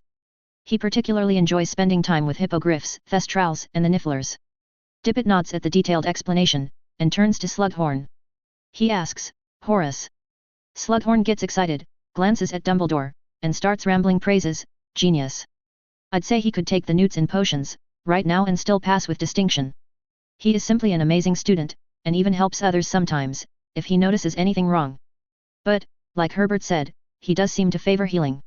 Just last week, I caught him brewing a Wiggenweld potion. And he made it perfect. I'd say let him. Dippet nods, and turns to Dumbledore. He says, your turn Albus, but be honest. Albus nods, and sighs. He says, Mr. Aves reminds me of myself. I too, went through my studies, as fast as I could. And look at how I am now. Forced to stay here and not even say one word, while my former friend tries to take over Europe. I simply don't want Mr. Aves to turn out to be like me. It's a no from me. He slumps back into his chair, looking somber. Everyone is concerned for his feelings, knowing about the blood pact he'd stupidly made when younger. Merrythought finally sighs, stands up, and says, I understand your feelings, Albus. But he's getting bored in his classes. How long do you think before he turns to the dark arts, simply because we had nothing left to teach him, and he had nothing to learn while in school? I'm not saying he will go to the dark arts, but as his head of house, I can't ignore the possibilities. So, it's better that we offer him the chance to give the exams, and maybe pass out of school. He can apprentice under some distinguished wizard, and even the Flamels would pay for a chance to take him under their wings. Merrythought says, and sits down, finished with her argument. Dippet hums, pulls up a parchment, and starts writing on it. He says, very well. Galatea, you are permitted to make him that offer. I will write to the Department of Magical Education, and inform Griselda of an additional student appearing for this year's examination. He finishes writing, and stamps it. Waving a hand, he summons and melts sealing wax, and seals up the letter with the signet of Hogwarts. He gives the letter to an elf that appears without being called, and turns to the 4 heads of houses. He says, while I would like it if Mr. Aves studied at Hogwarts for 3 more years, he's as you say, a genius. He wants to be a healer, so let's do our best to make him one. Horace? Can you talk with your contacts at St. Mungo's and get him an apprenticeship if Mr. Aves agrees? Slughorn nods, getting excited. He says, oh yes, Mia owes me a favor anyway. If Mr. Aves agrees, I'll send him right over to them. Dippet nods at that, satisfied. He says, good. Galatea, talk to Mr. Aves, I need an answer tomorrow. Dismissed. The 3 heads of houses stand up, and immediately leave, with only Dumbledore staying. Dippet begins working on another letter, and says, you've already been dismissed, Albus. But Armando Dumbledore begins to argue, keeping the same tone as before. Dippet slams his hands on the table, pushing Dumbledore back into his chair with a wave of magic, and freezing him in place in the same instant. He glares at Dumbledore, and says, do not presume to be superior to me, Albus. I've been a professor here for 250 years, and headmaster for 25. If Galatea says her student is ready, he's ready. Now, you've been dismissed. Get out. Dumbledore finds himself loose and walking again, before he even realizes he's walking. He walks out, barely managing to nod at Dippet, and hiding his fear of the old headmaster. He never would have guessed the old man still had it in him. He pushed me aside like I was a fly. Dumbledore thinks, calming his heart. This was the day that Dumbledore learned the importance of being old, and looking frail, and kind. Everyone underestimates you. Always. Just like I did with him. Dumbledore thinks, grimacing a bit. He makes a motion with his head, that says, I get it now. And thinks, at least now I know why Herbert was so afraid of him during my first year of teaching. He must have made the same mistake I did. Finally calm, Dumbledore walks towards the kitchen, intent on having some soothing lemon tea. Maybe with a splash of whiskey. Preferably something stronger. A/N, the last part is taken from the old FIC, edited to look better. Not much was changed anyway. Whatever they say Mason did happened off-screen. We all know he wants to be a doctor, so let's just assume he did try to read something about it. Updates will be slow, since... well, read the announcement. Just... please understand if the updates are slow. Okay, I might not pair him with Doria either. But, if I do pair them, it'll be in the future. Probably after the war or something. Anyway, Tata. Chapter 15, Chamber of Secrets. A/N, Patreon, HelloDarkness07. Welp, I'm back home, back to being as miserable as ever. Vacation's over, even if I was in a medicine-induced sleep for the most of it. I'm alright, no symptoms as of now, my smell and taste have returned, so don't worry too much. I'm fine. Anyway, read on. I beg your pardon. I ask, looking at Merrythought incredulously. I had just gone through the Dada class, when Professor Merrythought asked me to stay behind. Dada was the third period of the day, after charms and potions, so there was lunch after this and I didn't have to hurry for my next class. She frowns and says, you heard me quite right, Mr. Aves. You're being offered the opportunity to sit your owls 1 year early, and if you manage to keep up your newts next year. I had to use all of my control to not freak out. I literally just got so much new knowledge and my time here is being shortened even more. FML. I haven't even mastered one subject yet. Not showing all that on my face, I ask, why me? I don't think this has ever been done before. It has been done before, a lot of times. But the practice of moving students up was abolished once the ministry came into being. And you're being offered this, because, and let's be honest here, you're bored, Mr. Aves. 4th year studies are too easy for you. Every professor thinks so. So, what say you? Merrythought says, in her Irish accent, and asks. I nod, and say, I don't have any issues with it. I can sit the exam tomorrow, and still pass, I know that. But can I think on it? Professor Merrythought nods, and says, very well. But, I need an answer by the end of the day. We need to inform the DME of our decision regarding your attendance before 9. But, also consider this, there's an apprenticeship offer waiting for you, in St. Mungo's after you've passed your newts. Think on it. I nod, and go out of the classroom. Once I'm out, I scowl. Bloody nosy teachers. They already know I'm interested in medical magics, so they've prepared an apprenticeship for me, which, while good for me, is also annoying. Granted I wasn't hiding my interest, I did have to request Madam James for access to medical books. But still. It is annoying. Why the hell do they have to keep such a close eye on me? Probably Dumbledore thinks I'm going dark or something. Bloody manipulative old coot, well, young coot for now. What did Merrythought want? Tom asks, as I sit down for lunch. I start eating, and shake my head, saying, later. I'm going to eat first. 25 minutes later, my group, with the addition of Tom McAvoy, was sitting in an abandoned classroom, because there were so many of them, and I tell them of the offer I just received. There was just me, Tom, Darla, Anna, and Doria in here. Tom didn't spend much time with us anymore, since breaking all expectations, he had joined the Quidditch team last year. He was our chaser, and was pretty good. We weren't winning the cup every year, but we did win last year. But this meant he had to spend more time studying and practicing Quidditch, than he had to spend with us. We didn't have a fight or anything, he just drifted off. But well, since he asked, I was including him in this discussion. Do you want to take the exams? Darla asks, once I've finished explaining, while Doria looks upset for some reason. Tom and Anna were just thinking. I nod, a bit hesitantly, so Anna says, well, then go for it. The last one to give their owls early, was a student in the 14th century. That's 200 years before the ministry restricted this practice. You won't get a chance like this again. Plus, if they're serious about the apprenticeship in Mungo's then you have nothing to worry. I sigh, and look at Tom and Doria, who haven't said anything yet. I ask, what about you two? What do you think? Tom shrugs, and answers, no offense mate, but I always knew you were a genius. You take this chance, or not, you're still smarter than the whole school. But, I'd rather you take this chance. As Greengrass said, you won't get an opportunity like this again. Then, as a joke, he adds, plus, it might give me an actual chance with the girls out there. I just chuckle, having seen him fail to get a girl to go out with him to Hogsmeade, just last week. I wasn't the best looking in our class, but for some reason, Ravenclaw students found my intelligence attractive. Who'd have thought? Yeah, I didn't date anyone though. Feels too weird, even considering dating these kids. Maybe once I'm 20 or something, I'll start dating. I'm comfortable remaining a virgin till then, not like it's a new experience for me. And I mean dating those of my age then, not now. Doria sighs, looking sad, and says, you're already 1 year ahead of me, and you'll go even more ahead. I snort, and shake my head. Damn her and her crush. She is cute, but she's literally 13. She's still the annoying little sister of Cassiopeia the bitch for me. At least she accepted when I said I won't date while in school, which was a relief. That doesn't stop her flirting though. For her, I'm the guy that somehow defied her sister, whom she thought to be invincible. And that makes me an attractive target. Her thoughts are really loud, you know. Patting her head, I say, I'm 1 year ahead of you and we're still friends. What makes you think we won't be if I'm another year ahead, Doria. Doria pouts, which still only feels cute on her, and mumbles, what if you get a girlfriend from the upper years then? I look at the others and they're almost laughing now. Controlling my own laughter, I answer, well, I'll make sure to tell you all about her then.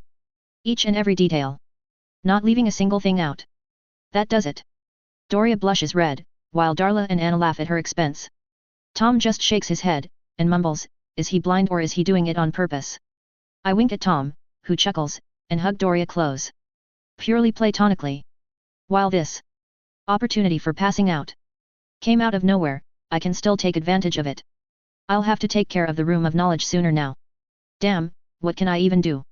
That night, after telling Mary thought of my decision to accept the offer, and going to the dorms, I make sure everyone's asleep and walk towards the 7th floor corridor. Putting my left hand on the wall, I turn the knob as it appears immediately, and enter the gigantic room of knowledge. Time. I state to myself, because for now, that is what I need the most. Time. Suddenly, I find myself in a new room, with a little over 100 books kept in shelves. Either the study of time isn't as expansive as I'd thought, or I'm really underestimating these 106 books. Picking the first book at random, I sit down on a chair that forms behind me, put my legs on a footstool, and mumble, let's get to it. Time, according to this author, is a fundamental concept very closely attached to space. She literally said that time and space cannot exist without each other. Where there is space, there is time, and vice versa. The book was written in 15th century, so this is really surprising. Which hypothesized space-time before it was a concept in the Muggle world. The first few chapters were just an introduction, while the others gave some stories of people trying to mess with time. She had even personally met with a few wizards that had successfully traveled through time. One of them, unfortunately, tried to something he really shouldn't have. The wizard went back 200 years, and tried to prevent his family losing a property that would have been burnt down in an attack by a mixed army. There were wizards, as well as muggles in that army. And he stood alone, against them. The house was empty, his family having evacuated when they got the news of the approaching army. Well, he quickly realized something when he used fiend fire against those attackers, to stop them from burning it. Yet, the fiend fire went out of control and took the house with it, meaning that he caused the tragedy he was trying to prevent. When he returned to his time, nothing had changed, but he was a lot more miserable than before. The others had the same stories. Either nothing they tried worked in changing what they wanted to, or they were the reason it happened in the first place. No matter what magical method of time travel wizards use, it won't work in changing anything. For us wizards, time is a closed loop. It has already happened, so of course it'll happen again. Our magic ensures it. Well, there was one witch who went back to stay indefinitely, just to study. She went back from the year 1472, to the year 616 AD. She stayed there, and lived there, for 856 years. And you know the best part? She didn't age a single friggin' day. She couldn't even die there by any physical or magical means. The woman claimed to have survived a killing curse to the chest, and being stabbed, burned, drowned, all while in the past. Each and every time, she found herself waking up far away from her death site, naked as the day she was born, or so she claimed.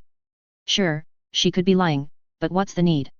Plus, the room would have erased any false parts thanks to whatever enchantment Rowena cast here. Conclusion? The magic that allowed us wizards to travel through time also allowed the wizards to retain their age, as well as prevent their deaths. Well, at least until they returned to their own time, because the woman died 30 years after her return, of old age. But, it also prevented wizards from changing anything. Everything that you caused to happen, has already happened. There were no names mentioned, for the sake of protecting the time travelers, and no methods were given to even the author, but she had her theories. She mentioned how the first time traveling spells were inspired by the invention of portrait charms. Then, the discovery of a mystical dust that they named the Sand of Time, brought forth a multitude of rituals meant to turn back time.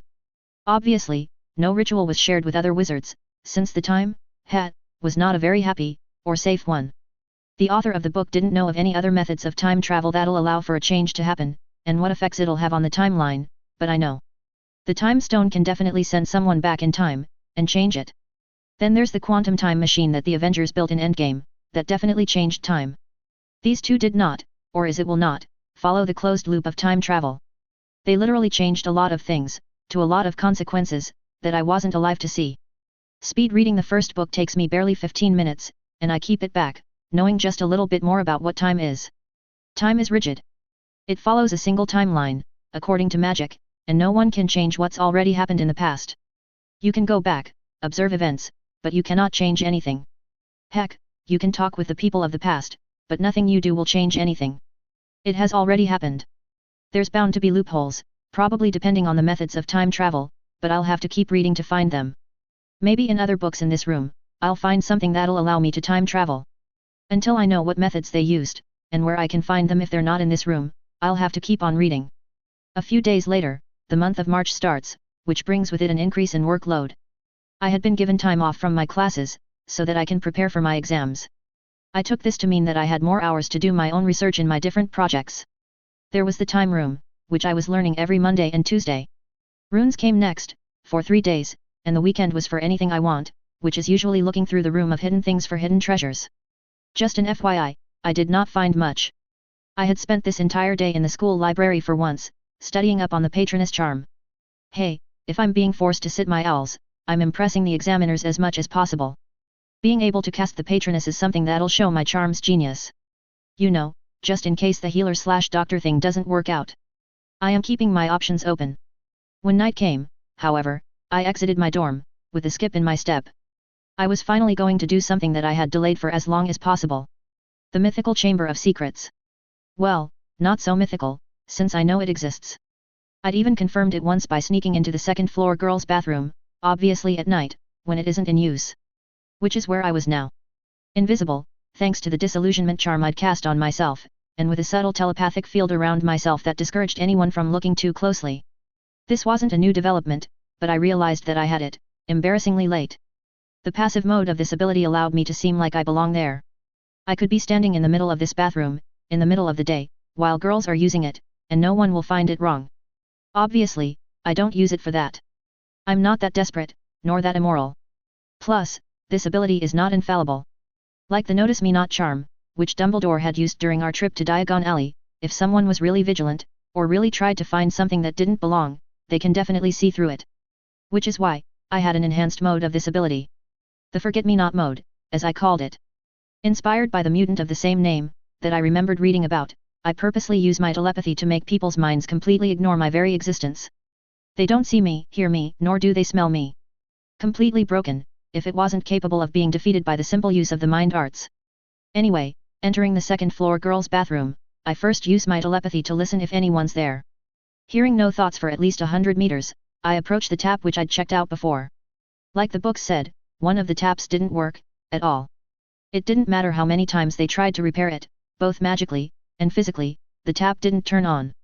Using my hand, I feel for the side of the copper tap, and sure enough, I could feel the very tiny snake etched on it. It was so small, that one might even dismiss it as a scratch. And it probably did fool everyone else, since despite the tap not working for literally centuries, no one bothered to find out why. Hey, I wonder what the entrance was like before the pipes were installed. Hogwarts plumbing was installed in the year 1765, you know. Feeling sly shift on my shoulder, visible for once, I ask, you ready to meet the biggest, most dangerous snake we might ever see? Let's be honest, the basilisk might be the most venomous, but it's definitely not amongst the most dangerous snakes in this world. Hormungandr the world serpent comes to mind, along with all the mythical snakes like Gorgons and all. And every myth has to have a little bit of fact behind it. Sly hisses, angrily, and says, like I told you that day. I'll show this one who's the strongest. Snorting, I mumble, sure you will, Sly, sure you will. He does understand English, but unfortunately for him, he doesn't understand sarcasm much. Turning towards the tap, I focus on Parseltongue, thankful that I at least managed to distinguish my two main language categories, human and snake, and command, open. At once, the tap glows in a brilliant white light, and begins to spin. Then, the entire sink begins shaking, grinding, it sends a lot of dust flying, making me wonder when the chamber was last opened. It must have been decades, if just opening it is sending so much dirt flying out. I cast the bubble head charm on myself, and do the same for Sly, wandlessly. While I do use my wand while in school, sometimes, I like to use my hands so that I don't get used to the wand. Don't misunderstand, I love my wand, but wandless magic is freeing. The charm covers my head with a protective bubble, that provides me with a continuous supply of fresh air to breathe in, and can withstand amazing pressures. So much so, that even if I directly punch the bubble head charm, it won't break. But it will send some of that pressure onwards to my head. Take it off at once, Sly yells, trying to bite the bubble around his head. That makes me snort, since his mouth doesn't even reach the bubble, no matter how much he tries. Sly glares at me, and slaps his tail on my neck. Ouch. That fucking hurt, you moron. Then you shouldn't have laughed. Now take this magic off. I can't smell anything, Sly yells back, hissing angrily. Oh, right. His tongue. Sorry, I say, and with a bashful look at my favorite snake, I remove the bubblehead charm cast on him, by using the finite spell. Turning towards the sink, I see it sink into the floor, showing a hole in its place. Watching the newly formed hole, where the sink used to be, I ignore Sly's anger, and approach it. Being careful of falling down, I peek through, and see no end in sight. There was just a wide pipe, that could fit me horizontally too, and then darkness. Holding my left hand out, I cast the Lumos charm, and hold the orb of light above my head. Still darkness. With the twitch of my finger, the orb moves away from my hand, and goes down towards the opening. Now I can see a little bit deeper, and see that the pipe is slowly inclining away from the steep drop. So, even if I drop hard, I'll slide through quite safely. Sly was observing the hole from beside my head, and says, "See you down there, you flightless wizard." And the fucker jumps from my shoulder, and floats in front of me. He sticks his tongue out at me, and it's definitely for teasing, and then flies towards the opening in the floor. I gape for just a second, and then shake my head. Bloody bastard snake. Taking my wand out, I transfigure the wall within the pipe into a platform. Jumping on it, I order, "Close," because there's no guarantee the chamber won't stay open. And then, as the sink begins closing again, just to try it out, I order, "Stairs." Nope, nothing happened. Thank God I bought a broom this year. If I don't find another exit, preferably with stairs, I'll have to fly with the broom. With a leap of faith, and a prayer to all the gods, I jump down the platform I transfigured for myself, and into the pipe. For a couple seconds, I just fall down, without touching anything, but then, my butt touches the still inclined wall of the pipe, and I just feel my clothes getting wet. Ugh. Slowly, the incline gets less and less steep, and I find myself sliding along with the pipe. But, my speed was still too damn fast. I don't have to worry about me turning into a pancake, however, as I automatically decelerate, despite the still significant slope. Probably some enchantment on the pipe. I muse, as I observe everything that's in the pipe thanks to the Lumos orb following me. Grime, worms, and a lot of fungi.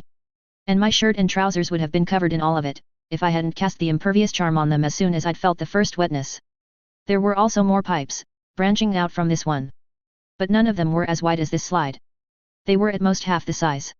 Soon, I find myself seeing the exit of the pipe, right in front of me, and before I can prepare, I crash down on the ground, sending a lot of rat skeletons scattering about. Thankfully, my lowered speed meant that I only slid a little bit away from the exit, and did not crash into the slimy wall that I could see. Ha ha ha. Again, again. Do that again. I want to see you crash once more, Sly yells, laughing to himself to my accident. Groaning, I stand up, ignoring the bones for now, and remove my wand from my wrist holster. With a single twitch downwards, I cast, Turcho. Which vanishes the grime that had gotten on my pant in the beginning, along with anything that might have gotten through the impervious charm. The entire cave was damp, which means I was definitely under the lake. How far? I have no idea. Hey, magic can make it so this cave is 2x 2 inches in dimensions, from the outside, and I wouldn't know. Seeing Sly enjoying himself, I say, yeah. Laugh it up. Not like you could fly until a few months ago. I can fly now, and that's more important, Sly counters. I look at the only direction the cave extended in, and say, shall we? Sly simply starts floating forward, finally allowed to be freely visible, and unhidden. I can't help but smile, seeing him float everywhere in excitement, even if he doesn't show it on his face. As we take many a turn, my Lumos orb preceding us to show the light, I try to see if there's anything else recognizable. Unfortunately, there were just damp walls everywhere. The first look at least doesn't find any secret entrances, or something like that. I'll check more extensively later. Soon, we reach a point in the tunnel, where the end is blocked by a metallic gate, that has 2 snakes entwined on it. The snakes were also made of the same metal, and had emeralds for eyes. Damn, if I didn't trust Salazar Slytherin to at least curse the emeralds, I might have tried to remove them. Shaking my head, I once more order, open. The emerald eyes of the 2 snakes glow once, in an eerie green glow, and once more, the sound of grinding occurs. The 2 entwined snakes separate, as if alive, and slither out towards the edge of the metallic door. One at the east, and the other at the west. Once at the edge, both the snakes start circling in counterclockwise direction, and as soon as they touch the other snake's tail, the door unlocks with a hiss. Rolling my eyes at the dramatic flare just for the entrance, I pull the heavy metal door open, and walk through. I look around, and just stop in awe. I was in a dimly lit chamber, that was a bit gloomy and awe-inspiring at the same time. The chamber floor was of stone, and there were high pillars supporting a ceiling that I couldn't see from here. The pillars had snakes carved on them, but these ones didn't look enchanted like the ones outside. There was a pathway that led to the end of the chamber, surrounding which were pools of water on both sides. The water looked clean, but I'm not dipping there anytime soon. Finally, at the end of the chamber, was a familiar statue of the creator of the chamber. Salazar Slytherin. Walking silently, I look up at the bust, allowing Sly to do what he likes.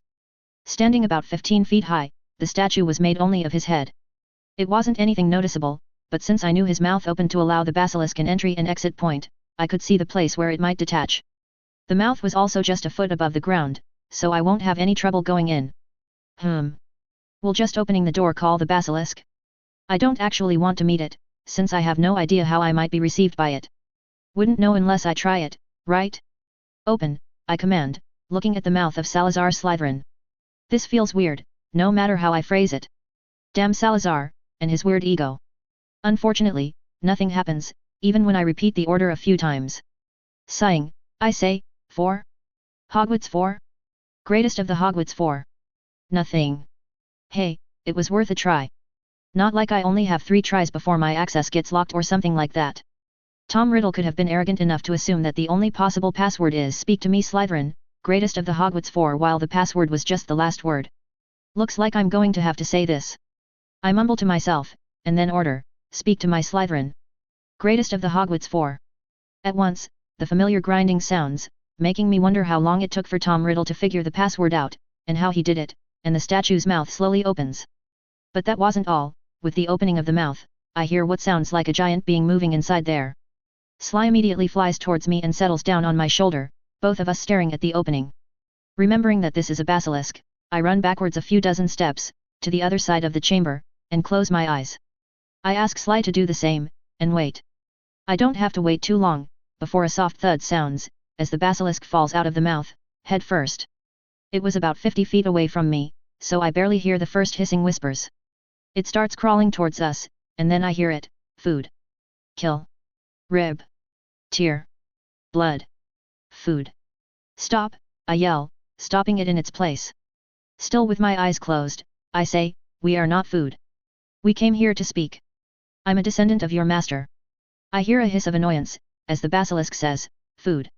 Lies. No. Master. Kill." Frowning, I ask Sly, "Can you try and talk to it? I don't want to be eaten, you know." Sly, in response, jumps in my shirt, and curls up in his pocket. I hear him say, "Nope, I was wrong. He's the strongest, good luck," before I have to pay attention to the now once again moving basilisk. "Fuck you, Sly." Turning my head downwards, I open my eyes and focus on our shadows. Thankfully, my Lumos orb was still hovering above, casting a very bright light into the chamber, and showing really clear shadows on the floor. Seeing the basilisk coil around itself, I remove my wand, and with a small spin around myself, I yell, "Presidio Totalum." The Presidio spell is a variation of the shield charm, but where the Protego stops most mid-level spells, and only a limited amount of physical force, the Presidio stops all the physical force thrown at it, and only the low-level spells. Doesn't matter what hits it, if it's a physical object, and not a magical spell, then it's stopped. So, when the basilisk snaps at me, hoping to either swallow me whole, or to inject its venom in me, it gets stopped by the shield. I look up for a moment, to see that its fangs had actually managed to pierce the shield. Clearly, it has a few weaknesses, besides the magical spells. Bloody basilisk venom. I mumble, and put my hand in my pocket. When my hand exits the pocket, I bring my broom out, a Comet 110. It almost slips out of my hand, thanks to the sweat on my palms, but I manage to clench it tight, and bring it out. The venom of the basilisk starts destroying the shield from the inside, as the basilisk struggles to force its jaw to close. Before it happens, I mount my broom and fly high up into the air, while cancelling the shield, sending the snake crashing into the ground, head first. "I don't want to kill you, basilisk, but I will if I have to," I say, preparing myself, my fast-beating heart almost deafening me. It feels like it's literally beating in my ears. The gigantic snake snarls in anger, throwing a lot of venom flying, and looks up. I had not forgotten the fact, however, and I manage to close my eyes before it can look up, let alone in my eyes. Food flies, the basilisk hisses, almost surprised, and tries to snap at me again. Since I was floating up, however, it doesn't reach me, calming me down somewhat.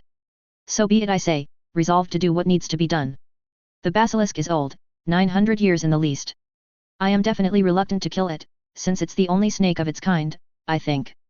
But now, it's crazy. It thinks I'm food, and I don't think convincing it otherwise is possible. Flying higher, I avoid being caught in the basilisk's jaws, and focus on my telepathy. I know I can use it to control humans, the criminals come to mind. But animals? I hadn't tried yet. With a focused expansion of my telepathy, I enter the snake's mind, and order, stop attacking, you blasted snake. I am not food. The basilisk doesn't stop, and keeps attacking me, failing to reach me thanks to its limited height. Frowning, I say, sorry for this. It seems you're beyond even mind control. Pointing my wand at the water in the pools, I cast a spell that summons a blob of water from the pool. The water then moved according to my wand, and I send it towards the basilisk. It hits the basilisk on its head, and gets dispersed thanks to the magic-resistant hide. But, instead of just falling down, the water rises up again, and reforms into an orb of water. Only this time, it is smaller, and denser. I send it at the basilisk, throwing it back from the force. With the twirl of my wand, a few more such orbs, all of them bigger than me, rise from the pools, and start getting thrown at the basilisk. It gets angry, and starts attacking the orbs instead of focusing on my, which proves to be its downfall. Keeping an eye on the basilisk, I keep a water orb near me, and transfigure it into a stone spear. And then, I wait. You see, transfiguring water to stone is not hard, but it is very rare to find someone doing it. Why waste perfectly good water? The spell needed me to just tap my wand on the water's surface, and it'll be transfigured according to my wishes. The basilisk, still repeatedly calling me food, gets tired, with the multiple water orbs hitting its body again and again. Head, tail, body, there wasn't a single spot that wasn't wet. Finally, the snake is enraged beyond measure, and it swipes its tail, destroying most of the water orbs. The snake catches the next approaching water orb in its mouth, and bites it. Which is what I was waiting for. As the water orb bursts like a balloon, the giant, 30-foot-long snake finds itself impaled on a stone spear, right through its brain. I had taken the opportunity of an open mouth to send the stone spear flying with a Depulso charm, right through the water orb, and into the brain of the snake. With a thud, the basilisk falls down, and twitches for a few seconds, after which, it dies. I sigh, having regretted killing it. It was necessary, but the snake is a beautiful specimen. Too bad, its old age had made it crazy. Wonder what Tommy was going to do to make it listen to him? Well, not my problem now. The snake is dead, he can't use it to kill anyone now. Pointing my wand at the ground, I burn the runic cluster necessary for a preservation ward into it, around the basilisk, and activate the ward. I'll deal with the body later. But now, I'll explore the mouth of Salazar Slytherin. Yup, still gross. And then, I drop down on the ground, my hand on my chest, hoping that my heart doesn't give out after everything I've just been through. Oh, the shame I'll have to go through, survived a basilisk, killed it, and then died because his heart gave out. God damn, that was frightening. Those fangs look bigger than my fucking head. I'd ignored it as well as I could, but I'm fucking terrified right now. I should have planned this all more extensively. One single cut would have had me dead, with no one to know what happened to me. Oh. You survived, Sly says, coming out of the pocket he was hiding in. I pinch my nose, and say, you could at least pretend to be relieved, you dumb snake. Sly climbs my shoulder, and says, too much work. Now, the big one is dead, huh? Good job. I remember someone saying they'll show this snake who the strongest is. Wonder what happened, I say, entering the tunnel. I don't remember. Must be Ash. Or horny, Sly says, turning his head away from me for some reason. I just snort, and stand up, having calmed a little. I have an entire chamber of secrets to explore, and just about 6 hours remaining until everyone wakes up. I can get by one day without sleep, but I'd prefer sleeping a few hours at least. At least no more monsters to fight now. A/N, Basilisk is dead, which is the first major change. I could have had it join him, but it's unnecessary. Horned serpents get big, so one big snake is enough, I think. Well, anyway. Enjoy. Tada. Chapter 16, Exploring the Chamber. A/N, part1, HelloDarkness07. 15 minutes after having begun exploring the tunnel inside Salazar's mouth, I rub my forehead in frustration. There was nothing here that could require the basilisk as a guard, which makes me wonder why the chamber is even known to be of secrets, and not secret. The tunnel went for about 100 meters, leading through a few turns, towards what was obviously the nest of the basilisk. There were a few rocks enchanted to stay warm in a hall, covering about 100 sqft, and Sly stopped there to enjoy the bigger nest. There were a few more tunnels from there, that led to other pipes. The pipes were too steep for me to climb, which means they were only for the basilisk to climb, and not for Salazar's own use. Which is what I'm currently assuming, since it's possible he figured something out to walk on walls. Other than that, nothing. I even tried a few spells meant to detect hidden magic in an area, but nothing came up. Not even a supply closet. But, considering that I knew only a few spells that I learned only recently, just for this purpose, there's a very high possibility that there could be something else hidden in there. Walking out of the last tunnel, I enter the basilisk's pardon, Sly's new nest, and say, "Welp, I'm done here. You coming out?" Sly doesn't even raise his head, and says, "No, I'll make my own way back." The last path also a failure. Well, that one leads to a steep drop, so that's different I say, and walk towards Sly to rest my own back on the warm rocks. Ah, this is really nice. No wonder Sly loved it here almost immediately. Sly raises his head from the rock he was resting on, and says, "Why didn't you try using your broom, you wingless human?" Rolling my eyes, I say, "Flying brooms were invented in the 11th century, and the carpets weren't a big thing outside the Arabian countries." I have no idea where that is. Sly interrupts, to my annoyance. "You don't have to know. The point is, it's highly unlikely that Salazar Slytherin would make his secrets accessible by just some flying equipment," I explain, and getting up, I start making my way back to the outer chamber, and let Sly have his rest. Plus, I didn't have enough time to explore every tunnel here to where they go. Maybe next time, I'll search more thoroughly, but now, a quick look is all I'll have. Walking back into the outer chamber, I have a look around, and sigh. This chamber was big, and it would take me days to examine every corner of it with spells, if I want to be thorough. So, I won't use spells. I have a look around, and finding a suitable spot near Salazar's mouth, I cast a few Scour Jiffy charms, and sit down with my back resting on the wall behind me. Closing my eyes, I take a deep breath, and get out. With a sound that reminds me of dipping my head underwater, I find myself in the astral plane, my body sitting in front of me. I float forward to see my body from the front, and smile. My breath was slowed down. It was as if I was breathing half as fast as before. I've noticed this only recently, and, man, it was a very pleasant discovery. Time is relative in the astral plane, that much was true. But it all depends on the person too. A better understanding of time, means a better control over the flow of time. And since I've been reading about time for a few months now, my understanding of it has been improving slowly, but steadily. I have been able to slow down the flow of time to half its speed, and that's evident by the slow-moving ripples in the water. This has also been terribly helpful in reading books, and I was almost done with runes and enchanting. Then, I look around. Only one thing left to do now. Use my astral form to pass through walls. If there's a hidden room, I'll find it pretty easily. Is it possible to block the astral form from entering? Nothing I've read has told me otherwise, but if Rowena can block ghosts from entering her room of knowledge, then it's highly likely. I'll burn that bridge when I get to it. Bending my knees, I push off the empty air, and fly through the wall behind my physical body. Finding the tunnels from before, I speed up and fly everywhere. Again and again, I go through different walls, and back, searching for a room that was hidden from my physical form. Left, right, front, back, top and bottom, I fly through every wall, pillar and even the lake, to see if anything resembles a secret room. But for over half an hour, all I find is either rocks and water everywhere I see, or an empty cavern that has nothing special about it. Heck, I even find the cave I recognized as the one I first accidentally astral projected into. It was beautiful, a small pond, bioluminescent plants and a few insects that also glowed.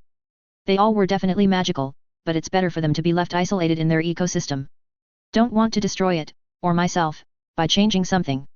Hey, it could have poisonous air, you know. The only thing of interest, was the stairway that was hidden behind an illusion of a pillar.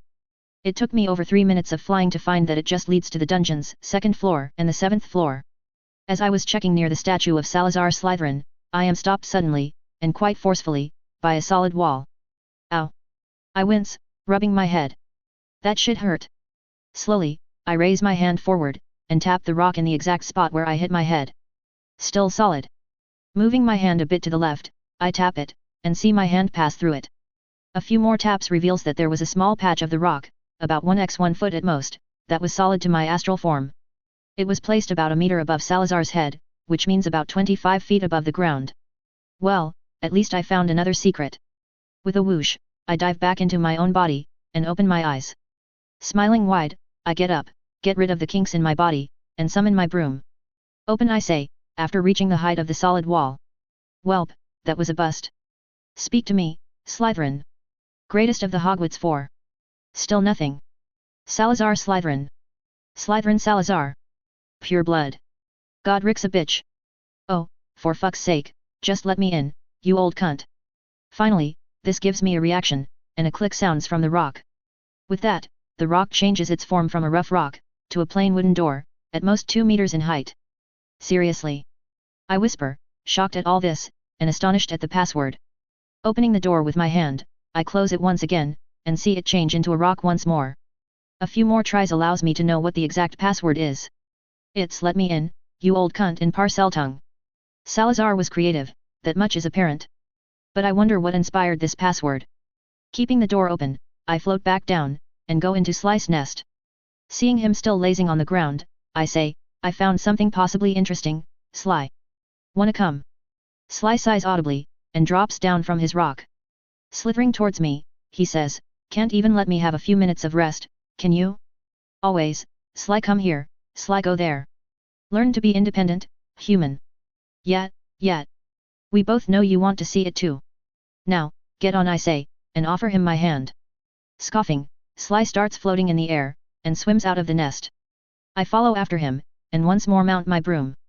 There was a way to reach there on foot, but it wasn't even, and I am too lazy. As Sly flies towards the basilisk body, I fly towards the door, and open it, leaving it open for Sly to come in whenever he's done observing the dead basilisk. The first thing I find, is a living room, from the looks of it, with a couch, a human-sized fireplace, and a pot of fluo powder on top of it. Which is really weird, since fluo wasn't even invented until 13th century. I shrug it off. Maybe one of his descendants put it up, highly possible. I can't be the only descendant to have found this room. There was a hallway going towards the back, and I follow it, making sure to keep vigilant. Salazar was from a time when muggles knew about magic, and attacked wizards for it. I wouldn't be surprised if there were traps here to kill them in one swoop. Thankfully, I find nothing of the sort. The next room was on the left side of the hallway, opening the door to which showed a potions lab, and through the potions lab itself, was the kitchen. I really hope there are spells to prevent contamination. There were a few ingredients and potions on the shelves, but I ignore them completely. Even with stasis charms, enchantments, and wards, the shelf life of potions is very low. The most a potion can stay okay to use is 10 years, after which it starts losing its magic. Doesn't matter what type of stasis effect you try on it.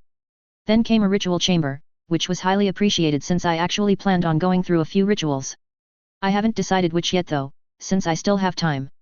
This way, I can do it away from the room of requirements, which the headmaster probably already knows about. Finally, the last room was the bedroom, with a single 4-poster king-size bed, and a table beside it. Within the bedroom itself, were 2 doors, one leading to a bathroom and toilet, and another to a small library. The 200 or so books in the library look all right, with no sign of aging, which was fortunate.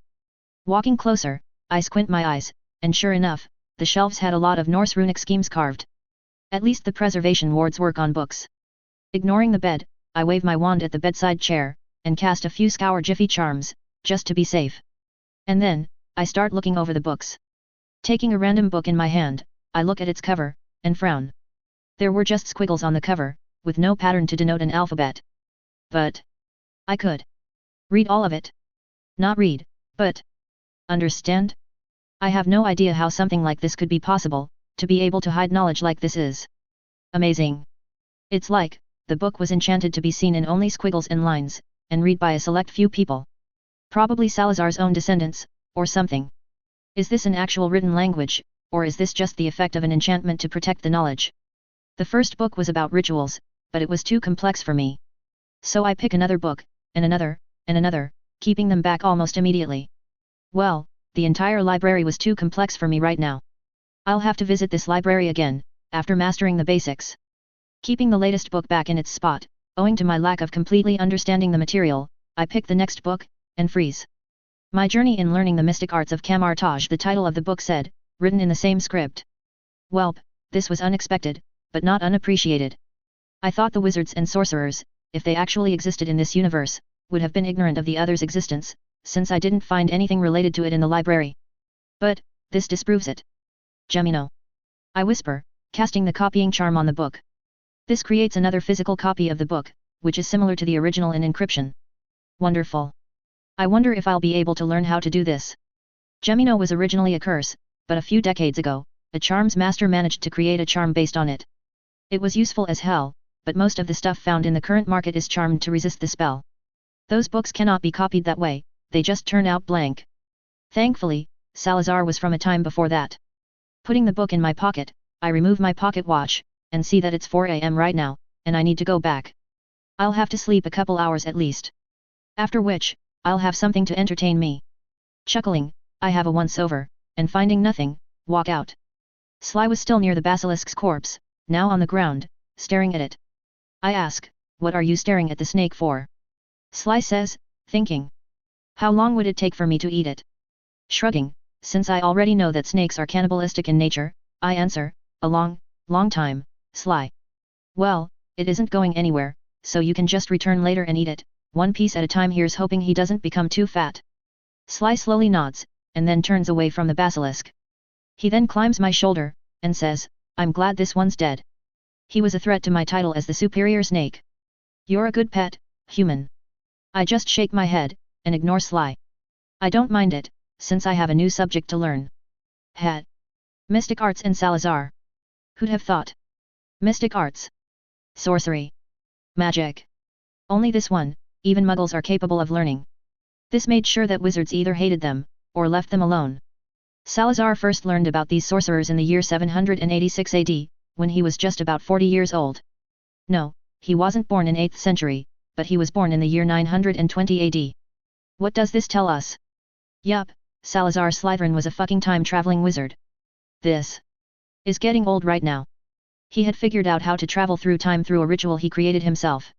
It did not stop his aging, like the other methods, but it did allow him to travel to the future and back, which the time turners didn't allow.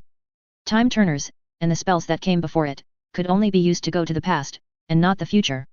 This did explain the inconsistencies with the Chamber of Secrets. I think that he meant the chamber, or at least the hidden room, to be for his sole use, and never told any of his heirs about it. But he must have died someday anyway, and that put the chamber into disuse. Anyway, sorcery. In 786 AD, Salazar encountered a minor demon trying to make a deal with a muggle, and attacked it. Not because he wanted to save the muggle, no, but he wanted the demon so he could study it. His subject of speciality was rituals, you know. Well, he failed to capture it, and was forced to kill it to prevent his own death, so tough was the minor demon. And then, the sorcerers walked out of their glowing magic portals, to find the demon already dead, and witnessed Salazar Slytherin pushing the 8-foot-tall, red-skinned demon into a wooden trunk. That must have been hard to explain.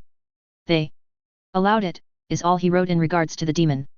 Salazar, being a pursuer of knowledge, asked them about their magic, and then requested to be taught, which they accepted. And then, he learned from them, a lot.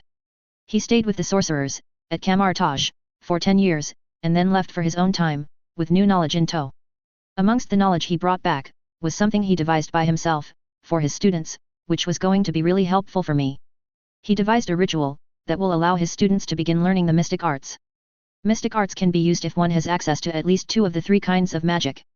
Personal magic, universal magic, and dimensional magic. Since most sorcerers are muggles first, they need to borrow magic from the universe, or other realms, before they slowly, very slowly, evolve to produce their own personal magics. The rate of this evolution might be the reason why only some muggles have an affinity to it, but never mind that. Wizards are different. Wizards already have personal magic, and they already take their magic from the planet underneath them, which can be a less potent replacement for universal magic. As for dimensional magic, wizards cannot use it, or so Salazar said. Our magic doesn't allow us to take any magic from any other dimensions, but our own, as he explained it. I think he was just afraid of the dimensions, because why would having personal magic get in the way of dimensional magic? Merlin was a sorcerer too, wasn't he? And I remember some gods being sorcerers in the comics too. But, I understand his fear, if it is fear. Giving some omnipotent demon/god access to your own magic? Your own soul? No thank you. I'll stick to using my own magic. Anyway, planetary magic.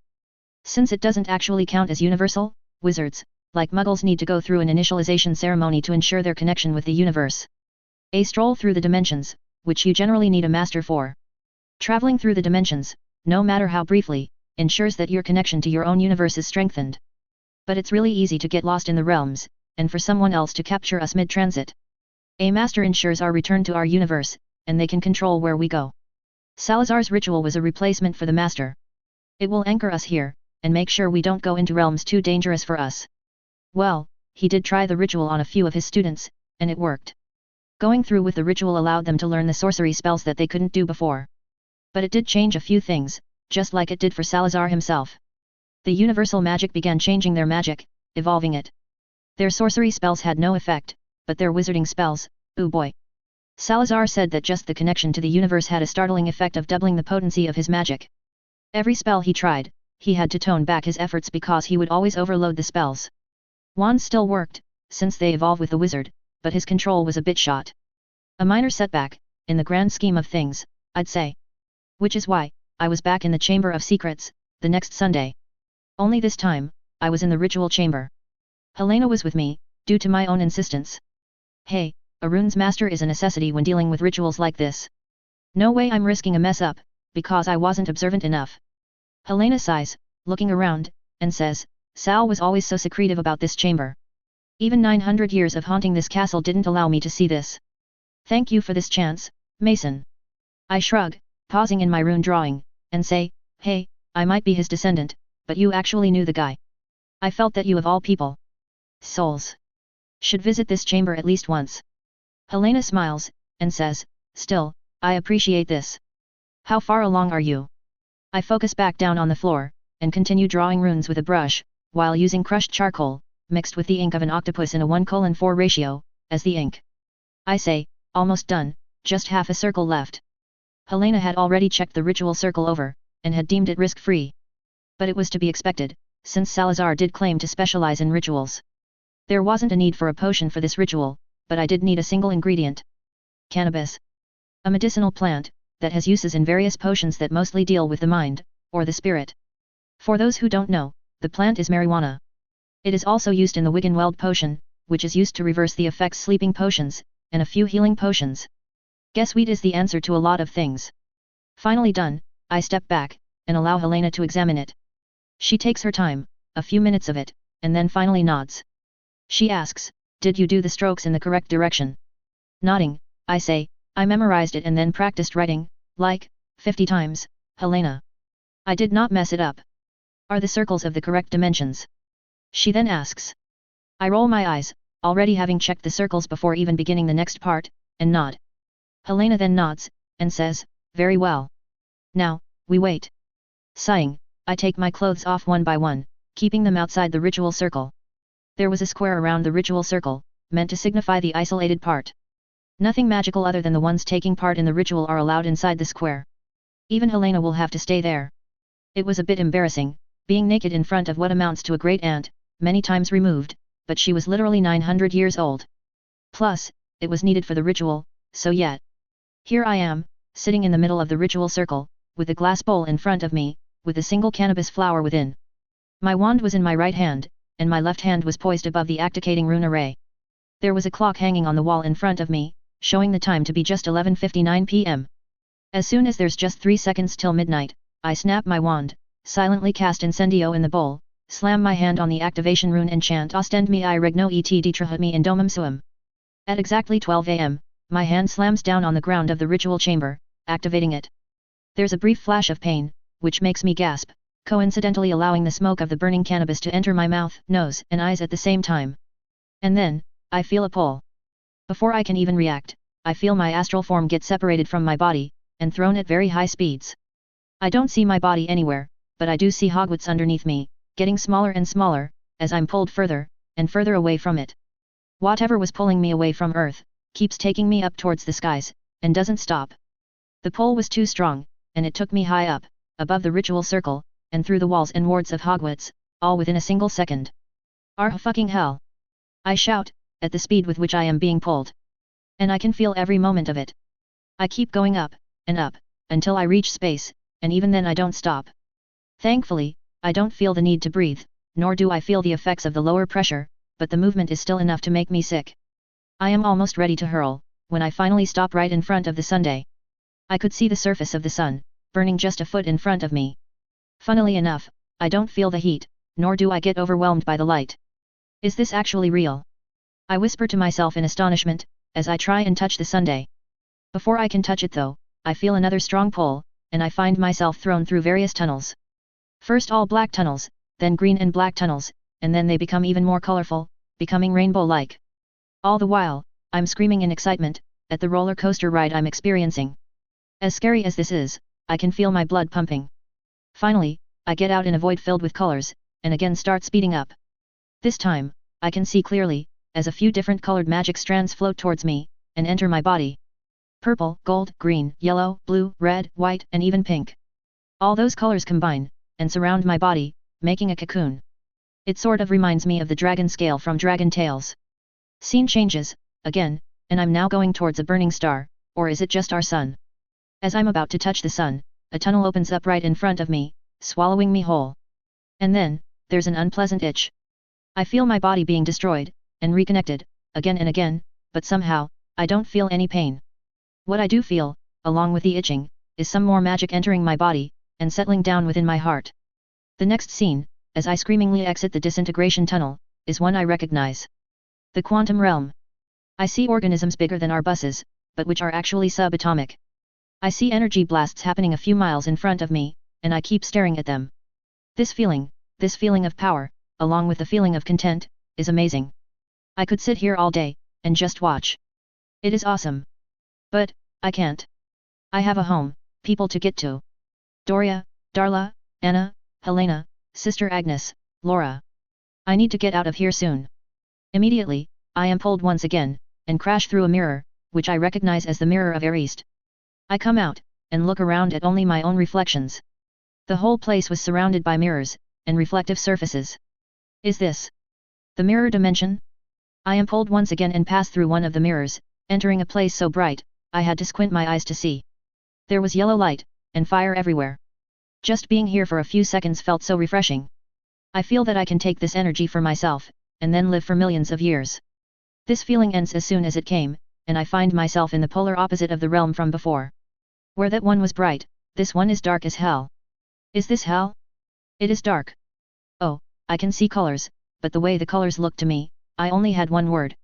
DC. A giant eye staring at me breaks that misconception, as I recognize it. The eye was purple, and as big as a planet. The being it belongs to was even bigger. Dormammu, and the dark dimension. Fuck. Oh, whatever mysterious force, pulling me everywhere, take me away from here please? I don't want to encounter Dormammu. Not now, not ever. I pray to myself, frozen in place because of fear. A lot of fear.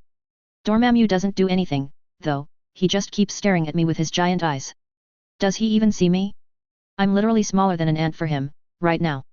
After what felt like hours of him just staring at me, I feel myself slipping again. Once again, I pass through the mirror dimension, and end up in front of a bright nebula. Peace, that is all I feel, looking at the spectacular view in front of me. Just me, floating around space, with no need to eat, drink, or breathe. Just peace.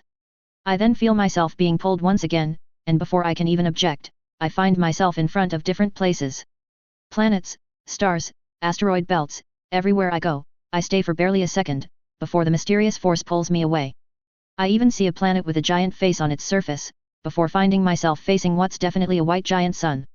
And then, finally, I find myself teleport back over the planet Earth, before its gravitational force takes a hold over my soul. Hey, wait a minute! I yell, before I start dropping down, my speed increasing by the second. Within a couple minutes, I see Hogwarts getting closer and closer, and then I land down, harshly. Cough, cough. I cough, gasping hard for breath, using my hands to support my body. Are you alright? Helena asks, floating towards me. I raise a single finger towards her, and cough some more. Once done catching my breath, I summon my clothes towards me, and start putting them on. I say, that was the best, and worst experience of my lifetime. Helena chuckles, evil witch, and says, you knew what would happen, didn't you? Doesn't make it any less traumatizing, standing still in front of a gigantic evil being. I shudder, remembering Dormammu. I'm going to avoid him, forever. Doctor Strange can handle him. Tell me everything. Helena says, ordering me to sit down on a chair, as she brings out the tea. Taking the cup graciously, with shaking hands, I begin telling her about the realms. Maybe I should actually read the primers now. Or try and find them, at least. Salazar only wrote the titles of the books he'd read, but he did not have the books themselves. Hopefully, the room of knowledge has them. I'll try them tomorrow. For now, I'll rest. Sorcerer. I'm a sorcerer and a wizard. Brilliant. A/N, literally every MC learns sorcery in Camartage, so, I thought of doing something else. Salazar did learn from Camartage, and he learned a lot. But he didn't stay there, since he had to return to his own time. Time-traveling Slytherin does not have a magical portrait, though. And his library doesn't contain anything basic. Mostly journals, and a few high-level books. Thank you for reading. Tada. Chapter 17, Untitled. A/N, part1, HelloDarkness07. A few days after my first ritual, the one that gave me a better connection with the universe, I was sitting in the room of hidden things. In front of me, standing innocently, were 2 trunks, filled with useless junk. There are literally hundreds of trunks in this room, and I just chose 2 at random. These 2 were special, though. These 2 trunks were 2 of the very few trunks that had lost all the spells cast on them. They were so old, that right now, the trunks were just plain wooden trunks. Which meant they were perfect for me. Waving my hand, I levitate the trunks and walk outside the room of hidden things. I'll go through it more thoroughly later. But now, I have an experiment to carry out. Summoning a new room by walking across the corridor 3 times, I open the door and walk through. Keeping the 2 trunks on the ground of the almost empty room, I remove a pair of glasses from my pockets, and put them on. These glasses were my own invention, based on a few pre-existing enchantments. There are enchantments that can help the glasses focus on a distant object more clearly, or on a closer object. Sort of like telephoto and macro. I combined the 2 charms to give me both. One tap on the left side turns the telephoto feature on, while another tap 5 mm below, turn the macro on. A single tap on the right turns the glasses into normal glasses. The activation of Hominum Revelio, and the Specialis Revelio was also just a tap away. Taking a rune carving scalpel out, I tap the frame of my glasses once, and then drag my finger backwards to zoom out. And then, I get to work.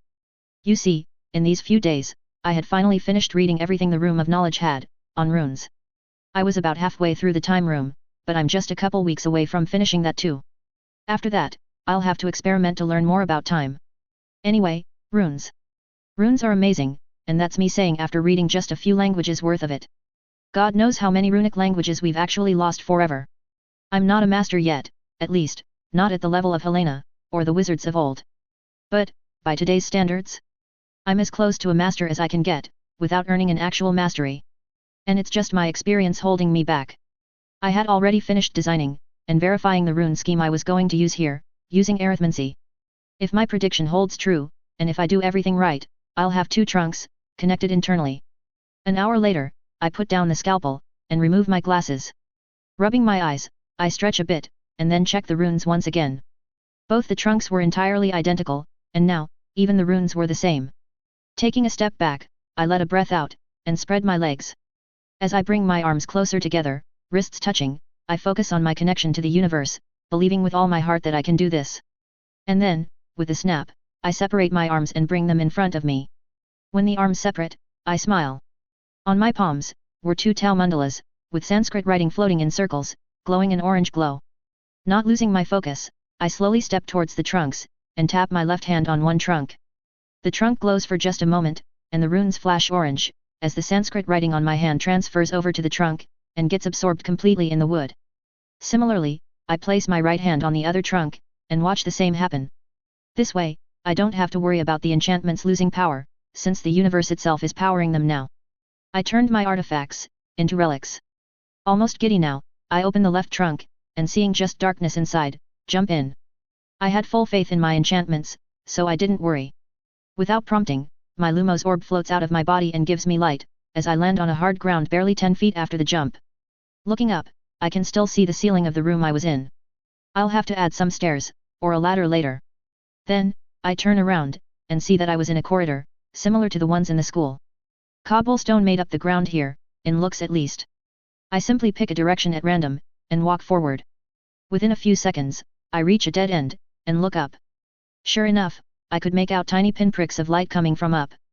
Bending my knees, I jump up, a step or so towards the ground throwing me further upwards, and with a silent Alohomora, open the door. As I drop down on the ground, back outside, I smile widely. My test was a success. I created a gateway between 2 trunks, like the vanishing cabinet. This This will definitely help me finish my studies even after I'm out of Hogwarts. Progress might be slow, but it's good. Soon, the months go by, and I leave for the summer once again. I had set my owls with the 5th years, and aced all of them. Runes and arithmancy were easy, I had had a lot of practice with them in these last few months, while experimenting with my vanishing trunks. I definitely got the top marks in those 2 papers. Charms was easy too, along with Dada. I showed off the patroness charm for both of them, which definitely guaranteed me a few extra marks. As for transfiguration, I was amongst the top. I didn't mess anything up, but even the examiner could see that transfiguration wasn't my best subject. Potions was interesting, but not anything I worried over. I had practiced every owl level potion at least for 2 days each, continuous. So, yeah. I'm passing. And now, I was in the train, on my way to London. I had kept one of the vanishing trunks in the room of knowledge, thankful that it stayed there, and brought the other with me. The summers were going to see a lot of use for them. I was done with runes, at least on the theoretical side. The only thing left now, was practicing everything I know until I master them completely. Right now, I was going to be focusing on time. While the issue of not having enough time to read everything was solved, with the invention of the vanishing trunks, I have found time an interesting subject to study. And what's not there to find interesting? It's time. I was even almost ready to create my first spell related to time. It's nothing complex, not like turning time back or anything like it. I'm aiming to speed up the flow of time. Cast the spell in a room, and the time inside will pass faster than the time outside. Like, time dilation, only on a higher scale, and without going anywhere. It's still a work in progress, but I'm getting there. So, what are your plans for after Hogwarts? Darla asks, holding my hand. This was unusual for her, showing affection. Don't get me wrong, we're good friends. We've held hands before, and even hugged. But it was very rare for her to initiate it. We were the only 2 people in the room, Doria and Anna having gone to meet with their own friends for a few minutes. Shrugging, I say, I had planned on going back to the Muggle world, to become a doctor.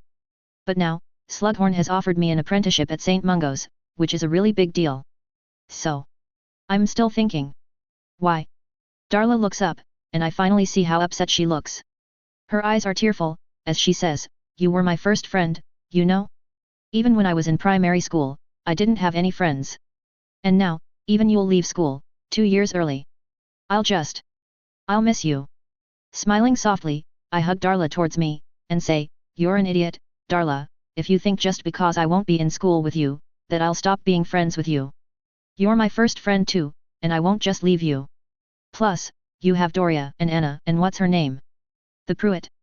Mary. Darla mumbles from my chest. Yes, Mary. You have her too. You won't be alone, Darla. Don't worry. I nod, and pull her away. Looking her in her eyes, I say, plus, I'm just a letter away.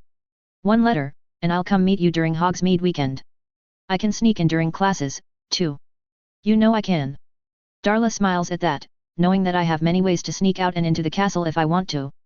And we still have a year for us too. It's not like I won't even return this next year. Tell you what. Give me your address, and I'll come to your house this month. We'll go to Diagon Alley, my treat. I say, hoping a trip to Diagon would cheer her up a bit. Really? No offense, but do you even have money for that? Darla asks, which just makes me realize that I never told her about my heritage. Rubbing the back of my head, I say, about that. You're telling me, that you're a rich pureblood? And you still stay in the orphanage? Why? Darla exclaims, once she's heard of my parents.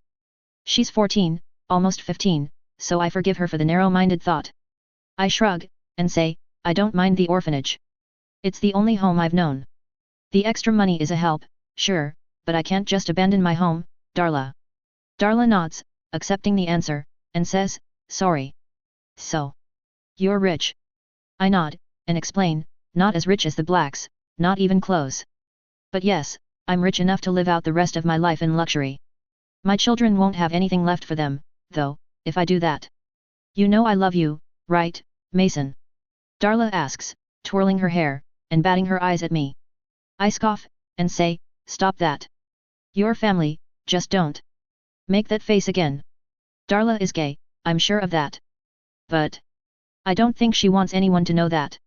And I'm not mentioning it until it's needed. She can pretend to be straight until then, I'll just make sure she doesn't hurt herself in between. Darla laughs, and I chuckle with her. When Doria and Anna return, Doria scowls at me immediately. I don't get it at first, but then I realize that Darla and I were still as close as we were before, while hugging. I just chuckle, and go back to reading the book on time turners. Time turners were invented in the year 1857, and the wizards who did it stupidly brought their journals to Hogwarts to show their charms teacher. Good for me, I guess. They returned many times, after that, and I got to know what happened. The Department of Mysteries recruited them after their invention, and had them inducted in the time department. Their knowledge from then on belonged to the department, and the study on time became restricted to only the department. The inventors of the time turner were the last people to publicly experiment on time, just because the Department of Mysteries recruited a group of 25-year-olds. Thankfully I have all of their research, thanks to the wonderful room of knowledge. So, theoretically, I can build a time turner for myself, if I want to. Practically, it isn't possible right now. Time turners use glass created from something called the sand of time. The sand isn't found just anywhere, and the creators found a few big rocks of it in Norway, which are now in the hands of the department. So, unless I find a few chunks of this time sand rock, my time turner is just a pipe dream. A few days after the summer holidays began, I and Darla visit Diagon Alley, just the two of us. As I promised, I let her buy a lot of stuff, and paid for it. She'll already have a hard enough time in this world, thanks to her blood status, and her sexuality. I can at least make sure she has enough enjoyment to balance the hurt. I helped her buy a broom too, by adding 20 galleons to her savings. As we left for our homes, I gave her a copy of the Mind Arts compilation book, so she can defend herself. Am I doing too much for her? Probably. Does she deserve it? Yup, definitely. Anyway, a month into my summer, I get my OWL results, and that brings a cause for celebration with the gang. I came second in the entire year, because one Hufflepuff girl had taken OWLs in every subject offered. But my mark list had O's all over. Doria once more tried flirting with me, as we were sitting in the Three Broomsticks drinking butterbeer, and I just shrugged it off. But she did stop once I stopped her advance the first time for the day. So. Mason. Now that you're a Newt student, will you continue to grace us juniors with your presence? Anna asks, taking a sip of her drink. Laughing, I say, let's see, I'll have to study for my Newts, additional homework, my extracurricular studies, and make sure to keep some time away for broom cupboard activities. I think I can make some time for you lowly juniors. Seriously? I reckon you won't even spend one night in the broom cupboard. Darla says, leaning forward. I look her in the eyes, and ask, oh? And why is that? Smirking, Darla says, because you don't like these girls. You're a guy who likes older women. You're kidding. Doria says, sounding shocked. Well, damn. Maybe Darla does pay as much attention to me as I do to her. Shaking her head, Darla says, Mason here is a bit careless when he's ogling Professor Roll. Her eyes glinting, she whispers, you should have seen him in the charms corridor that day. Roll had bent down to pick up some fallen parchment, and our boy Mason couldn't keep his eyes off of her arse. Anna nods along with her, to my embarrassment, and says, your 6th year prefect, the not what's her name? Even she dropped something in front of Mason, and she had 2 buttons open. He didn't even glance at her. Groaning, I say, please stop discussing my likes with someone as innocent as Doria. Completely ignoring me, Darla whispers, she wasn't even wearing any undergarments, and he still ignored her. Although I do detect some fascination in her voice, I don't point it out. Doria pouts, and says, damn. No wonder he doesn't look at me, I'm too young for him. Pausing, she asks, what about Professor Merrythought? Does he like her too? I'm literally right here, you can't just ask them if I like Merrythought. She's literally our grandma. I whisper, hoping no one else overhears. Nah, he doesn't like her like that. He respects her actually. Anna says, shaking her head.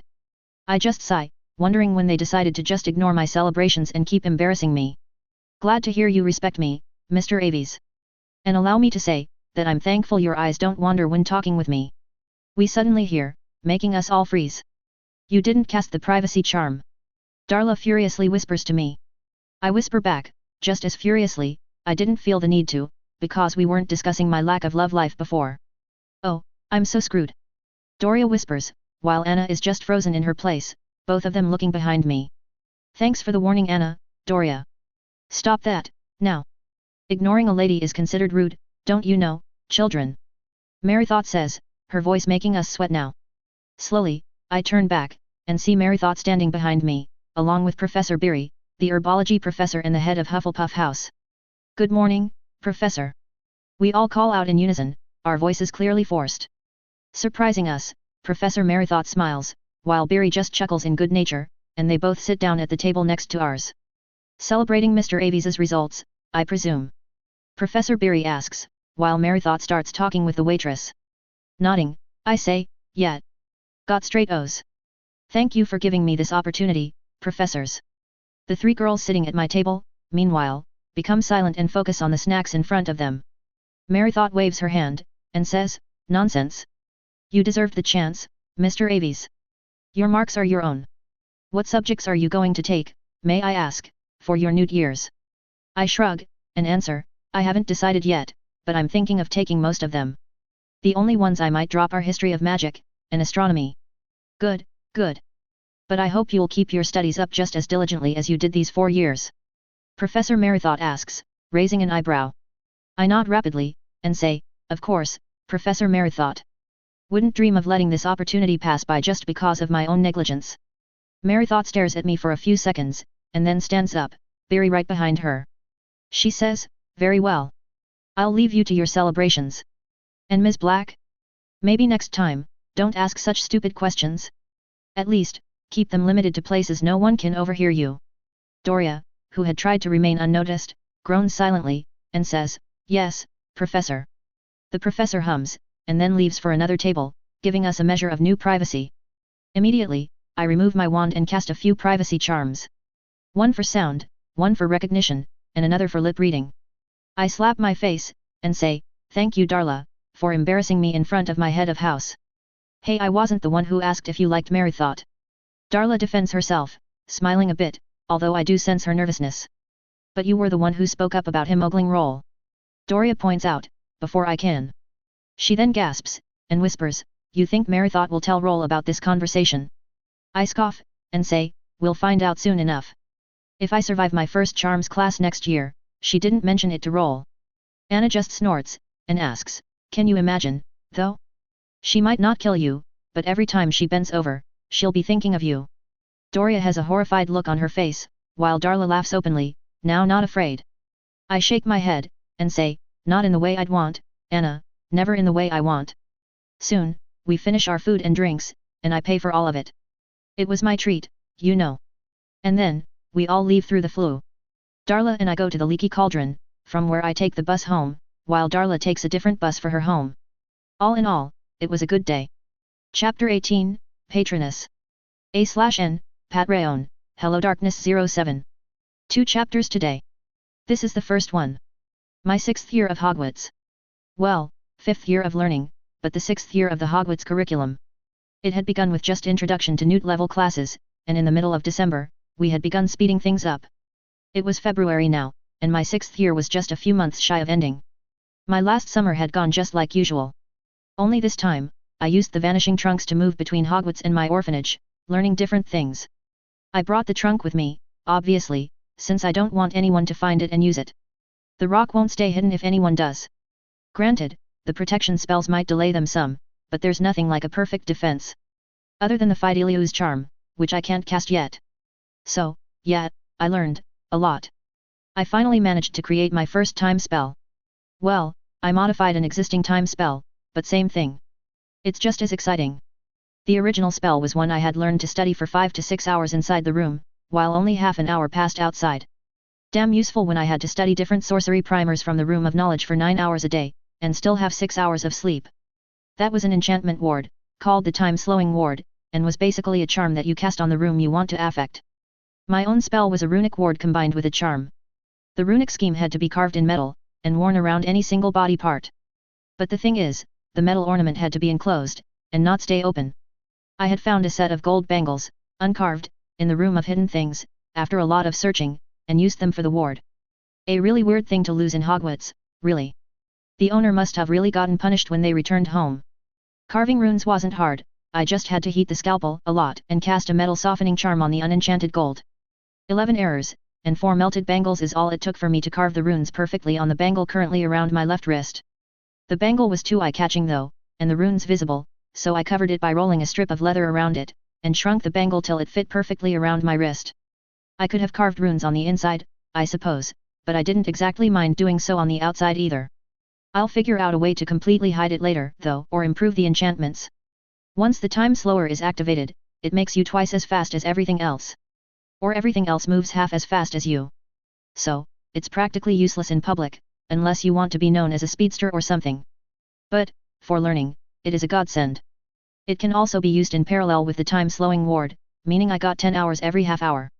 I've already managed to learn to access the astral planes through sorcery, with the help of my time slower.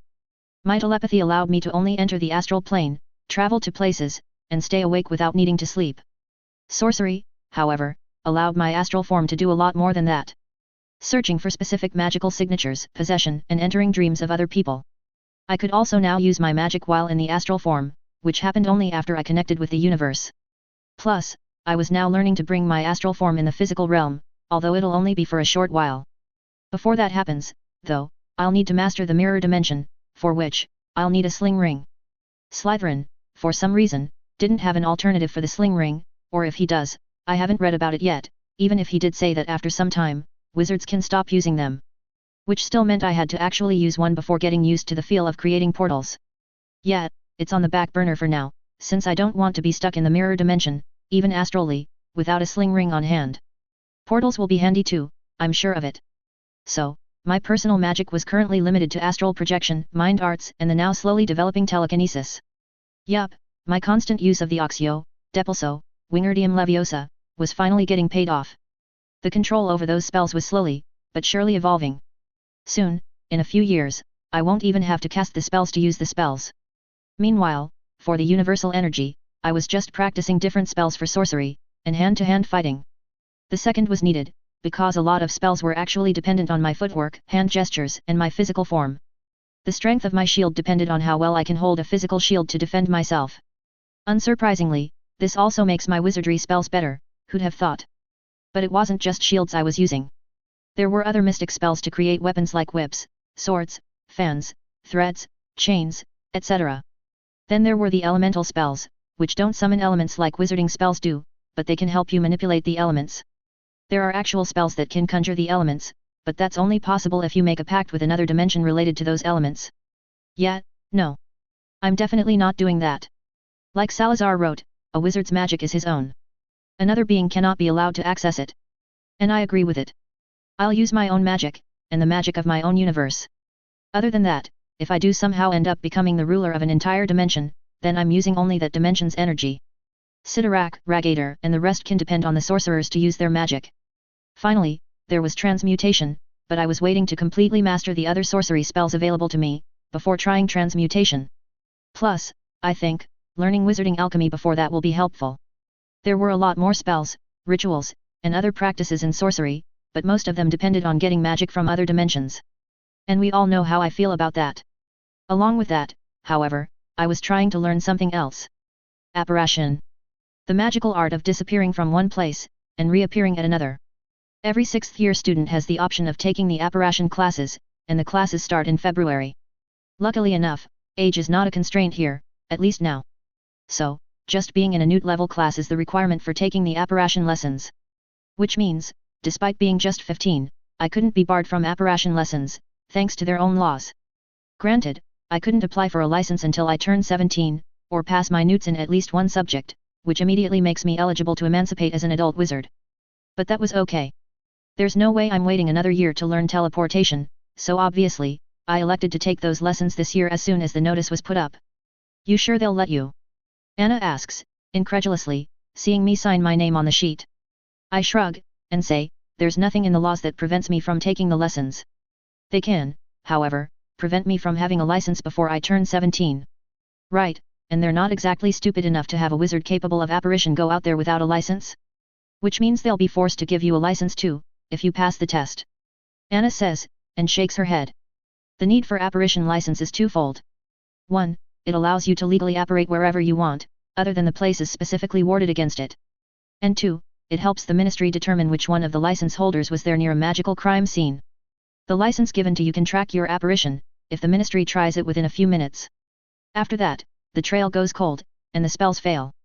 But they can only do it in cases of crimes. Public won't trust the government at all otherwise.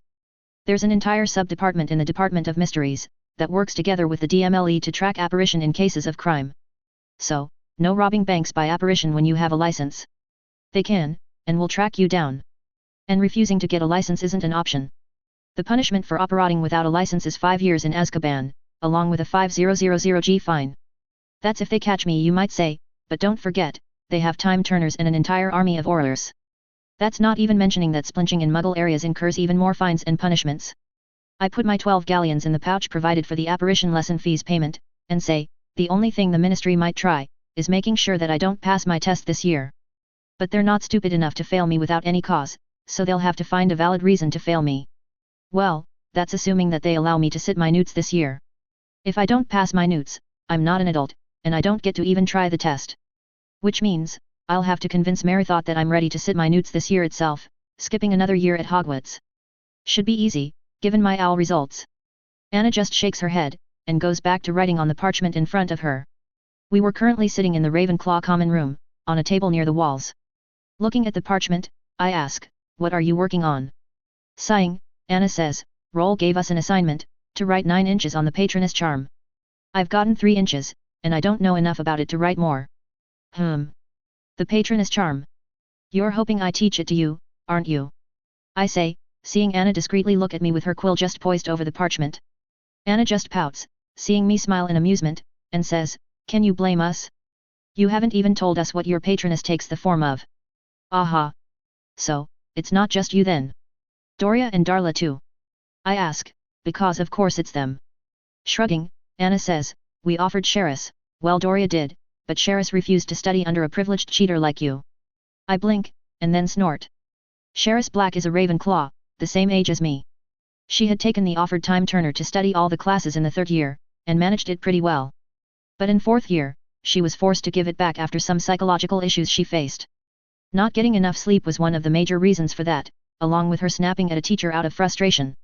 And she absolutely hated, how without even a time turner or hours and hours of studying, I was offered the chance to give my owls early, and how I came 2nd in the entire year.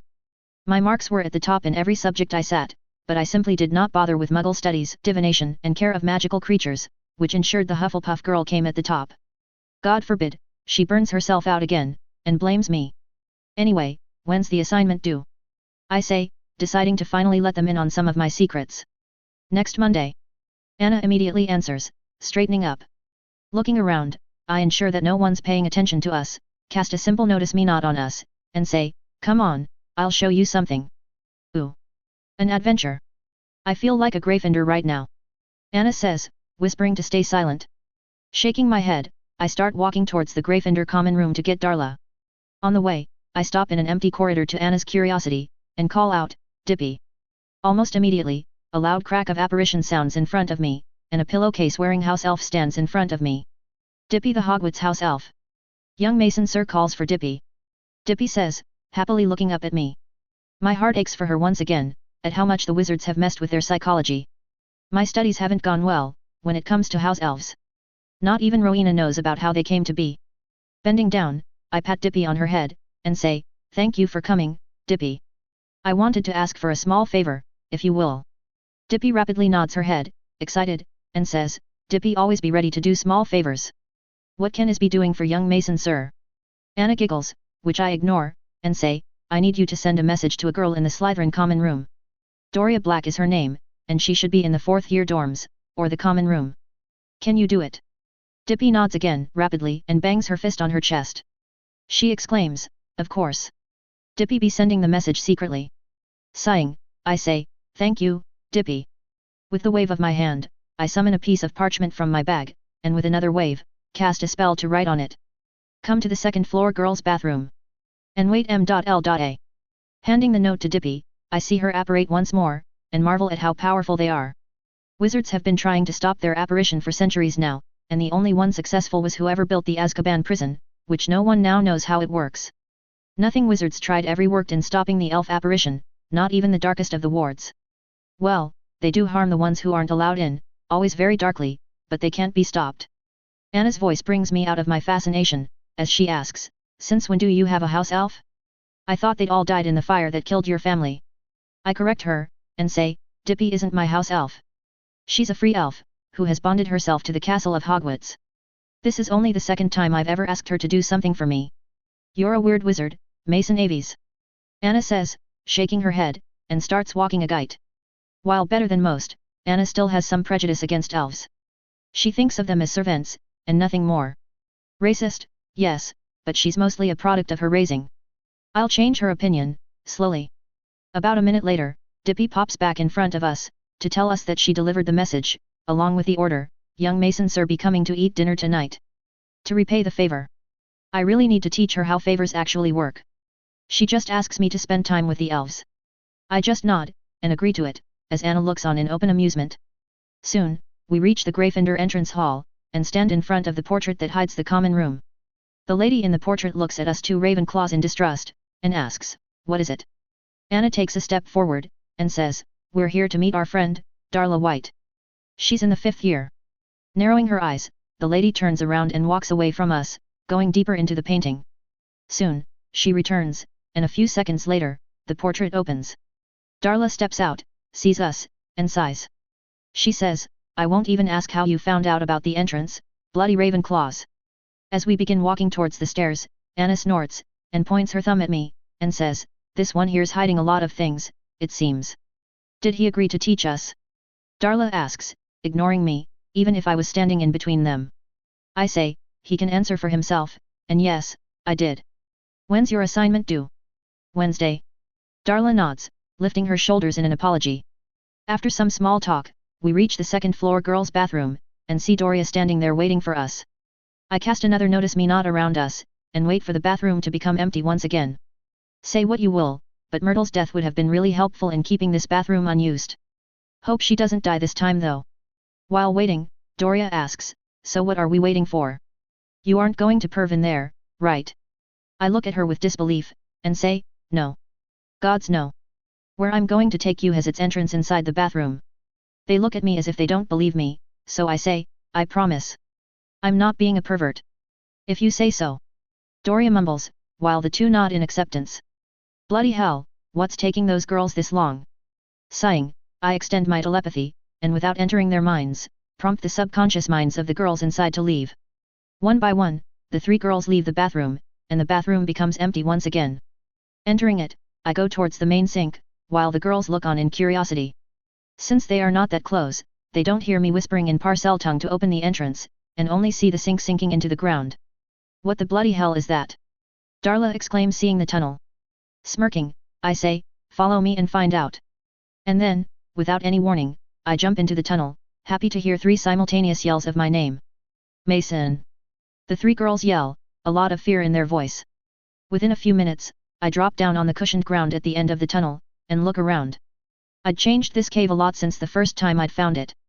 Now, instead of a rough ground completely covered in skeletons of different animals, mostly rats, the ground was covered in a smooth cobblestone-like pathway. The spot of ground, along with the patch of the wall right in front of the pipe opening, was softened with the help of runes, to break the fall. Although, it's not needed much, thanks to the enchantments on the pipe itself, which causes us to slow down at the bottom. Above us hung a few of my Lumos orbs, which I'd enchanted to always stay lit. I just had to renew the spells every few years.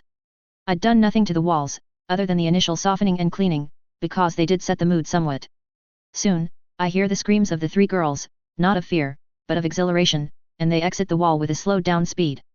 They land on the ground, and laugh a little. The adrenaline goes away, however, and they turn to see me smiling at them. I say, "You lot sure took your time." As one, the 3 girls jump at me, and hug me together with a yell of, "Mason! Well, aren't I a lucky guy today?" I quip, to soften the blow I'll inevitably face. The punch on my chest dissuades me of the notion, however, as Darla yells, "How dare you, you bloody prat! You scared us!" Anna takes a step back, and folds her hands in front of herself. She says, "You could have given us a warning, Mason." Doria stays in my hug, and I say, "You can let go now, Doria. 5 more minutes." Doria mumbles from my chest. Sighing, I use my minor telekinesis and gently push her away. Ignoring her complaints, I say, "Well, I wanted to surprise you with this. Plus, tell me you didn't enjoy it." "We did." The 3 girls in front of me mumble. Darla says, "We were just going to leave to get a teacher, but the sink started rising again, and we had no choice. We had to jump, you twat." I chuckle, remembering the nifty little piece of enchantment. It was already there, I just didn't know about it. As soon as the first person enters, a countdown starts. 30 seconds later, the sink starts closing unless specifically given an order in parcel tongue. Just be thankful that I clean the pipe frequently. You wouldn't believe the types of fungus that's born in them. One mushroom tried to eat my bloody shoes. I exclaim, and start walking. As the girls follow behind me, Anna speeds up to stand beside me, and asks, "What is this place anyway? I don't think I've ever heard of such a place." "In a minute, Anna. You'll soon find out, don't worry," I say, and pat her head. Anna pouts, and starts looking around, joining Darla and Doria in examining the cave. A few minutes later, we come across the second door, and this time, I loudly say, "Open," to the shock of the girls, and walk through. Inside the room, was the still mostly intact corpse of the basilisk, and lounging in its empty eye socket, was Sly. "Welcome, ladies, to Salazar Slytherin's Chamber of Secrets," I say, walking inside. The three girls just remained shocked, staring at the corpse of the basilisk in fear. Ignoring them, I walk towards the basilisk, and poke Sly awake. I'd taken the eyes out, along with the venom glands, and the tongue, after I'd read about a few rituals that could use them. The meat was practically useless for humans, since the venom inside the flesh is too potent for us to eat, and there's no ritual that uses them. So, Sly was using the basilisk corpse as a home that he can eat. I did plan to keep half the meat stored away, just in case. Sly spent most of his time in the chamber, nowadays, and only came up through the various tunnels if he needs something, or to crawl around the forest. "What?" Sly asks, annoyed at being woken up. As he yawns, I say, "I brought guests," and point him towards the frozen girls. Frowning, I walk towards them, and snap my fingers a few times. Jumping in place, the girls come out of their shock, and immediately start firing questions. I smile, my heart feeling a little bit lighter over the single shared secret. A group of secrets. I'm a parcel mouth, I'm a descendant of Salazar Slytherin, and I have access to the fabled Chamber of Secrets. Other secrets might come out in their own times, but there's one secret that won't ever come out. Not to them, not to anyone. The secret that I'm a reincarnated soul. The Patroness charm is one of the purest forms of magic. The spell, when cast correctly, forms a shield of light in front of us, a shield of happiness, that can stop dementors as well as lethofolds. When cast perfectly, however, the shield takes the form of an animal. I explain the next day, standing in the Chamber of Secrets with Doria, Darla, and Anna standing in front of me. The last day had gone into explaining my Slytherin heritage, along with what I've found till now in the chamber. They also met Sly, but he didn't like any one of the girls touching him, so he was just a sight to see for them. I'd also shown them the room above Salazar's head, but since they couldn't read the books in his library anyway, we mostly stayed in the main chamber. I didn't need to worry about them inadvertently sharing my secrets, since the chamber highly appreciated its secrecy. Turns out, Salazar Slytherin made it so no one can share the secret of the chamber, other than a Slytherin, which I am. It's not Fidelius, but it is enough for now. The corpse of the basilisk was in the back of the chamber, close to the exit door, while the part of the chamber near Salazar's head was used by us for our lessons. I'd brought a few chairs, and a few mattresses down, so the girls can rest in between casting. Anna raises her hand, and asks, "What does the animal depend on?" I smile wide, and say, "Haven't a clue. No one knows, but speculations are aplenty.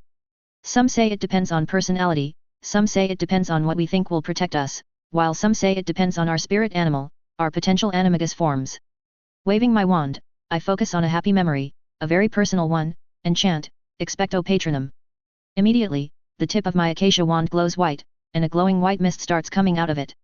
Within a second, the mist condenses and forms into a ball, which then begins taking shape. I was purposefully keeping the process slow, so the girls can observe it happening and they can get an idea of what is expected of them. The orb of white light first forms 2 legs, and then wings, immediately cluing them in, that my patroness is a bird. Slowly, the shape becomes more defined, and the orb of light starts flying around us with its wings, showing itself to be an eagle.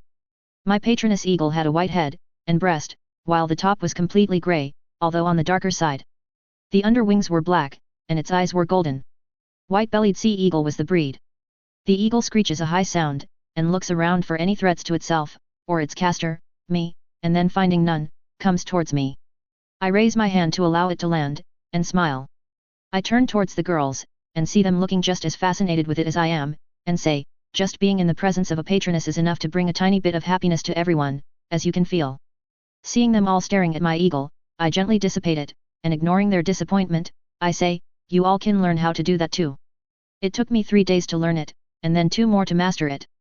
So, let's see how long it takes you, shall we?" Doria eagerly nods, while Darla looks at me expectantly. Anna was smiling, still staring at the place my eagly had dissipated from. Taking a step back, I have them stand an arm's length away from each other, wands out, and say, first, close your eyes, and begin by digging deep into your mind. There has to be one memory, could be anything, that makes you happy as soon as you think of it. The happier the memory, the better. Once you do find it, keep that memory in your mind, don't think too much, just let it play out. The girls close their eyes, and I see all of them smile one by one. Softly, I say, now, say the incantation. Anna is the first one to try, and she raises her wand hand in the air. Smile still on her face, she opens her eyes, and yells, Expecto Patronum. The wand tip glows white, and for a few seconds it stays like that. Unfortunately, not even a wisp exits her wand and she drops down, exhausted. Be careful, the spell takes a lot out of you. I say, handing her a cup of hot chocolate I'd already prepared. Chocolate wasn't actually a cure for magical exhaustion, but it did provide a bit of placebo effect. Chocolate is good after Dementor exposure, and wizards quickly connect Dementors to feeling tired, and drained. Now discouraged, even Doria and Darla fail their attempts. I sigh, looking at the three girls silently staring at their cups. Maybe I should have had them learn it one at a time.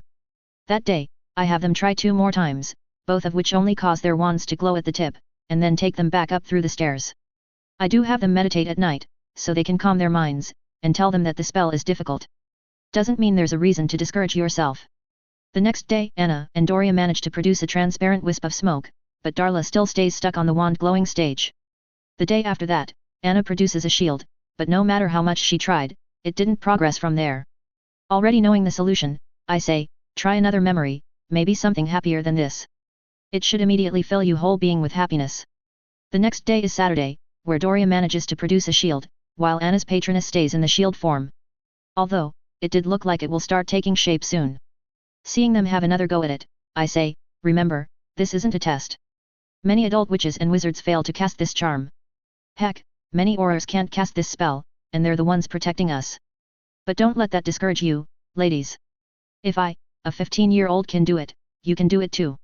Darla sighs, dropping her wand on the ground after another failed attempt at even a wisp, and says, easy for you to say. You're a bloody prodigy at everything you learn. Frowning, I nod at Doria and Anna to continue, and approach Darla. Sitting down on the ground, I look up at Darla expectantly. She drops down on the chair in front of me, and says, sorry, I shouldn't have said that. Yup, you shouldn't have. But I get it. Picking her wand, I hand it to her gently, and say, do you know why I find magic so easy? Compared to you lot. Darla shakes her head, so I say, because I didn't get used to it. I didn't get used to the novelty of magic.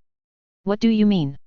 Doria asks, sitting down on the ground beside me, while Anna joins Darla on the chair beside her. Great job continuing your practice, girls. Seeing them looking at me in expectance, I purposefully keep my wand on the ground, to the curiosity of the girls, and say, I've been reading about magic since I was a child. Legends of Arthur, Merlin, Alice in Wonderland, Wizard of Oz. For years, I've wanted to be a wizard, use magic. And then, I found out I was actually a wizard. I wasn't just a normal kid that lives in an orphanage. And I was so damn excited. It was the first time I'm speaking about my life like this. They knew the basics, but not my actual thoughts at the time.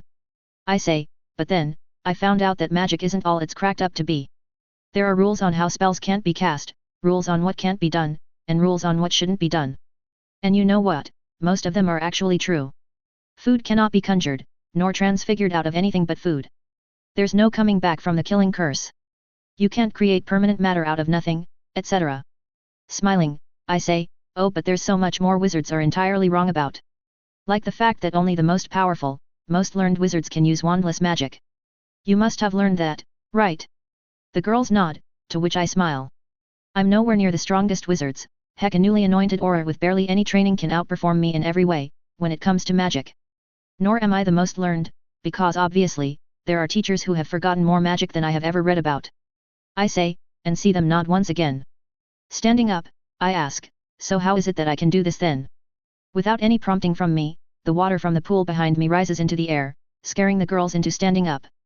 I lift my arm up, and the water rises even more, now completely in the air. The orb of water then freezes, starting from the inside, and once the surface is frozen, it starts melting back to water. Behind the girls, the ground transfigures itself into different miniature animal shapes, and they start circling around us, which prompts the girls to huddle together. My eagle patroness comes out of my back, and joins the transfigured animals in circling us. Out of my left hand, fire starts pouring out, and forms into a circle. The circular halo of flames rises up and stays in the air, with no fuel to burn it. I ask, how can I do this, you may ask? Let me tell you. I don't believe anything is impossible, until I've actually failed to do it. I used to believe transfiguration can't be done without a wand, and now look at me. Okay, okay. You made your point. Darla says, and then yells, looking at the animals in fear, and me in a new light. I drop my hands back down, and immediately, the spells dissipate. The water falls back down with a splash that soaks us all with a heavy shower, while the flames just dissipate in the air. The transfigured animals, meanwhile, crumble to dust, which is then washed away by the water. I snap my fingers, and with a plop sound, the water gets sucked off our bodies along with any dirt that stuck to it. I prompt the girls to sit back down, and this time, Doria sits on the chair, glaring at me. I say, my point was, if you believe something to be impossible, or even hard, you won't ever succeed in doing it. You need to let go of the notion that there's anything impossible. When it comes to magic, everything is possible. You just need to try it yourself. Now with a new zeal, Darla stands up and lifts her wand. She opens her mouth to cast the spell, but before she can do that, I stop her with my hand on her open mouth. She glares at me, so I say, good thing you're motivated, but maybe try it tomorrow? Preferably, do it with another, even happier memory. Darla pouts, but I just shake my head. She was tired, I could see it in her eyes. Doria and Anna were alright for a few more attempts, but it's better to stop now itself. We still have a weekend before the assignment is due for them. When we exit the Chamber of Secrets, and enter the castle proper, Doria immediately joins me at my side, while Anna pulls Darla away. I look at her in curiosity, but Anna just says, you guys go on. I and Darla have to go over our assignment once again. Okay, that's a lie, but anyway. I nod, and raise an eyebrow at Doria, who watches them go with barely hidden joy. She says, well, looks like fate has some plans, doesn't it? I snort, and say, you already know what I'll say, Doria, don't even try.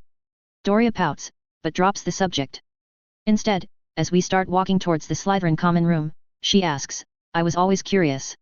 What went on between you and Cassie? Why'd you ask? I ask, wondering why it took so long for her to breach the subject. Shrugging, Doria says, she kept asking me about you this summer, wondering if you've gotten rich all of a sudden or something. When I asked her why, she scowled and dropped the subject. I know she tried something against you, which failed, but since you never did anything about it, I thought it to be just minor. But now, after knowing about your Slytherin heritage, I wondered if it's related to that.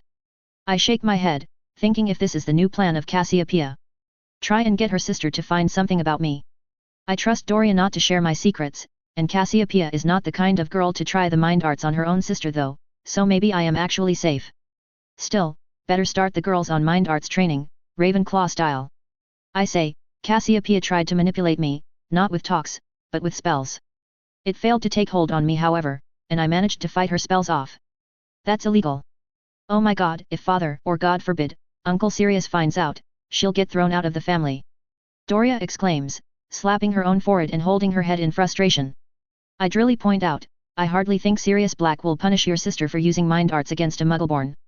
She can just say, I thought he was a mudblood and the topic will be dropped. Well, she might be punished for failing in her goals. You have a really weird image about my family. Doria says, frowning.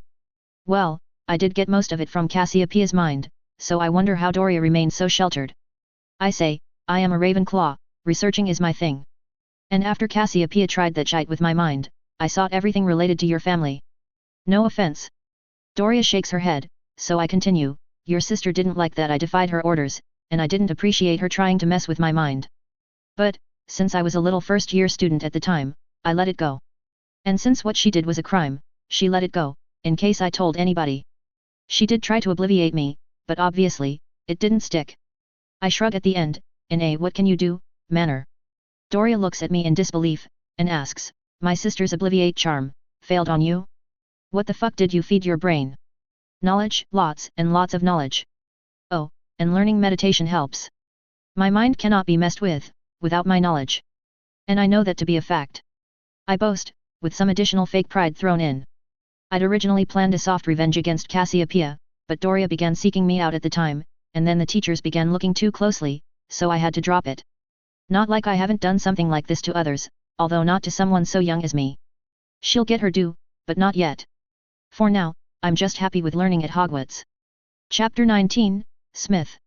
A/N, part1, HelloDarkness07. Second chapter.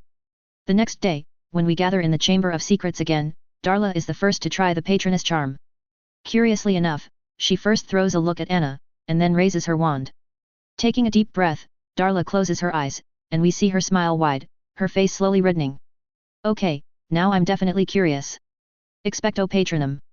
Darla says, very softly, and almost immediately, white mist starts pouring out of her wand tip, which then starts to form into a shield. The shield holds for a few seconds, and then, it slowly starts dissipating. Darla, now tired, immediately sits down on the chair, sipping on the hot chocolate, leaving us to look at her, impressed. Good job, Darla. See, nothing's impossible if you put your mind to it. I say, patting her on her head. Anna has a proud smile on her face, which makes me realize that they really must have had some talk yesterday. Soon, Anna has her own attempt at the spell, and in the first try itself, her patroness takes the shape of an animal. An Arctic wolf was her patroness. Doria managed to form her own corporeal patroness that day, albeit after a few attempts, with hers being a lynx. Darla, meanwhile, just manages to form her patroness at the end of the day, taking the form of a lioness.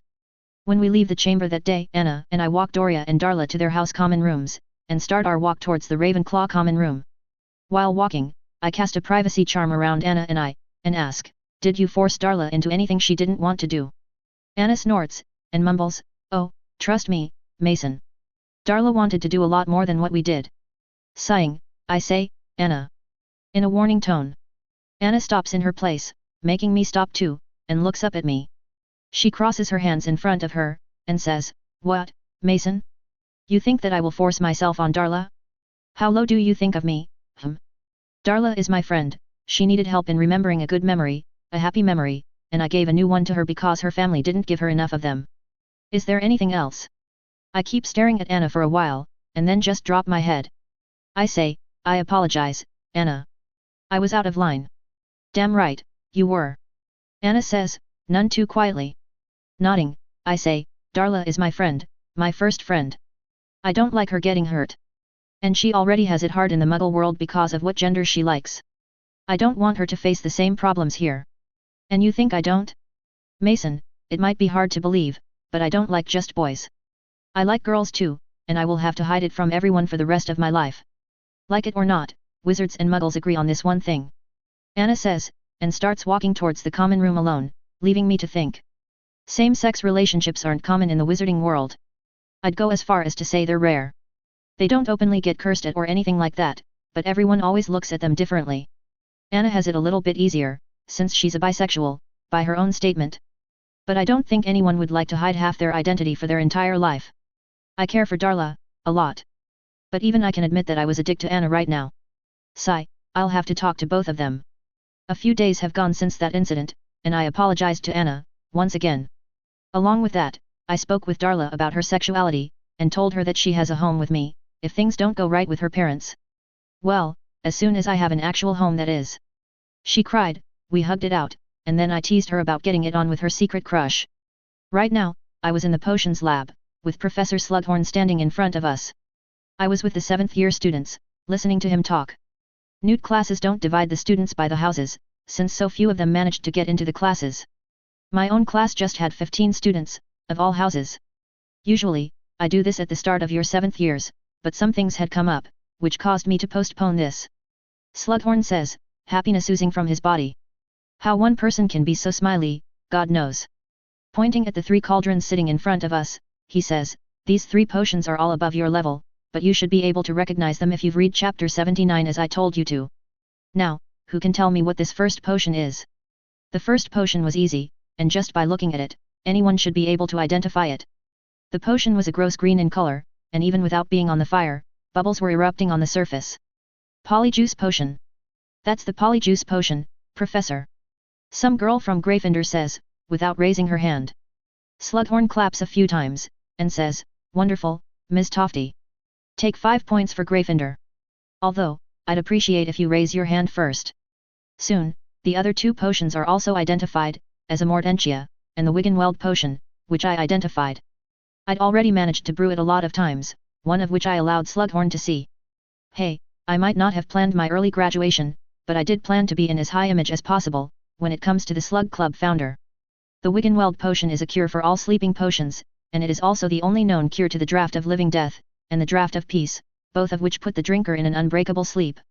Draught of living death puts them in the false death state, with every test showing them as dead, while draught of peace just puts them to sleep.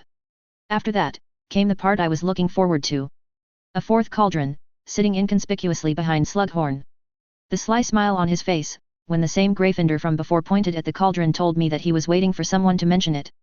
Ah, that is a bit above your level. I'm not going to lie, it'll take you being a certified potions master to even attempt brewing that potion. Can anyone guess what it is? Slughorn says, and then looks at us expectantly. Seeing no one take the leap, I raise my hand, and once he nods at me, I say, that's the Felix Felicus. Liquid luck. It gives the drinker an hour worth of good fortune for every drop they consume. Of course, repeated use is harmful, and large quantities of the potion can cause recklessness, and extreme bad luck. Correct. Take 5 points, Mr. Aves. The Felix Felicus was invented in the 1570s, by Zygmunt Budge. I've only taken the potion once in my entire life, when I was 23. I'd brewed it myself, and I drank 7 hours worth of the potion. Best 7 hours of my life. Slughorn says, and then stares at empty space, lost in thoughts.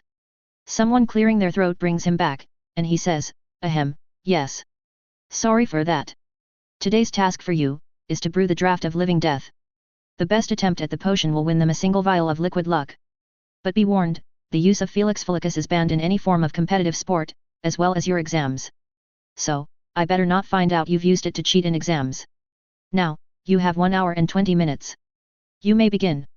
Well, that was easy. I say to myself, entering Salazar's room and keeping the vial of the golden potion on the shelf. I wasn't yet good enough to try brewing this potion, which is why I was waiting for Slughorn to offer it in his competition. Every consecutive year, he offers it as a prize to the 6th and 7th years. I can only guess that he must have had something important come up that prevented him from brewing the potion earlier this year. What's so special about this potion? Sly asks, flying around my head. You know, I liked him a lot more when he couldn't fly. Bloody annoying noodle. Turning my head towards him, I say, this potion makes you lucky. Doesn't matter what you try to do, you will have only good luck. So, I can drink it before fighting a big snake, and I'll win, Sly asks, looking at the vial with undisguised greed. Slapping his head, I say, don't even try it. It doesn't work the same for animals. Even a single drop will be like an overdose for Sly, or any other small animal. Bigger animals might get some benefits, but what do they even need good luck for? Pity. I wanted to eat the squid in the lake up there, Sly says, and lays down on the king-size bed that once belonged to Salazar. You know those kids, who are smaller than everyone around, but want to fight every single person around them? Sly is like that. Except he wants to kill every other dangerous animal, and eat them. Ignoring Sly, I enter the library, pick up the next book needed for sorcery and sit down on the chair. At first, I'd ignored the other books, thinking that my journey in learning the mystic arts of Camartage would have everything I'd need. But then, I found out that it was just a journal, and was mostly focused on Salazar's own personal experiences. He did have primers though, some of them enchanted into what I'm calling parcel script, since only parcel mouths can read them, while some were written in other languages. I'd also found many primers in the Room of Knowledge Sorcery, which I'd copied and brought down here. Few of them I'd already memorized, and read in my free time, while others I read whenever I come down here, or go to the Room of Knowledge. The book I'd picked up right now, was a thin book, barely 50 pages long, but it looked promising. Portal Rings and How They Work, Saraswati, the title page said, in Old Sanskrit. Honestly, this makes me want to slap myself really hard. I can't believe I dismissed this book just because it was thinner than most. Sighing, I lean back, rest my feet on the footstool, and start reading. The one thing that'll make my life extremely easy, and I ignored it for so long. Well, I won't make that mistake again, that's for sure. Now, better find out how sling rings work, so I can either create one for me, or find an alternative. A few days later, I'm in the Room of Hidden Things, Helena with me, and Sly hiding in the chamber. Both of us were staring at the heaps of junk in front of us in contemplation. I was just staring at everything that amazed me. Why do you even need silver for? Helena asks, making me turn away from the amazing marble statue of a woman holding a clay water pitcher above her head. I need it for my sorcery project. And I don't need just silver, I need goblin silver. I say, wondering why I'm wasting so much time. Right, because I get distracted by all the different things I keep seeing here. Helena sighs, and says, Mason, I don't think anyone is stupid enough to lose goblin silver, let alone in Hogwarts. I shrug, and say, doesn't hurt to look for it, does it? Plus, I don't need much, a few rings worth of it is enough. Creating sling rings, or as the Sorceress Supreme Saraswati called them, portal rings, is fairly easy. It does need a highly magical metal, though. Lady Saraswati used auric alum, but she wrote that other magical metals worked well too. Auric alum was just the one she had easy access to when she invented the rings. But, even still, I know that just any magical metal won't work. It has to be something that's right at the top, something that can conduct universal, and probably even dimensional magic, if needed. And what metal do I know, that can even adapt to something like basilisk venom? Helena frowns, and asks, do you even know how to reforge goblin silver into rings? I've read a book or two about the process. How hard could it be? I say, distractedly waving my hand at her. Helena just shakes her head at me, and says, maybe one day, you'll regret asking this question. Maybe I will, but as I said just a few days ago, nothing is impossible. Plus, I have memorized the entire process of reforging goblin silver magically. I won't even need to touch a single hammer to do that. Let's get this over with. I say, more to myself, than to Helena, and point my two hands towards two directions. Sending as much magic to my hands as they can handle, I yell, Oxio Goblin Silver. Did you seriously think this would work? Helena asks, looking at me incredulously. Slapping her face, she groans and says, the Ravenclaw bloodline is doomed. I drop my head, and groan myself. I actually thought this would work. I really should have considered the fact that almost every goblin weapon is enchanted to resist the summoning spell. And goblin enchantments don't just go away. Shut up. I didn't see you coming up with a better plan. I grumble, kicking a dust bunny away from me. Helena humphs, and says, as a matter of fact, I do have a good plan. But for that, you'll need to find something that actually has goblin silver. Find goblin silver to find goblin silver. Geez, really helpful plan, but if it works, good enough for me. You sure? I ask, because finding one goblin silver item won't be as hard as finding every goblin silver item here. I think. Helena waves me away, and removes a solid chalk from her robes. What the hell is this?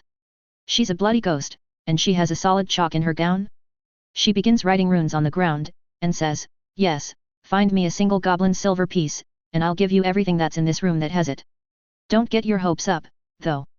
As I said, people aren't stupid enough to lose goblin silver. Sighing, I sit down with my back to the wall, and enter the astral plane. With a single glance at Helena, who was moving half as fast now, I jump into a heap a few piles behind the first one, and start looking. If someone lost goblin silver, or if they wanted to hide it, it won't be at the exact forefront of the room.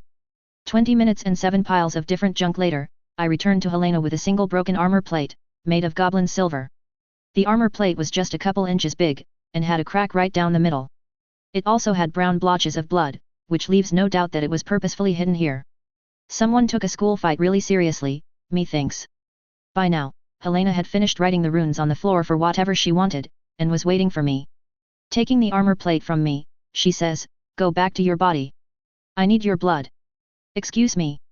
I yell, taking a few steps back, floating a few steps back.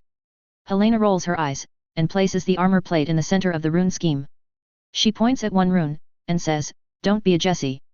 You want to find a lot more goblin silver to satisfy your hoarding tendency, yes? Then drop 5 drops of blood on the outer edge of that sallow. Grumbling about the bossy ghost lady, I float back into my body, and then walk towards the rune scheme. Looking at it, I can tell that it is a higher level summoning charm. But, this one needs a sample of what you want to summon, along with a small sacrifice of blood. No wonder rune spells are almost unused, right now. Whether I'll use them or not, depends on how this spell goes.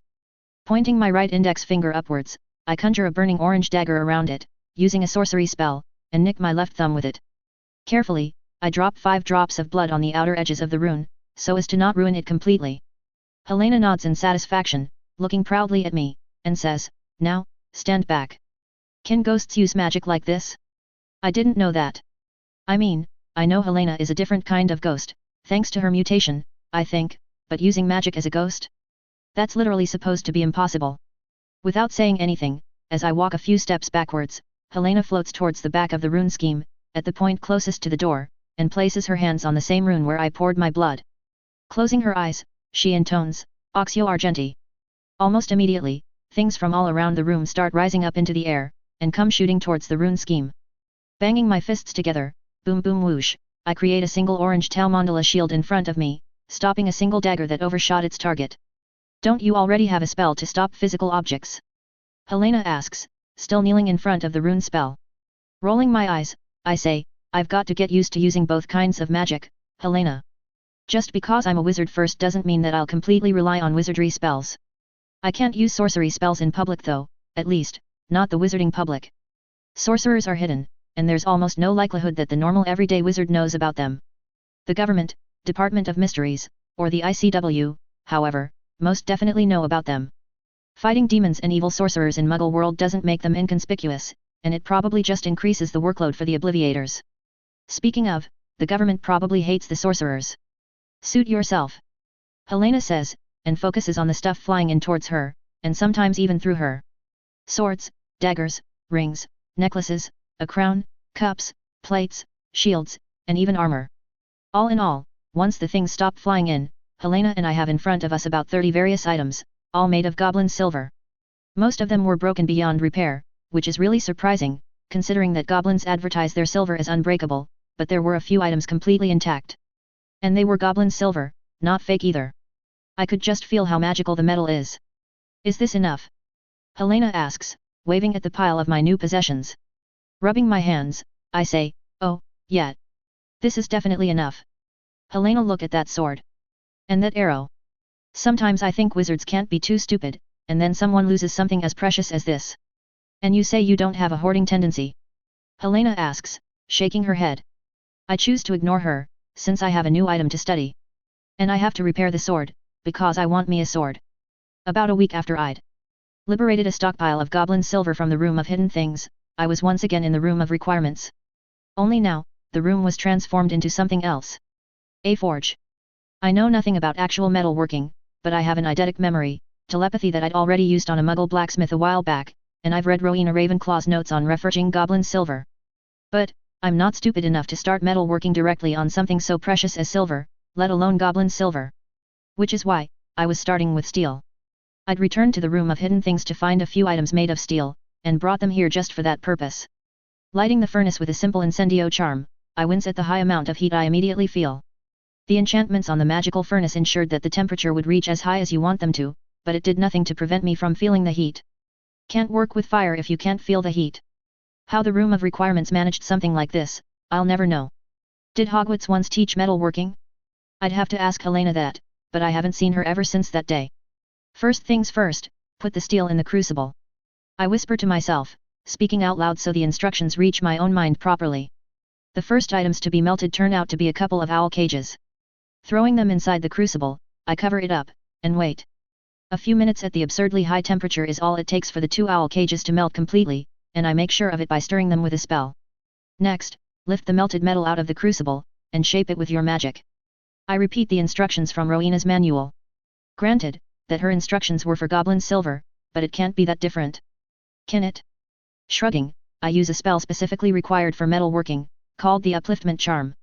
The only thing it can do, is lift up completely melted metals, and nothing else.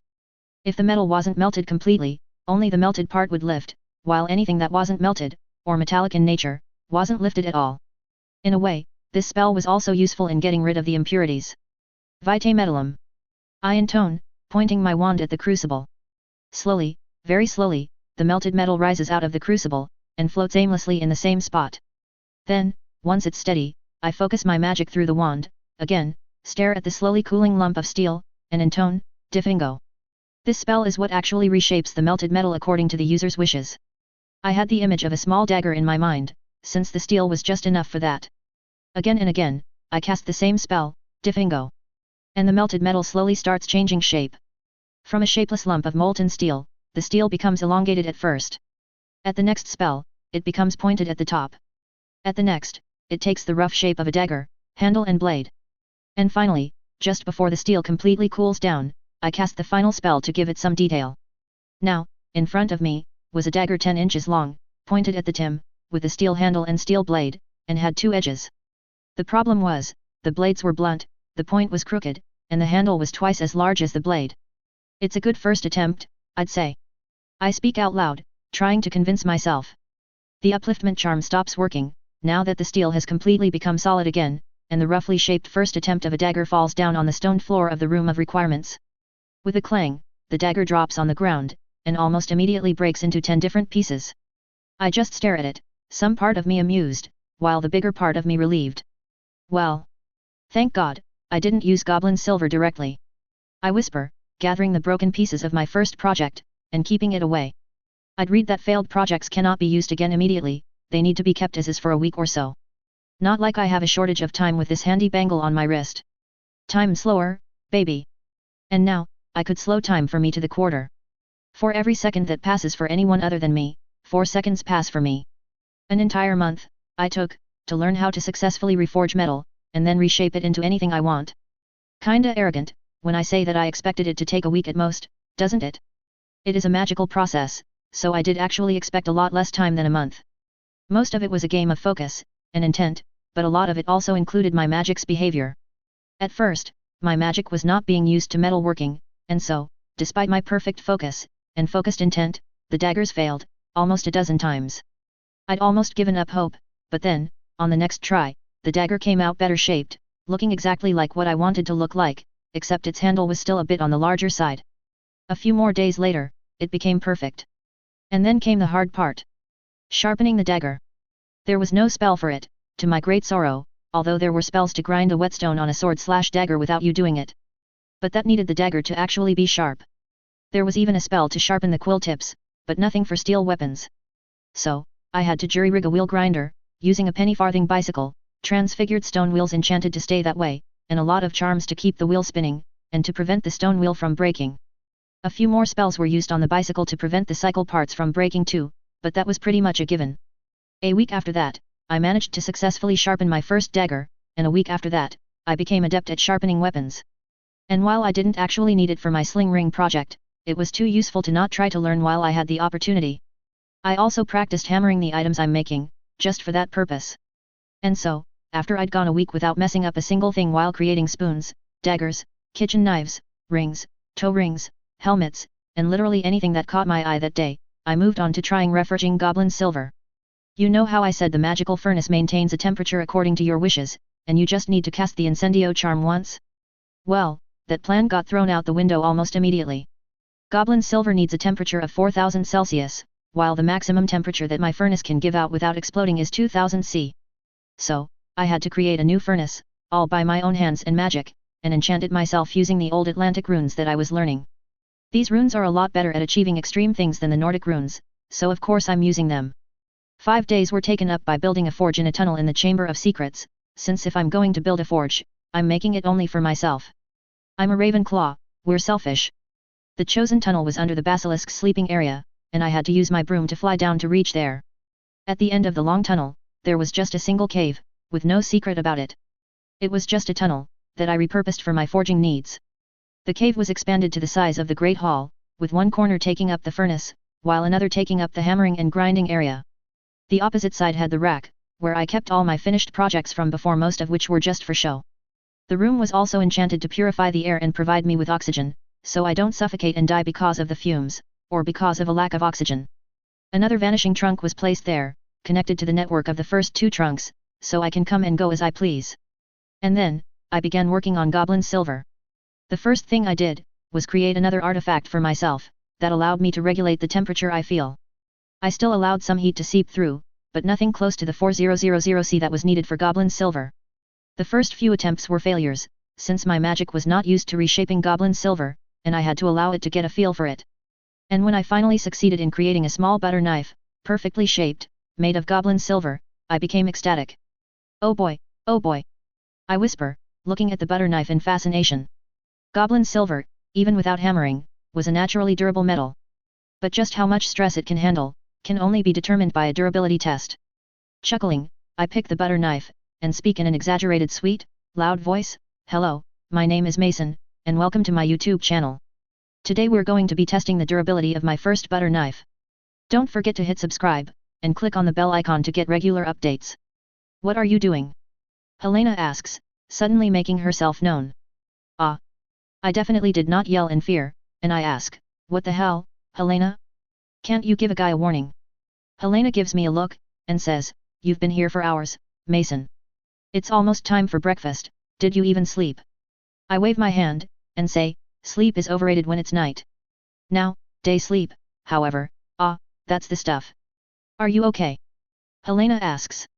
I actually don't think I am. I haven't slept in 2 days.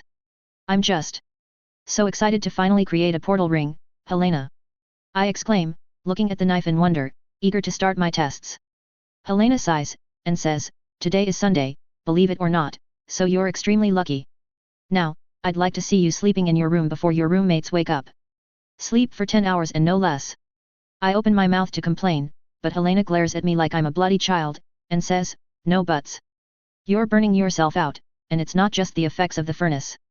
Take a break, and then return to your tasks. But don't forget to do it in moderation. Too much fire, even if you don't feel it, will mess with your head. If that's true, no wonder the goblins become this grumpy. Gasping, I ask, am I turning into a goblin? Helena shrugs, and says, if that works, then yes.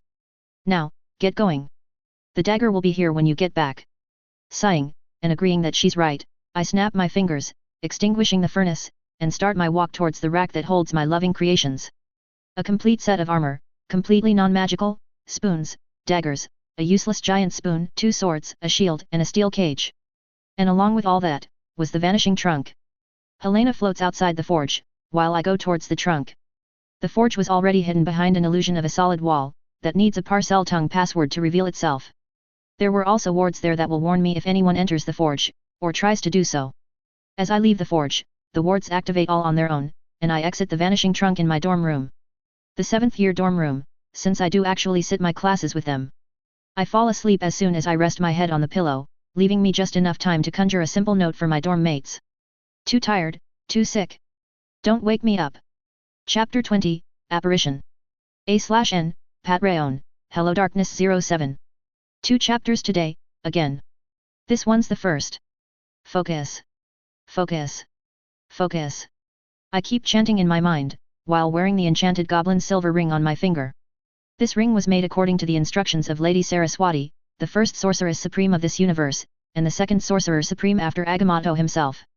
Agamotto, being a literal god, didn't need any device to create portals to everywhere in the multiverse. Saraswati, however, was just a priestess of Oshtur, and hence she needed something to facilitate her teleportation. Sure, there were spells, but they were too drawn out, and took too much energy out of her, and the other mortals. God, it feels so weird to know that gods actually exist here, or existed. At least, Saraswati wasn't the goddess from Hinduism that I was familiar with, she was just another human with the same name. Although, she must have been an impressive one, to be named the Sorcerer Supreme.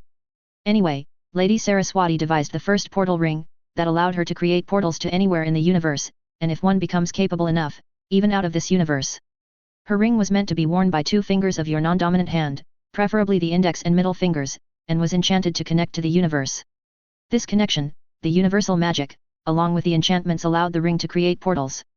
But it wasn't enough to just wear the rings after the enchantments were cast. You need to have an image of your destination, do the required hand gestures, and actually be good enough at channeling universal magic. You need to be actually good at sorcery. Which, I pretty much am. I mean, I'm not the most powerful, nor the most knowledgeable, when it comes to sorcery, but what I do know is I'm good enough to channel universal magic without a problem. Taking a deep breath, I raise my left hand up, straighten it in front of me with just my index and middle finger raised, while the other fingers were half closed. Then, I lift my right hand and hold it in the same position as the left hand. Focusing on the destination I'm hoping to reach, and focusing on the intent of opening the portal there, I channel my magic into the ring, and start moving my right hand in a clockwise direction. My right hand moves in a circle, barely 1 foot in diameter, as the left hand stays in its spot, at my chest height. For the first few seconds, nothing happens. Slowly, however, sparks start forming in the air in front of me. I smile, immediately becoming ecstatic, and then scowl, as the sparks disappear. Well, no one said it'll be easy. Lifting my hands once more, I continue to practice. Until the apparition lessons reach their practical portion, which will happen beginning next week, I'll have to rely on portals for traveling. If I succeed, that is. A week later, I fly through the wall of the room of hidden things, in my astral form. I couldn't sleep today, and so, left my body to rest on my bed, and came here to try and find something interesting like I usually do. Since I could now use magic while in the astral plane, thanks to the increased potency of my magic, I just kept what I found aside, to take later. I'd already mastered the use of the sling ring, which should make me a proper sorcerer according to the current rules of Camartage, I think. After mastering the sling ring, and after knowing that the enchantments were perfect, I did something else to it. I melted a little more of the goblin silver, and dipped the sling ring into it, so that other people don't manage to decode the runes. For anyone that sees it, it'll look like a normal ring, or so I hope. I wasn't going to hide the ring, but wear it always, since it was so damn useful. Really, it was literally a portal ring, why would I ever remove it? I even added a resizing charm, so it always fits me no matter how buffed up, or thin I get. Thankfully, resizing charms don't interfere with other enchantments. Anyway, the ring was already enchanted. Covering it with another layer of goblin silver did not mess with the enchantments even a little. Good thing I researched it though, or I'd have left the runes open for anyone to read and decode. As I drop from the 7th floor to the 6th, I suddenly freeze, seeing Headmaster Dippet looking out the window. This is weird, it's literally 3 AM right now, why is he still awake? I'm one to talk, I'm awake too. I watch him for a few seconds, but then turn around to leave, knowing that he probably wants to stay alone right now, for some reason. I've spent a lot of my days, both in this life, and the last, staring out the window, crying, listening to music, just staring at the stars. He might not be crying right now, but his reflection does look a bit contemplating. As I turn away and float just a bit away from Dippet, he suddenly says, "Going somewhere, me Aves." Well. Fuck. I freeze in my spot, unmoving, most of it because of shock, but some of it because of fear. He's the headmaster, and almost 300 years old. I could be 10 times as strong as I am now, and I'll still be a literal ant in front of him. Seeing me frozen, in the reflection on the window, Headmaster Dippet turns around, and looks at my astral form, top to bottom. He nods, for some reason, and says, "You've been practicing, I see, a lot. Good, don't get complacent in the mystic arts, or the consequences will be dire. You can see me." I blurt out, ignoring his weird tip, and still staring at Dippet with equal amounts of fear, respect, and curiosity. Fear, because I don't know the rules regarding using sorcery in Hogwarts, and I was literally just breaking curfew. He didn't say anything that might hint at me being punished, but still. Respect, because he was the first wizard that I've seen noticing my astral form. I've literally done the worm in front of Professor Merrythoughts' eyes, while she was teaching our class, and she didn't even twitch. And curiosity, because he wasn't immediately throwing spells, or punishments at me. Dippet snorts, and says, "You overestimate yourself, Mr. Aves. Every spell can be seen through, you just need the determination to do it. No spell is perfect. And separating your astral form, as complex as it might be, is still a spell. It might come under sorcery, but it is a spell all the same. That makes sense. Nothing is perfect, no shield is a perfect defense, no sword has a perfect blade, and no spell is a perfect spell. Everything has a counter, and that's the one rule of magic that even I had forgotten to take into consideration. I'm just glad he didn't catch me doing anything embarrassing." I gulp a little bit of saliva, and ask, "You aren't going to expel me? Are you?" I wasn't afraid of being expelled, but I was afraid of the consequences that come with it. I won't ever be able to sit my newts, and no newts means I won't go anywhere in the wizarding world. Granted, I can still find my place in the muggle world, but still. Contrary to my expectations, Dippet just laughs loudly, and says, "Expel you? My boy, breaking curfew is not that serious of a crime." Seeing my disbelief openly showing on my face, he laughs again, this time silently, and says, "No, child. I won't expel you for learning sorcery. Hogwarts is a place for learning. And no matter what the Ministry stooges might want to happen, sorcery isn't forbidden to learn." He then winks at me, and says, "Besides, you aren't the only wizard who dabbles in sorcery." And with that, he simply creates 4 circular Tau mandala shields around his body, without even moving from his place, that then spin around him at a steady pace, and then vanishes it into golden dust with the snap of his fingers. I simply gape at the spectacle, since I still wasn't able to conjure, let alone control more than 2 items at a time. I could either conjure 2 weapons, 2 shields, 1 weapon and a shield, or a single spell at a time of a different category. But, I always need to use my hand to guide where I want the spells to go. He literally did it all without even moving. Seeing me gape at him, Dippet chuckles, and says, "Ah, the joy of exceeding your students' expectations and surprising them. Never gets old. Let's have a cup of tea in my office tomorrow, after lunch. The password is Draconis. And Mr. Aves? I'd appreciate if you don't break the curfew too frequently. It's not a good habit, you know." Before I can do more than nod at him, he died appears from right in front of my eyes, bloody show off, leaving me with the extremely worrying revelation. Headmaster Dippet can see into the astral plane. If Dippet can, who else is able to do that? Can Mary thought? Or Dumbledore? Hope not. The worm was the least embarrassing thing I did when trying the astral form out. Turning around, I go back towards the room of hidden things. I won't be able to sleep even now, not with this hanging over my head. The next afternoon, after lunch, I walk towards the headmaster's office, my hand clenching every few seconds, thanks to my nervousness. I know, after seeing yesterday's show of strength, that there's nothing I can do as of now, to escape Hogwarts, if Dippet wants to harm me, or have me arrested. Portals are an option, but they don't work inside Hogwarts. The wards were just that good. I'll have to go down to the Chamber of Secrets first, and then create a portal from down there. Salazar, being a sorcerer himself, had made it possible to create portals while inside the chamber. Not exactly secure, since anyone who knows about it can come here, but it's the bloody Chamber of Secrets. Those who know about it, and are alive right now, could literally be counted on one hand. Doria, Darla, Anna, me, and the Ancient One. I'm not stupid enough to dismiss her knowing about the chamber. She might also know about me using the chamber, thanks to the bloody time stone she has access to. Fucking cheat. Soon, I reach the gargoyle that guards the entrance to the headmaster's office, and after giving it the password, I walk up the stairs. Knocking on the door, I wait to be called in. I don't have to wait too long, as within a few seconds, Dippet's voice calls out, "Come on in, Mr. Aves." Taking another deep breath, I push the door open, and walk into the headmaster's office for the first time in my life. It was similar to what I remember seeing in the movies, with the absence of the phoenix, or even the perch for it. Some parts were different from the movies, because this wasn't Dumbledore's office. This office was Dippet's, who was sitting there staring at me with a lot of open amusement. Dippet was sat behind a table, and behind him was a wall, that was covered almost entirely in portraits. The portraits were obviously of the old headmasters and headmistresses, going back about 600 years. They must have some stories, won't they? Dippet smiles at me in reassurance, snaps his fingers, freezing the portraits and covering them with a curtain, which does work in calming me down a little, and points towards the chair on the other side of the table. I sit down on the chair, and wait for him to talk, while looking at everything that catches my eye. Books, lots of books, many of them I've actually read in the Room of Knowledge. Hey, didn't know Dippet was interested in rituals so much. An impressive collection, is it not? I've found these all over the world, and spent 200 years of my life collecting them. Dippet says, bringing me out of my observations. I nod at him, and say, "Yes, sir." Pausing, I ask, "Am I going to be punished?" Dippet smiles, and ignoring my question, he asks, "Sorcery is wonderful, is it not? Wandless magic, pacts with gods and demons, there's something else altogether." "I wouldn't know, headmaster. I haven't made any pacts, and don't plan on making them," I slowly say, wondering when he'll get to the point. Dippet claps, and exclaims, "Wonderful. Your teacher must have had a good head on their shoulder." "Ah, fishing for details." I shrug, not answering the unasked question.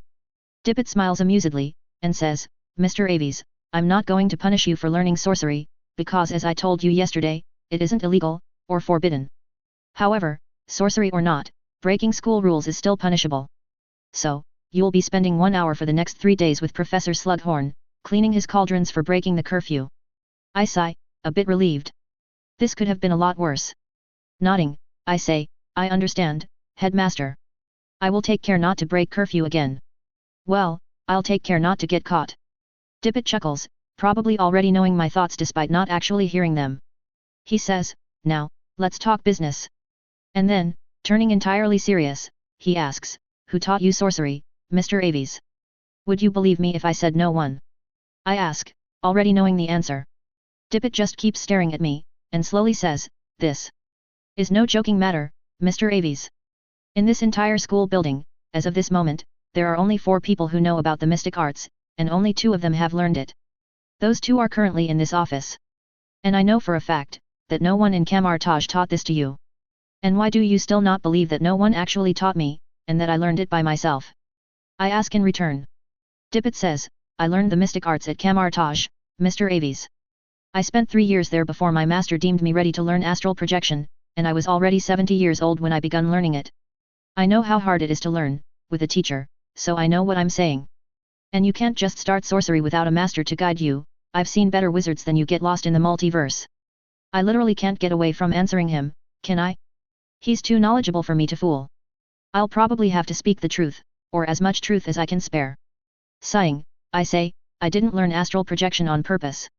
What do you mean? The headmaster asks, looking curious, but I can see he was also becoming a bit frustrated with me. Shrugging, I answer, I was sleeping one night, and I somehow instinctively did it in my sleep. I behaved like a drunk, and only after I returned to my body, I began learning sorcery. You're not lying. Dippet says, surprised. As I nod, he whispers, fascinating. This is unheard of. But still, someone must have taught you sorcery. Pausing, he softly asks, I beg you, Mr. Aves.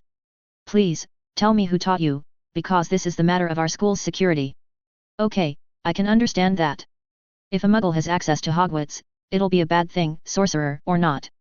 Hogwarts was literally built to be a defense against the muggle armies of the time, to be a stronghold. I open my mouth to answer, but I don't need to answer, because something else happens. Helena, appearing right in between us, rising from the ground, gives me a look that says, just go with it, and turns to Dippet, who had gotten a bit defensive, jumping at her sudden appearance. What is the meaning of this? Dippet asks Helena, glaring at her. Helena looks at him a bit apologetically, and says, I apologize, headmaster. I came here to help my student, who was being illegally interrogated by you. I'm not interrogating anyone. Dippet says, frowning at her. Helena points her thumb at me, as I was just gaping at the going-ons, and says, this sure looks like an interrogation to me. Dippet frowns, his eyes getting unfocused, and then widens them. Turning to me, he says, well, this is awkward.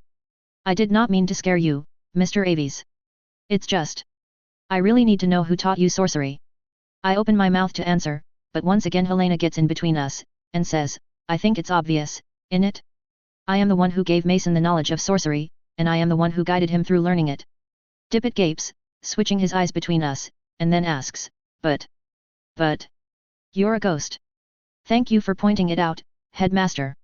Helena gracefully says, making even the headmaster feel ashamed. Nodding in satisfaction, while I internally laugh at how the tables have turned, Helena says, I didn't personally teach him, headmaster. I simply guided him. I helped him find the knowledge necessary for learning sorcery, I helped him connect to the universe, and I helped him understand everything that he might not. He is a smart boy, you know. That's all. No other being, wizard, sorcerer, god, or demon, had a hand in Mason learning sorcery. It was just him, me, and a lot of books. Dippet slowly nods, accepting the answer, although his face shows that he isn't completely believing it, and then asks, why would you even do all this? Helena smiles, making me realize that she's going to reveal something that I'd rather stay hidden. I pray, with all my heart, that she doesn't say what I think she's going to say. Proving my fears right, Helena says, that part's easy. Mason here is my sister's last descendant. I want him to get as strong as possible, so he doesn't die too soon. The sound of a slap is heard, as my hand reaches my face, while Dippet just keeps gaping at us. He's doing that a lot, is he okay? You're a Ravenclaw descendant? He softly whispers, in shock, because of course he knows who Helena is. By gods, this day just keeps getting better and better. Soon, the situation is all cleared up, and I'm allowed to leave the office, although my detention still stood. Cleaning cauldrons, all because I broke curfew and got caught. At least he didn't punish me for all the times that I didn't get caught. Dippet did warn me about sorcery, he said, remember, Mr. Aves. Some realms may offer you great power, beyond what both wizards and sorcerers know of, but the power always comes at a price. And it always, without any exception, corrupts. So, be careful of whomever you make pacts with. I'd just told him, I'm a wizard first, and sorcerer last. The only magic I'm using, is my own. And by my own, I mean my personal magic, and the universal magic, both of which are completely non-corruptive. And sure, there are many realms out there that don't corrupt, some even ruled by literal demons that don't give a fuck, but I don't trust them, I don't like them. I'd rather just use my own magic, thank you very much, even if it might mean I'm giving myself a disadvantage. But there were a few things that I learned in this conversation. 1. Not many wizards who know about sorcery actually learn it. Wizards don't like using anything other than their own magic, just like me, and they probably wrongly assume that sorcery is all about outer dimensions. And the number of people who know about sorcery are low in the first place. Maybe only just the higher-ups in the ministry, and a few obliviators, aurors, etc. But well, at least now I know that I'm doing nothing illegal, and so, I can continue with my daily routine. Without a single worry. Well, that was fun. I say, looking at Helena while walking towards the stairs. Floating right beside me, Helena says, yes, yes it was. Using my telepathy, I say to her, so when did you decide that I'm your student? I think I must have missed that discussion. Helena smiles amusedly, raising her eyebrow, and says, I was watching over your interrogation, and I knew that other than showing him the room, or the chamber, nothing would have convinced the headmaster about you learning by yourself. So, I made a decision. I nod, impulsive decision it might have been, but it did save me from revealing more of my important secrets. But now he does know that there's a secret stash of books here, somewhere, that only you and I have access to. He might keep a closer eye on us now. I say, musing over the possibilities. Good thing I'm a guest of just a few days now. But I should probably get my friends started on occlumency now, can't dismiss any of the teachers, cough Dumbledore cough, using legilimency on them. Helena smiles, and says, there's already a rumor of a secret library, Mason. But since I proclaimed you a descendant of my mother, the headmaster would rightly assume that the library can only be accessed by those of my mother's blood. True. Dippet did seem a bit disheartened while sending me off. Could be that, or it could be something else. The main thing is, I'm not in trouble anymore. I'm free to study again. My first practical apparition lesson begins with a small lecture, repeating what we were told the last time. The lesson before this one, the first lesson overall, was a purely theoretical one, and every other lesson from now on will be a practical one. The wards around Hogwarts usually don't allow for apparition, or disapparition. You cannot apparate out of Hogwarts, nor can you apparate inside Hogwarts, that's just how it is, and that's how it's always been. Wilkie Tweecross says, pacing in front of us. We were all 6th and 7th year students, with me being the only one not yet 17. Boy, everyone must be jealous of me right now, I know Darla is. We were standing in the Great Hall, inside small 2 feet wide circles that were drawn on the ground. Each circle was separated by a distance of about 8 feet between them, while every odd circle was left empty. That empty circle on the ground in front of us was going to be our target for apparition. Tweecross turns around, pacing the other way, and says, the headmaster, however, has generously decided to lower the wards around the Great Hall, for the 2 hours that we will be here. So, don't waste this fine opportunity, or our efforts. Now, you know the 3Ds. What are they? Destination, determination, deliberation. We all chorus together, many of us rolling our eyes, despite our nervousness. Nodding in satisfaction, Tweecross says, good, now. You have your destination in front of you. Focus on it, and be determined to deliberately go there. Simple as that. And then, there's a sound of shuffling shoes, as different students spin on their feet to no effect. They were probably the ones who just know that twisting feet equals apparition. Idiots. Closing my eyes, I calm myself down, and then open them. For a few seconds, I keep starting at the circle drawn on the ground in front of me, keeping the location as my sole focus. Then, holding my wand in my hand, pointed downwards, I send my magic towards it, and twist myself around my right foot. I feel a tug, as my body bends within itself, and then, I feel a pressure high enough to make me almost black out. It was similar to what I'd felt that day, when I'd done the ritual to go around the realms, only the pressure was way higher this time. Probably because it's actually my physical form this time. And then, the pressure disappears, and I come out of the very narrow tunnel, and drop down on my knees, breathing hard. Ugh, I feel like puking. Bravo. A first attempt, although unsuccessful. Good job, mister. I hear the sound of paper shuffling as I focus on breathing through the mouth, and then Aves. Hey, he's not 17, that's odd. Next time, focus on actually going to your destination, and not just think about it. What the fuck is he talking about? I managed to apparate. Didn't I? Opening my eyes, I find myself staring at the ground, still kneeling down on the ground, sweat dripping from my chin. Unfortunately, I was still in the same spot. So, I apparat to the same spot? How does that even work? Implications. Shaking my head, I stand up and stumble towards the table full of refreshments, to drink some water. I think I'd best rest for a minute or two. Didn't know apparition will be this hard. As I'm resting, I hear a loud crack, followed by a loud scream, and then more screams of fright from around the first scream. I immediately snap my head towards the sound, to see a girl from Slytherin had managed to apparate to her destination. Unfortunately for her, she had left her entire left leg behind, and was currently screaming out in pain. Ouch, that's painful to watch. Ba-doong. This sound echoes all around the Great Hall, making me immediately close my eyes, and cast a bubble head charm around my head. And there goes the lunch of half the class. This is going to be a long subject to learn.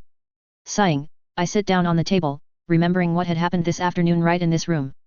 I didn't try operating again, since I had felt a sliver of doubt creeping up behind me.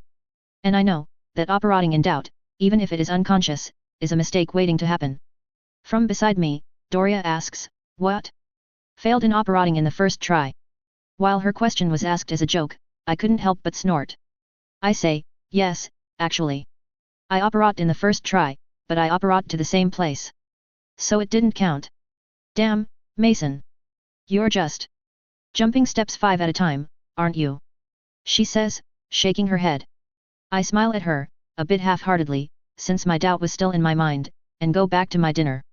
I'll have to meditate tonight, a lot. Darla and Anna take that moment to enter the great hall together, walking as if they weren't just snogging somewhere 5 minutes ago. They weren't exactly dating, but they were snogging quite frequently, using the room of requirements, or one empty room or the other, depending on their mood. As Darla sits down in front of me, with Anna taking the seat to her left, I ask, "Did you have fun studying?" Darla blushes, and nods rapidly, while Anna answers, "Oh yes, we studied for a long time today." I think Darla left a mark on my shoulder though. Is it still there? And then, shamelessly, Anna pulls her robe a bit away to show us her shoulder, and sure enough, Darla had left her a love bite. Smiling amusedly, and seeing Darla turn even more red-faced, I say, "That's one hell of a stinging charm, Darla. How did you manage to get it this strong?" "Practice." Darla mumbles, still blushing. Doria looks impressed, having no idea what we're actually talking about, and says, "Damn, I really need to work on my offense, don't I? I've been using this spell since I was 8 and I still can't get the wound to be this pronounced. Can I join you girls in your training?" This just causes Anna and I to laugh, and Darla to blush even more, while Doria just looks on silently, not understanding what the joke is. Doria doesn't know about Darla and Anna yet, she's still too innocent, but opinionated. We don't yet know how she'll react. But till then, they're happy together, and that's all that matters. Now, if only the public was a bit more tolerant. Chapter 21, Newts. A/N, part1, HelloDarkness07. Second 1. Nastily exhausting wizarding tests. Usually, wizards, and witches, and everyone else that counts as magical humans, have to study 7 years after they turn 11, or 2 years after they have completed their owls, before they're allowed to sit the newts. Not me though. Fucking wizards. Some teacher out there, probably Dumbledore, saw me having an easy time at school, and said, "Fuck you, in particular. You'll leave all your friends behind, study 2 years worth of magic in a single year, give some hard exams, pass them, and do it again the next year. And you'll be forced to thank us for it." And so, here I was, giving my newt exams, while others of my age, were giving their owls, skipping 2 whole years in the curriculum. Not that I was having a hard time of it, no. On the contrary, I was having as easy as a time as ever. I didn't need to study for hours and hours, to remember the theory. I already practiced a minimum of 3 hours daily, not counting the classes, so I already had the practicals in hand. What did that leave? Nothing. That was all. Charms, transfiguration, were already over, with me probably getting O's in all of them, and so was arithmancy. For runes, I had to show off a project I did within a month of the exam, along with cast any spell they give me, completely with runes.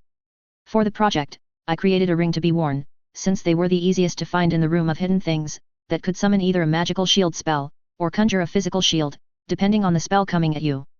You just had to bend your arm upwards, like you're holding an imaginary shield, and voila! The shield will appear parallel to your forearm. The magical shield is as powerful as the Protego spell, while the physical metallic shield was another runic artifact made by me, that could stop any physical object in its track. If healing doesn't work out for me, I was going into artifact creation, and enchantment. It was fun, and I'm glad I entered this field. Herbology was also kinda easy, but not that much. I just didn't click with the plants, magical or otherwise. I hadn't taken astronomy, history, or alchemy for my newts, since I preferred studying those subjects alone. Less chances to be taught colored opinions in history and alchemy, that way. Potions newt was the easiest. I had to brew 3 potions, one after the other, for the practical. I brewed the Wiggenweld potion, the Draught of Living Death, and the Orc Grow potion. Each of those potions took 1 hour minimum, so you can tell that I was aiming to impress. The Orc Grow was my own invention, and I am damn proud of it. As the name suggests, the potion helps in the regrowth of small organs. Nothing major, no. Eyes, tongue, ears, muscles, and tissues, a few fingers or toes, internal organs like liver, kidney, lungs, etc. Although, it has to be taken along with the Skelegro whenever bones are also involved. For smaller stuff, like a single finger, eyes, tongue, ears, muscles, and tissues, just one small dose of 10 ml has to be drunk before sleeping, and it will work overnight.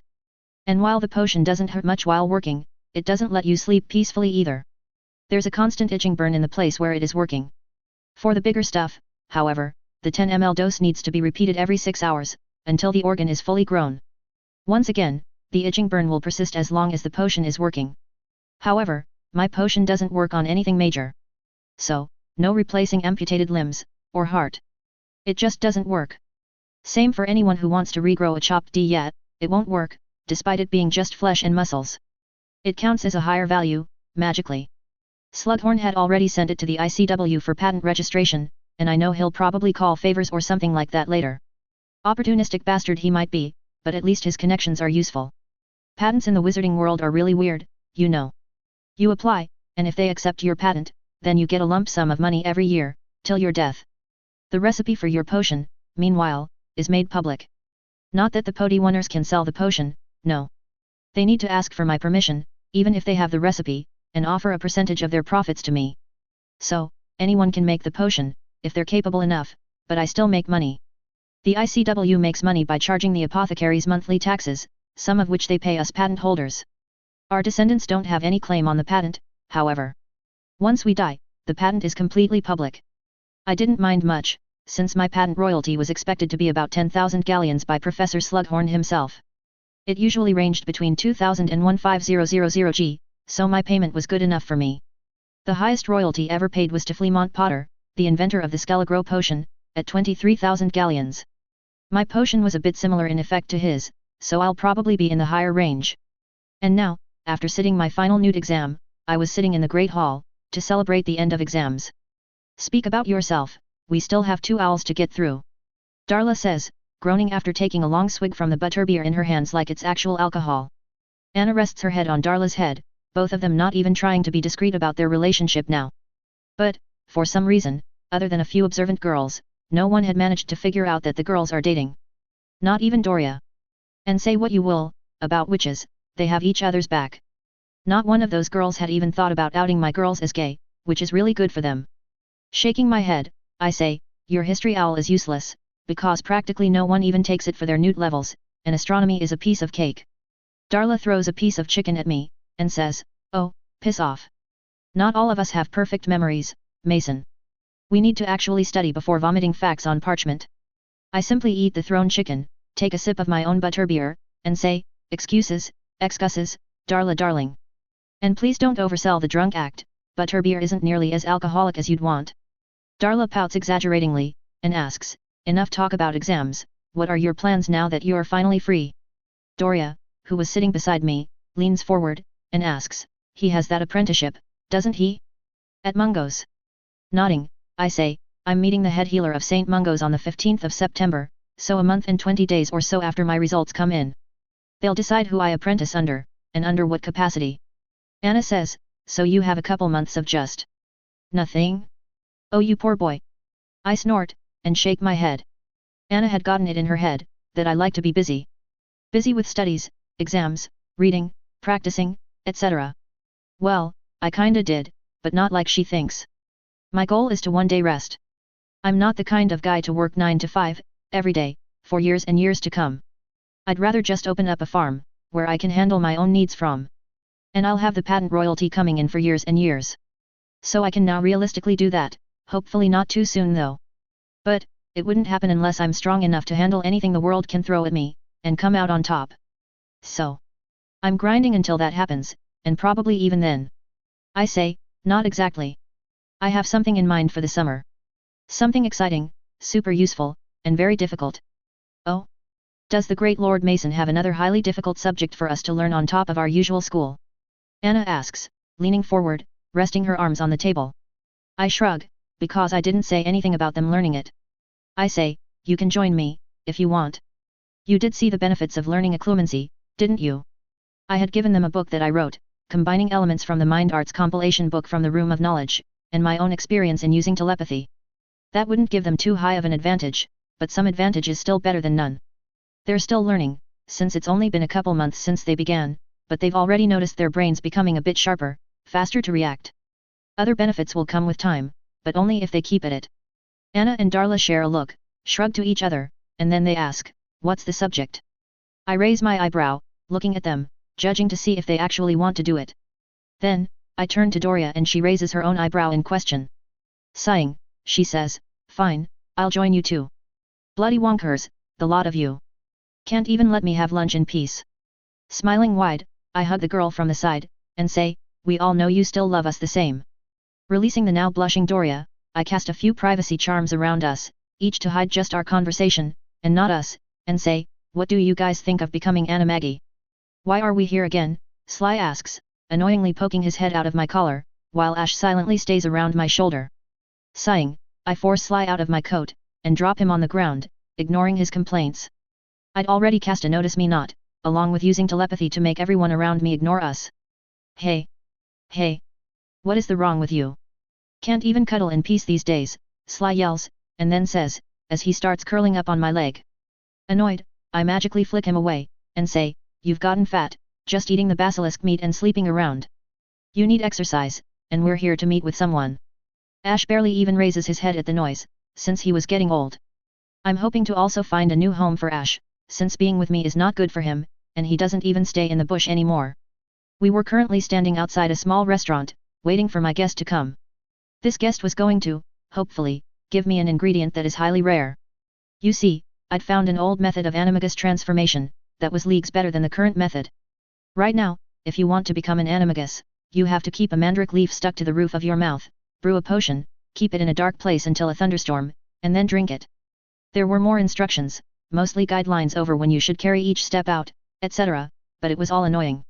The method I found was lost in the 12th century itself, with the Wizards' Council slowly destroying every copy of the method, and forcing the wizards to start using new methods. It was similar, in that you still need to hold a mandrake leaf in your mouth for a month, and you need a potion. But, where the new method needs a thunderstorm, the old one needs a lunar eclipse. The old method also wasn't as rigid as the new one, and you can get good results even with the small errors that are normal. And it was also more of a ritual than the new method. There are runes involved, along with the burning of cannabis. Wizards really love cannabis, don't they? The best part was that the old method gave you not one, but two animagus forms. Which is why the Wizards' Council destroyed almost every hint of it. The first one was the normal, completely non-magical animal, while the second one was the magical relative of the first one. This is the one I'm doing, since the wizards of old did this. Merlin himself was known to have two forms, one an owl, and the other a phoenix, both of them from the Aves class, while Godric Gryffindor was known to be a griffin and a lion. The others either weren't animagi, or they didn't make their forms famous. Smart. But there was one problem that I encountered. The potion that I have to make requires Graphorn Goldenhorn. And I know of only one person, who can provide me with that. Newt's commander. But, I don't know if he will grant me that. Unless, I have a rare animal I can bribe him with. And boy, am I lucky enough to have two such rare animals with me. Ashwinders are born, when a magical fire, any kind, is left unattended. The snake then come out of those flames, and lays eggs in a dark place in the same dwelling they were born in. But, usually, Ashwinders die soon after laying eggs. Meaning Ashwinders have a lifespan of 1 hour. And their eggs do not give rise to more Ashwinders, they give rise to more magical fire, which then if left unattended, give rise to another Ashwinder, and the cycle goes on and on. But Ash, while now getting old, was definitely at least 10 to 12 years old. Not that old for snakes, but definitely old for Ashwinders. Which means, he was a crossbreed. An illegal one, since crossbreeding of magical animals wasn't allowed. So, I had written a letter to Scamander a few days ago, detailing what I wanted, what I can give in return, wanting to meet with him today. I had also met with Ash in these 2 days, wanting to see if he'll agree to help me. He agreed, as I was a speaker, and his human owner was the breeder. I agreed to take him down, and rescue all the other animals trapped there. Hopefully Newt comes today like he said he would. So, I was waiting in London, like I said I would, in a restaurant that I had mentioned in the letter. At sharp 2 p.m., I see Newt's commander, looking just like I remember him looking during the movies, walking towards the restaurant I was waiting outside of. Great. He brought his American Auror girlfriend. I wave my hand at him, calling the two towards me, and say, "Mr. Scamander, it's wonderful to finally meet you. I particularly love your passage in your book about Diracrawls and Thunderbirds. And Auror Goldstein. Nice to meet you." Newt shakes my hand, and says, "It's always nice to meet a fan of my book." How do you know me? Goldstein asks, looking a bit confused. I snort, and say, your debacle in the colonies is quite famous in our school, Ms. Goldstein. Please, sit down. Would you like some tea? By now, we had walked inside the restaurant and taken our seats. A waiter was standing near us, waiting for our orders. Coffee. Black. No sugar. Goldstein orders at the waiter who just came, while Newt simply shakes his hand, and says, no thanks. I smile at the waiter, and say, a tea, please. Milk, 2 sugars. Once the muggle waiter leaves, I say, can you do the privacy charms? I'm out of school, and not allowed to use magic, you see. Newt nods, and immediately casts a few spells, while Goldstein looks vigilant. She was probably the security in case I attack. So, you want the golden horn? You contacted me, so you should know why I'm reluctant to just give it to you. Newt says, beginning the meeting. Man, he's a twitchy person. I smile at him, and argue, I'm buying it, but yes. I know why. There are only 3 to 4 graphorns left in the whole world? The trolls killed the rest off. If you know that much, then why did you ask for the horn? Newt asks, honestly confused. Sipping my tea, I say, Mr. Scamander, you misunderstand. I don't want the whole horn. If possible, I would like it if you shave a bit of the horn, and then sell it to me. Graphorns can heal from that within a few weeks at most. But still, I don't expect you to do it for free. So, I'm going to give you some information, and a surprise. If you agree, that is. Newt keeps staring at me, so I go inside his mind, obviously undetected, and see that he's still hesitant. I offer, we can sign contracts, stating, that I won't use the horn in anything nefarious, and I won't tell anyone where I got the horn from. The contract? Now. And then I'll give you the horn. But, I want to know what you are going to use it for. Newt says, while Goldstein stays watching us talk. I agree with the first part, but not the second. The use I have for the horn is not something I can tell you. I say, shaking my head firmly. Newt stands up, ready to leave, when I say, aren't you going to ask what information I'm going to give you in return first? Would be a terrible thing if a magical breeding ring gets off undetected. All the while calmly sipping my tea, which the waiter had silently delivered while we were talking. Newt clenches his hand, and sits down. He says, fine then. Keep your secrets. I will have the contract now. Let's get on with it. Newt says. Goldstein interrupts, and says, whoa there, Newt. Think about it first. You don't know what contract he's having us sign. I'm not getting into a contractual agreement, without knowing the exact wordings. I understand. My side, will only include that you won't reveal to anyone, with not even hints, that I was the one who informed you of the breeding ring, and that you won't reveal any of my secrets I revealed during this day, to anyone, again, not even hinting at it. Is that agreeable, Ms. Goldstein? I ask, sliding a contract forward. Goblin contracts are very easy to get. Page E10, get a contract, and sign it. You don't need a blood quill, or even your wand for that. You simply need to write down conditions from both sides, and then sign at the bottom. Once signed, the contract cannot be changed in any way, shape, or form. I had already written my condition, as I stated above, and now, it was only time for Newt to write his. Then, all of us read it, and sign it. If we all agree with the conditions written, only then can the contract be considered valid. If anyone breaks it, the other party will get all possessions of the contract breaker. Even clothes. Goblins. Newt reads my conditions, sees that they are as I just said, verbatim, and sees the forfeit clause. Scrunching his eyes, he writes down his conditions, and passes the contract to Goldstein. She reads it, nods, makes a correction, and then passes it to me. I read the contract aloud, so all 3 of us can confirm. Basically, I will have to tell them where the breeding ring is based, and vow that I will never use the golden horn I get from Newt, in a malicious manner. In return, Newt and Tina will keep any secret of mine that they learn today, to themselves, and not even hint, tell, or even write down, my secrets, or the fact that I was the snitch that sold the breeding ring. All of us agreeing, we sign the contract, and watch as it burns to ashes, going to the goblins for safekeeping. They will keep 1 copy in my trust vault, 1 in Newt's, 1 will go to America for the American goblins to store in Goldstein's vault, and 1 will stay with the goblins. Pleasure doing business with you. How soon can you get the horn out of that suitcase of yours? I ask, watching Newt stumble as I mention that suitcase.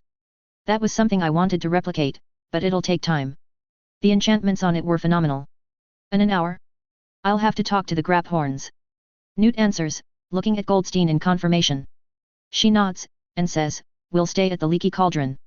I'll keep an eye on the kid, while you can go get the horn. You have everything you need on you. She asks the last question to me, so I say, yes. I can agree with you on that. I'll come to the leaky. I have to go visit Gringotts either way. Good. Come on. Goldstein orders and starts walking. I drop a fiver on the table, and walk after her, while Newt stays with me. He asks, what is the secret you don't want us to mention anyone? Smiling at him, I say, later, Mr. Commander. You'll like it though, I'm sure. We all walk towards the leaky in silence. Once we get a room, while I made sure no one noticed me using telepathy and disillusionment charm, Newt opens the suitcase and walks in. Goldstein has a wand in her hand, as she keeps an eye on me. Rolling my eyes, I say, relax, Ms. Goldstein. I'm a student still. I'm not going to ruin my chances to get the healing apprenticeship by attacking either of you. Healing apprenticeship? Goldstein asks, looking at me confused. It was understandable. I just blackmailed Newt by threatening to let an illegal crossbreeding ring get by unpunished. I nod, and smiling at her, explain, my mother was a nurse in the Great War.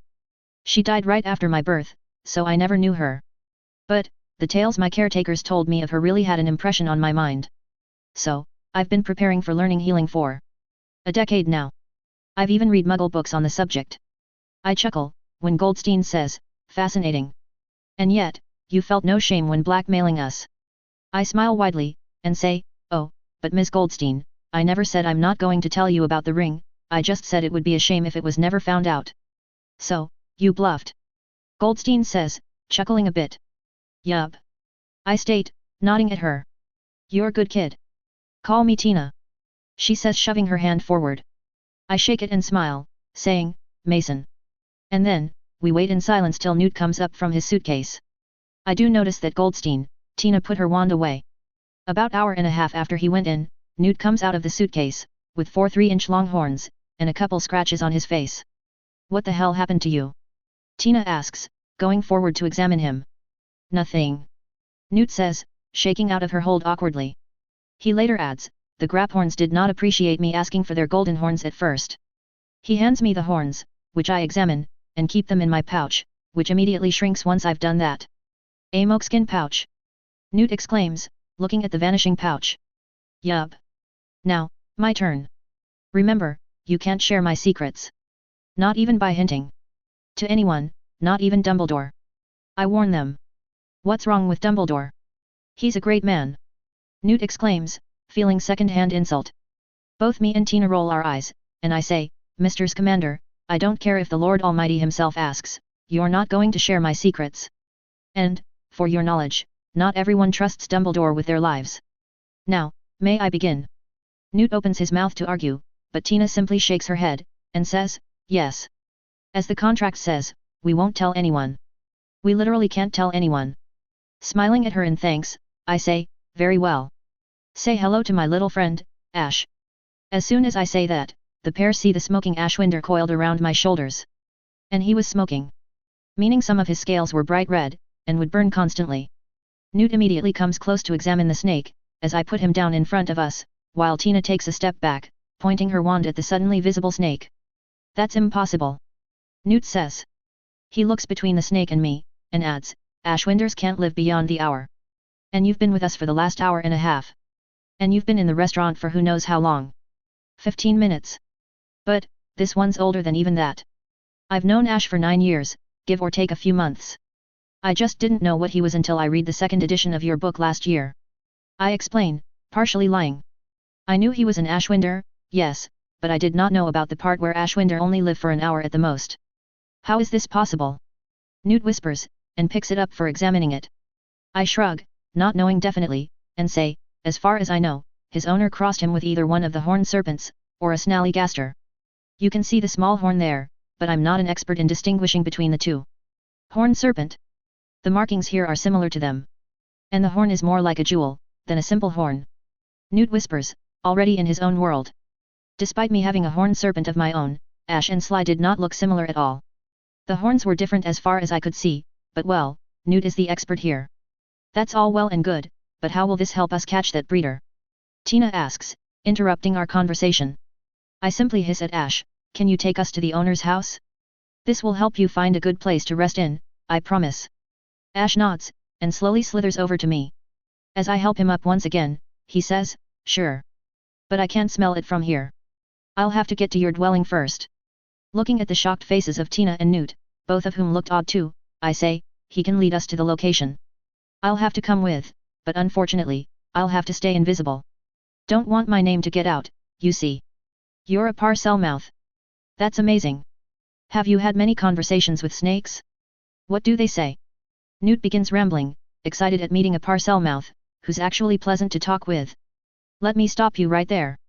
First, I don't want anyone to know I'm a parcel mouth. And if I didn't need the Graphorn Golden Horn, I wouldn't have told you this. Secondly, snakes either talk about food, boast about their power, or they gossip about their owners. I say, stopping him from asking any more questions. But why? You could become an amazing healer. Ilvermorny has books left for us by Headmistress Sayer. Tina says, getting a bit hurt at not being able to share this knowledge. While Newt answers her, "The Gaunts. That's why you don't want to let anyone know, isn't it?" I nod, while Tina turns to Newt, and asks, "The who? Who are the Gaunts?" I answer this time, saying, "Gaunts are the last remaining family with the blood of Salazar Slytherin in their veins. Do you know what happened to the rest? Sayers are extinct, the Evanshades are extinct, and even the Slytherins themselves, are extinct. Each of those families died off in the same century. Now, what does that tell you, Tina?" Tina stays silent for a while, really thinking it over, but then she nods grimly, and answers, "You're of Slytherin's blood, and you don't want the Gaunts to know. And Gaunts killed the rest of the families with ties to Salazar Slytherin, so they can remain the only family with the claim." I nod, not bothering with lies, as they can't share it anyway. Not even Legilimency, or Veritaserum would break that contract unless done willingly, and if they do, all of their assets will become mine. I say, "One of the last two remaining male Gaunts, or at least I think it's two, is my father. I don't know which. I'm a bastard of the Gaunt line, and if they find out that I'm of their blood, they will have me adopted, and mind-controlled to be their slave, and with their morals before the day is up. Not that they'll succeed, but still. It'll be annoying." The atmosphere becomes a bit morose at that point, since they realize just what secret they hold in their hands. Not that the Gaunts will ever pose a threat to me, but still. That has potential to become an annoyance of the highest degree. I understand. I give you my word that I won't even try getting out of the contract. And Newt here won't tell Dumbledore. Tina says, answering for both of them. Newt begins, arguing to defend Dumbledore again, and says, "But no. You might trust Dumbledore, but I don't." Surprisingly, Tina said that. She says, "I know you said he's trying to break the blood pact, but MACUSA thinks he isn't trying as hard as he could. I'm not asking you to stop trusting the bastard, I'm asking you to stay loyal to your word. You signed a contract, you know the rules." Newt nods, and says, "Fine. I won't tell anyone. I won't even mention your name. Calling you had another goal behind it, Mr. Scamander. I want Ash here to find a good home for himself. He is old, and getting a bit frail. Can you do that?" I ask, while scratching Ash on his head softly. "Why does he get to be up there, and I have to be down here?" Sly hisses in frustration, his giant tummy hitting Newt's leg as he crawls in. Newt jumps, but seeing another snake, he looks at me. I just nod and say, "Ignore him, he's been eating and sleeping for years now. He's gotten lazy." Newt and Tina look at Sly, and me, for a few times, and then shaking his head, Newt says, "I can't promise a perfect home for Ash. But I can promise to try. My trunk already has enough space in it, that I can enchant something for him." "Appreciate it, Mr. Scamander," I say, and then translate it for Ash's sake. "No worries," Newt says, looking at Ash with a lot of fascination, and concern at the same time. Still looking at Ash, he says, "Giving creatures like Ash here a home is what I aim to make a life in. I already have a group of Akamis in there, so it's not like I can't help him." "Good. That's what I wanted to hear. Now let's catch those bastards," I say, turning invisible with a thought. "How are you doing that? I didn't even see you move your hand, let alone your wand," Tina says, looking, or trying to look, at the spot I'm in.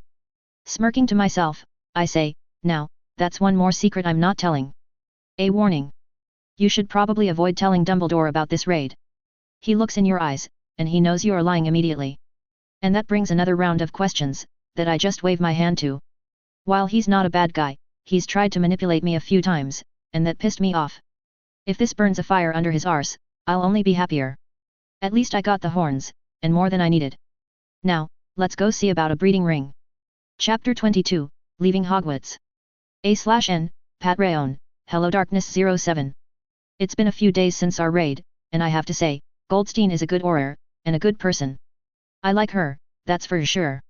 Ash and I led them to the breeding ring's house, which was alarmingly close to my orphanage. Fortunately for us, it was in the Muggle world, and the only place for literally miles, that had magical protections. Goldstein went in first, and then came back 5 minutes later, with enough evidence. Then, they called the British aurors, and when asked by a pure-blood auror, how they knew it was an illegal breeding ring, she said, "I'm an auror, a competent one, unlike you. I have experience in these kind of things, and have an intuition for it." I enjoyed a small laugh, and then went back to Hogwarts, courtesy of my sling ring portal, leaving Ash in the very capable hands of Newt's commander. I was getting good at them, and the portals took barely 5 seconds to form for now. It's still too long, but at least the size of the portal, and the orientation didn't matter.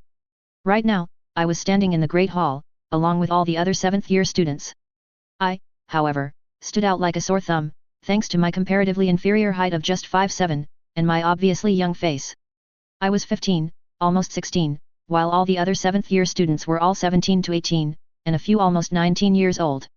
But well, this was the year-end ceremony, and we have to do it this way. We were all standing near the teacher's table, for the last 5 minutes, while Headmaster Dippet spoke about this last year. The other students, meanwhile, were sat at their respective house tables, looking just as bored as us. I remember sitting there for the last 4 years, while the respective final year students stood like this, but I don't think the speech was ever this long. Taking a deep breath, Dippet continues, and while this year has ended, the adventures will still continue for our young friends here. Some of them will become aurors, like Mr. Stevens there, while some will join the healers at St. Mungo's. But no matter what profession they choose, or what profession chooses them, big or small, they will know that they have a home in Hogwarts. Hogwarts will always be ready to help them in their greatest needs, as long as they are ready to ask for it. The students take the cue, and clap for a few seconds, with us joining in. Then, Dippet says, "Now, I'd like to congratulate a special student of 7th year. She has consistently been at the top of her class, and even managed to get a grand total of 18 owls. And now, she has attempted Newts in 14 of those subjects, making it the second highest attempt at Newts ever. Please, welcome to the stage, Miss Thena Avery." We once again clap, as Thena, a girl standing 2 rows behind me, walks up the stage. Honestly, I have no idea why girls always are the ones that are able to handle the time-turner pressure. Must be something about the misogyny that forces them to want to prove themselves. Sure, every topper of each year is offered it, but almost always, they return it in their 3rd year itself. Those that do keep it till they're owls, give it back after. But these people are so few in number, that they're only found once every few years. And they're always girls. And then comes someone like Avery, who keep it until they're Newts, using it to study 14 subjects for her Newts. Granted, practical and theory counts separately, but still. I myself didn't bother with signing up for extra subjects, despite knowing that I could manage it. I have good memory, doesn't mean I want to overdo it. My Newts, if they all come out the way I expect, will number in 12. 2 for charms, transfiguration, potions, and runes, each, and 1 each for arithmancy, and herbology. I hadn't taken any other subject, since I didn't want to. Once she's been congratulated in person, he sends her down and then says, "Now, this doesn't mean the efforts the other students took are any less. So give them a big hand for successfully completing their 7th year of Hogwarts education, and becoming full-fledged wizards." As the students clap, now for all of us, I smile, thanking God that Dippet didn't put me on the spot, by bringing attention to me being younger. I was already getting quite a bit, since it was apparent that I'm younger than my fellow pass-outs. I smile and wave my hands, when Tom catches my eye with a raised glass, Anna sitting right beside him. Turning to my left, I seek out Darla, and smile at her, doing the same for Doria on my right. Once I sit back down on the table, the speech over, and the feast beginning, I hear, "Bloody hell. I thought he'd never stop. I'm bloody starving." Chuckling, I see Lucas fill his plate with the magically appearing food, and say, "Dippet did take a long while, this year, didn't he?" As I start gathering food from the table for myself, Lucas says, "Yeah, but me mum did say he's getting a bit old." I snort, in the middle of eating, which causes me to choke. As I clean myself up, Anna says, "A bit old? He's almost 300. I think if it wasn't for the Flamels he'd the oldest wizard alive." Gulping the food stuck in my throat away with the help of water, I say, "Nah, that's Barry Winkle, ain't he? Barry Wee Willie Winkle?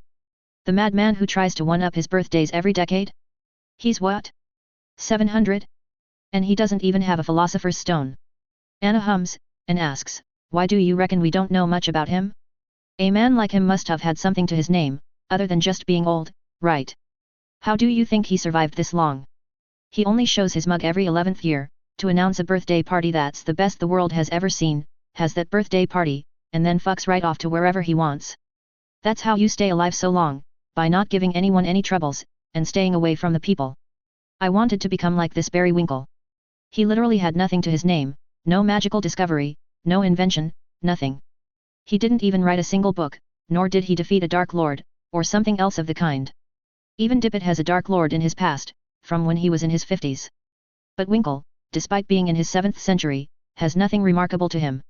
He has a vault in Gringotts that he uses to invest, definitely smartly, and he has a shop that sells potions, that he hired one famille to handle for a portion of the profits. Literally enjoying his long life. Good for him. Soon, the topic turns towards my next steps, and since it's only Ravenclaw students on the table, due to it being a feast, Tom is the one to ask. I swallow the chicken that I was eating, after having thanked the house elves for the food of course, and say, for now? Nothing. I'm going to start looking for a place to make my home, and then wait for the ministry to give me my results. After that? Anna asks, tilting her head in thought. I shrug, and smile wide. I say, who knows, I might go to France, on a holiday, or I might go to Ireland. I've never been to either place. Until the results come, and until I get a letter of appointment from St. Mungo's, I'm in the wild. I'm literally going to be free of everything. Well, I might just start my Muggle school, and sit whatever exams I need to, in these months. I want to become an actual doctor in the Muggle world too, alongside being a magical healer, and for that, I'll actually need a Muggle graduate certificate, or something. Lucky bastard. Tom, Anna, and Lucas, along with a few other students sitting and eavesdropping, mumble at the same time, making all of us laugh. My journey at Hogwarts has officially ended. Although shortened, I did enjoy these 5 years that I was here. And it's not like I'll just stay away from here. I've already kept a vanishing trunk in the Room of Knowledge, for whenever I need to go there. And I can still apparate or create a portal to the Chamber of Secrets, as soon as I get to give my test, that is. I still am not an adult, you know. At the end of the feast, Dippet orders us to leave for the carriages, our bags having already packed and prepared for departure. But, as the other years leave for the carriages, he takes us 7th year students to the antechamber. From there, he walks us down a few flights of stairs, and then, when we stop, we're in front of a familiar sight. We're standing in a cavern, that slowly sloped downwards towards the Black Lake. Along the stoned shore, were boats, the same ones that we had sat on when we were 11. I'm happy to say that I wasn't the only one tearful at seeing them. This was an indication that we weren't students of Hogwarts anymore. And no matter what anyone says, Hogwarts is our home, and this feels like leaving home for the first time. Dippet smiles, pretending not to see many of us wipe our eyes, and softly says, you came here, when you were 11, by the way of boats, and Mr. Og led you to me. Now, it is upon me, to lead you to Mr. Og. With a few long strides, Dippet sits in a boat, which magically goes to take the lead, and says, well, what are you waiting for? Get on. No more than 4 to a boat. Laughing a little, I wipe my own eyes, and sit down in a boat. Now bigger, these boats were definitely small for us, and we had to bend our knees, and bring them together, to sit well enough. But we didn't mind, none of us did. This was the end of a journey, us leaving our home for the last time. Even if I didn't know the boy sitting beside me, beyond his name, we were all together in this. Onwards. Dippet yells, raising his hand upwards, one tip pointed up. As the boats leave the shore, and come out of the cave, I turn back to look at Hogwarts from the outside. Sigh, this won't ever get old. Remember children, you might have finished the Hogwarts curriculum, but you haven't finished learning. Dippet says, making me turn back towards him. He was looking at all of us, with a twinkle in his eyes, as he says, Hogwarts is a place of studying, and knowledge can always be found here. One just has to seek it. A few days later, a tall man, about in his late 20s, wearing a nice, moderately expensive 3-piece suit, grey in color, walks towards Gringotts. This was none other than me, having changed everything about myself, until I was no longer Mason Aves. Metamorph magic, baby. My hair, which was usually black, was now dark blonde, and my eyes, which were usually a shade that changed between sea green and grey, depending on the light, were now blue, and my height had a small bump of 4 inches, from 5'7" to 5'11". I'd learned to change my body mass and bone structure only this past year. I can now change my height by 4 inches, so I could be anywhere from 5'3" to 5'11", without changing my bone density. I can't, however, change my weight by more than 5 kgs. So now, while I'm taller, I look decidedly thin. Walking inside Gringotts, I nod at the goblin manning the miscellaneous services, and wait for him to acknowledge me. After a minute or two of waiting, the goblin looks down at me, from his high chair, and asks, "What can Gringotts do for you?" "My name is Harrison Evans, and I want to talk to someone about identification papers in the Muggle world." I state my need briefly, while not explaining too much. "This is just a receptionist of sorts." Nodding, the goblin writes my request on a piece of parchment, and hands it to the runner behind him. He then turns to me and says, "Wait there until you are called for. It may take a maximum of 5 minutes." Nodding, I look at where he was pointing, and seeing the familiar waiting R, I go and sit there. A few minutes later, the runner from before comes towards me, and leads me to an inside office, seated where was a lone goblin, definitely among the oldest I've seen here. We greet each other with a hello, and once I sit on my chair, he asks, "What can Gringotts help you with, Mr. Evans?" Smiling, I repeat my request and say, "My name is Harrison Evans, and I am in need of Muggle documentation." The goblin smiles wide, recognizing what I'm asking. "You don't just approach the goblins because you need something done that is strictly legal." The goblin, whose nameplate says Larnot, leans back, and says, "It'll be expensive. I'm ready to pay a reasonable cost." I say, looking straight at him. I had 13,000 galleons left in my trust vault, of which I'd already brought 5,000 with me, in case I needed it. Hopefully I don't, but can't say for sure. Larnot raises his brows, and then says, "The standard rate is G200 per identification type, along with G100 service charge. If you want a paper trail and obliviations to make it ironclad in the Muggle world, then it'll be G250 extra." Well, this is better than what I expected. How ironclad are we talking about here? I ask, wanting to know more about this. Larnot says, "The identification papers will be perfectly entered into the Muggle system, and then our employees will make sure to add a sufficient paper trail by going there themselves. Even if someone does a very deep background check on you, the identification will hold. You don't get to ask how. Well, this is probably because the technology isn't as advanced yet. The paper trail, I can guess. Time turners must be involved somehow, or a lot of mind magic." Nodding, I ask, "Have you done this before?" "It seems like you've done this before." Larnot just smirks even wider, which prompts me to ask, "What kind of documents would you recommend then?" "Advice and recommendations cost additional G10. Larnot simply says, making me scowl. I nod and wave my hand at him to continue. So he starts writing on a piece of parchment, and says, "Well, let's start with a passport, which I assume you don't have. Will a British passport suffice?" On and on the questions went, after which he had me click passport-sized photos in the same room. Then, he ordered me to leave, and return in 2 days' time, with the payment in hand. All in all, it cost me G1650 for a passport, the driving licenses for 2-wheelers as well as 4-wheelers, a birth certificate, and a school certificate to prove my secondary education. There were more documents, and some other charges for the paper trail, as well as for discretion, which is what increased the costs to this much. At the end of all of it, 2 days later, I had in my hand a British passport for Harrison James Evans, who had visited India and the United States of America in his 25 years of life. His birthday, September 28, 1909. He had just finished a secondary education with credit, and then decided to find work somewhere else after a few years of traveling. Which is where I am now.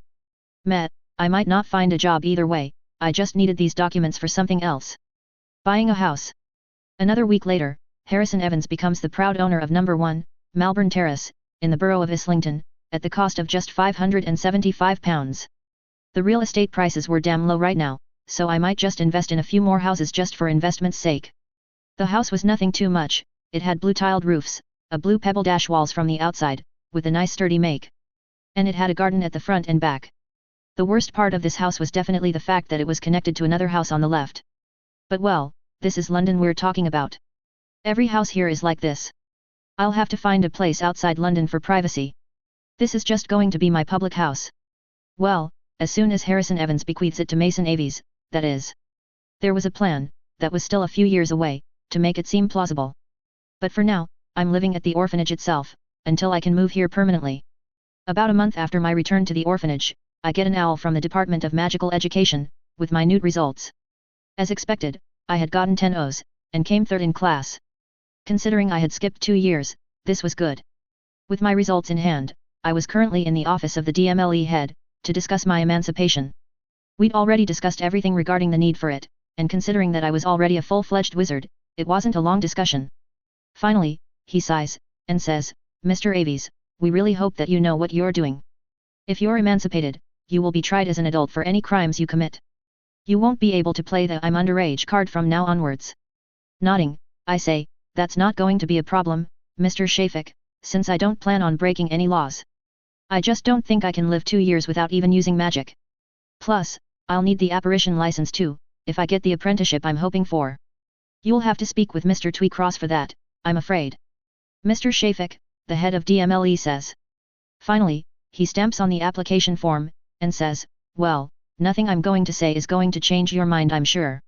With a tap of his wand, my application form folds into itself and turns into a paper bird. It then floats in front of his head, and only leaves when he says, "Melinda Edgecombe, Filing Department."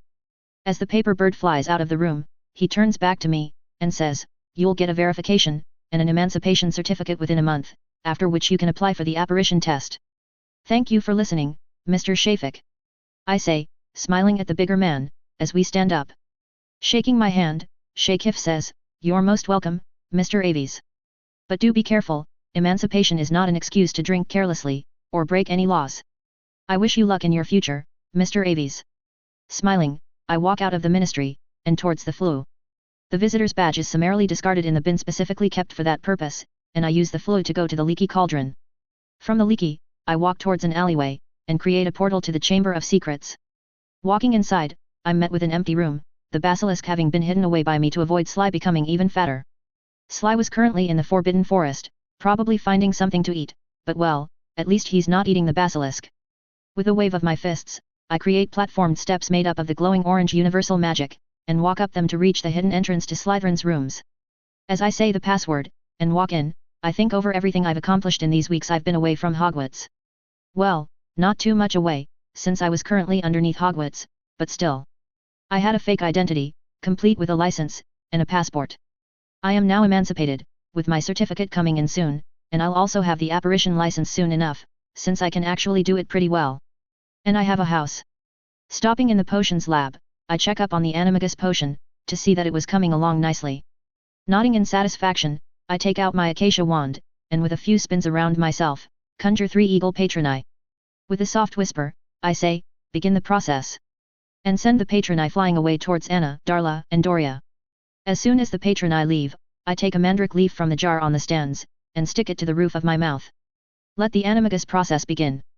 Meanwhile, I did promise myself to visit France, didn't I? Well, better not disappoint myself.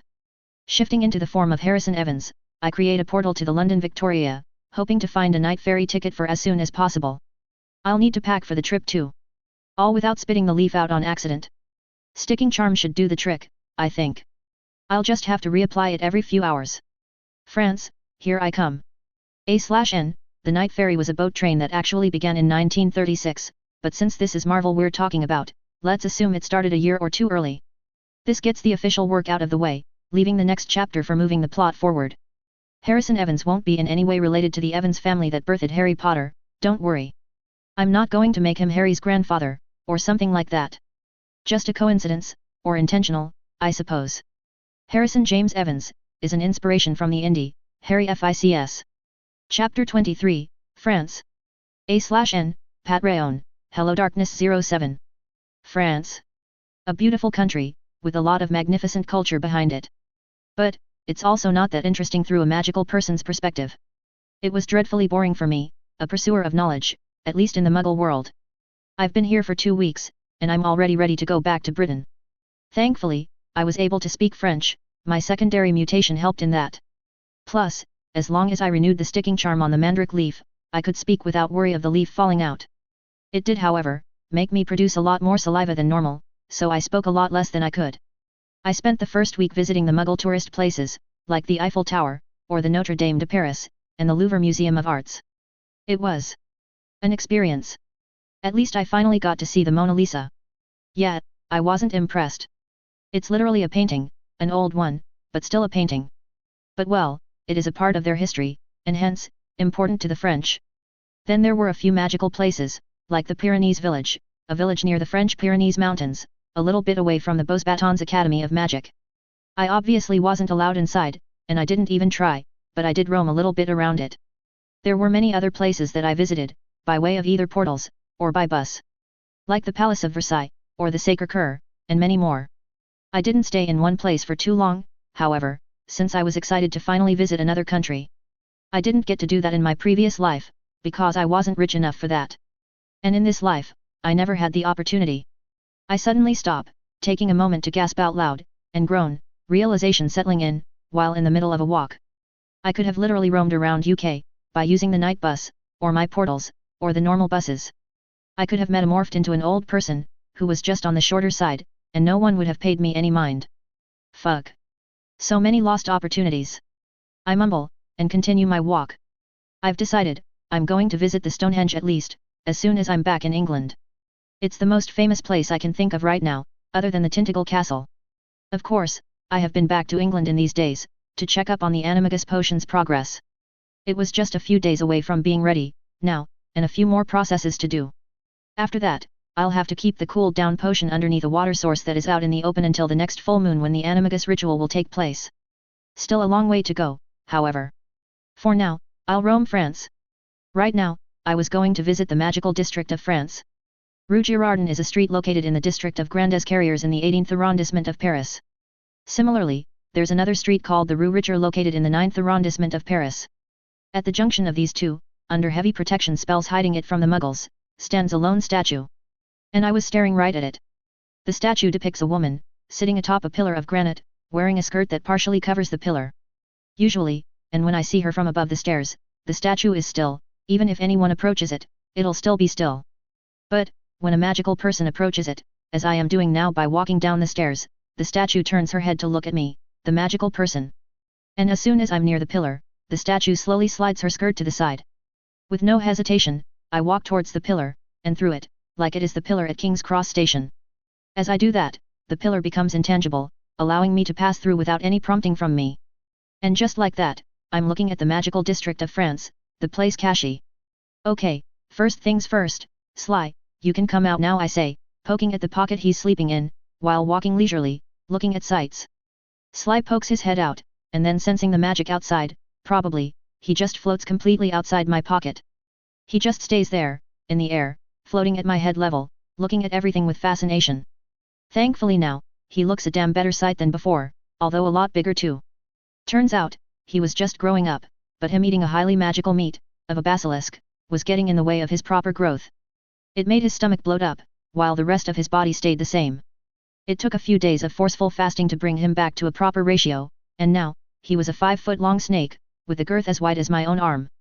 The weight finally got properly distributed, and it took just 2 weeks to happen. Where are we now? Sly asks, looking around. A woman passes us by, and shrieks at seeing Sly flying near my head. Whoops, forgot about that. Désolé de vous surprendre, mademoiselle. J'ai un permis pour ca. I say, looking as sheepish as possible. Putting my hand in my pockets, I remove a blank piece of parchment, and show it to her from afar. She looks at it, and then sighs in relief. She then scolds me in French, as she says, "You should be more careful, young man." And then she walks away. Shaking my head, I put the enchanted parchment back in my pocket. It was an amazing invention of mine, made within the week that I had between buying the ticket, and leaving for France. It shows them whatever you want them to see. If I wanted to show them a French passport, it'll become that in their eyes. If I wanted to show them a permit for a XXXXX creature like the horned serpent, then they'll see just that. I made it especially for Sly, since I didn't want to explain to everyone why I had him, and how I can control him. And sometimes, Sly just refuses to turn invisible, no matter what I try to bribe him with. A permit usually means that I know how to handle the snake, which makes her trust me immediately. Works like a charm, every time.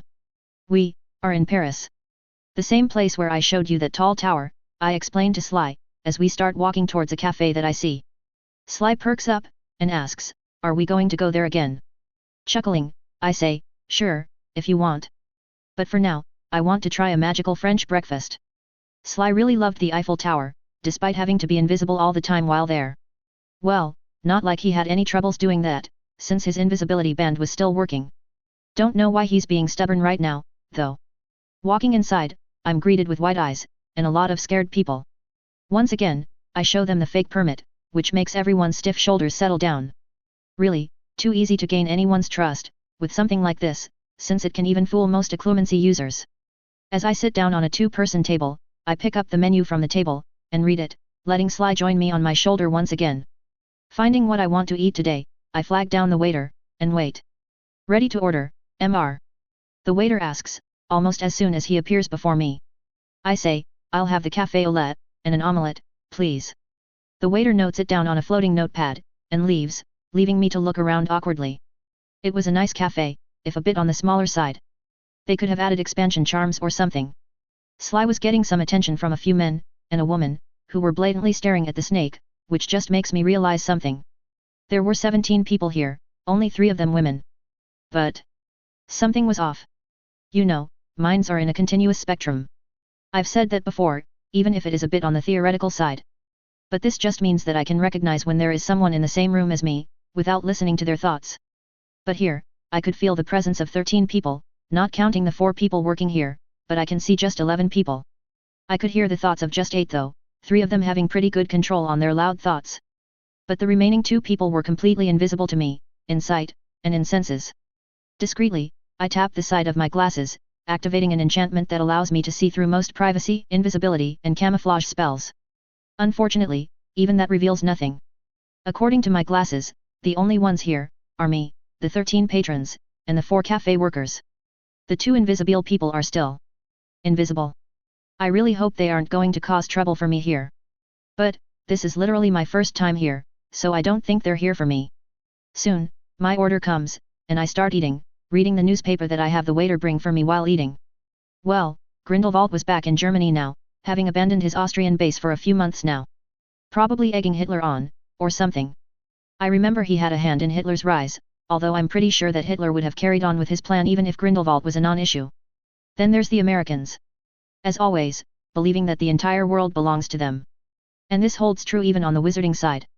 Their aura force was raging through Germany, looking for any signs of Hitler, while another party, this one comprises of UK, France, and USA, was still looking for his Austrian base, wherever it might be. Very few people have ever seen it, since no one that Grindelwald doesn't want knows where it is. And his prisoners?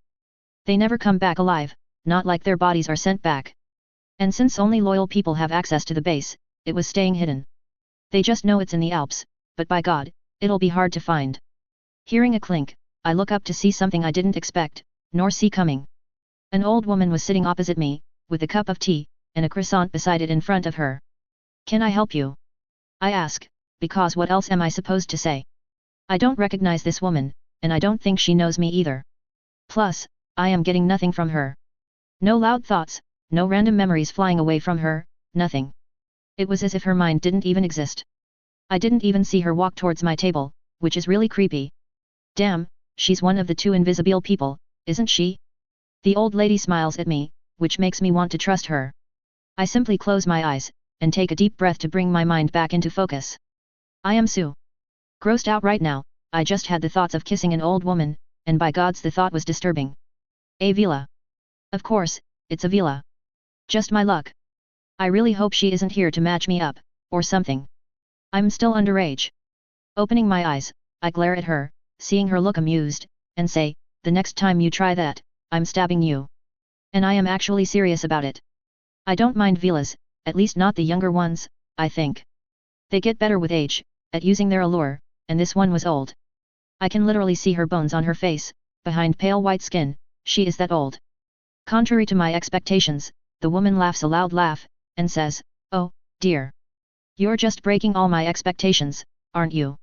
Excuse me? I ask, noticing that she had us surrounded by a privacy charm, one I don't recognize, nor did I feel it being cast. Her accent was also odd.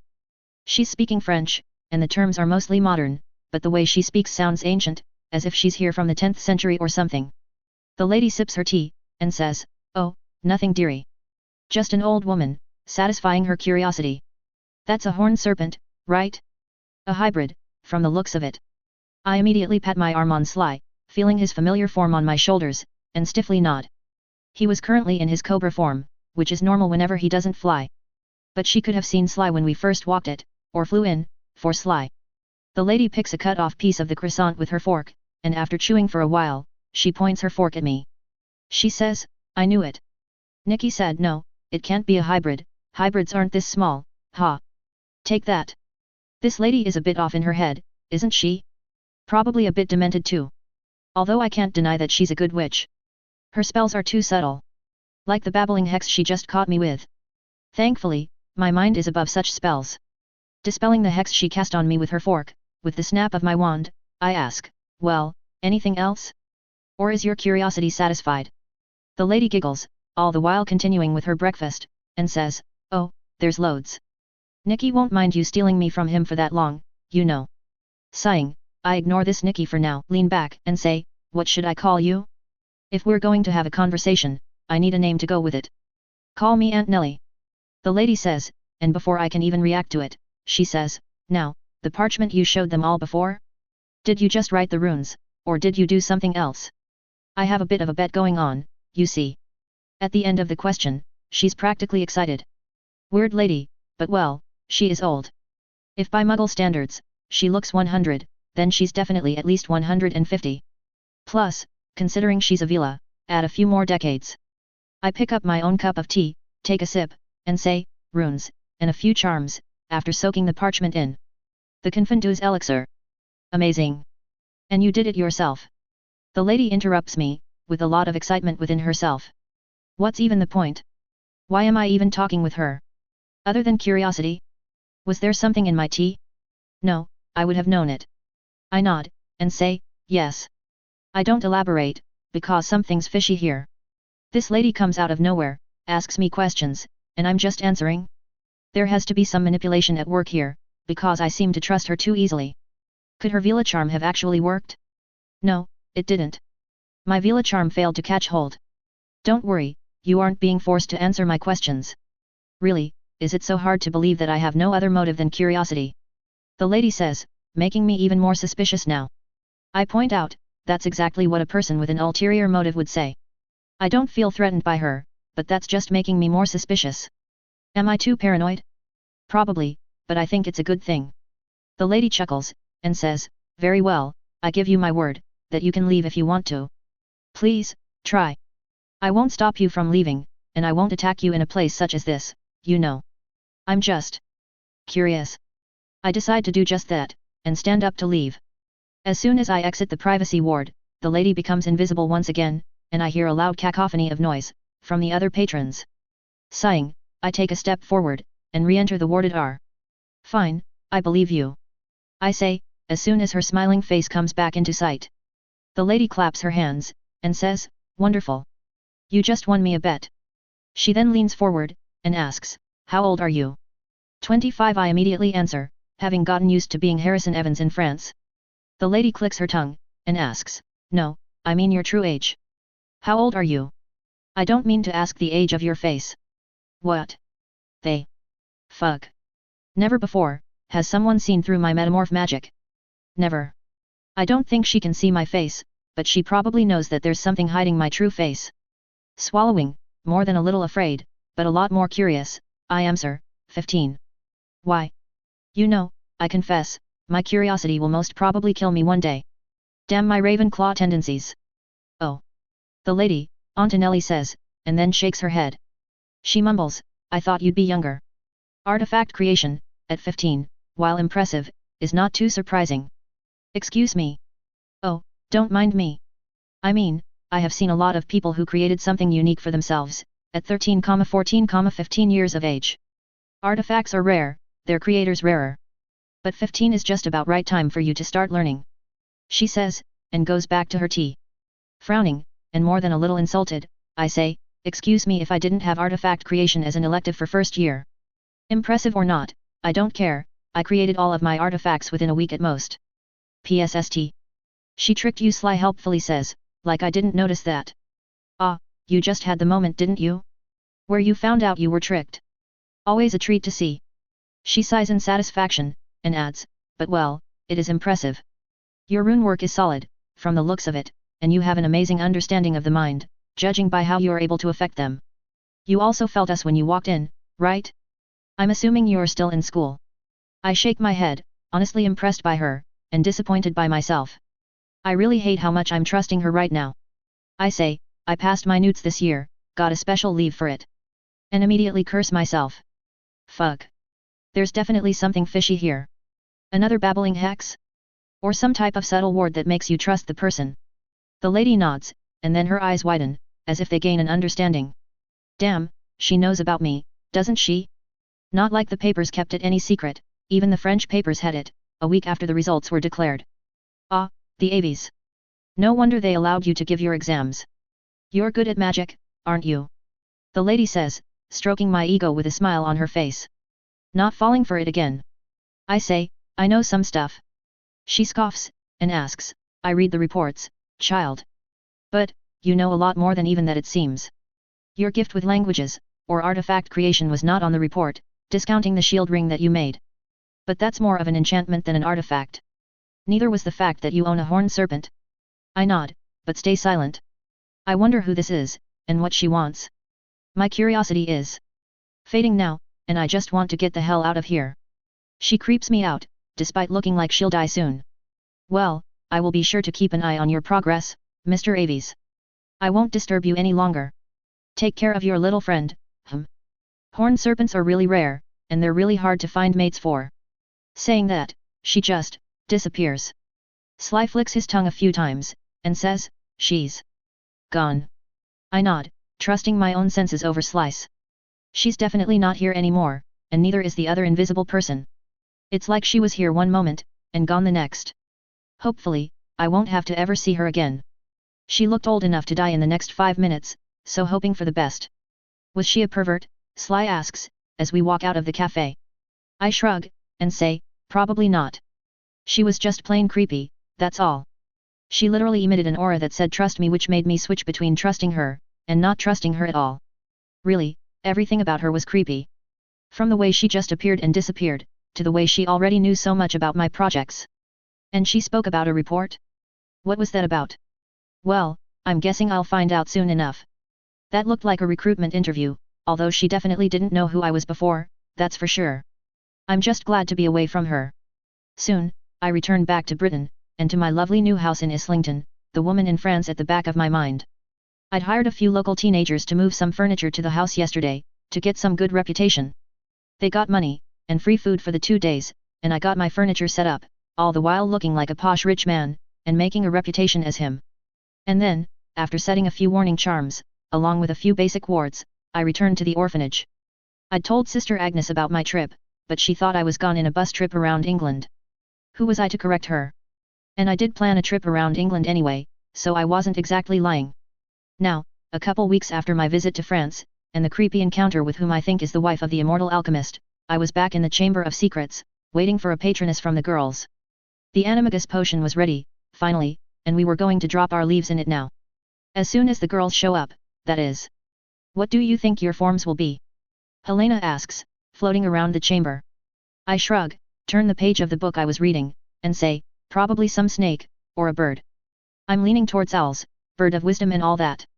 Helena chuckles, and says, yes, I think an owl will suit you. You'll finally manage to fly on your own though, won't you? I scowl at her, for reminding me of that failure. I was trying, but other than casting runes on my clothes, all of them, I hadn't found anything to allow me flight. It was embarrassing. I say, shut up. I'll figure it out, you'll see. And I will, soon enough. But first, let's become animagus. It was as I was reading the part in the book about the actual animagus ritual, which is still about a month away, that the expected happens. A white spiritual lioness phases in through the wall, stops in front of me, and says, we're here. The voice that spoke it, was Doria's. At least they're learning how to send messages with the patroness charm, finally.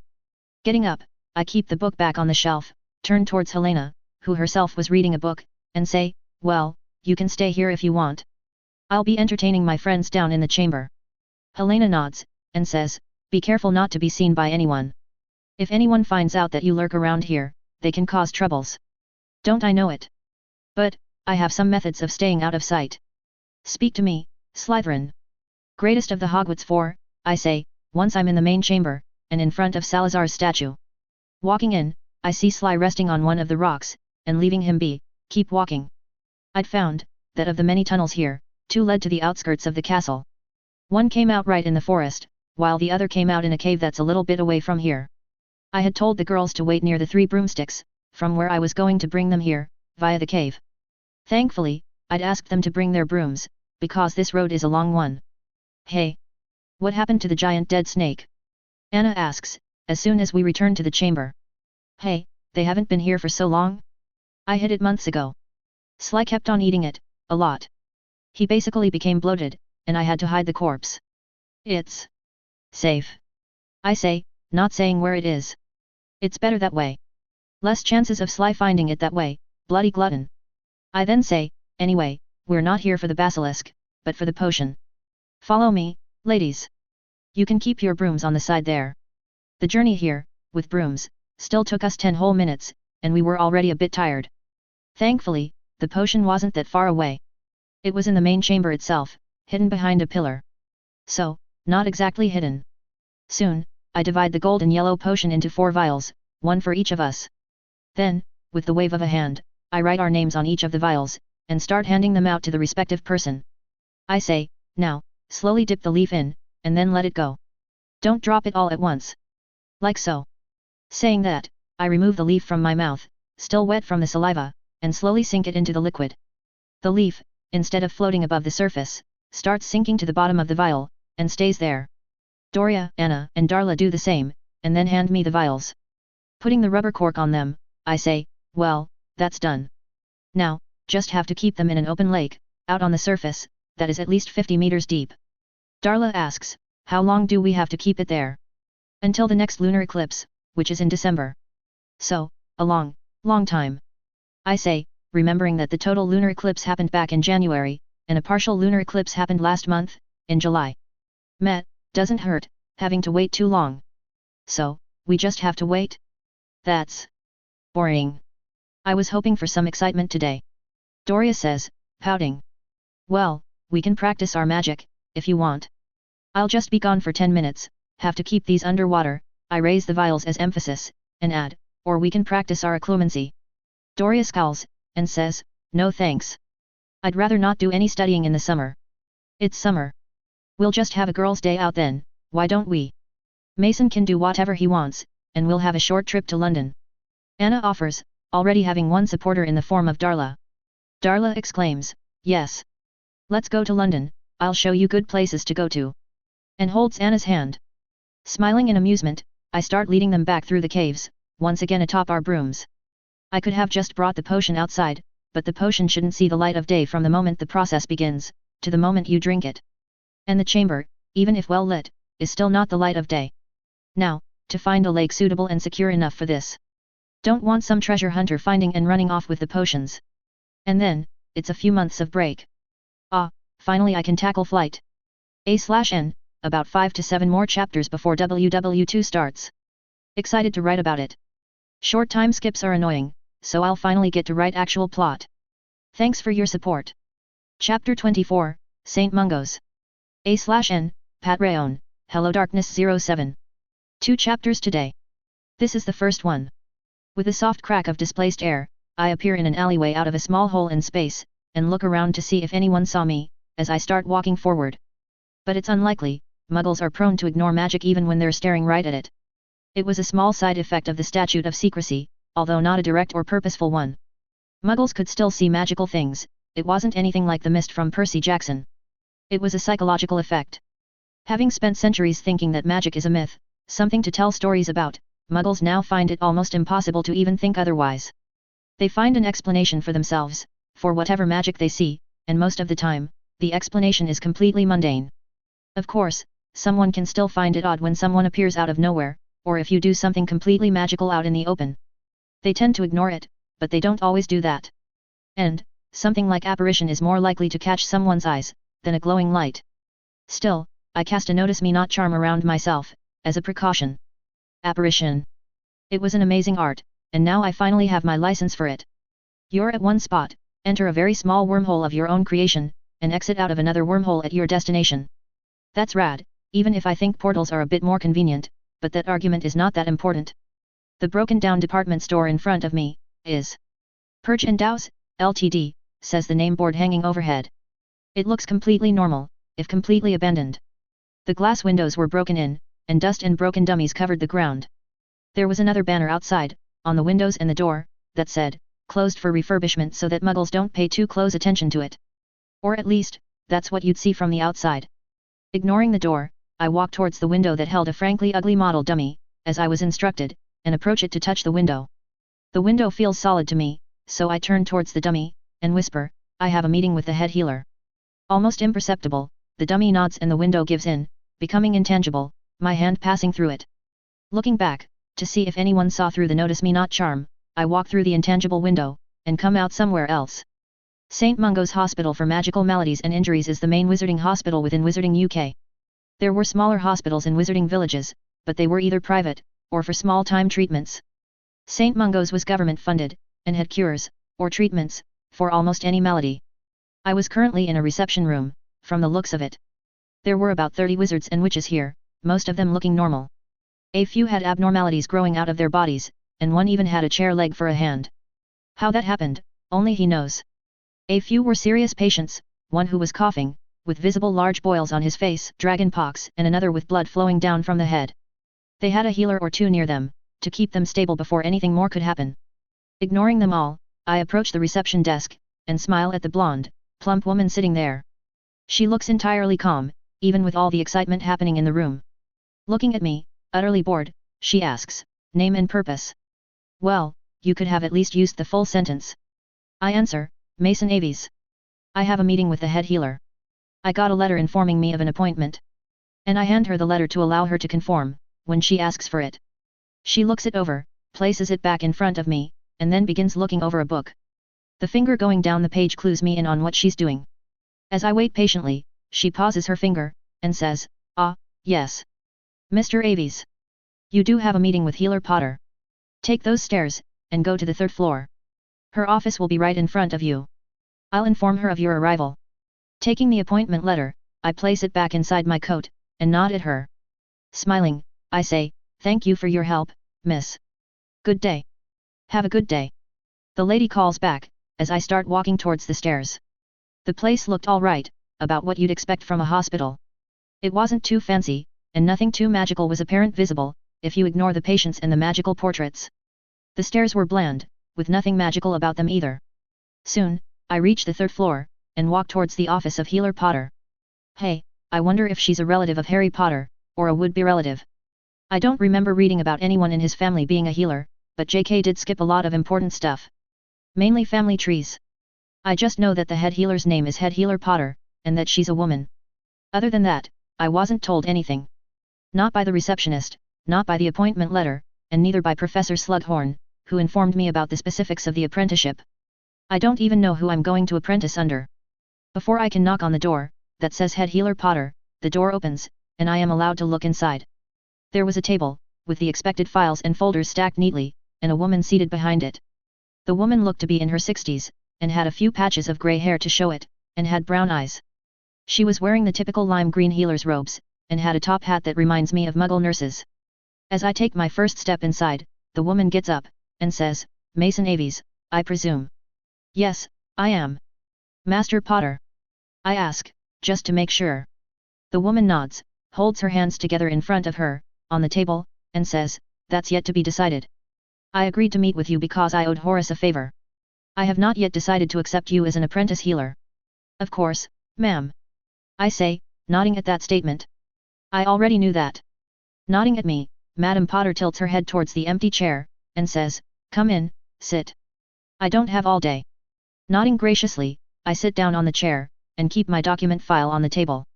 She starts writing on a form in front of herself, and asks, have you gotten your newt results yet? Nodding, I offer her my file, and say, yes ma'am. It's right there, behind the owl mark list. She takes the file, keeping the form she was working on to the side. It was a patient discharge form, I notice. What did you think of the newts? And the owls? It can't have been easy, giving them 2 years early. Healer Potter says, as she leafs through my file. I say, it wasn't difficult, ma'am. I've been studying ahead since day 1 at Hogwarts, and I could have set my owls in 3rd year itself. The newts were a bit more difficult, but I did wonderfully, if I do say so myself. Honestly speaking, the only part of newts I had trouble with, was deciding which subjects to drop. O's all around? You topped the class? Healer Potter asks, looking up with a raised eyebrow. Why is she asking me this? Shouldn't she already know? I shake my head with a smile, and say, no, ma'am. A girl from Slytherin, Thena Avery, was the one who topped the year. I came third, likely because I did not take as many subjects as the first two. Not like coming in first had any advantage out in the real world. The only reason Avery might go far, is because she has the family name to back her up, just like me, somewhat. She keeps the file down, closing it, and stares at me for a few seconds. I nervously look around, interviews still having a bad effect on myself, and blink as she asks, why do you want to be a healer, Mr. Aves? As good as your newts are, you could get any job in the ministry. I expect you'll be the minister within 3 decades at most, if you go that route. You also have the family name to keep the purebloods happy. Nodding, I answer, yes, while that is true, I'm not interested in being a pencil pusher. I like to keep myself busy, and being a ministry worker will just keep my hands busy, and nothing else. Besides, my mother was a nurse during the last Muggle War, and that is what pushed me on this path. Originally, before I knew I was a wizard, I was going to become a doctor, and had even began reading pre-med books. But, being a healer gives me more range of people to take care of. Why not an aura then? You can help people by catching dark wizards. Or maybe helping out with the Grindelwald issue. He's causing trouble in Germany, last I heard. Healer Potter asks, raising an eyebrow and staring at me. I blink, again, understanding what she's doing. She's judging my character, and I'm ashamed to admit it took me this long to figure it out. Snorting, I look a bit insulted, and say, I'll be honest, ma'am. Our ministry is corrupt, we all know that. Aurors are obligated to follow orders of the corrupt politicians while healers are not. As an auror, I could be ordered to prioritize saving one person ahead of the other, which I do not like. And I am still going to help out in the upcoming war with Grindelwald. But until then, I'll practice my healing as much as I can. I answer honestly, but clearly. I see a minute twitch in her lips, but it wasn't enough to clue me as to what her feelings were. And I'm not going to use my telepathy on her. She's going to be my boss, hopefully. She taps her fingers on the table, making me glance at her bright green nail polish, and says, Horace mentioned that you wanted to take a break after your apprenticeship is over. Why is that? Scratching my head, since this was a bit of an issue, I answer, I wanted to study Muggle healing if possible. I think being a doctor will help me with my healing capabilities. It was an issue, because I'd literally be abandoning my post right after completing my apprenticeship. For a minimum of 5 years. That has a chance of becoming a deal breaker. Good. You've thought it out then. Very well. I'll accept you as an apprentice healer. You'll get 3 chances. 3 mess-ups, and I'll forgive them, depending on the severity. But a 4th one, and you will be kicked out, with a permanent ban on using healing magics, even on yourself. Healer Potter says, bringing up another piece of parchment, and starts filling it up. Smiling wide, I say, ma'am, I'll be sure to not waste even a single chance. See that you do. Healer Potter says, without looking up. She then points her quill at the corner of the table, and says, there's an ID with your name on it. You'll show up in my office at 7 a.m., every day, from the next Monday. Use these days to buy, and read these books. You'll get them at Flourish and Blots, but you'll have to show them this ID to get the books. Any questions? As I take the offered parchment, with the list of books, and the ID, which does have my name on it, I shake my head and get up. I say, thank you for this opportunity, Healer Potter. I won't let you down. We'll see. And call me Master Potter from now on, you will be learning directly under me, after all. Healer Potter, now Master Potter, says with a smile on her face. I smile wide, wondering if this is some stroke of luck that I'll have to pay for later with bad luck. Apprentice under the head healer? Damn, I'm lucky. Remember. If I'm not satisfied with the zeal I see within you, you will be removed as an apprentice. So, don't disappoint me. Master Potter says, making me smile. I say, don't worry, Master Potter. I'll be at my best. And I will, for sure. Finally, something shiny catches my eye, as I see a nameplate, hidden behind the files that she disturbed, making it visible again. Head Healer Euphemia Potter. Well, I guess I am lucky. My master is Harry Potter's grandmother. Is it good luck, or bad, though? We'll see. For now, I'll have to make sure to get my Muggle certificates in order, and start reading pre-med once again. Don't want to let Master Potter down. A few days later, I walk towards Gringotts, with a small skip in my step. I had finally received it, the Emancipation Certificate, from the Ministry.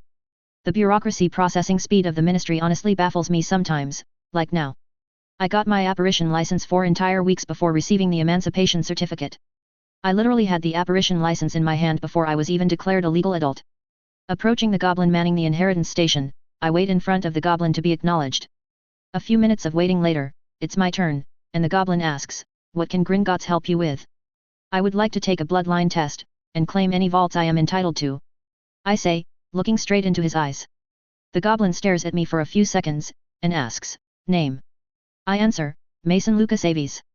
The goblin, whose name is apparently Girnar, says, "Snaphook will take you to Grunger's office. You can have your test done there itself. Be aware that you cannot claim any vaults that you aren't the undisputed heir of." Nodding, I follow after Snaphook, realizing that he was the one that brought me to Grunger the first time. What a coincidence. "Mr. Aves. I wasn't expecting to do this so soon. Aren't you just 16 years old? You still have a year before you can claim your vaults," Grunger says, as soon as I walk inside. "You know me, I don't do things on time. I do things early," I joke, sitting down in front of Grunger. He and we're not friends, not even close. But he has gotten a bit less stiff, while in my presence.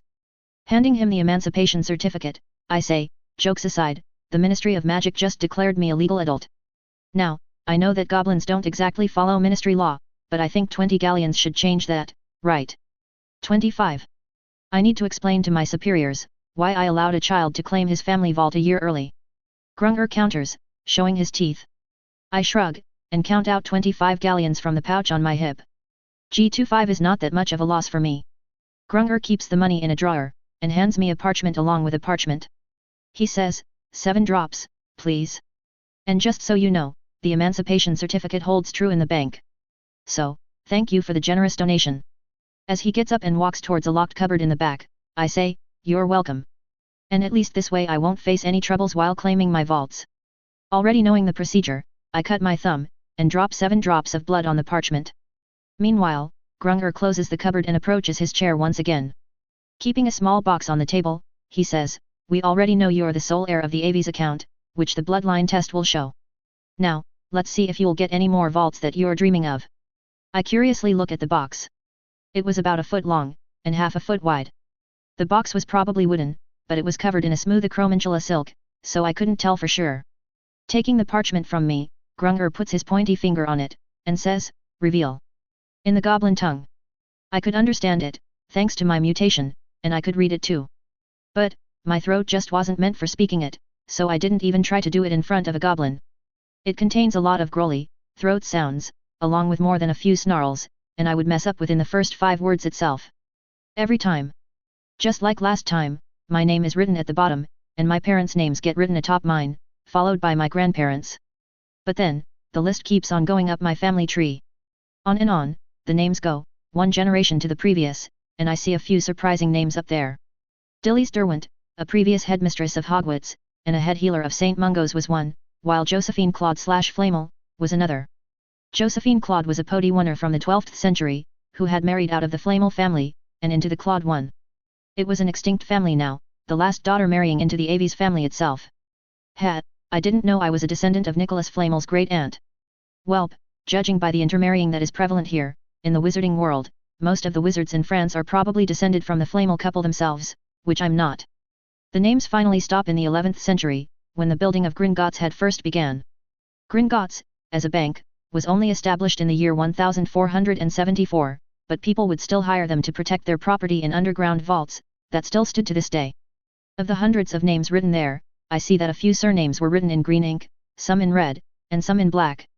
The names, meanwhile, were all in black, which I know means they're all dead. Other than Morfingaunt, of course. This bastard is the only one of my ancestors still alive. Not for long though, if I have my way. I ask, what do those colors represent? Grunger keeps looking at the parchment, and says, green indicates the account is active, red indicates the account is deactivated, but still intact, and black indicates the accounts have either been sold off in an auction, or claimed by either the ministry or the bank. Do they do it often? Claiming vaults? I ask, leaning forward to see which vaults are still active, since those are probably not available to me. Grunger hands me the parchment to look at it, and says, not that often. Whenever we manage to unlock an abandoned vault, we put up a notice. If the vault belonged to someone famous, we hold an auction. If the vault belonged to a criminal, we take all the money, and our silver, and give the rest to the ministry. Anyone else? Those vaults are all claimed by Gringotts. Alas, most of the old vaults, those that were here before Gringotts was a recognized magical bank, have not been unlocked yet. They are protected too well for us to claim as ours, even after the many tries from our curse breakers. Those are also denoted by red, as you'll see. Well, so this is probably why not many heirs of the old houses are around, despite most people being descendants of them. Goblins didn't manage to unlock them yet. Quickly, I browse all the red surnames here, and see just a few. Slytherin was the most famous of them, along with Peveril, surprisingly. Obviously, just like half the population of this world, I'm also descended from all four founders. This was expected, since the founders were so far into the past. Ravenclaw, Gryffindor, and Hufflepuff were all in black, telling me that the accounts have already been closed. Or they didn't exist in the first place.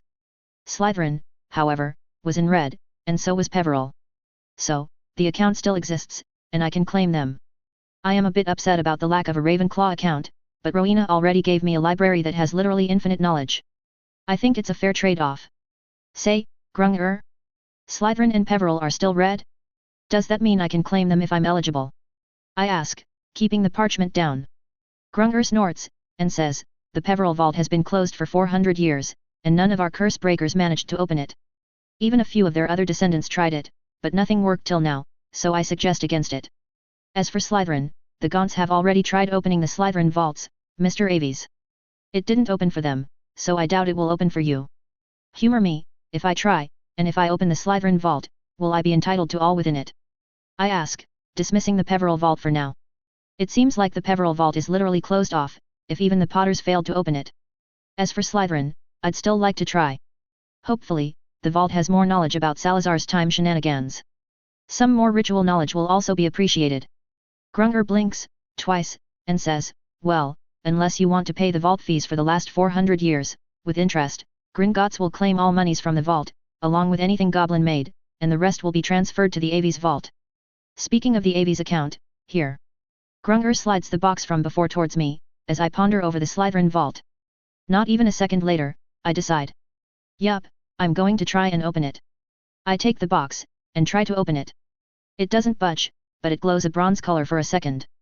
After which, there's a click sound, and the box opens automatically. Inside the box, which is also decorated by expensive blue silk, are two items. One is a key, golden in color, while the other is a small ring box. I take the key first, and put it in my pouch. I open the ring box, to find a silver-banded ring, with a blue sapphire adorning it. On the inside of the ring, written in Latin, were the words, Sapientium super omnes. Wisdom above all. A signet ring. Well, not like I'll go around calling myself a lord now, but the ring does show my status as a head of house. If anyone recognizes it, that is. Do you still want to try to open the Slytherin vault? Or shall I have someone take you to the Aves vault? Grunger asks, bringing me back to the bank. Smiling, I say, I'll try it, if only to satisfy my curiosity. Grunger stands up, and starts walking towards the door, surprising me. He asks, shall we then? I ask, you're coming? Isn't this? I don't know. Below your station. Grunger scoffs, and says, like I'll miss a chance to see a wizard fail. The reaction is always quite amusing, from what I've heard. I don't know if I like him now. Shaking my head, I walk after him, towards the caverns that house the vaults. I say, can we stop at the Aves vault first? It isn't my job to show you everywhere, Mr. Aves. We'll deal with the Slytherin vault first, and then, I can have a runner take you to the Aves vault. Grunger says, not even slowing down in his walk. I accept that, since time is money. I'm just thankful I still have a couple days before I am to join St. Mungo's.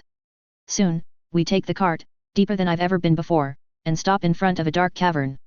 Grunger stops, and takes the lantern, while I follow after him with another lantern in hand. It is forbidden for wizards to use magic in Gringotts, or I would have summoned my Lumos orbs. But it wasn't that dark, I could see in front of me, but the lanterns just helped us not be too blind. He starts leading me inside the cave, with us being able to see just a few dozen feet in the front. After a minute or two of walking, we stop in front of a metal door, that has a snake carved into it. Not just any snake, it was the basilisk. The basilisk had eyes made of emeralds, and it was staring right at me. I take a step to the left, and see it turn its head to look at me again. Curious. Well? I haven't gotten all day, you know. Grunger says, startling me. Damn, I'd forgotten he was still here. Taking a step forward, I say, open. Nothing happens, the snake just keeps staring at me. I didn't know you were a parcel mouth, but it isn't surprising, knowing your father's family like I do. Grunger voices, from the back. I mumble, loud enough for him to hear, I don't advertise it, since I don't actually want the bastards to find out yet. Then, I hiss out, speak to me Slytherin, greatest of the Hogwarts four. Nothing. I am a descendant of Salazar Slytherin. Nothing. Welp, worth a try. So. That's 3 tries. I don't know what you said, but I'm guessing it didn't work. Are you done? Grunger asks, making me turn back. He was sitting on a rock, with his head resting on his palms. I say, just a few more. I promise I won't take more than a minute of your time and turn towards the snake again. Taking a deep breath, I say, let me in, you cunt. As I'd expected, nothing happens that could indicate the door opening. However, something does happen. The basilisk carving glows its eye green, and I hear, you have been to his rooms shh. I literally jump, since I didn't expect the snake to actually be able to speak. Putting my hand on my chest, I say, yes, I have. Can you tell me how I can open this door? SSSS, the basilisk hisses, sounding happy. He then says, only one of Master's blood can open this door, and only if you've been to his chamber. Well, I actually didn't expect him to give me a clue. And what a helpful clue it is.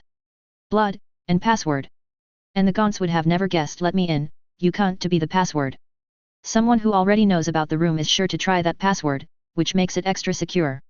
Putting my hand in my pocket, I take out my rune carving scalpel, and press it to the palm of my left hand. Placing the bleeding palm on the head of the snake, I say, let me in, you cunt. The emerald eyes flash with a bright light once again, and this time, I hear a grinding sound. What? How? I know the Gaunts tried bleeding on it, and it didn't work. Grunger yells in shock, his voice echoing. Ow! I rub my ear, after casting a simple healing spell on my palm, and say, that's a secret Grunger. Can't tell you everything now, can I? Grunger stares at me, wide-eyed, as the door finally opens completely, and looking inside, he says, I need to inform some people. You, wait here. As he starts running towards the cart, I ask, can I go inside? It does belong to me, you know. Grunger just waves his hand, without even turning around, and says, have at it. Before he disappears from my sight. Looking towards the dimly lit vault, that once belonged to Salazar Slytherin and his descendants, I walk in, the lantern left outside. As soon as I take my first step inside, the vault lights up, as a chandelier makes itself known above me. This vault was left alone for 500 years, when the entire Slytherin family passed away in a hunting accident. They were kissed by dementors, that mysteriously showed up. I'm suspecting, as it was also suspected then, that the Gaunts had them killed, but they didn't know about the dual password, and hence, they stayed poor. Alas, they weren't punished, since the Wizards' Council didn't care much. The vault was big, about as big as the Great Hall of Hogwarts, and it was divided in different sections. To my left, was the armory, with a few weapons, armors, shields, and various items kept on shelves. The armors were kept assembled beside the shelves, like the empty armors at Hogwarts. Next to the armory, was the money section with piles and piles of the gold and silver coins, and a single small stack of bronze nuts. Right beside that, was a small shelf with gemstones and precious metals kept. I could see gold, goblin silver, and a few more metals that I don't recognize. The most beautiful of the stuff there, however, has to be a single jar. The jar had sand inside of it, but it wasn't normal sand. The sand looked like powdered gold, but there were specks of green mixed in between. I had no idea it still existed outside of the Department of Mysteries. The sands of time. Fuck. The Slytherins were smart, not to let anyone know about this. This is beautiful. Hearing the sounds of footsteps, I immediately pick the jar, and place it in my mokeskin pouch, the pouch expanding to accommodate it, before shrinking back down. This is better left hidden. I'll keep it in the vault again, but later. Now, I'll have to talk with the goblins of Gringotts. I glance at the library, which was at the right of the vault, and the wardrobe, in the middle, and ignoring them for now, I start walking outside. Mr. Aves. An oldish goblin says, walking towards me with guards surrounding him on 3 sides, and Grunger standing behind him. Offering his hand, he says, I'm Uthgard, the current director of Gringotts. Let's talk business, shall we? A/N, in the original, I had him claim the Ravenclaw vault too, but it just doesn't make sense. Rowena died in 11th century, at most, and her daughter Morgan, didn't go by the Ravenclaw name. It was also too much to have him claim 3 whole vaults, that literally no one claimed before? Yet, not likely. So, I came up with this. Slytherin Vault and Peveril Vault are still active, but the goblins couldn't open them to claim them for themselves. Their descendants didn't know how to open the vaults either, due to reasons. Mason will only have the Aves and Slytherin vaults for now, the Peveril Vault might or might not make an appearance. Chapter 25, Another Secret Revealed. A/N, part1, HelloDarkness07. Second 1. You know, I always dreamt of being a millionaire. Well, dreamt was exactly the right thing I did. I never tried to become a millionaire either, just sat on my arse and imagined what I would do with $1 million. And my dreams weren't that big. $1 million was the most amount of money I could imagine myself with, even in those dreams. Reality, however, is often disappointing, and I had about $500 to my name when I died. That is still a lot, considering I was in India, where 500 meant a livable monthly salary to have. Now, though, I can call myself a millionaire without any issues. I actually am a multi-millionaire, even if it is just my ancestors' money. It's mine now, fuck them. The Slytherin Vault may have been emptied of all the cash, given to the goblins as late fees, along with most of the goblin silver tools, weapons, and armors. It had to happen, because the vault was way past claiming period, and I'm just glad they allowed me to keep my stuff. Thankfully, I didn't lose much, just 100,000 galleons in total, and all of the goblin silver in the vault, which also wasn't that much. I had to negotiate for all the other items, by giving them permission to copy the books there. Not like they would do them any good, since they're all in parcel script. So, I didn't lose anything significant. If the goblins were unable to break the enchantments on the vault to enter it, then they definitely can't break the enchantments to decode the language. However, the Aves vault was literally filled with money. 980,000 galleons, that was how much cash the Aves family vault had. Which amounts to about £3.8 million in all, which was more than enough for me. I didn't need to hoard cash in billions to love a happy life. I was happy with my 13,000 too. These 967,000 galleons extra were just a bonus. Along with the cash, the Aves vault had various knightly weapons, 2 full armors that were made of steel, a lot of jewelry, few artifacts, and different trunks belonging to my different ancestors. One of those trunks was literally an expanded library, which belonged to one Henry Aves, Harrison Aves's grandfather. Most of the books there were already present in the Room of Knowledge, but some were the journals and grimoires of my ancestors, which the room did not have. They must not have brought them to school. As for the Slytherin vault, it had given me a few amazing finds. The library for one, which was way more expansive than the one in the chamber. Fortunately, it also had a lot of the sorcery primers, and guides, that the chamber did not have, and which were mentioned in his sorcery journal. Then there was the literal stockpile of creature body parts, many of whom were still intact. They were hidden under cloths, in a hidden compartment behind the library, which is why I did not find them at first. Think of a magical creature, and Salazar had already had at least something of that animal. Tears of a phoenix, venom of a nundu, horns of unicorns, and even the cloaks of both Lethofolds and Dementors. These were the only ones intact however. Most of the other ingredients had been rotten even through the stasis and preservation charms. There were also multiple entirely intact carcasses, including a Riem, a pair of unicorns, a baby dragon, which I am really upset about, and a goddamn Cerberus. He had bodies of them all, completely alright, and I wonder if there used to be more. His other descendants from the Slytherin family line must have used up something, right? The compartment wasn't hidden that much, there was just a small additional mechanism that opened a hidden door. But, at least my ritual necessities won't be lacking. Funnily enough, Salazar did have a few golden grabhorn horns, but they didn't stay intact in these centuries that the vault was abandoned. There was also a wardrobe section there, from the years 700 BC to the early 1500s AD, which also included actual fighting armors, both magical and mundane, and many different kinds of robes.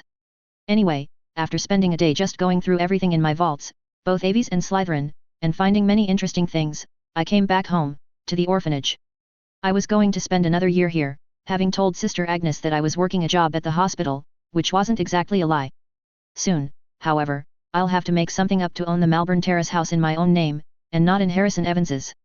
Harrison Evans did make an appearance once in a while, in his Islington house, driving a Royal Enfield, but it wasn't too often. It was just enough to not make the neighbors too suspicious. I kept my bike at Malvern Terrace itself, since Mason Aves is too poor for the bike. Soon, I'll get to drive the bike as Mason too.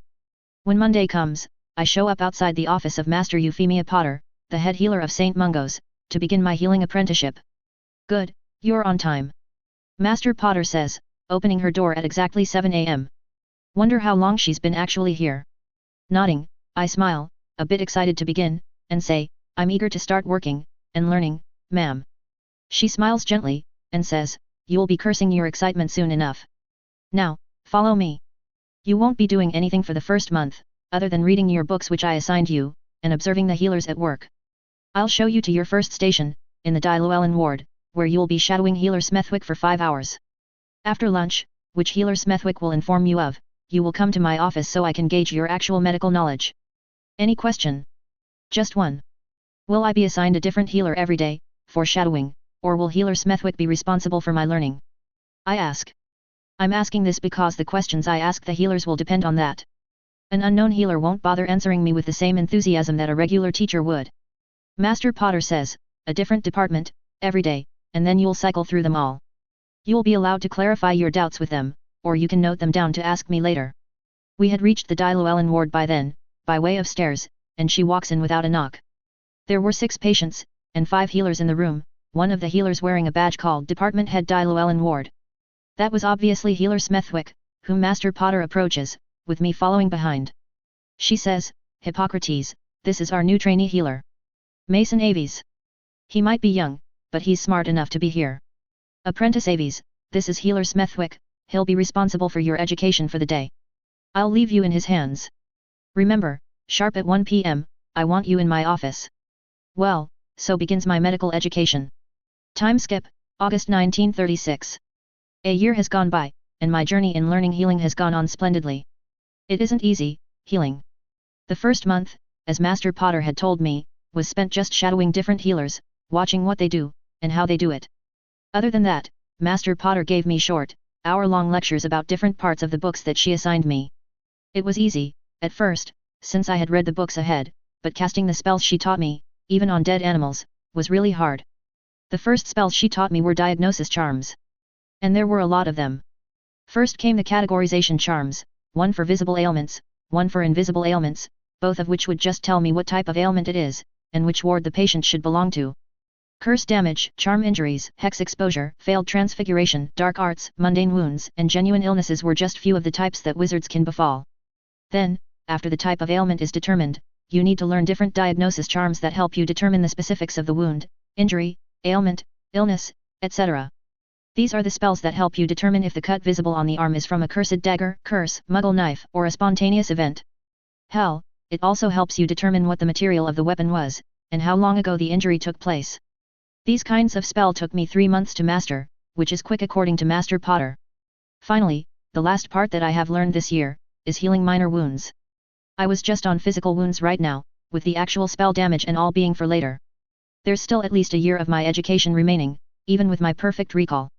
But I am also enjoying myself. Healing is fun, and there is a different kind of joy in making sure someone else is healthy. It's frustrating too, because not all patients listen to healers, let alone the junior trainee, but I like the environment in St. Mungo's. And yes, I am still a trainee. I won't be a true healer until Master Potter proclaims me so. But, that was, as I said, at least a year away right now. Currently, I was walking through London, with Darla by my side, tears falling down her face. She had just had another fight with her parents, and she sent me a patroness, asking for a friend to talk to. I immediately apparat to her house, and took her to the city, to help her calm her mind. It just makes me so frustrated, you know? All these years, I've done as they asked of me. I went to the bloody finishing school in my summers, studying how to curtsy, and knit, and fake laugh, and they still can't accept who I am. Sometimes I wonder, if there's something wrong with me. Darla rants, having spoken for 5 continuous minutes. As she finally stops her rant, I say, parents are complicated. This is ironic, I understand, coming from the orphan. Darla snorts, wiping her tears. So I say, but I've seen something in my life, while observing the public, and now, observing my patients. Some parents are completely understanding of their children. A very small percentage of the population is like this. They are ready to accept their child as they are, no matter what they do, or whom they love. Darla sniffles, so I hand her my handkerchief, and carry on saying, some parents meanwhile, they do love their children, but only an image of them. That love is conditional, for them. The child should act a certain way, dress only what they want the child to, obey every order without question. It's not right, but the majority of the people are like this. Stopping Darla from walking forward, I pull her towards the ice cream parlor that was next to us, and say, they might not accept who you love, Darla, nor the way you dress. But that doesn't mean that there's a fault in you. Sniffling her nose, Darla whispers, it sure does feel like it sometime. Ordering ice cream for both of us, I softly scold her, don't do that. Don't blame yourself for your parents' faults. They're the ones that still think you a demon-dealing witch. They're the ones who think that you deserve to go to hell, because you love Anna. They're the ones trying to force you to marry that Bobby. If anyone here has faults, it is them. Darla snorts, and stays silent, as she starts stabbing her ice cream with the spoon. I allow her the silence, and eat my own ice cream. Darla had told her parents about her relationship with Anna, which had gone about as well as everyone had expected it to go. The religious pair of parents had not accepted her confession at all. Not like same-sex relationships are common in this era. They're there, and some people do support them. But almost everyone would rather their own child not be gay. They'd support their neighbor's child coming out of the closet any time, but their own child should remain straight, according to them. Hypocrites. After a lot of accusations of witchcraft messing with her mind, to demons making her gay, her parents had shut her in her room. That was 2 days ago. Today, however, her father brought a marriage proposal for her, from a fellow police officer of his. Other than the small problem that the police officer is male, he is also in his late 30s, while Darla has just turned 17 a few days ago. That was the cause of a bigger fight, after which Darla had to run away to clear her head, and called me. I hold her hand, noticing that she had begun crying again. Once again, I'm thankful for the notice me not charm on us, when my plain vanilla scoop explodes, sending the ice cream flying to my face. Sorry. Darla mumbles, holding her free hand to her mouth to hide her amusement. I just smile at her, and cast a few cleaning spells on my face, to get rid of the ice cream. I say, well, at least you're smiling now. And don't worry about it. I told you then, and I'm telling you again. If you want, my house has a room reserved for you, for however long you want. This gives me an opportunity to claim the house as Mason's. Welp, it's time for Harrison Evans to go overseas and disappear. Darla opens her mouth, still smiling a tearful smile, to say something, but we both suddenly widen our eyes, feeling dread right in our bones. I snap my head around, to find whatever I'm feeling, but nothing clicks. I can feel where it's coming from, but it wasn't even remotely close to me. For some reason though, Darla and I are the only ones to feel it, and none of the muggles here react to it. Please tell me you can feel whatever the fuck that is. Darla asks, whispering in fear. I shake my head, force my mind to try and defeat the fear, take out my wand, and say, yes. Wand's out, Darla, and stay close to me. Getting up, I start walking towards the door, a £5 note on the table. Whatever this was, it's evil. Not like Dementors, but for sure, way worse. Dementors bring our bad memories to the front, and they make us feel sad, hopeless, and cold, the severity depending on the closeness. But this was sending chills down my spine continuously. This was as if Dementors were a child, compared to whatever this is. It also felt disgusting, just knowing something this evil exists. Once outside, I look around, and spin my foot to apparate towards the evil, knowing the direction it's coming from. Unfortunately, I just spin around my foot, the apparition failing. Damn, not a ward, but something else is stopping apparition. Beside me, Darla herself had tried to get out of here, and even her apparition fails, making her more afraid, visibly. Holding Darla's hand, I keep it on my shoulder, reassurance for both of us, and say, I guess we're walking towards the danger then. When both of us automatically start our walk. Both of us, at least subconsciously, know that we need to get rid of the danger before anything happens. This evil is in the Muggle world, and only wizards can feel it. I'm afraid, but I don't think running away is an option. As we start walking in the direction of the feeling, I realize that I might have to use sorcery today, and say, whatever you see me do today, promise me that you won't tell anyone. Darla immediately whispers, I swear Mason, if you bring me home alive, after we've dealt with whatever this is, then I'll keep all your secrets forever, without question. Closing my eyes, I expand my mind, telepathy branching out from mind to mind. I jump from one mind to another, searching for whatever is causing us to be this afraid, without stopping. I'll either find the being that's causing this, and it is a being, or I'll be able to see it from someone's mind. Meanwhile, my hands are busy with a method of their own. Scrying. I can sort of feel what direction the fear is coming from. Well, more like, my entire being is yelling at me, not to go in a particular direction. But this could be a trick, conjured by the weak to just inspire fear. As I start walking towards the evil, Darla following behind me with her left hand on my shoulder, right hand holding her wand, I keep my eyes closed to cast the scrying spell. Prorumpo Molly News. I whisper, after a few seconds of intricate wand motions, and stab my wand into the solid ground. The wand sinks into the ground, both because of its intrinsic magical properties, and because of the spell I just cast. And then, I see it. In my inner eye, I see the entire neighborhood, about 300 meters wide in all directions from me, and floating above all of it, was a cloud of purple gas. It wasn't visible in the real world, however, with the help of the evil-seeking spell, I could see it quite clearly. There was just one place, where it was almost pitch black, and it was moving. I see just a small image of a silver amulet in that black spot, before the spell fails and I'm pushed out. Even my telepathy attempts shatter, returning my mind completely to me. I know where it's coming from. I say, standing up with a scowl, and turn towards Darla while rubbing my head. Contrary to my belief, Darla nods resolutely, her fear still showing, and says, "Well? What are we waiting for? Let's go." I ask, looking at Darla as if she's crazy. "Darla, you're not coming. It's going to be dangerous." Darla glares at me, and whispers furiously, "Excuse me if I'm not willing to listen to another man about what I should, and shouldn't do. I do that at home enough." "Darla," I say, but before I can argue, there's a bump in the feel, as if the evil buzzer had been turned to 2, from 1.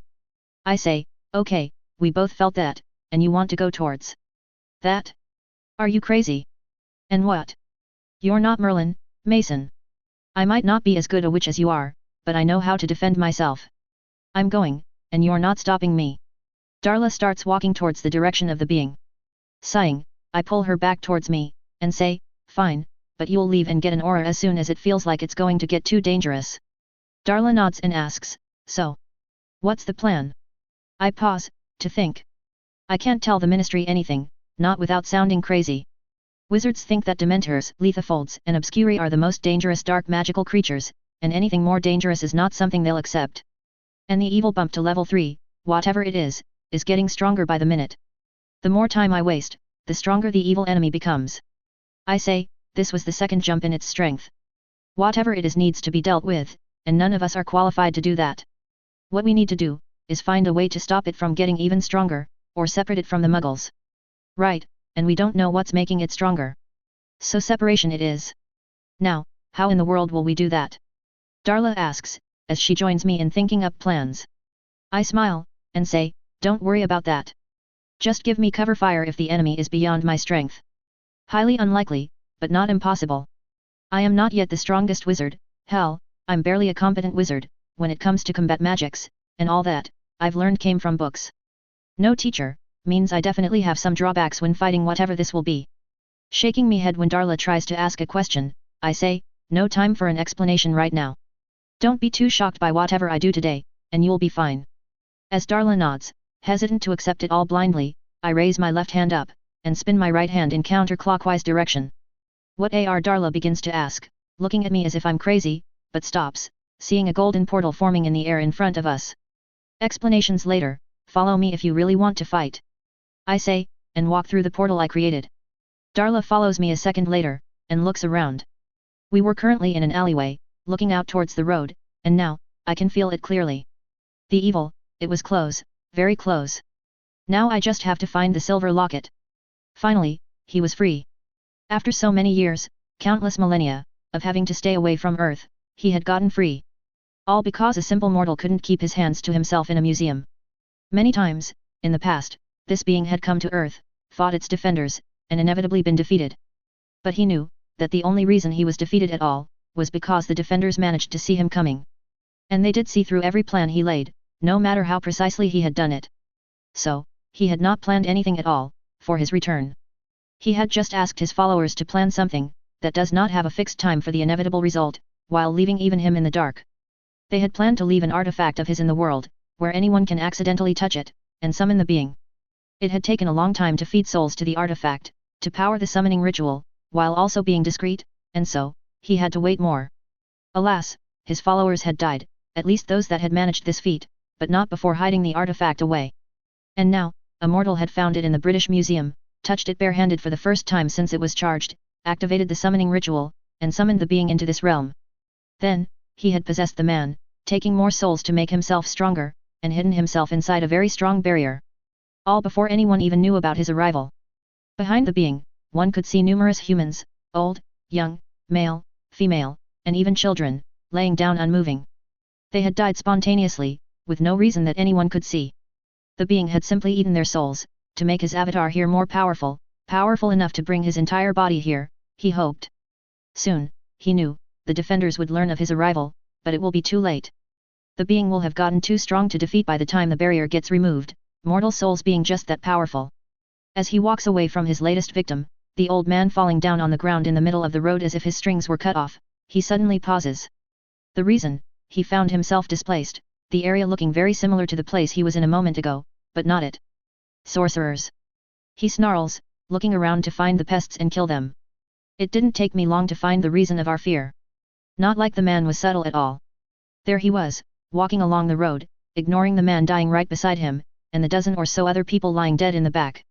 He was wearing a locket, made of silver, that I had seen as the source of all of this fear that I'm feeling, which means a dark artifact. Great, the man might actually be innocent of this all, and a victim to boot. This is going to be an issue, trying to save him. If it's tough, though, I'm just going to kill him. Can't risk the entire city of London for one soul. The muggles might have just seen the people dying, but Darla and I, being wizards, could see what was happening, and it honestly scares both of us. When the being touched the old man with his left palm, the man simply dropped down. When he did, however, a small marble of silver light came out of his mouth, and entered the body of the being. Note to self, stay away from the man. Darla and I observe him silently for a few seconds, trying to find an opportunity to take him away, both of us reluctant to rush. Alas, we don't get much time to think, since I see him eyeing another human as a victim of his soul-sucking. Fuck. Mason, no. Darla whispers, seeing me about to rush in. Leaving Darla in the alley, I run towards the being from his back, and drop down, my hand slamming down on the ground. Immediately, the mirror dimension forms around the two of us. The mirror dimension wasn't a single dimension, but a cluster of many. It was the collection of all the dimensions, that form the borders between the different energy dimensions, which is what also makes it that much more dangerous.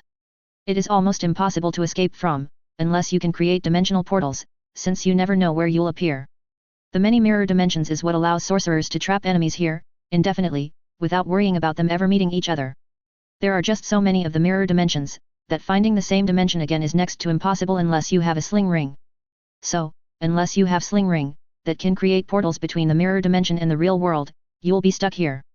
I still, however, cannot risk that the being in front of me has a sling ring, or can create interdimensional portals, so I'll have to stay here for a while. Before the mirror gateway disappears completely, Darla jumps in, having apparat to shorten the distance. Are you crazy? Do you want to die? Both of us exclaim to each other, whispering to not gain the being's attention, as I cast the disillusionment charm on both of us before the being can see us. I had just jumped into the situation, and she had done the same, despite my wishes otherwise. No time to argue now. At least I know why we're friends, we're both idiots. Shaking my head, I say, stay in the back, and stay invisible. I'll go and talk to him. Not negotiable. I add the last part when I see her try to argue. She nods, not saying anything. She's probably running on instinct right now, too afraid to think things through. Well, as long as she stays in one place, she won't be detected, I hope.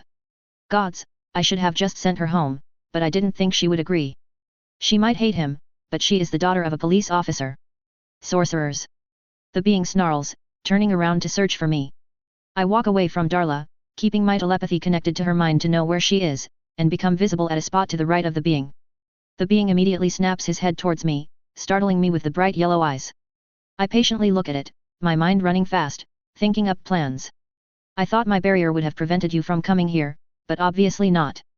The being says, looking at me like I'm literally an insect. I just stare at him, not saying anything. His barrier was strong, no doubt. But it also had one fault. It didn't prevent teleportation of any kind, when I was already inside the barrier. I couldn't create portals to go outside the barrier, but I could do it from one spot inside the barrier to another. It is also why Darla managed to apparate towards me, which honestly I didn't foresee. We just couldn't approach him in this manner. No words. The being asks, and starts walking towards me. It then chuckles, and says, no matter, you will die anyway. Well, that's not on my agenda right now. Snapping my hand forward, I fire a stunner, just as a test. The man doesn't dodge, and allows the spell to hit him on the chest. Tickles. The man says, taunting me. Well, I expected that. Low-level spells probably won't have any effect on him, as seen right now. So, I won't use low-level spells. As the man keeps walking towards me, I stamp my feet on the ground, sending a ripple through the ground of the mirror dimension. The earthly ripple slams into the man, sending him flying backwards. I chuckle, and start spinning my wand in intricate motions. Charms are useless right now, but it seems physical impact does have an effect on the man. And mirror dimension manipulation is particularly good at causing physical attacks. My spell takes effect almost immediately, and the ground underneath me starts rising above the surface, forming into shapes. The first shape to rise is the form of a nundu, made entirely of concrete, transfigured out of the ground.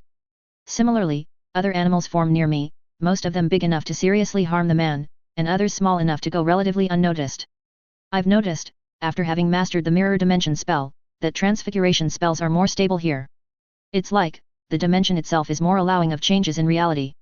Seeing the man running towards me, now furious, I point my wand at him, and say, attack. Roar. With a loud roar, the concrete nundu starts running towards the man, and reaches him in barely 4 seconds. Nundu are magical leopards, and their speed's greater than most brooms. This nundu, however, was just a transfigured model, and hence, not that fast. A real nundu would have trampled on the man before he had even seen it. The nundu slams its head into the man's chest, sending him crashing into the ground. As he starts bouncing on the ground, by the force of the nundu's hit, my hope raises a little, despite the fear that's still running rampant. The nundu sees its victim stopping from the hit, and runs again, approaching the man with high speeds, this time, the other bigger animals right beside it. As one, the nundu, a bull, and 2 gorillas, all jump at the man, aiming to trample him to death. This time, however, the man was ready, and the animals slam into a magical shield, gross purple in color. I try to pull my animals away, but no matter how much I try to order telepathically, the animals don't listen. They remain stuck to the shield. Slowly, the 4 animals rise up from the shields, and turn towards me, their eyes now glowing yellow. Well. Fuck. I cross my arms in front of me, summoning the shield artifact from my ring, just in time to save myself from being killed by the nundu's thorny head. This time, the nundu was just as fast as a real nundu, and the full brunt of it slams into my shield. Coincidentally, the nundu's rampaging run killed all the smaller animals in their spots before they can even do anything. The enchantments on the shield prevents my arms from being too damaged by the hit, but it doesn't dull the pain completely, and nor does it save me from being thrown into the air. I still feel my bones vibrate with the force as I fly upwards involuntarily and then start my drop downwards. Pointing my shield downwards, I brace myself for the approaching ground, and cast a spell at the last moment. Arresto momentum. I slow down, enough that I can drop down safely, without dying immediately. Banishing the shield, I frown, knowing that the hit could have killed me, if I didn't have my shield. Well, boom boom whoosh, now I have 2 shields. The man appears in front of me with a purple flash of light, and looks surprised. He asks, "You're still alive? Well, deal with him." I see my animals jump from similar purple flashes towards me. The nundu is the first to approach, owing to its speed, and it hits my left tail mandala shield. This time, the force is negated by the shield completely, stopping the nundu in its spot. I hit the edge of my right shield on its neck, the spell on the shield shattering the nundu back into stone. The bull approaches next, and I spin my hand on the shield, spinning the Sanskrit symbols around. As the bull hits my shield, this time, it gets transfigured into water, that I send towards the gorillas. The water pulls the gorillas under the ground, where they merge with the ground again. All of this happens within 10 seconds, which does make me feel better about myself. I'm not completely useless, after all. The man takes that time to appear to my right, and before I can do anything, holds me by the neck. The Tau Mandala shields disappear from my hands, as I feel the man start putting pressure on my delicate neck. Pain. That much was obvious. But the amount of fear that I feel, has multiplied 100 times when the man touched me, making me freeze in my place. I don't even make a single noise, when the man starts choking me, increasing the force on my neck. I hear him say, "You fought bravely, sorcerer. Alas, your enemy was I. An elder god of the highest caliber. Even the sorcerer supreme trembles in front of me, and you think you can defeat me? You think you can defeat the first demon?" I can still see him, hear him, however my body refuses to respond to my commands. My mind, mostly because it is too afraid, has no control over my body, so powerful was the spell on me. Now, I just had my mind with me, which I use to do something that will probably be the stupidest idea I ever have. I enter the mind of the self-proclaimed elder god, so I can hopefully save my mind, even if my body dies. I look into his eyes, and use legilimency to enter his mind, however, he slams me down on the ground, breaking my concentration and bringing me back to my body. He has a knowing glint in his eyes, as he says, "You're one of Oshter's, aren't you? Your magic, it is not that of the sorcerers, but yes, you're one of Oshter's spawn. My, what secrets she has hidden here." Now back in control of my own body, I choke out, "Who are you?" The man chuckles, his eyes glowing even more, as I see the illusion of a giant snake standing right behind the man. He says, "I am the first demon, the second oldest of the old ones. My name is Set. Surrender your soul to me, and I shall show you mercy." Fuck. He's actually an elder god? And this is his weakened power? What the fuck is his true power like? I focus as much as I can, knowing that I'll only get one chance at this, and raise my right hand. My hand, which was pale white now because of a lack of blood flow to it, glows a pale white light, as runes flash on my skin for a second. Set looks at the hand, curious, and gets a punch to his face in return. The point-blank punch hits him on the nose, sending his head snapping back. The force of the punch forces Set to take a few steps back, and drop me at the same time. I had used the runes to temporarily increase my strength fivefold, but there was a small side effect. My hand drops down beside me, now useless, as I start coughing to regain my breath, with tears in my eyes. I put my left hand in my pouch, that's always at my hip, and take out a healing elixir, which speeds up the regeneration of a wizard by twice. It only works for 5 minutes, however, which is how long I have before the potion knocks me out of commission to let my magic heal the rest naturally. Seeing Set still standing, I summon a Tau Mandala shield in my left hand, and place it between us, as I struggle to stand back up. Set looks at me, glaring hard at me, which sends another shiver down my spine. He then does something that scares me even more. He raises his hand, and creates an exact replica of the Tau Mandala shield in his own hand, only purple in color. I know it is one he replicated off of me, because I can see the Sanskrit additions that I myself used, to allow me to stop the Nundu's hit, as well as to transmutate the bull. He raises his hand to hit me, and I block his Tau Mandala edge with my own shield. It holds, however I am still weakened, despite my healing, and I drop down to my knees, Set standing in a relaxed position in front of me. Putting pressure on my shield, he says, "You should just surrender your soul, mortal. Join me, and you will be truly immortal, become my vessel in this world. And you won't have to be afraid of anyone anymore, not even death." Tempting offer. I grit out, cursing my idiotic plans, and then smile. I say, "But I'm afraid I'm going to have to refuse." Set opens his mouth to ask why, when I stand up, the Tau Mandala in my hand disappearing in a shower of golden sparks. It causes Set's own shield to drop down, barely missing my hand, as he loses his balance. Ducking around his arm, I summon my physical shield artifact, and slam it into Set's face, breaking his nose once again. As he stumbles back, I stomp my feet on the ground again, the ripple taking me away from Set this time with the shifting ground. His nose healing, Set says, "So be it." And he jumps into the sky. The jump takes him flying into the air, hundreds of feet up, as he then flies towards me. Well. Crap. My one hand is useless, and the other has the shield in it. Set, meanwhile, has both his hands, and magical spells covering both his hands. He then points the hands towards me, still in mid-air, sending a purple wave of evil magic at me. I turn around, using the shield to divert the spell away from me, and throw the same shield towards an approaching Set. The shield, which had begun rusting because of the evil spell, hits Set in the face, temporarily blinding him. Taking the opportunity, I point my left hand at the dangerous being in front of me, and cast the most dangerous spell that I can successfully cast, with the low amount of magic that I currently have. Sectum Sempra. I yell loudly, sending the dark cutting curse at Set's stomach. At the same time, a beam of yellow light slams into his back, which I recognize as the flesh-rotting curse. Set starts screaming, the two spells attacking him from both sides. I guess even dark curses work. I snap my eyes to the back of Set, to see something which makes me curse my stupid brain once again. Operating towards her, thankful that it works within the mirror dimension, I furiously ask, "What the hell happened to stay hidden?" Darla starts casting a spell at my arm, which slowly brings sensation back to it, and says, "Well, someone wasn't doing so well out here. Are you an idiot? This wizard is dangerous, probably more than Grindelwald, and you're here fighting it, and losing badly. Have you seen yourself? You're bleeding from everywhere." I allow her to cast the spell, wondering how she knows the counter to a paralysis curse, and ask, "Is Anna teaching you curses?" I obviously didn't know I'm bleeding, and I'm definitely not cursed. Which means he caught me with something, and I just didn't notice. Darla avoids my eyes, and stares at the screaming Set. Frowning, she says, "Anna and I practice everything we can get our hands on, dark or light. We need something to defend us, when shit inevitably hits the fan regarding our sexuality." I shake my head, wondering how I could have missed that. The screams stop sounding at that time, telling us that Set was healing now. I stay vigilant, and ask her, can you use Fiend Fire? Darla takes a second, and nods. She says, that necklace, right? It's the source of it all. Nodding, I say, I have something that can take it off, or at least damage it. I want you to burn him as soon as I stab him. Understand? Darla nods, this time a bit hesitantly.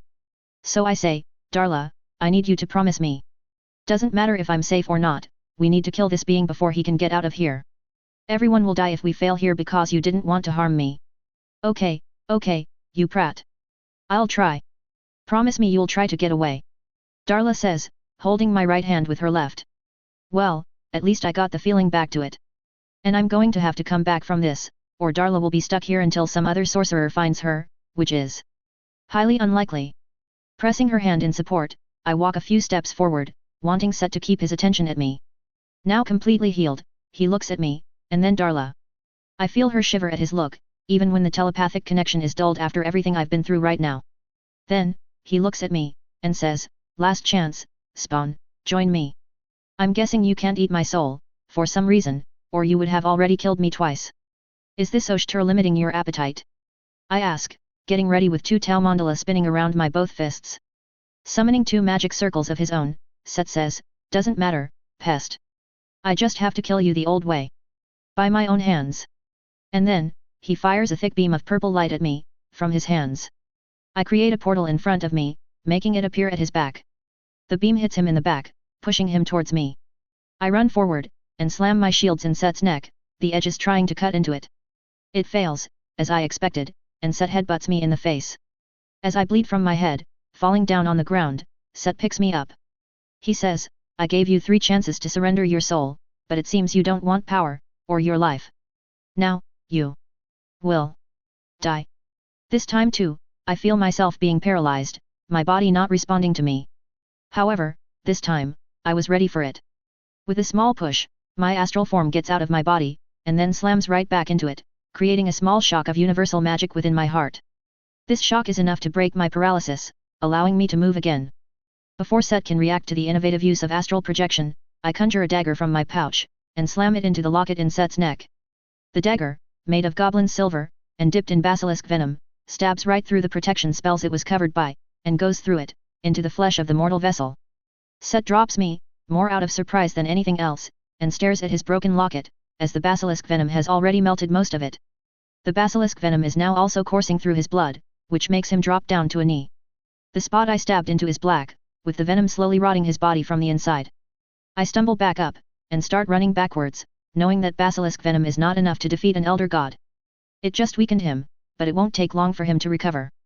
As Set starts to stand up, however, a gigantic bird made of flame smacks into his back, sending him crashing into the ground, and covering him from head to toe in flames. Arg! The possessed human screams, his voice echoing, as the fiend fire burns him, and the demon within him. I lay down on the ground, finally confident that this worked. The fires keep burning, so I turn to Darla, who had come to support me, and say, let's get out of here. If this doesn't work, I don't think anything will. Darla helps me stand up, and says, you're explaining everything to me, as soon as you're recovered. I smile, not having enough willpower to argue. I just stumble through the hand motions, and create a portal to go outside the mirror dimension, leaving the uncontrollable flames behind. The body of the human burns, completely turning to ash, and takes the locket with it. As soon as we walk out of the portal, outside the house of Master Potter, I drop down, unconscious, the strain of everything finally taking its toll. Seeing her friend become unconscious, Darla panics, finding herself in an unknown location, and as soon as a house elf appears, she attacks it with a stunning charm, instinct taking over. A stunning spell to her back drops her down, right beside her friend, Mason. From behind her, Fleamont Potter removes a piece of cloth from his body, turning himself visible again, and frowns, seeing 2 unknown people, both injured beyond belief, having appeared out of a glowing hole in space. He turns towards his house elf, Trappy, and orders, take them to the guest rooms, and keep an eye on them. Tell me when the girl wakes, I'll have Mia heal the boy. The house elf mutely follows his orders, snapping his fingers to disappear. Meanwhile, in the mirror dimension, as soon as Mason and Darla leave, numerous other portals appear one after the other, bringing people of various ethnic backgrounds into the mirror dimension. They all immediately take charge, and cast spells to suffocate the flames out, showing that not even ash had remained now. Their leader, a woman with no hair on her head, looks around, and says, "It seems someone already defeated Set, although not completely." Her faithful companion, Hamir the Hermit, a sorcerer descended from a long line of monks, sniffs his nose a few times, and says, "Wizards. Curious, I didn't know wizards could even enter the mirror dimension, let alone fight a demon lord head-on." The bald lady smiles, and says, "This particular wizard is also a sorcerer, Master Hamir, he has learned the mystic arts on his own. Curiously enough, I have taught a few of the child's ancestors." She then turns to the three masters of the sanctums, and orders, "Spread around, we need to send this fragment of Set back to his realm before he finds his way out of here." As the sorcerers start following her orders, Hamir asks, "Are we going to approach him?" The wizard? "Sorcery is not something a child should learn alone, no matter the affinity, Master. Don't worry, Master Hamir. I have faith in the wizard, that he won't do anything dangerous. He doesn't even use dimensional magic, and Headmaster Dippet himself has reassured me of his talents." The Sorcerer Supreme says, turning to walk towards a portal. Hamir stays behind, to see these things through. He knew that his master had already seen the future, various times. So, if she's confident that Set will be found, then he will. He then snorts, and mumbles, "Wizards, always arrogant. Don't use dimensional magic, and think they can fight demon lords." Shaking his head, he joins the search for Set, knowing that his master has the wizard situation handled. A/N, Set wasn't at full power, not even close. He was barely at a fraction of his power, even with the souls as a power-up. Oshtur is a part of the Vishanti, and in my universe, she created the wizards, while Gia created the magical creatures. It isn't canon, just something I cooked up for this FIC, and it might or might not have any relevance in the future. The reason why Set couldn't just eat Mason's soul, is because Oshtur has a sort of claim on it, like she does every witch and wizard. Hamir the Hermit is not Hamir from the Doctor Strange movie, look him up. According to canon, they're the same, but I'm keeping them different. This Hamir is an ancestor of Wang. If there's any doubts, or questions, feel free to ask. Chapter 26, Healer. A/N, part1, HelloDarkness07. Waking up is an experience, more so than being knocked unconscious because you fucking overestimated yourself. With the mother of all headaches I've ever suffered, including the time that I vomited because of another mutant, I open my eyes to find myself in a place I've never seen before. The first thing that catches my eye, is the glass of water, kept on a table beside the bed I woke up on. My mind goes over everything it last remembers, as I take the glass with a trembling right hand, and drink some water. I immediately scowl, when I remember what happened. So, I and Darla killed a god/demon? Well, an avatar of his, which was probably not even a fraction of its true power, but still. A worthy accomplishment, if I do say so myself. And then, I brought us to the outskirts of Master Potter's house, where I've only been once before, and promptly became unconscious. I really hope that Master Potter was the one to find us and not someone malicious. You sure took your time waking up. Master Potter says, walking in the room, and confirming my suspicions that I was in her house itself, and not kidnapped by someone else. Not like they'll keep me on a soft bed. I open my mouth to speak, and promptly cough. Drinking some more water, I speak up in a rough, unused voice, and ask, "How long? And where's Darla?" Master Potter approaches my bed, and starts casting diagnosis charms on me, some of which I don't recognize even after all these months of learning under her. She keeps casting spells at me, and says, "Your friend went back to her home, and then Hogwarts when the day came, but she has been returning every few days to check up on your healing, even sneaking out somehow. As for how long, today marks the 27th day of your unconsciousness. I was afraid you won't ever wake up, but here you are, awake, and healthy." She then hands me a potion to drink, which I recognize as a nutrition mix. It tastes about as bad as you'd expect, gross, but well, it provides a patient with enough nutritional value to keep him without food for a day per dose. Shivering at the taste, I make a face, and ask, "Did she tell you anything?" I had promised her answers, and I will tell her about sorcery at least. Might even teach her if she asks, but it's highly unlikely that she will. Learning sorcery comes with the issues of knowing about more dangers than you'd want, to stay comfortable. Master Potter shakes her head, and says, "Some. She told me you fought someone, and that you killed that someone. Other than that, nothing. Now, you better tell me why you broke the healer's oath, which, even if you haven't taken it yet, tells me that you wouldn't be suitable as a healer, before I decide to report you to the Aurors, and remove you from the program." Sighing, I drop back down on the bed, marveling at the comfortable feeling, and say, "It's a long tale, and I'll understand if you drop me from the apprenticeship even after the tale, Master." "Very well, I'll give you a few minutes to get ready, since you're completely healed. After that, Trappy will show you to the living room, where I and my husband will be waiting for you. Master Potter says, and stands up to leave.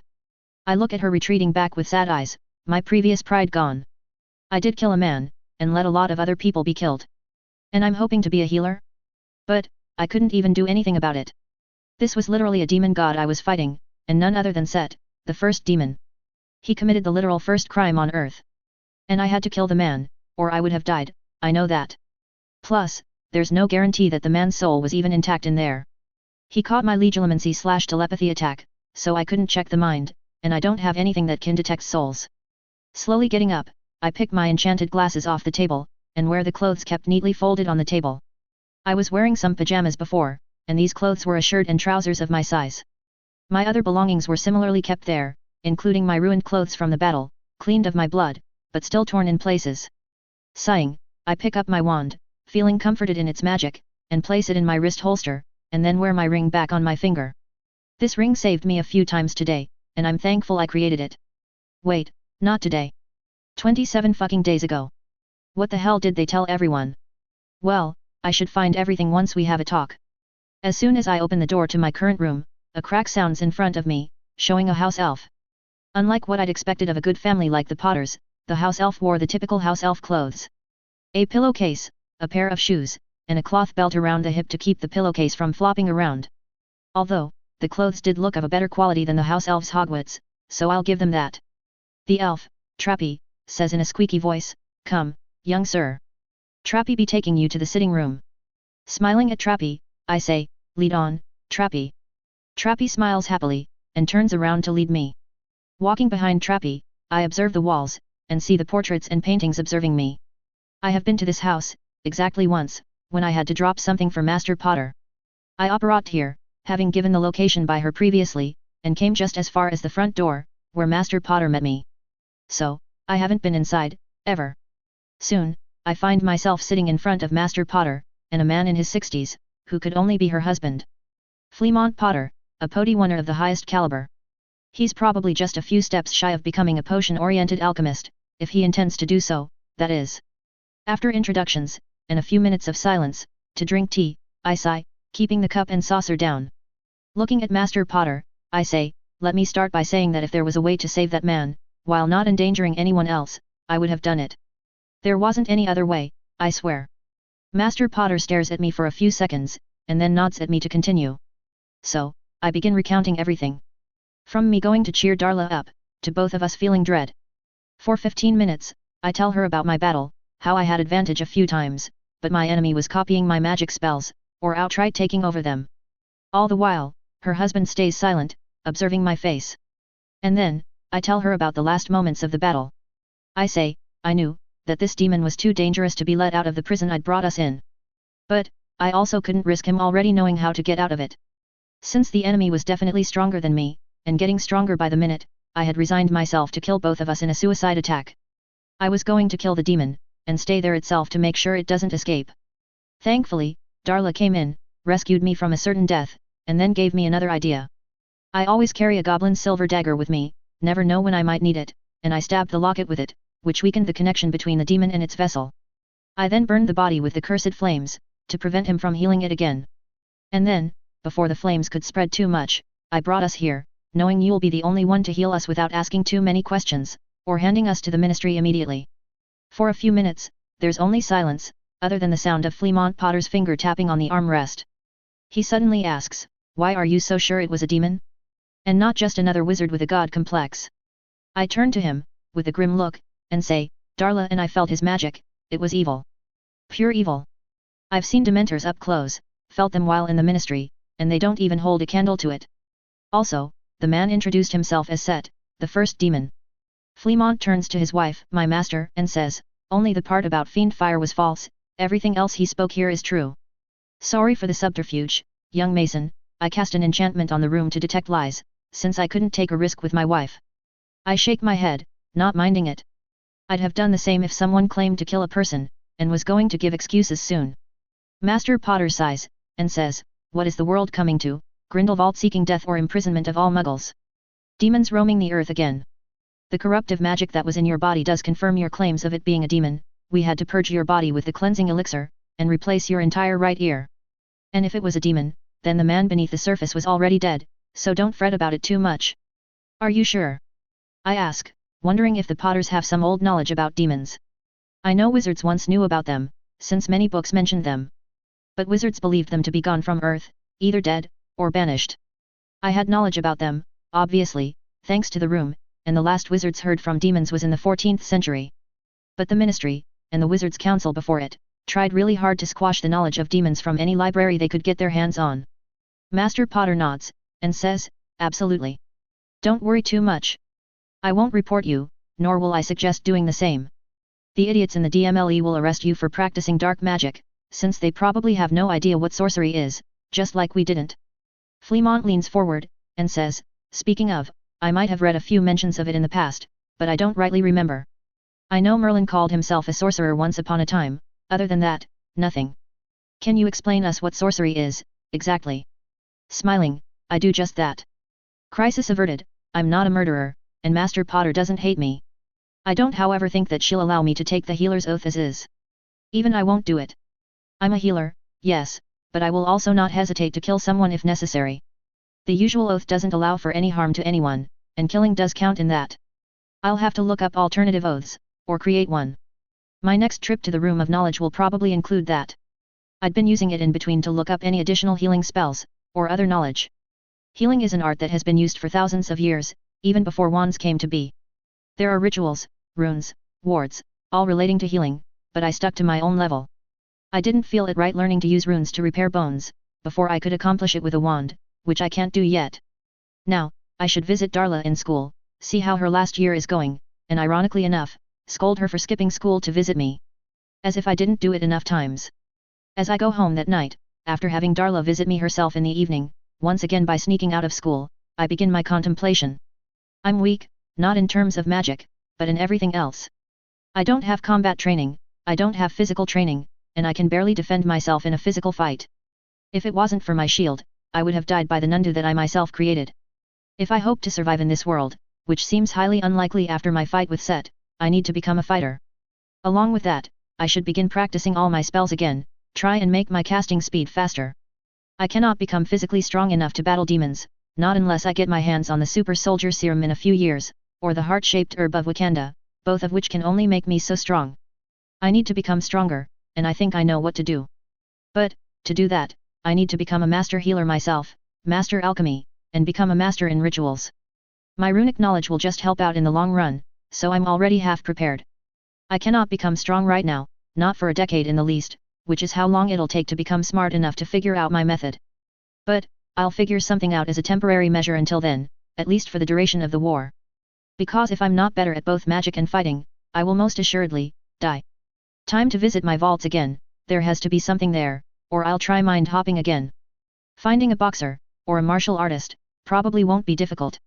A few days later, once I get a day off from my apprenticeship, I visit Gringotts. It was really fortunate that my master was the head healer, because no one questioned my absence too much, after just the initial explanation of I had an accident, and was in the Muggle hospital for recovery. Once in Gringotts, I go to the Miscellaneous Services Goblin, again, to find a construction crew, someone discreet, and agreeable to memory wipes after the job is done. You see, I had found the papers related to my family's lands, the place where my grandfather and his family used to stay, before their unfortunate deaths. The papers included a deed of ownership, a magical, foldable map for the house plans, and a book that held most of the house's secrets, which was now useless. The house burned down, 40 years ago. I had visited the place before, as soon as I'd found the papers. But, it wasn't livable then. The lands had been burned by fiend fire, which meant the ground was more similar to magma than normal earth. At least, it was the story at the top 1 meter, while the lower ground was relatively safe.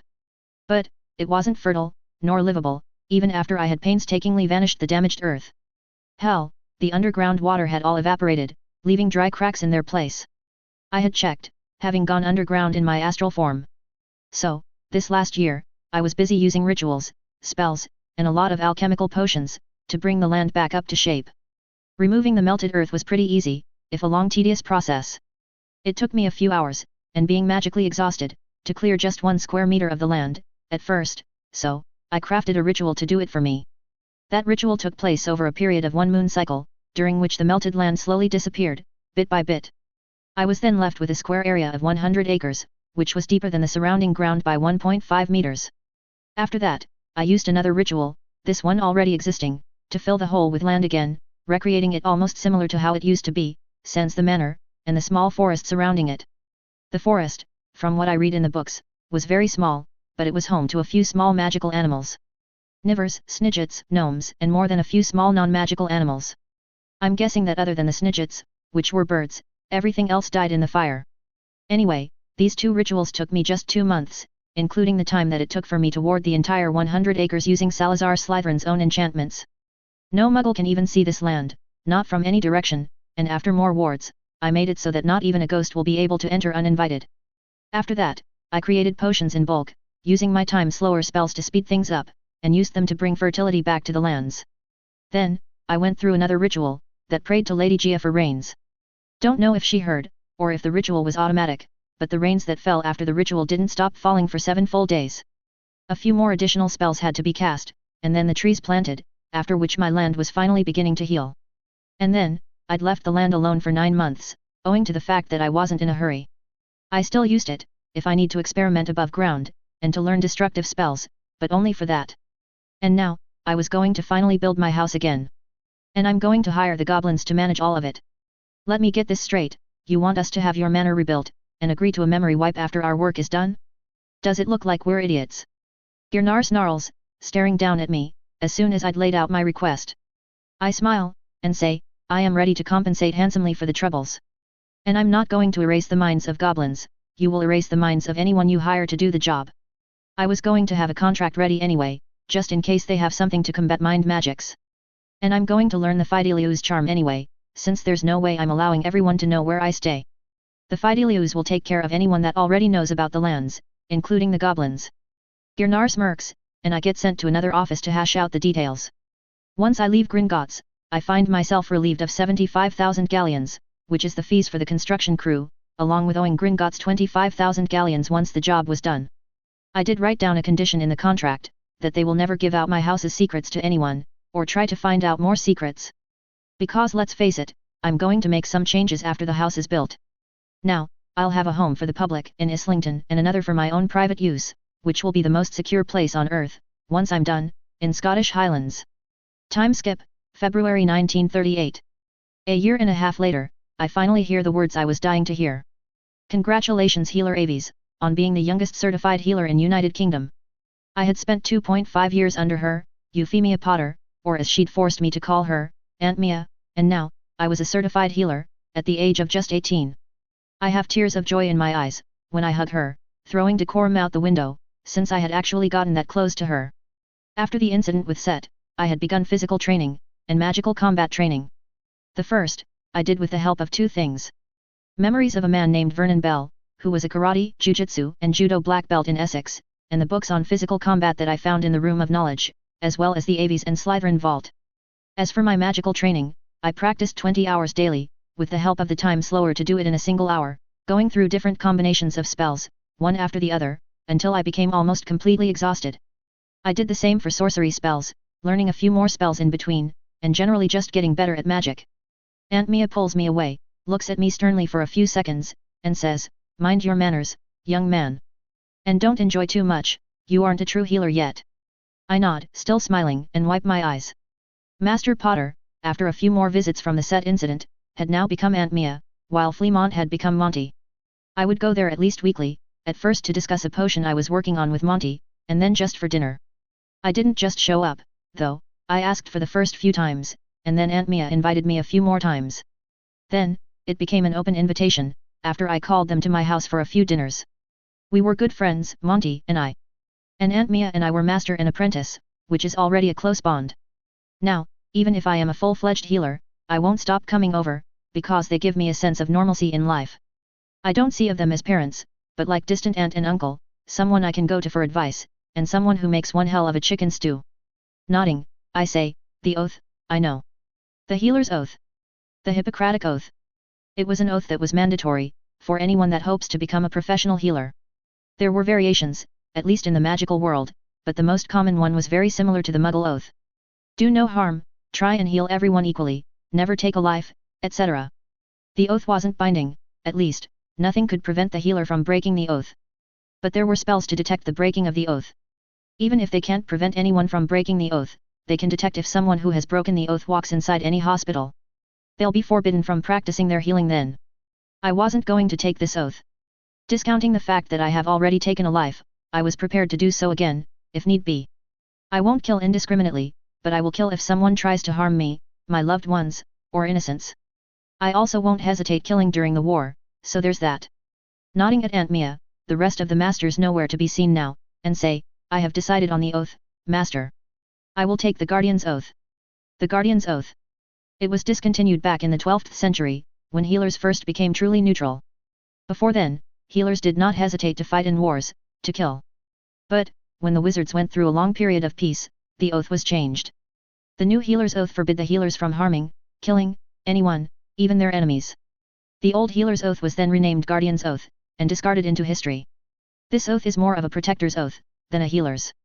I'll still be a healer, but I will be allowed to break the oath in times of war, or in dire situations.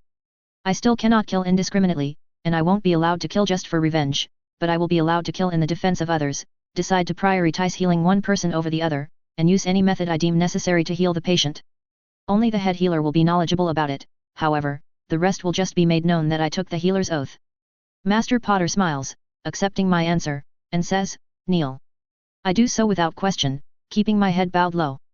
Master Potter brings out her wand, and taps it on my shoulders, one at a time, and I feel her cast a spell at me. This will make me more likely to speak the truth for the next 5 minutes. Do you swear?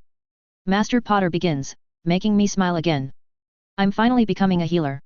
After a small celebration at Aunt Mia's house, just us three, I go home.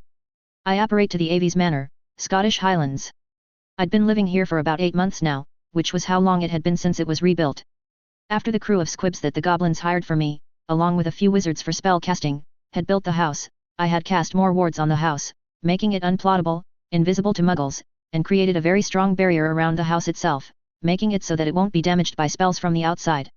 After all that, I cast the Fidelius charm on the house, since the lands were too large for me to hide completely with the charm, and made myself the secret keeper. I never knew why the future Potters didn't do this, since there was nothing that said you can't be the secret keeper of your own house. The charm depends a lot on the loyalty of the secret keeper to the people that live inside the secret location. And I being loyal to myself is a loophole, that not many people take advantage of. But this loophole comes with a price, the charm becomes temporary. You need to recast the charm every 10 years, if I hope to remain the secret keeper indefinitely. But, at least this way, my house will remain hidden from everyone, sorcerer, wizard, and ghosts, for a minimum of 10 years. Gods and demons are debatable, since they're probably above mortal spells. Same for the Sorcerer Supreme, because let's be honest, the Time Stone will show her my house anyway, doesn't matter what I do to hide it. As annoying as it might be, it is the truth. The Aves Manor was big, too big for just me. It had a whopping 6 bedrooms, with only the master bedroom having an ensuite bathroom. It had 2 floors, the ground floor having a large entrance hall, the kitchen, dining room, washroom, a staircase to the first floor, and a hidden staircase that leads to the basement. The first floor had the 6 bedrooms, a library, 2 other bathrooms, and a large balcony. The library was filled with copies of the books from my vaults, and it also has the vanishing trunk that led to the Room of Knowledge. The basement, meanwhile, had the ritual chamber, an artifact lab, a potions lab, a spell practice room, and an alchemy room. There was also a small prison, which was just something that I didn't remove from the original house. Outside the house, there was another ritual site, along with a lake that I dug and filled for myself. Then there was a small forest, and a garden.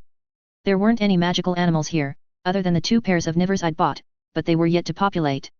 I was also bringing any magical plant I found in the Muggle world here, because that's what will make this region more magical. As I apparate, I appear on a driveway, with the house a little ways away. It was a security measure, which brought any apparitions, or even portals, to the driveway, to give me time to defend myself, in case it is an enemy. Entering my house, I sit down on the sofa in the living room, and sigh. I was finally a healer, and have taken an oath. An oath to protect people, an oath to help anyone that needs it, but depending on the situation, I'm just allowed to break the oaths without consequences. A crack sounds beside me, making me turn my head. I see a house elf, my elf, Blinky, who looks at the smile on my face, and asks, "Young sir has succeeded." "Indeed I did, dear Blinky. I have become a healer." I say, patting Blinky on the head. I'd gotten Blinky right about the time that I had gotten my house back up, 8 months ago. She was abused by her last family, who died off somehow with me not having a hand in it, and the ministry took her to be relocated. I applied for a house elf, and got Blinky. It took a while, to stop her from calling me a master, and even more time to stop her from crying every time she did something wrong. Even now, she would think of me as someone superior to her. Tearful, she hugs my leg, and says, "Young sir is the bestest healer. Blinky knows yous won't let anyone dies." Chuckling, I gently pull Blinky away, and say, "Come on now, my friends will be coming over today. Let's go make something nice for them. Young sir can't be cooking today." Blinky yells, scandalized, and then says, "Today being a special day for Mason Aves sir, you sit, and Blinky cooks." Yet, she still does this sometimes. I brought her here so I can learn about house elves, so I can somehow find a way to free them, and I have been taking steps to cure her of the slave/servant mentality. But some things are just hard to get rid of. I shake my head, and say, "You know the deal, Blinky. You take care of the house, I take care of the grounds, and we both cook dinner. Today might be a special occasion, but our rule still stands." Blinky stammers out, but...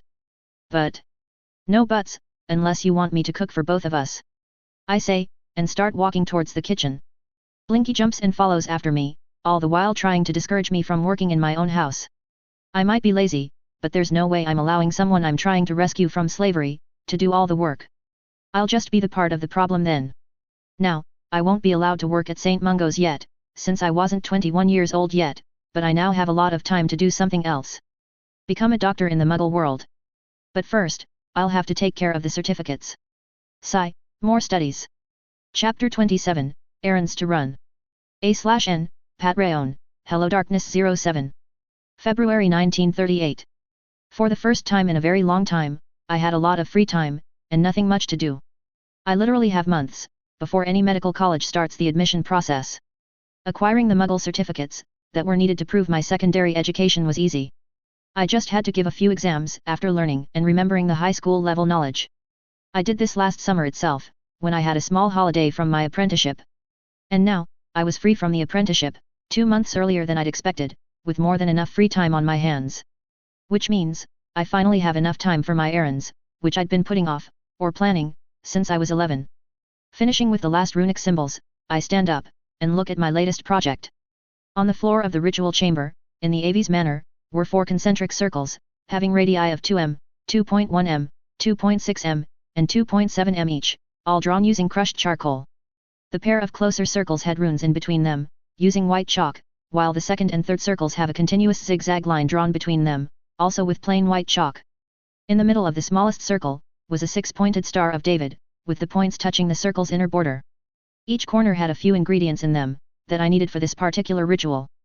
Bicorn horn, a 100 gm of mercury, a single ruby from the back of a fire crab, blood of a demiguise, a rock that has touched dragon flames, and the tears of a mermaid, collected underwater. Surprisingly, none of this stuff was exceedingly rare, and I found them all in the Diagon Alley itself. While the circles were drawn by charcoal, the Star of David was drawn by burning fire whiskey after using a brush to draw it on the ground, in the exact shape. And right in the middle of the star, exactly where the center of all 4 circles should be, was a single copper plate, with water filling it. The water had to be from underground, that hadn't seen the light of day for at least 24 hours, and it had to be distilled no longer than 12 hours ago. Checking the runes, the ingredients, and the placement of them all once again, I sigh in relief. This was the first time I'm preparing this ritual, and I was a little bit nervous. The quality of the materials was top-notch, and I hadn't messed with any of the steps. At least, not yet. Walking out of the biggest circles, careful not to smudge anything, I take a deep breath, and say, "Mother Magic, hear my plea." I tap the rune for activation on the outermost runic circle, and when it glows a dull orange, I walk into the empty space between the second and third circles, and stop. I say, "Show me what I want to see." Another smaller step forward, to the edge of the inner 2 circles. Grant my wish, and let me prove my measure. Taking another step forward, I enter the Star of David, and place a silver blade on my palm. Finally, I tap my leg on another rune, one in the circle right behind me, and say, "Show me those, that are my ancestors' greatest treasures." Slowly, I pierce the tip of my dagger in the palm of my hand, and allow the blood to flow out of it. Holding the hand above the water-filled copper plate, I clench my fist, and as the first drops of blood start falling into the plate, I say, "Thesaurem quira quat perierat." Immediately, the blood in the plate starts bubbling, as the entire plate heats up. The temperature keeps rising, heating the blooded water with it, and within 10 seconds, the entire liquid contents of the plate evaporates into the air. The steam from the evaporated water and blood floats all around the room, moving in seemingly random directions, expanding and becoming thicker, making the air in the room entirely foggy, the fog being red in color. It happens for a few more seconds, before the fog stops moving, and transforms. As if I'm seeing in a pensieve, the fog transforms into a different place, somewhere that I recognize. The Slytherin Vault. Every direction that I turn my head towards, I see only the Slytherin Vault. But, funnily enough, the entire vault was empty. It was as if the illusion couldn't see what was inside my vault. It's probably the limit of this scrying ritual, or the protections laid into the vault. Other than that, it felt as if I was actually inside my vault, and not seeing an illusion. It stays like this for a few more seconds, after which I see a different image. This time, it is the Aves family vault. Just like before, I see the entire vault, and once again, I don't see anything from within the vault. Even this looked completely empty to me. Next, I see a vault door that I don't recognize, which is really weird. The other two vaults I could see from the inside, but this one is only visible from the outside. Before it can disappear, I look all over the door, and manage to find a very small marking that identifies the vault for me. The mark of Peveril, the symbol for Deathly Hallows. This is the Peveril Vault. Suddenly, the vision changes, and I see no more Gringotts vaults. Which makes sense, since the ritual will show only those things that I have an actual claim to. And while I am descended from a lot more magical families, it does not mean I have a claim to all of those vaults. The next site that the illusion changes into, is not one I recognize. I was near a cliff, seemingly empty of anything prominent, but I could feel that something was hidden here, call it a hunch. The grass was green in color, and in front of me, I could see the ocean. There were no trees, as far as I could see, and the land was only covered in grass, or smaller plants. I quickly memorize everything around me, so that I can find the place again, before the place disappears from my sight. And then, the illusion changes again, showing me my own Aves manner. I chuckle, waiting for the sight to change, and keep feeding blood to the ritual, with my fist still clenched. Soon, the illusion changes once more, and this time, I smile wide. This is what I was looking for. I was in a forest, in southern Europe, from the looks of it. There were trees everywhere, but I could see a few animals moving around, and one of them immediately catches my eye. A unicorn. And not just one, an entire herd of them, all of them laying down peacefully. There are very few places that unicorns live freely, the Forbidden Forest in Scotland one of them. The others were Ireland, Portugal, Greece, and Albania. Some other countries did have them, but they weren't as large in numbers as the countries I mentioned. And I now knew that the illusion was showing me Albania, which is what I was hoping for. Once again, I memorize everything about this place, even looking at the stars above so that I can find the exact location of this place, down to the coordinates. A few seconds later, the illusion changes once again, to show me my house in Islington, and then, it turns back into red fog. And then, the ritual ends, with the fog disappearing into thin air. With that, the ritual circle I so painfully drew on the ground also disappears, the enchantments on the ritual chamber itself doing it, and I drop down, somehow feeling tired. The ritual chamber was necessary for just this reason. No contamination for future rituals, and no evidence to prove I did any ritual. Real handy, I know. Getting up, I summon a glass of water from the kitchen, and drink up. The ritual was tiring, but at least now I have the location, or locations. I wonder what the cliff contains, but that's not important right now. 10 minutes later, after an application of my arithmancy and astronomy knowledge, I have the coordinates of the Albanian forest in hand. I knew what the stars looked like from there, and I had the position of the sun relative to that location. This was enough for me to find the location easily enough, with the error down to just a single kilometer. But, I also had an arithmancy formula that took into consideration the animals I saw there, the types of trees, and the exact time I carried the ritual out. This decreased the error, so that I now had a patch of land, 100 square meters in area, that I had to now look through. That night, after a healthy dinner, I create a portal to the location, since apparition won't work that far, and walk through, coming out into a forest. The unicorns were nowhere in sight, with their magically attuned senses probably having warned them of my arrival, but I don't mind. I wasn't here for them. I could see that I was in the exact spot that I was trying to find. I couldn't sense anything magical about this place, nor did I get any sense of wrongness. But, I didn't mind, because I was ready for it. Pointing my palm upwards, I say, Oxio. While focusing on the target.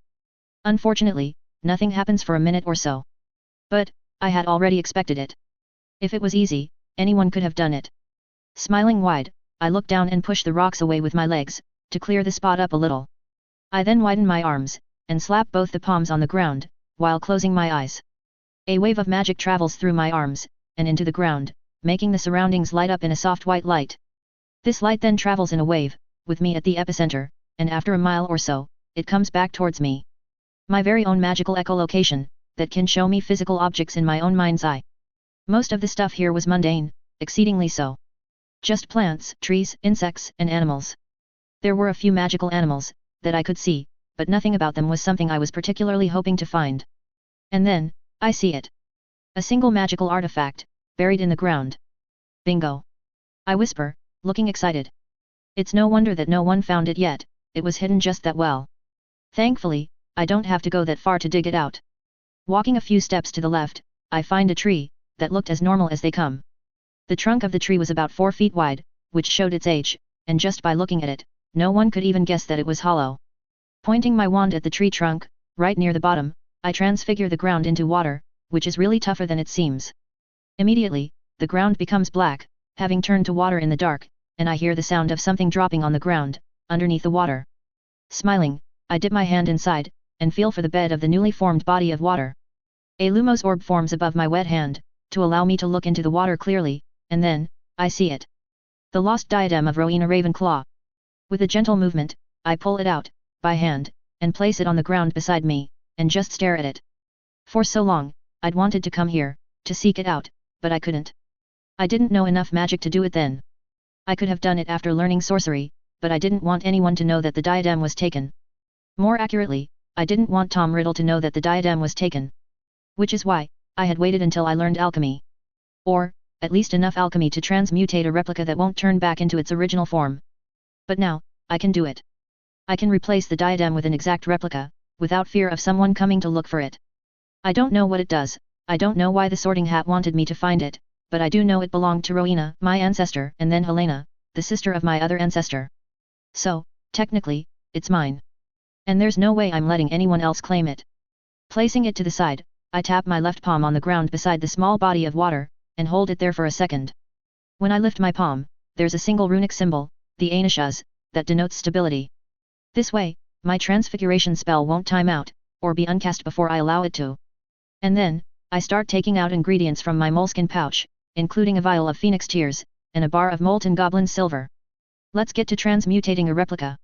I whisper to myself, excited to finally accomplish one of my old goals. Find and claim the lost diadem, check. I'll check its capabilities later, for now, focus on replacing it. When I return home that night, I bring with me the lost diadem of Rowena Ravenclaw, an artifact thought lost to the world more than 900 years ago, having replaced it with an almost flawless replica. The only flaw it had, was that the replica was completely mundane, and was just a headpiece. But, it was just as worn out by time, thanks to a handy time spell of mine, and for all intents and purposes, was 1000 years old.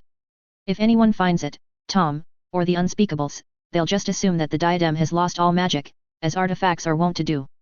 I keep the original in the Chamber of Secrets, in Salazar's own rooms, because I did visit them at least once a week. I wasn't going to study it immediately, I had to run a few tests first. But before that, I had another errand to run. And this one, was not even a little bit as happy as the first errand. 2 days later, I take the form of a random muggle I saw one day, thankful for my metamorph magic once again, and apparate outside a small village in northern England. The name of the village, was Little Hangleton. And this is where my bastard of a father lives. Mind resolute, I walk towards the trees, that I know hides the path to the Gaunt shack. I had visited this place yesterday, just to scout it out. Marvolo Gaunt had died more than a decade ago, and Mara P. Gaunt had died right around that time, while giving birth to Tom Riddle Jr., leaving Morphin Gaunt, my father, as the sole heir to the Gaunt shack. But, he hadn't kept the shack completely intact. It was almost broken down, and there was grime and dirt all around the shack's building. He was now lonely, and mentally unstable, and I was afraid for nothing. I didn't care though. He raped my mother, and I won't forgive that. Approaching the shack, I knock on the door, and wait. Go away, a voice from the inside yells, while at the same time, the snake stuck to the door comes to life, and tries to bite my face. Swatting it aside with my wand, I wave it at the door to unlock it. I said go away. Fucking pig, can't even talk to snakes and thinks he deserves to come to the land of the mighty Gaunts, a man that could only be Morphin Gaunt says, coming from an inside room. He was as ugly as I'd expected, with a long beard not even maintained. The brown mane of hair that stood up in places was not pretty. His face was covered in warts, which could make someone believe he was a hag, but the wand in his hand was enough to prove otherwise. His eyes were also brown, and he had a distinct misalignment visible. He points his wand at me, and snarls, "Go away, insect. You're not worthy of coming here." If the short conversation wasn't enough to prove my doubts about his character, his memories of raping multiple Muggle women definitely is. So, my mum wasn't his only victim, eh? Fucking asshole, this just makes me hate him even more. Glaring at him, I say, "I would have spoken about how much I hate you, but what's the point? You won't remember anything anyway." Before he can do anything more than drop his wand in shock, the fact that I'm speaking Parseltongue shocking him, I point my wand at his face, and hiss out, "Crucio. Aarghghghghgh." My father yells, screams, dropping down to the ground, and twitching on the ground. The shock of causing so much pain by the twist of my wand, is almost enough to make me stop casting the curse, but I don't.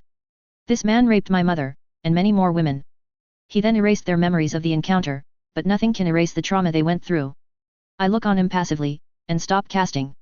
Giving him a few seconds to breathe, I once more point my wand at him, and cast, Crucio. Not relishing in his screams, but I do feel a little satisfaction at the pain I can feel him going through. For 5 times, I hit him with 3 seconds worth of the Cruciatus curse, every hit giving him a break of 10 to 20 seconds. And then, I stop. Still with a glaring look, I ignore the tears falling down my face, and place my hand on his head. A small journey through his mind, and I completely erase the memories of the last 15 minutes, just in case. When I come out of his mind, I sit down on the ground, my victim unconscious. He has tears running down his face, his cheeks were red from all the screaming, and I bet that he will have a sore throat for months and months, along with twitchy muscles. And just like the women he violated, he won't know exactly what went on here. He'll know someone hurt him, he'll know someone used the Cruciatus curse, but he won't know who did it, or why. Morphin was sleeping in an awkward position, the struggling from the curse having messed with his body a lot. I scowl at his still twitching fingers, and then stop, my eye noticing the ring on his hand. The ring of Cadmus Peveril, which held an artifact of death itself. A deathly hallow, the resurrection stone. It wasn't my goal to take it, heck, I hadn't even thought of it. But I can't just keep it here in the unworthy hands of my father, or for Tom Riddle to hopefully find. No. But first, I put my hand in my moleskin pouch, and summon the dagger to my hand. I just stare at it for a second, contemplating if I really should do this. This was a cursed dagger, one that I found in Salazar Slytherin's vault. Made of iron, the dagger was already rusted beyond repair, but the curse on it still held. One single cut, and the victim dies a slow, painful death. For 30 years, he will be hurting everywhere. No healer will find the cause, and no curse breaker will know what curse caused this. This dagger of certain death, was undetectable by any and all methods. Just the way Slytherins expect their enemies to die, and I am a Slytherin. Taking the dagger, I lay a small cut at the back of Morfin's knee. And then, I move on to the ring. Behind a small church in the city of London, there is a cemetery. The cemetery has no one in it, since even guards refuse to come inside during the night. Sitting down in front of a grave, I look at the headstone. Marigold Aves' sister, mother, and a caregiver. The headstone said. Keeping my wand down on the ground, I finally allow the feelings to get out, with the sniffles quickly evolving to a silent wail. I had done it. I'd avenged my mom. All without breaking my guardian's oath. There's a reason it is called the guardian's oath, because that's what kind of healer I am. If I think a person is a danger to society, I could take steps to prevent them from harming anyone, even killing them, or refusing healing if necessary. Cursing probably isn't a method, but I don't really care. If it pings on the oath breaking, then it does. I'll be an enchanter, as it is a backup plan that I've been working on. Hey, Mum. Sorry for the show. I say, wiping my eyes after a few minutes of crying my eyes dry. Looking at the headstone, I say, I know. You probably don't agree with what I did. Or if you do, you probably don't agree with my methods. I don't really care. He hurt you, he ruined your life, caused your death. I wanted to hurt him. And I did. Sniffling a bit, I control my trembling mouth, wipe my eyes again, and say, if you hate me.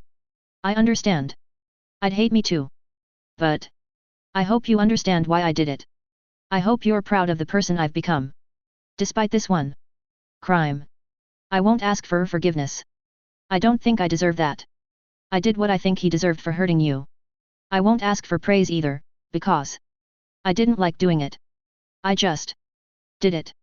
I say, and pause for a while, wondering what else I should say. I'm not a Christian, and I'm not even a Hindu anymore. My rebirth gave me a second chance, and I'm not going to waste it on religion, when I have knowledge to run after. What else, what else? I say, I'm sorry for not coming here before. I didn't think I deserved to. I did take the place of her son, or merged with him. I felt like she won't appreciate me coming here. But now, I wanted to confess my crime to her in person, hoping that her soul gets the peace she deserves. I probably don't deserve to come here now either. But I had to say this in person. Thank you for giving life to me. Thank you for not giving up, even when life threw everything it had at you. I know. Nothing can return your life to you, at least, I don't know of any method to do it yet, but I hope that knowing the fate of your tormentor gives you a little bit of satisfaction. I stay silent for a minute, just enjoying the silence, and feeling a little bit lighter. I'd stopped crying sometime in the middle of my rant, and I was just moving my finger through the dirt. Standing up, I say, this is goodbye. For now. I'll leave you to your rest, leave you to enjoy heaven. Maybe I'll return someday, when my mind isn't as chaotic as it is now. Goodbye, Mum. Moving forward, I lay a small kiss on the headstone, careful not to step on the actual grave, and turn around. And then, I freeze, finding someone staring at me, whom I didn't even hear coming. It was an old man, that looked to be about in his last years, and just the robes on him were enough to tell me that he's a wizard. There was nothing coming from him. Smell, magic, thoughts, sound, everything other than my sight told me that the man didn't exist, that he wasn't standing right in front of me, close enough to hear my private words, looking at me with sympathy. Mason Aves, we meet at last. The old man says, in a raspy voice. Nicholas Flamel, I presume. I ask, getting my wand back in my hand, just in case. The old man smiles, and claps his hands softly. He says, bravo. You recognized me even without having seen me before. I knew you'd come someday, your wife's hints were clear enough. I just didn't think it'll be here. I say, frowning at him, and waving my hand around to show the graveyard. Nicholas Flamel, an immortal alchemist, bows to me a little, and says, if you're worried about your private words, then I didn't hear anything. I recognize a morning soul when I see one. He then straightens up, as much as his age would allow him, and says, now, as much as I'd like to continue, let's take our conversation elsewhere, shall we? They're about to find you, and it'll be really bad if they do, even if you manage to somehow escape from them. And with a snap of his fingers, we're somewhere else. The change was so sudden, that I lose my balance, and lean backwards, involuntarily. I widen my eyes, and am about to cast a spell to save my fall, when I find myself sitting in a soft chair, just as suddenly. I look around, eyes moving around from one point to the other, trying to find where I am, and to find a way out of here. You'll be free to go in a day, when your trail gets cold. But, until then, my house is open for your stay. The old man says, seated in a similar chair in front of me. I'm strong, and ever since I've been practicing my spells and physical combat, on empty suits of armor of all things, I've gotten stronger. Even still, I know for a fact, that I am no match for this old alchemist here. Relax, why don't you? You must have some questions, no? The old man asks, seeing me just stare at him. I relax a little, still keeping my guard up. I might not be able to defeat him, but I will find a way to get out if he tries to trap me. I mean, Nicholas Flamel has no reason to do so, but I'm not going to chance it. I reholster my wand, and say, yes. I have a question. What the bloody hell is going on here? The old man smiles, and says, in short, I saved your life, that's what. If you want the long answer, that's a very long story. Have some tea, my wife makes an amazing croissant. A/N, I'm evil, aren't I? A cliffhanger. So, basically the Guardian's Oath is an open oath. He is a healer, he will heal, but he can refuse to heal someone depending on what type of person the patient is. It'll only count as not breaking the oath, however, when the patient is an absolute evil piece of shit, or if the patient is on the opposite side of a war. This also gives the healer permission to harm someone, the severity once again, depending on the type of person they are, and the sides in a war. It also depends on the healer's own views, so not all people can take the oath. If the healer is a piece of shit himself, then the oath won't even show itself, he won't be a true healer, and other healers will know it. Hope this explains it all, but if you have any questions, feel free to ask. The ritual he went through didn't show the locket and the ring. Locket, because it doesn't belong to them anymore, Marapi sold it off, and the ring, because the Gaunts don't actually consider it a treasure. They like it, but they don't treasure it. Chapter 28, The Department of Mysteries. A/N, Pat Rayon, HelloDarkness07.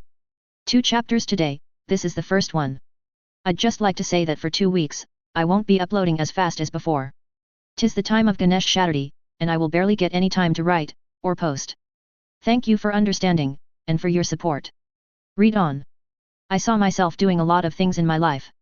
Become physically stronger, superhuman even, find a way to extend my life beyond the normal wizarding age, master any and all magic that I find, that also does not depend on me opening my soul up to anyone else, free the house elves from their cursed lives, and then find a nice warm place, preferably a beach, to retire in, without the stress of staying sociable. Sitting in front of Nicholas Flamel and Pernell Flamel inside their house, sipping tea, which is brilliant, by the way, while internally debating taking over the entire Wizarding Britain, was definitely not something I saw coming. I did see myself talking to these two sometime, ever since old lady Flamel over here approached me in France, but the rest? Nope. The Department of Mysteries, hey. I say, after what Nicholas just told me. The DOM of the British Ministry of Magic is looking for me, and they were just about to catch up, which, I think wouldn't have been good for my health, before Nicholas effing Flamel kidnapped me. Which is why I was debating taking over them, jury's still out. Nodding, the old man says, yes. They've been trying to track you down for a long time. Well, not you specifically, since they don't even know who you are, but yes, they have been trying to find you, just as we were. Frowning, I look at him and ask, what did I even do to gain their attention, or yours? And do I need to worry about them showing up at my home? Nicholas chuckles, a bit sardonically, and says, oh, dear boy. You haven't done anything wrong, per se. You just found knowledge about the wrong subject, that they'd rather keep restricted. Time. Well, shit, that makes lots of sense. For 90 years, they've been the only ones to experiment with time, when it comes to Wizarding Britain. They recruited everyone that even showed a modicum of interest in time, and probably killed off those that refused, and they basically monopolized the time research industry. Pernell then adds, as for why they don't, and can't approach you in the orphanage, they don't actually know who you are, or where you stay, or what you do. They just know that someone is researching time within Hogwarts grounds, and that someone used a powerful enough time-related spell outside any protection spells. Outside your protection charms, they can track your magic traces for 24 hours, but not a second more. So, I'd thank us for the shelter I'm giving you. Hey, so my artifact aging spell caught their attention? And I used it twice in 2 days, once for the diadem, and once for Cadmus Peverell's ring. Damn, I should have waited, but the greed for an old artifact, one related to death, was too mouth-watering to just delay. Is that how you found me? I used the time-related spell, and that allowed you to track me. I ask, keeping the cup down, and relaxing. I know, that at least for now, these two aren't my enemies. Well, they're the Flamels, they probably aren't my enemies for later either, but can't take a risk. Oh, yes. Anyone can track time spells, if they're knowledgeable enough. Pernell says, casually taking a sip of her tea. Frowning, I say, please explain how that's possible. From my understanding, unless you specifically try to change the past, which is almost impossible, you won't ring any alarm bells anywhere. Nodding, Flamel leans forward, excited to teach something, and says, I haven't done much research in time, barely 2 decades worth. Only he can say 20 years is not much, I'm barely in my 3rd year myself. But from what I learned, I know a few things. Using spells, rituals, or any magic related to time always sends out waves in magic itself, although they may not always do anything.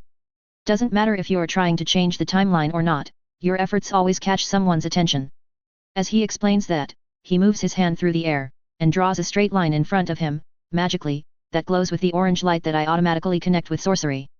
To show a time spell usage, he taps the glowy line once, which makes it send out a single vibration along a small part of its length, and not anywhere else.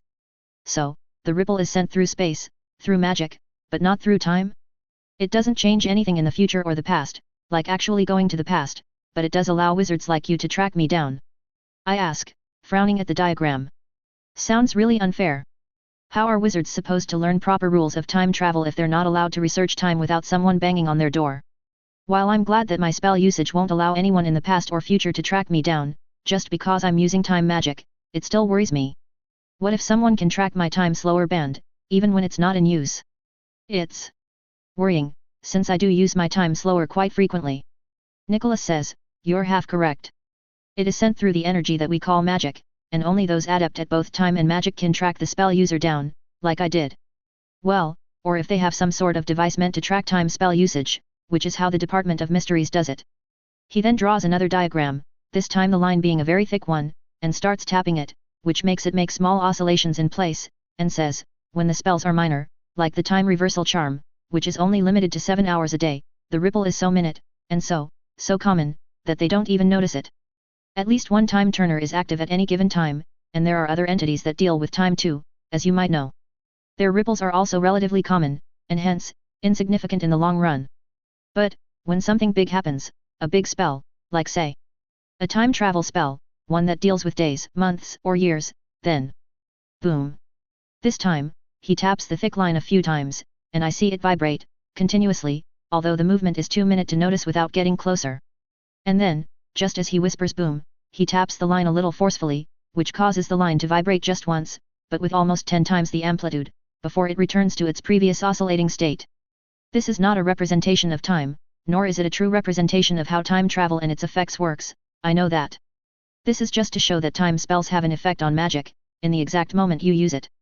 In this case, magic was represented by the line. Wrong analogy, but it works here. Whatever spell you used, or whatever ritual, it dealt with centuries, almost 1,000 years of time, that much I know. What it did, none of us have any idea, save you. But, it sent a ripple so strong, that it woke me up from my sleep, and probably sent, as you put it, alarm bells ringing in the Department of Mysteries. And then, you went and did it again, barely a day after the first spell. And who do I find at the end of the trace, but you? The one my wife spoke about so fondly, Mason Aves, the genius who sat his newts early. You're lucky I'm better than the Department of Mysteries, or you would have been caught by them, and disappeared off to who knows where. Flamel says, and with a wave of his hand, banishes the illusion. For a minute, I just stare at empty space, in the place that the illusion just stood. And then, the realization sets in. They've already done this. Haven't they? They've made people disappear for researching a subject they didn't want the public to? Is this why no one knows about the Bode brothers?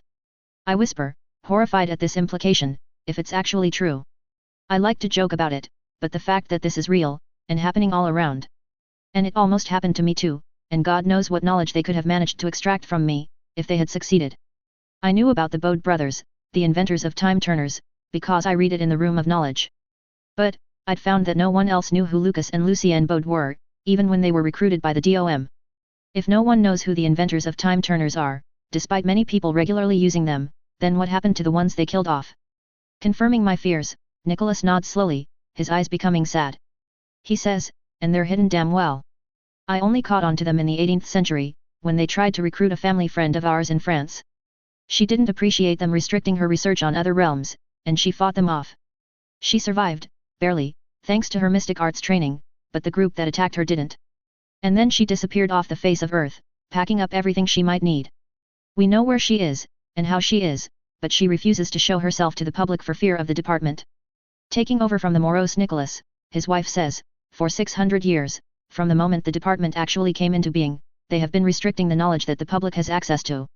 Assassination, kidnapping, forceful recruitment, they do it all, just so they can be the leading researchers in any subject.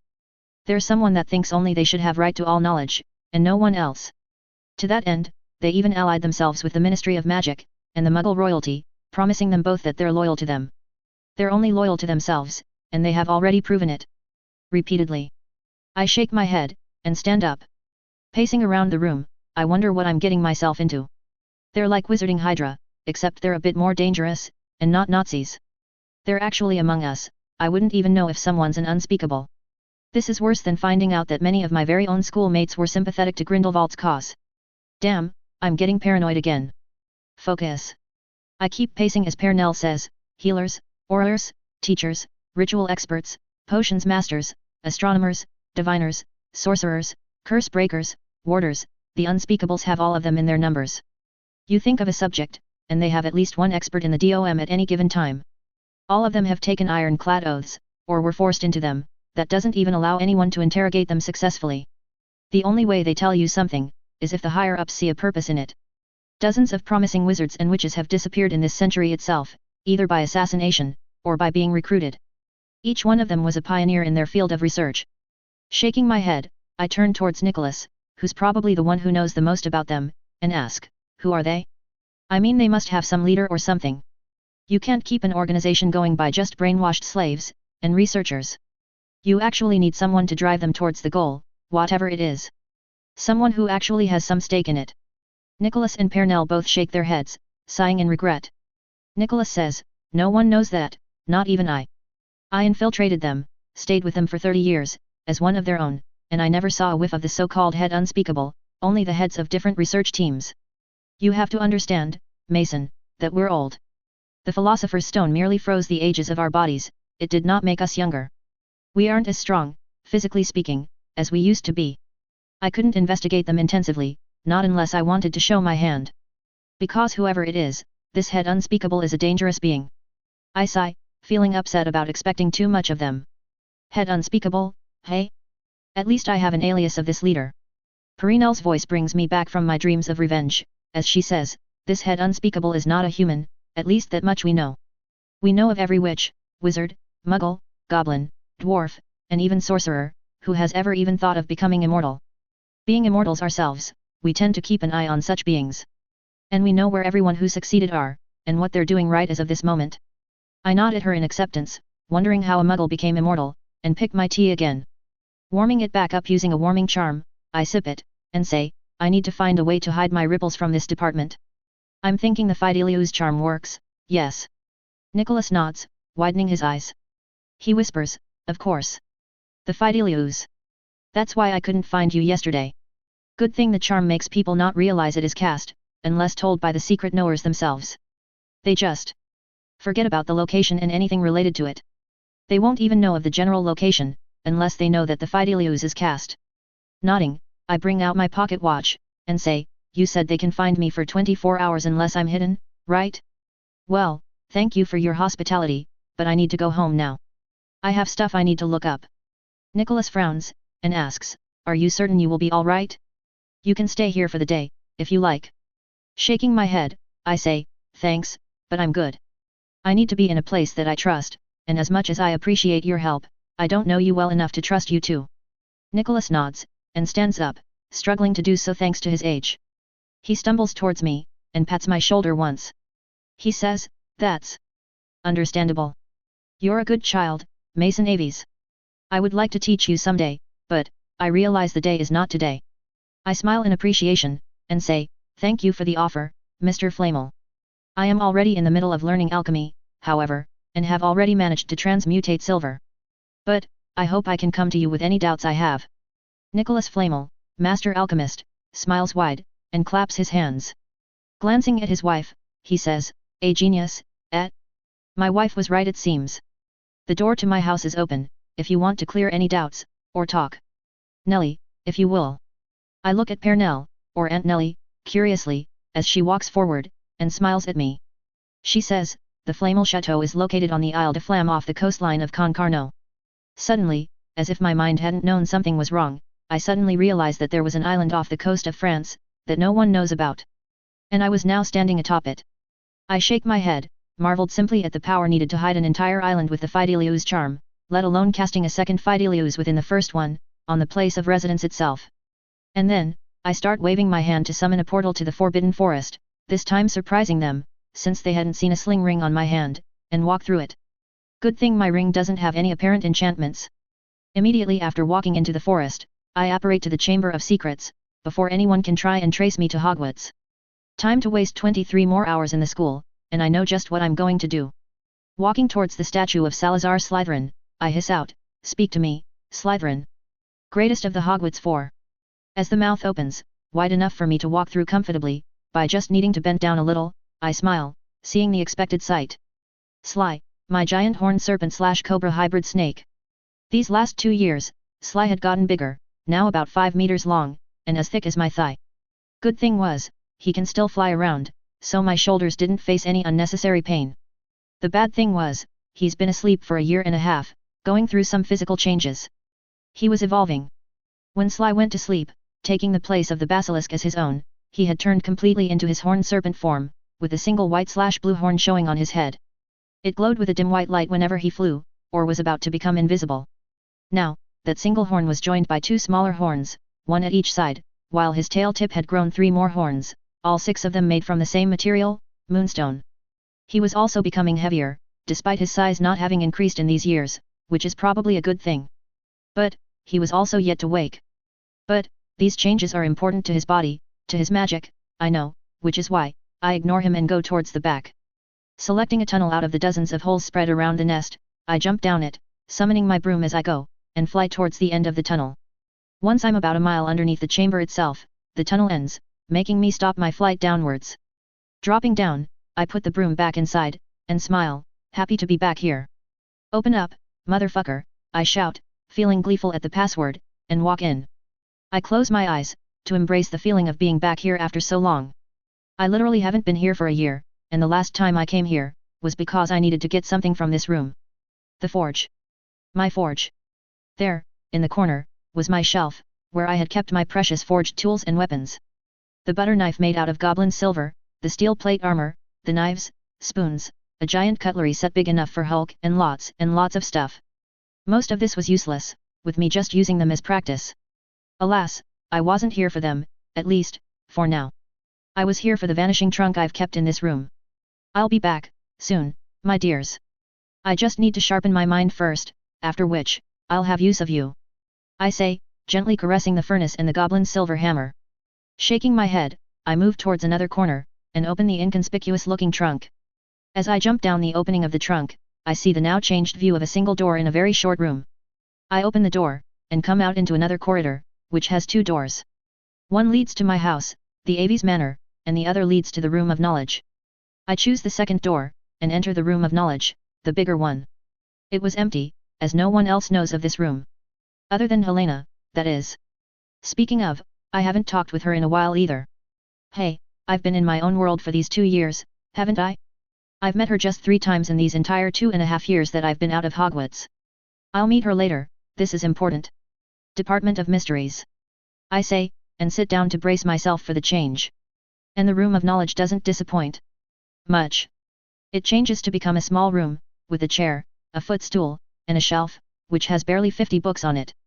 Not too extensive, but this has to be enough. They want to try and restrict my knowledge? Hell, no. I won't just take over the department, I will find this head unspeakable, wherever they're hiding, and kill them. I'll destroy the entire department, or I'll make it anew, into something that it's actually supposed to be. A place for research, a place of mysteries. Time to get to work. Surprisingly, the Room of Knowledge has a lot of information about the Department of Mysteries, not all of it important for my crusade. Hell, of the 47 books here, 14 just spoke about the department in a paragraph or two, mentioning it in its rumored job. Becoming an unspeakable was actually a good prospectus, since they gave a lot of benefits. Other than the fact that some of my CO workers would have been brainwashed, mind-controlled people, who just wanted to study. It was founded in 1372, by a group of 3 people, in Germany of all places. All 3 of them studied at one of the 3 major schools in Europe, the Beauxbatons, Durmstrang, and Hogwarts, and no one knows how they even got together. In the beginning, their goals were to understand magic, why we have it when the Muggles don't, and why sorcerers and wizards are so different when it comes to using magic. But then, something happened in the 1390s, and they suddenly went off-grid for a short time.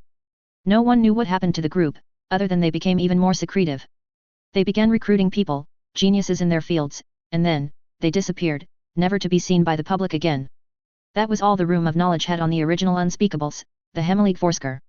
Some people did find some oddities, however, when many geniuses disappeared, and even their relatives forgot about them. Then, the Ministry of Magic was established, in the year 1707, and it established a new department barely 5 years later. The Department of Mysteries. Publicly, the department was responsible for the study of the enigmatic phenomena in the world of magic. Love, death, time, thought, and more were studied publicly, with many department heads of the ministry knowing about them, and some even contributing to it. But behind their secrecy wards, even beyond what protects the first subjects, were subjects that no one knows of, not even the Minister of Magic. Which means, not even I knew about it. Most of the stuff the room had on them was guesswork, along with a few journals that a grand total of 3 unspeakables brought to Hogwarts, which also didn't tell me anything important about the head unspeakable.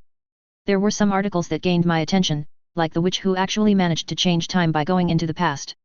Aloise Mintumble went back from the year 1899, to the year 1402, and then returned after a few days of stay there. Whatever method she used had her stuck there, but it did not stop her aging. She would have aged, and died in that era itself, if the other unspeakables hadn't found a way to bring her back. The article in the journal mentioned that her method was not approved for use, since it was already known that she might change time if she went to the past. Alas, she didn't listen, or someone prompted her to do it anyway, and she traveled back in time. When she returned, however, she wasn't the same. She had aged 500 years, despite staying there just 5 days, and died soon after. Along with that, a few people, descendants of the people she interacted with, either disintegrated, or changed into someone else, right in front of observers' eyes. Those that changed kept their minds, but their habits, their psyche, was still changed. Anyway, this was a bust. I didn't find anything on these guys, other than the publicly known stuff. One minister did try to get them to shut down, but despite being the minister, he had no power on them. Which just makes me realize that taking over the ministry is not enough to deal with these guys. I'll have to deal with them carefully, since straight out attacking them is currently off the table. But, for now, I'll have to keep my time shenanigans under control, or do them in Hogwarts. Even with the Fidelius charm, I don't want to risk being found out at my home. Or, I'll have to bait them somehow, once I'm ready to face them. Right now, I'm not, so I'll just stay hidden. Soon. My revenge will come, not just for me, but for all that have been wronged by the department. A/N, the last part, I spiraled a little. I think. In case I missed something, or if I just implied it and not said it, here are the facts. DOM is dangerous as fuck, they recruit geniuses to their cause, whatever it is, and force those that refuse, or kill them. The Flamels know about them, but not much. Despite literally staying there, Nicholas Flamel did not find out anything conclusive about the head unspeakable, other than the fact that it's not a human, which is still a guess/deduction from the facts they know. They want to restrict the amount of knowledge that the general public has access to, which sort of explains why wizards now are not as powerful as the wizards of old, and why Mason seems too powerful for the current generation. He has old knowledge in his hands. They're like S.H.I.E.L.D., except more evil, and with unknown goals. Chapter 29, Diadem. A/N, part1, HelloDarkness07. Welp, second chapter of the day. As I said, it's Ganesh Chaturthi tomorrow, and I was really busy from right after uploading the previous chapter, till now. So, sorry for the wait. Happy Ganesh Chaturthi, people. Read on. The DOM chapter was behind me, for now, since I couldn't even do anything about them yet. I did have to make a few changes to my life, to prevent them from tracking me down, unless I want them to. And currently, I don't want them to find me. I now limit my experiments with time to the time slower, or in the Chamber of Secrets itself, since it did manage to keep me hidden for so long. They'll still know of the experiments, but they won't be able to do anything about it, since they're not idiots. Attacking Hogwarts, or even trying to accuse Hogwarts teachers, because honestly, what student has that kind of magical knowledge, of experimenting with time, is nothing but career suicide. Hogwarts is a fortress, both in its making, and in its protections. Attacking it is tantamount to suicide, when you also consider the fact that almost every teacher here is more than competent in using their wands. I also wasn't going to do any major time-related experiments for a few months to at most 2 years. I'll still read the books from the time room, but I won't practice anything yet. And there are many books left still, even with my reading speed, the time slower, and my astral form. After 23 hours of isolation, with Blinky bringing me food, I had left the chamber for my home in Islington. I had moved there, publicly, last year, once I turned 18. Hiring a man to act as Harrison Evans's lawyer, I had him approach the orphanage, and give me the deeds to the property in Islington, given to me by a relative of mine, that had stayed hidden. In hindsight, I could have just rented the house from Harrison Evans, but well, what's happened has happened. Harrison Evans had then disappeared, off to Asia, but I know that he will be needed again. For anyone concerned, wizard or muggle, Mason Aves now lived at Malbourne Terrace, Islington, in a good house, with a small piece of land to it. And I did live there once in a while, but my primary home was still the Aves Manor. And now, I had another residence to add to it. The castle. An actual castle, that I didn't even need. The piece of land that I'd seen in my scrying ritual turned out to be 2 acres of land, in Northern Ireland. I'd gone there yesterday, and with the advice of Blinky, bled on an inconspicuous-looking stone, which turned out to be a blood-bound key of sorts. 5 minutes of continuous bleeding later, when I was just about to doubt her claims, I saw a ripple go through space, and I was exposed to it. The castle. Entering it was a chore, thanks to the many dark creatures that had made it their home. Dust bunnies, lethofolds, boggets, and various snakes. But, I did enter it after taking care of them all. Controlling the snakes was just a matter of ordering them, and I did, after which I came to learn that the castle was the Slytherin castle, locked down after the death of the last Slytherin. It had a few interesting things, mostly suits of armor, and a few staffs of my ancestors. The suits of armor were amazing, with animation enchantments already done on them for defending the castle, but the staffs, none of them worked for me. Meh, if I need a staff someday, I'll make one for myself. Until then, my trusty acacia wand is good enough. There were a few portraits of my ancestors, but none of them were moving, let alone talking. And there I had hoped to find a moving, talking portrait of Salazar Slytherin. A few days after discovering the castle, I walked through a portal, and out into my house, the Aves Manor. I had just spent a day with the Potters, going over a few case files with Aunt Mia. I wasn't allowed to heal professionally, not before I turned 21. But, helping Aunt Mia with consultations was a loophole that I wasn't not going to take advantage of. And now, I was finally going to do it. I was going to wear the diadem. These last few days I'd scanned the diadem using every diagnosis charm I knew. Heck, I even used a few suitable for living beings, those that we use in healing. As far as I know, the diadem wasn't dangerous, nothing about it was dangerous. It was just a piece of headgear, that Rowena Ravenclaw used to wear. But there was something about it, that just screamed, I am hiding something, but for all I know, it wasn't anything malicious. Of that, I was very sure. I even checked it for hidden soul pieces, just because. Sighing in amazement, I lift the diadem from the bust it was resting on, and look at it. It was made of silver, the normal one, and was carved intricately. The body of the diadem was shaped like an eagle, with its wings shrinking as they went backwards. The belly was fixed with a blue sapphire, and above it, was the silver head of the eagle. Its eyes were also fixed with two smaller sapphires, while a few other blue gemstones were fixed all around. All in all, it looked beautiful, suitable for a princess, if not a queen. I'd moved it from the school to the manor, because I didn't want Helena to know I had it. That would have messed up the friendship we have, not to mention the additional change in the timeline it would bring. And yes, I did worry about the timeline sometimes.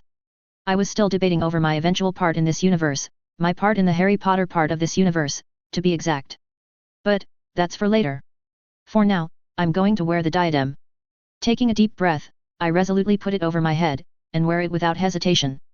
For a second, nothing happens, and I sigh in disappointment. But then, just as I go to remove the diadem, I feel my astral form being pulled somewhere without my permission, and I black out. Fuck. Well, this is interesting. I mumble, looking around as soon as my consciousness returns to me. The place I was in was pitch black, with the soft shine coming from my own spirit. Other than me, there was nothing here, not even a single item that can tell me where I was. There was just me, and the void. But, for some reason, I wasn't afraid of what was happening, I wasn't afraid of the void, as if my mind was being influenced. Fuck. Someone behind me chuckles, making me turn around with a snap, and says, you recollected yourself earlier than most would, my child. I approve. I float a few steps back, still not feeling even a little bit wary of the woman in front of me. She was tall, almost 5'10", and had a build that said she's a fighter. She was wearing wizarding robes, of blue and bronze, and had the same diadem I was just admiring above her head. If that wasn't enough for me to identify her already, her face definitely was. A sharp face, similar to Helena's, with a head full of wavy black hair. Rowena Ravenclaw. I say, and then I frown, for the first time feeling something wrong. Gesturing with my fingers, I summon 2 sorcery shields in my palms, jump back even more, and ask, who are you? The lady just looks like Rowena Ravenclaw, but everything in me screamed that it wasn't her. It was someone else, pretending to be her. It was something else. Rowena freezes in her place, and then smiles to reassure me. She says, ah, you've met Helena, then. Her description of me would have been enough to make me wary of meeting me. Do calm down, will you? I have not brought you here to harm you. During our short conversation, she has yet to move from her place, content with me keeping her distance. She is either too confident of her powers, or she's considering me harmless. Both of which mean she knows something I don't. I still keep staring at her, with a runic spell ready in my hands, ready to send me back to my physical body, back in the physical realm. Lady, I'm not an idiot. You might wear her face, but you aren't Rowena Ravenclaw. Of that I am sure. I say. I don't know how, maybe it's because I've met Helena, whose stories have colored my opinion of Rowena. Maybe it's my experiments with time, runes, and my limited knowledge of soul. I know for a fact, that she's not Rowena. Rowena raises her hands, which makes me tense, and then says, okay, you're right. I am not her. But I am her. It's complicated. I scowl, not liking the answer. Nothing good ever comes after someone said it's complicated. Changing the spell on my left hand to be an spirit exorcism spell, I say, uncomplicate it. The lady sighs, after a few seconds of staring at me, and says, very well. I am a spirit, that roams around, taking hosts of sufficient eligibility, to carry out my purposes. Your ancestor, Rowena Ravenclaw, was a descendant of mine, from my previous host of a few thousand years before. She was dying once, 200 years before she even met with those other wizards, and she unknowingly summoned me, to help her heal. I possessed her, healed her body, and then stayed with her, both of us becoming what my daughter knew, as Rowena. I am not the original Rowena Ravenclaw, but I am her, just as much as you are you. I am the Rowena Ravenclaw that became renowned as a fierce witch, and I am the Rowena that gave birth to 2 wonderful daughters in Morgan and Helena. 200 years. Just how old was Rowena, to meet and give birth to 2 girls, after she was at least 200? Let's say I believe you, what was the point in staying behind in the diadem then? You wanted another vessel to live in. I ask, because this sounds suspiciously like a Horcrux, without actually being one. I know, I tested it for any presence of soul magic, there was none. This is also why I somewhat doubt her claim of being a spirit. The lady chuckles, and says, you are either very smart, or very lucky. To guess so much about me, het. This makes me tense, as I prepare to fight my way out of here. But, she says, to answer your question, no, I had not prepared the diadem to select a future vessel for myself, we created it so we can help my future descendants, like you. Excuse me. I say, to the open amusement of the woman. Wait. Now that I'm focusing on it, I can tell that I could tell what she's feeling. It was as if our emotions were open to each other, just emotions. Ah. The astral plane. Figures. She smiles at me, and then turns her back to me. As if remembering something, she looks at the empty void, but then she does something that shocks me once again. There, in front of me, was a window to the past, an illusion, of past events. Of Rowena. I loved her, you know, Rowena. We were one, and I loved being with her the most, out of all my hosts. Rowena says, her voice somber, as she remembered the past. Well, she is a spirit. I mean, her previous statement did say it quite clear, but this confirms it. And, if Helena is her daughter, from after the possession, it explains why she's so different than other ghosts. Even she was happy living with me, forever, just collecting knowledge as we go. I made her immortal, unaging, stronger, and she taught me the meaning of being immortal, she showed me the enjoyment in little things in life, while at the same time, we were hoarding knowledge like crazy. But then, she met the other mortals, Godric, Salazar, and Helga. They convinced her to join them, in their silly crusade of creating a place of learning. I dismiss the shields in my hands, but keep my runic banishing spell ready, just in case. In the window, I see her, Rowena, traveling around Scotland, Greece, Albania, Japan, Egypt, and a lot of other places, impressing everyone with her magic, keeping their attention on her, as she stole knowledge left and right. Good thing to know she was always a knowledge thief. Then, I see her meet with 3 other people, almost as impressive as her, who can only be the other founders. They were older than her, well, by looks. Where she looked to be in her early 20s, the other 3 looked to be in their late 30s to their 40s. Well, I guess the lady isn't lying about that part at least. She had possessed, or merged with Rowena, way before meeting the founders. Illusions can be false, I know, but it is very easy to find out which illusions are false, and which are memories of the past. And this is a memory, for sure. Rowena, and I agree that she is Rowena, then says, my other half began getting distracted then, distracted from me, our life, our oneness. She still focused on hoarding her knowledge, and everyone else's too, but she wanted to become immortal again. We had 2 daughters now, and she didn't want to see her daughters die before her. Alas, Morgan ran away when she became old enough, and although we knew where she was, we allowed her the privacy she desperately needed. Now, Rowena gets sad, and I see a few tears drop from her eyes. And I understand, seeing the daughter you love leave you, seeing her believe that she's better off without you, that's got to hurt. She says, but when Helena turned 17, Rowena found a way to become mortal again. She found a way to banish me. Forcefully. I tried to tell her, that it will harm her, she'll be bedridden for months, if not years, if she did that, and she might also die. But she didn't listen, she locked me inside our mind, so that I don't interfere, and then she did it. She sent me away, far far away from here, and I wasn't there to heal her when she died. And now, she openly cries. Awkwardly, I pat her back, tears in my own eyes from feeling the emotional stress she is currently feeling. Damn, the astral plane is really weirding me out. I can literally feel her love for Rowena, for her daughters Morgan and Helena. I can also feel the hurt she felt when she was banished from Rowena's body, and I can pseudo-feel the consequences that Rowena herself faced after such banishment. They stayed together, in one body, for way more than 200 years, which was the majority of Rowena's life. She literally banished half of herself away, because she wanted to be mortal again. I can't help but curse Rowena, how dare she? Not only did she do something as stupid as this, but from what I could see in the window to the past, Rowena's research in regaining her mortality was what drove her daughters away from her. Her one-track mind is what made her daughters feel as if they weren't important to her, when she was actually trying to do the opposite. And what happened? Both of them ran away as soon as they could. Sighing, I allow Rowena to have her fill of crying. Until I know the spirit's name, she's Rowena. She's been Rowena for 200 years, I think she deserves to be called that. Once she gets her emotions under control, Rowena wipes her eyes, and says, after that, I return to my original body. All the while Rowena remained unknowing of my shard waiting in the diadem that we created together, waiting for our descendants to claim it. Rowena made the diadem so she can amplify her mind even without my presence in her, and I in turn made it, so I can help my descendants reach their full potential. Alas, Helena stole it away, and hid it, so I couldn't help any of my descendants anyway. I suddenly interrupt her, and say, wait. Original body? Shard. This confuses me. Magical spirits don't have originals and shards, I know they don't. Even ghosts don't. The only ones that do are the ones that made a Horcrux, and I know for a fact that this is not a Horcrux. Plus, there's her way of talking. She's speaking as if she's the original, with the memories of the original, yet here she just said, she's a shard that was left behind. Ah, your confusion is understandable. I am the shard that was left behind, as you put it. But, I am also the bigger piece that was banished. We are not completely separated, save for our distance.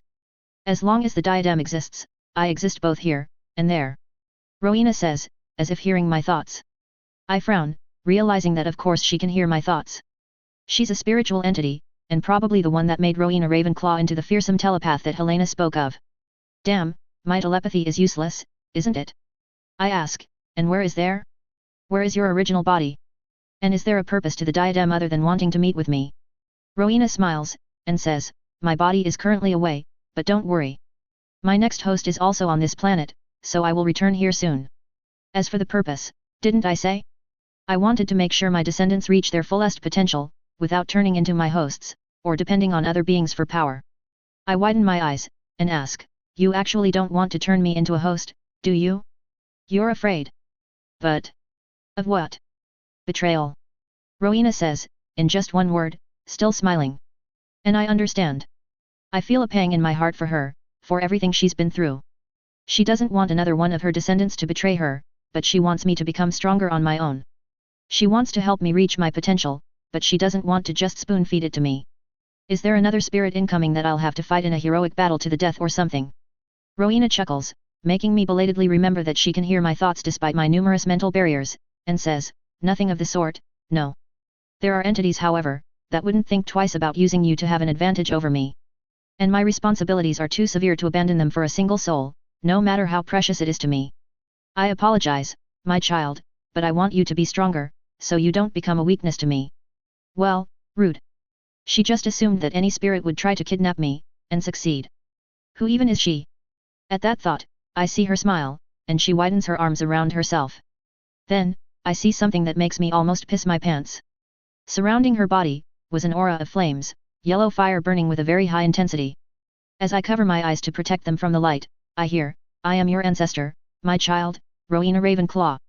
I am her ancestor, Morrigan of the Flames, but more than that. I am the fire. I am life incarnate. Now and forever, I am the phoenix.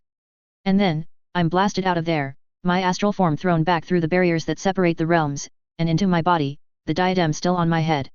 I was still in the sitting position when I wake up, and as I start taking the diadem off, I hear in my mind, worry not, my child, I will still teach you. Whenever you are free to learn, wear the diadem and enter my realm. I will make you into the strongest wizard on the entire planet. No conditions, just because I want to. Love, your ancestor. Rowena, the Phoenix. As soon as the sound leaves my head, I throw the diadem off, and stagger towards the tap to wash my face. Is sir okay? Use just freezes for a second and then sweats. Blinky says, appearing near me. Rinsing my mouth, I register what she just said, and take out my pocket watch. Sure enough, I was gone for barely a second, from the moment I'd blacked out, to the moment I came back to my body. Fuck. What kind of shit did I get myself into? The Phoenix? Rowena Bloody Ravenclaw was a descendant of the Bloody Phoenix, and a host of her too. At least this definitely explains the weirdness with Helena's ghost. Nodding at Blinky, I take the water she offers me to drink, and say, "Yes, Blinky. I just had an amazing encounter. Will Sirs be telling me?" Blinky asks, her eyes widening in hope. Chuckling sardonically, wondering what my life is turning into, I do just that, and tell her about my encounter with Phoenix. Who knows, maybe her elfness will have some comment on it. My life really has gotten weirder and weirder, this year. Found out the DOM is after me for experimenting with time magic, met Nicholas and Pernell Flamel, found an entire castle belonging to me, found 2 of Tom Riddle's original Horcruxes, and exchanged them with flawless fakes, and now, met with the literal Phoenix Force. Sigh. And there I was, worrying about WW2, Nazis and wizard Nazis. In the month of July, Doria graduates out of Hogwarts, joining Darla, Anna, and me in the life of actual adults. Darla and Anna had graduated last year, with both of them getting good grades overall. They lived in Muggle London, sharing a room as roommates, while working, or training to get work, in Darla's case. Darla was currently in the Auror training program, training her ass off so she can come out on top. And I was supporting her, by dueling her at least once a week, and training her in other areas she might need as an Auror. The duels not only helped her understand how to fight with magic, but it also helped me learn how to fight a witch. It was interesting. Where I focus on quick attacks by charms, along with subtle telekinesis, Darla uses charms as well as transfigurations while dueling. She wasn't that magically strong, but she had speed on her side. But, unless she gains the attention of a senior Auror, she won't go anywhere other than a cubicle and a desk. She's a Muggleborn, with the small disadvantage of having just me as a supporter amongst the purebloods. But, I wasn't openly a pureblood, or of a pureblood house yet. I was a half-blood bastard, who had the luck of having the support of Horace Slughorn, and Euphemia Potter. Back to Darla, she had left her family, permanently, after they tried to arrange her marriage once more. She gave them one warning: accept her love for Anna, or she'll run away. Her father tried to slap her, and she left, never looking back. For a while, she stayed with me, in Islington, but when Anna's business began booming, she moved in with her. Along with training, Darla would help Anna. Anastasia Greengrass, or Anna, had opened up a shop in Diagon Alley. She had become a professional enchanter, working with ready-made objects only. She had left her house, her family, behind, taking only her clothes with her. Her family didn't agree to her relationship with Darla, but surprisingly, they did not disinherit her. They just did not talk to her anymore. Well, she was the second daughter of 5 kids, so the parents probably don't worry too much about her. Plus, she was showing to be an amazing independent woman, living her life and enjoying what she's doing. Any man and woman would have been proud of having her as a daughter. Now, let's see what Doria does with her life. Thankfully, she has gotten over her crush on me, or so she says. But, I wish her well in life. Sigh, my friends are all growing up, becoming their own people. I'm happy for them, and I'll help them whenever they need help. Even Tom, who's now trying to become a professional Quidditch player. And now, I'll have to move on with my own life, taking it 1 year at a time. A/N, I'll start with the war within 2 chapters, so stay tuned. Chapter 30, War. A/N, Pat Rayon, HelloDarkness07. October 1940. A front kick hits my gut, forcing me to take a few steps back with a win CE. My opponent then takes a few steps forward, and kicks his left leg high up at my head. I duck, dodging the kick, and throw my left fist at his stomach myself. My opponent blocks it with his forearm, only to catch my arm, and throw me on my back in a judo throw, which causes me to momentarily lose my breath. I raise my arms instinctively, protecting my head from a few repeated punches, and focus, as my light returns. Turning my head to the left, I allow a punch to slide from my right, and hit the canvas. As it does that, I use my arms to lock his arm, headbutt him, and use my legs to kick him to his left, on his back, with his arm in a lock between my legs. My opponent struggles for a while, trying to get loose by himself. So, I tighten my lock, making him freeze in his place, after which he taps my leg repeatedly with his free hand, surrendering the fight. I immediately loosen the lock, allowing his arm free, and get up, arms raised, to the cheers of everyone gathered here, to witness the fight. Mason Aves, everybody! A man yells into the mic, walking into the fighting ring. As he holds my wrist to raise my hand into the air, I yell in excitement, "Yeah!" All the while, ignoring the blood flowing down my head, and the other injuries I suffered during the day's fights, including a cracked rib, broken fingers, and a swollen eye.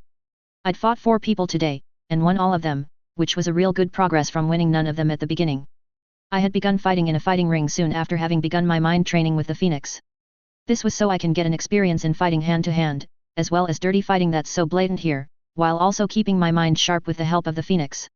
I came here once every weekend, to fight for my life, and for supplies.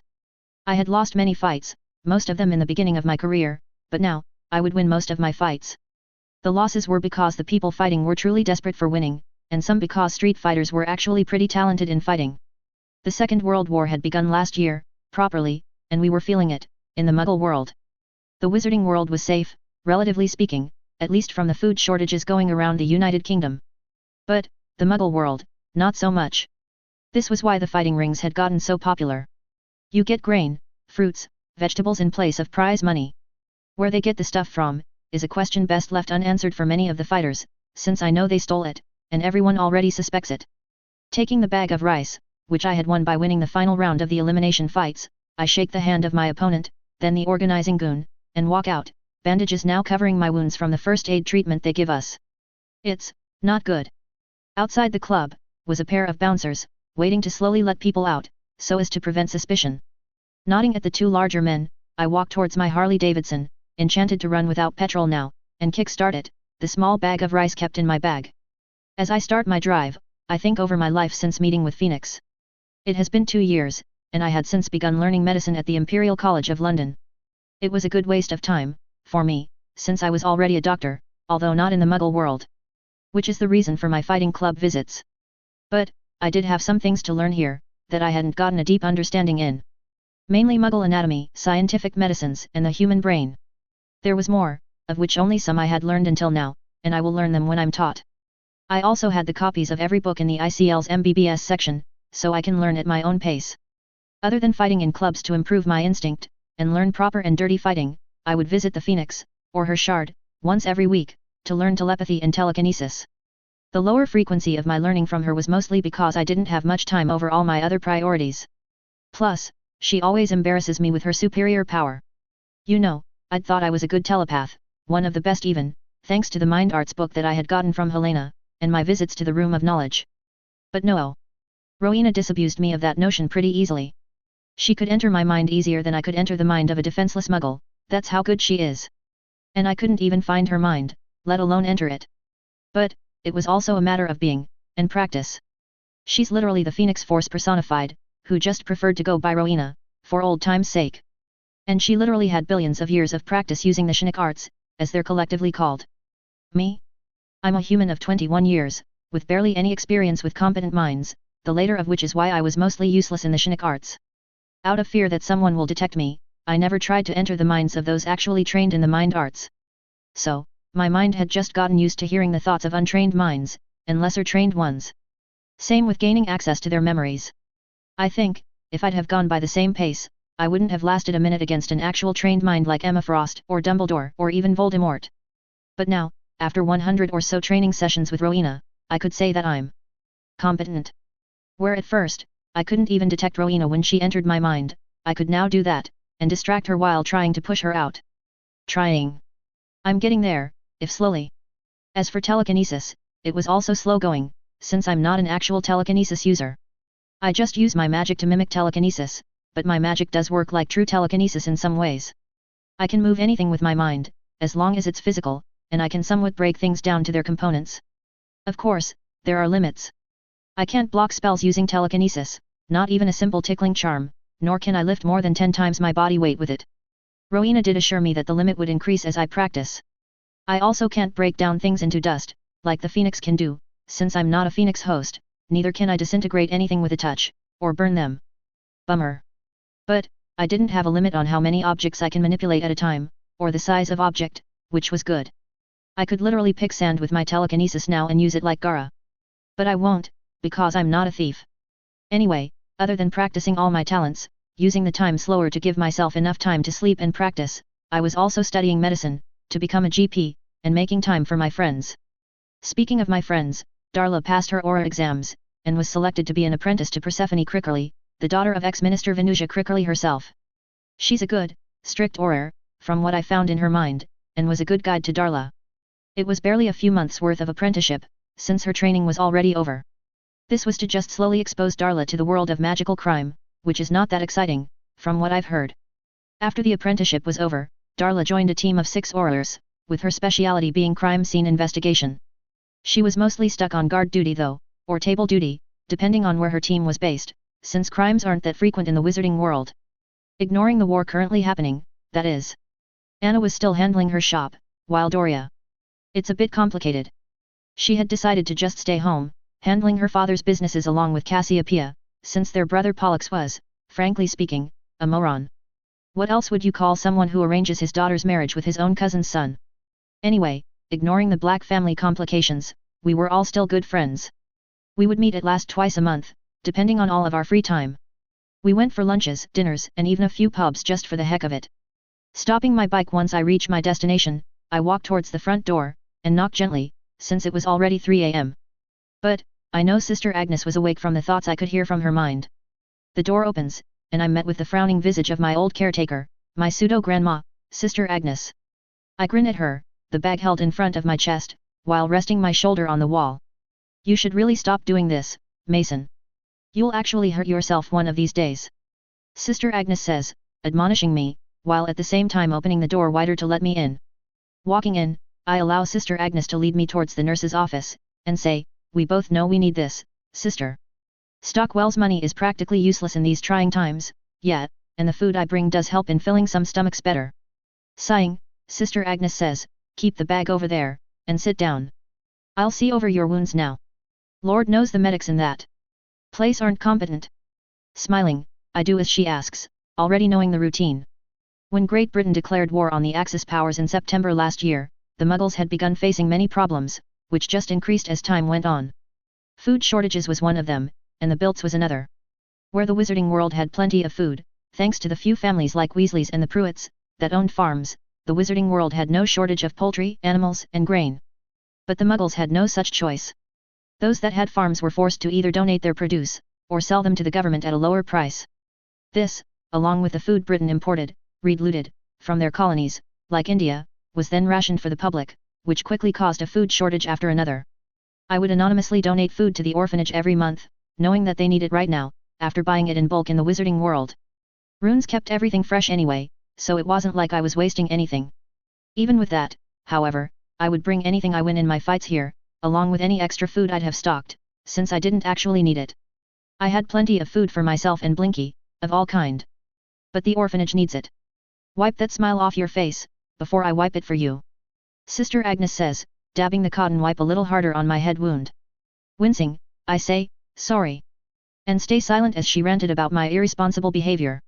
Your mother would kill me if she saw you like this. Honestly, what are you thinking, is this how you'll become a doctor, By hitting people. Sister Agnes says, without any heed to her words. I chuckle, and say, beating people up does work in finding which places are the most delicate.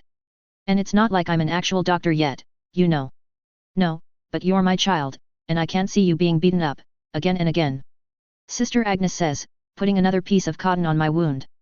Should I drop the bags off at the door and disappear the next time, then? I ask, grinning at her. I receive a smack on my head, right next to the wound in return, as she says, shut it, you. You'll come here every time you return from your fights, doesn't matter if you win or lose. I'd rather patch your wounds, than find out you've. And then she stops speaking, focusing on the wound so as to not tear up. As she prepares to bandage it up, I hold her hand, looking at her with a soft glare, and say, I do this not because I like being hurt, sister. I know how much the orphanage needs food, how much the children need food. Please. Let me do this, for my own satisfaction if nothing else. Sister Agnes stares at me for a few seconds, and then nods. She says, don't forget, you'll return here after every fight you have, always return. I smile, understanding the hidden meaning, and say, I'll always return here, sister. Don't worry. Now, are we done? It's way past your bedtime, innit? Sister Agnes glares at me, and smacks me on my head, making me yelp from the still tender wound, and says, just take your bag, and get out. Have some sleep yourself, Mason. Don't lose sleep over us. Soon, I leave the orphanage after saying goodbye to her. Both of us know that I'll return there the next weekend too, if I win all my fights that is. As I reach my Islington house, I park my bike in the garage, hang the helmet on the mirror, and walk inside the house. Thankfully, none of the bombs from the frequent blitz attacks had harmed my house, or the orphanage, but I had taken care of it anyway. There were wards around my orphanage, and my house, that made it so the bombs didn't directly hit the buildings.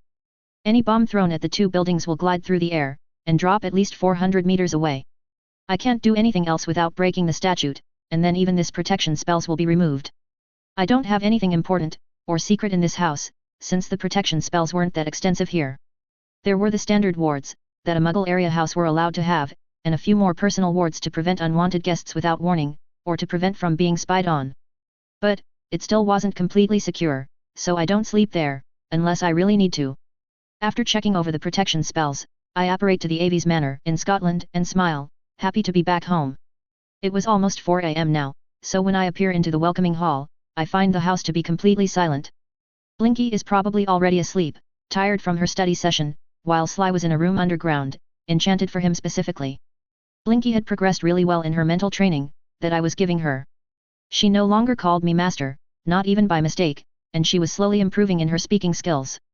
I'd begun actually teaching her 2 years ago, starting with speaking English properly. Along with English, I was also teaching her magic, the wizarding kind, while she taught me the elf spells. They're not that different, unfortunately, so they didn't allow me to apparate inside Hogwarts, or something like that.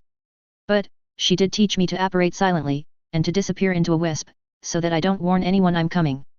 Other than that, she taught me how to clean rooms quickly using magic, and some other household spells for cooking, gardening, and even handling creatures. She's a gold mine of simple spells, and I was teaching her other, harder ones too. Hopefully, she'll become completely independent soon, although I won't be able to deal with whatever the bond between her and me is, yet. After a light dinner, I go towards the potions lab, and pick out a few potion vials. Skull-Gro, nerve repair, and a healing potion are the ones I take, and drink one after another, just half vial each. Along with that, I point my wand at the left hand, which had a few broken fingers, and say, Brachium e Mendo. Which brings the finger bones back into the right position, allowing the Skull-Gro ease in healing it properly. Doing the same with my ribs, wincing as the bone pieces snap back together, I cast a swell reducing charm on the side of my eye, and an episki to stop the blood flow completely. And then, leaving the bandages in their place, to remove in the morning, I go to sleep. Just before I sleep, however, I turn the dial on my time slower to 2, making me experience time twice as fast as the rest of the universe.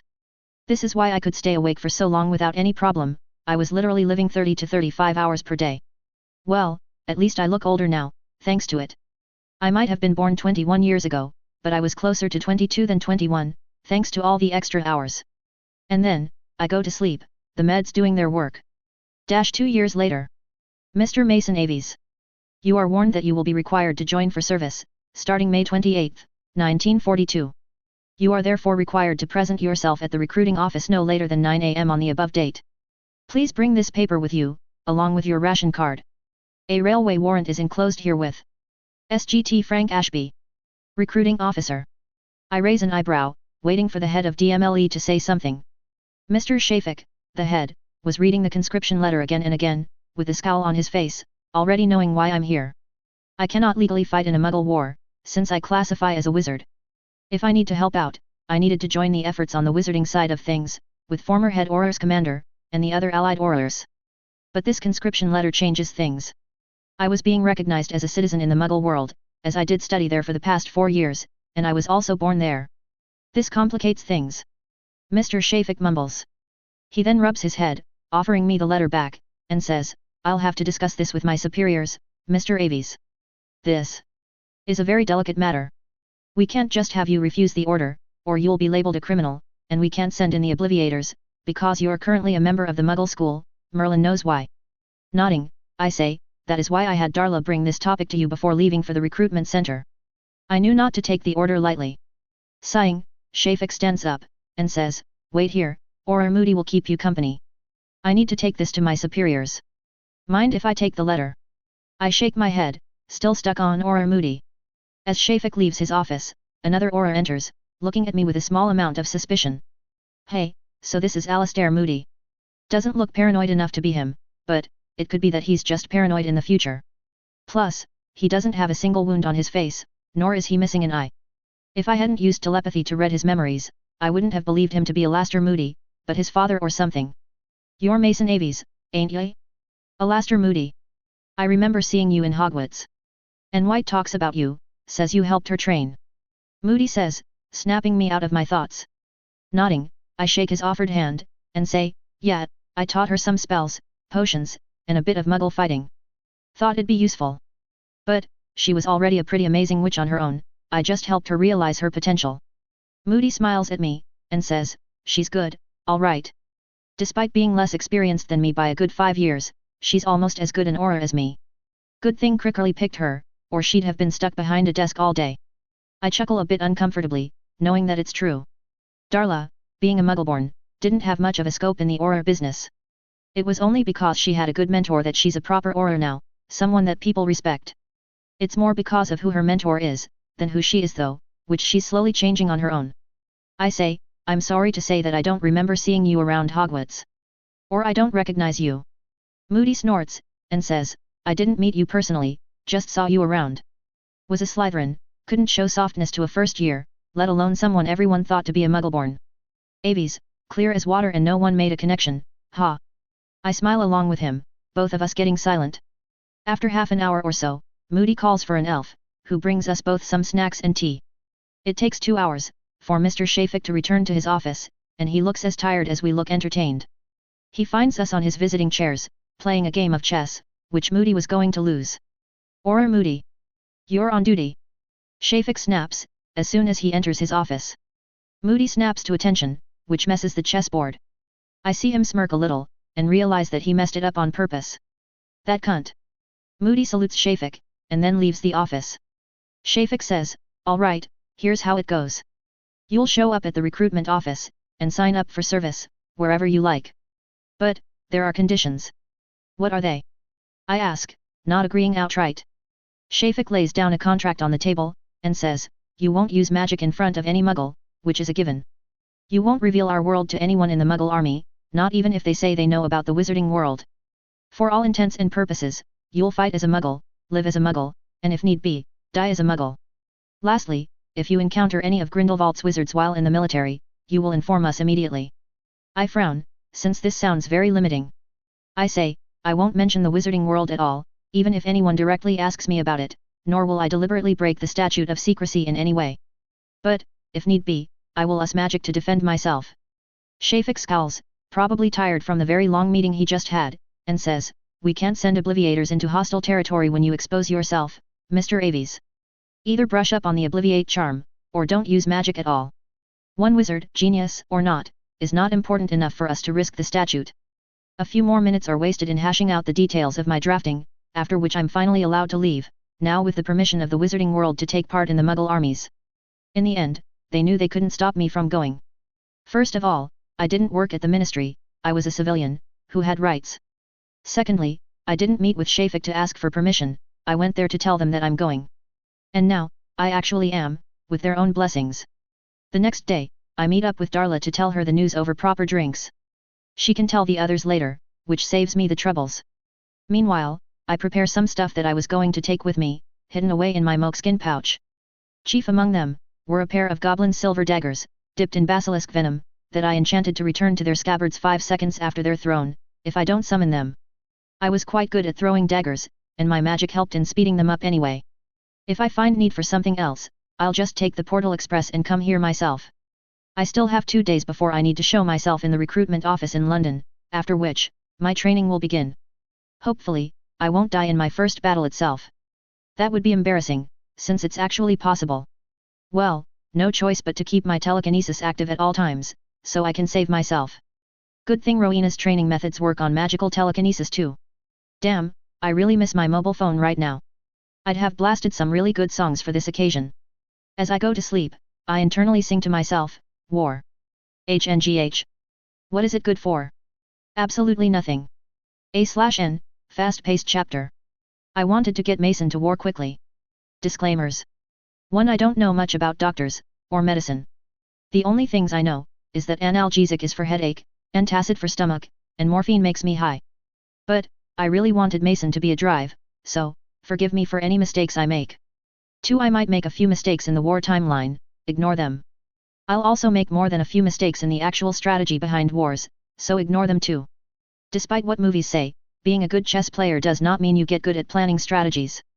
By good, I mean I'm average at chess.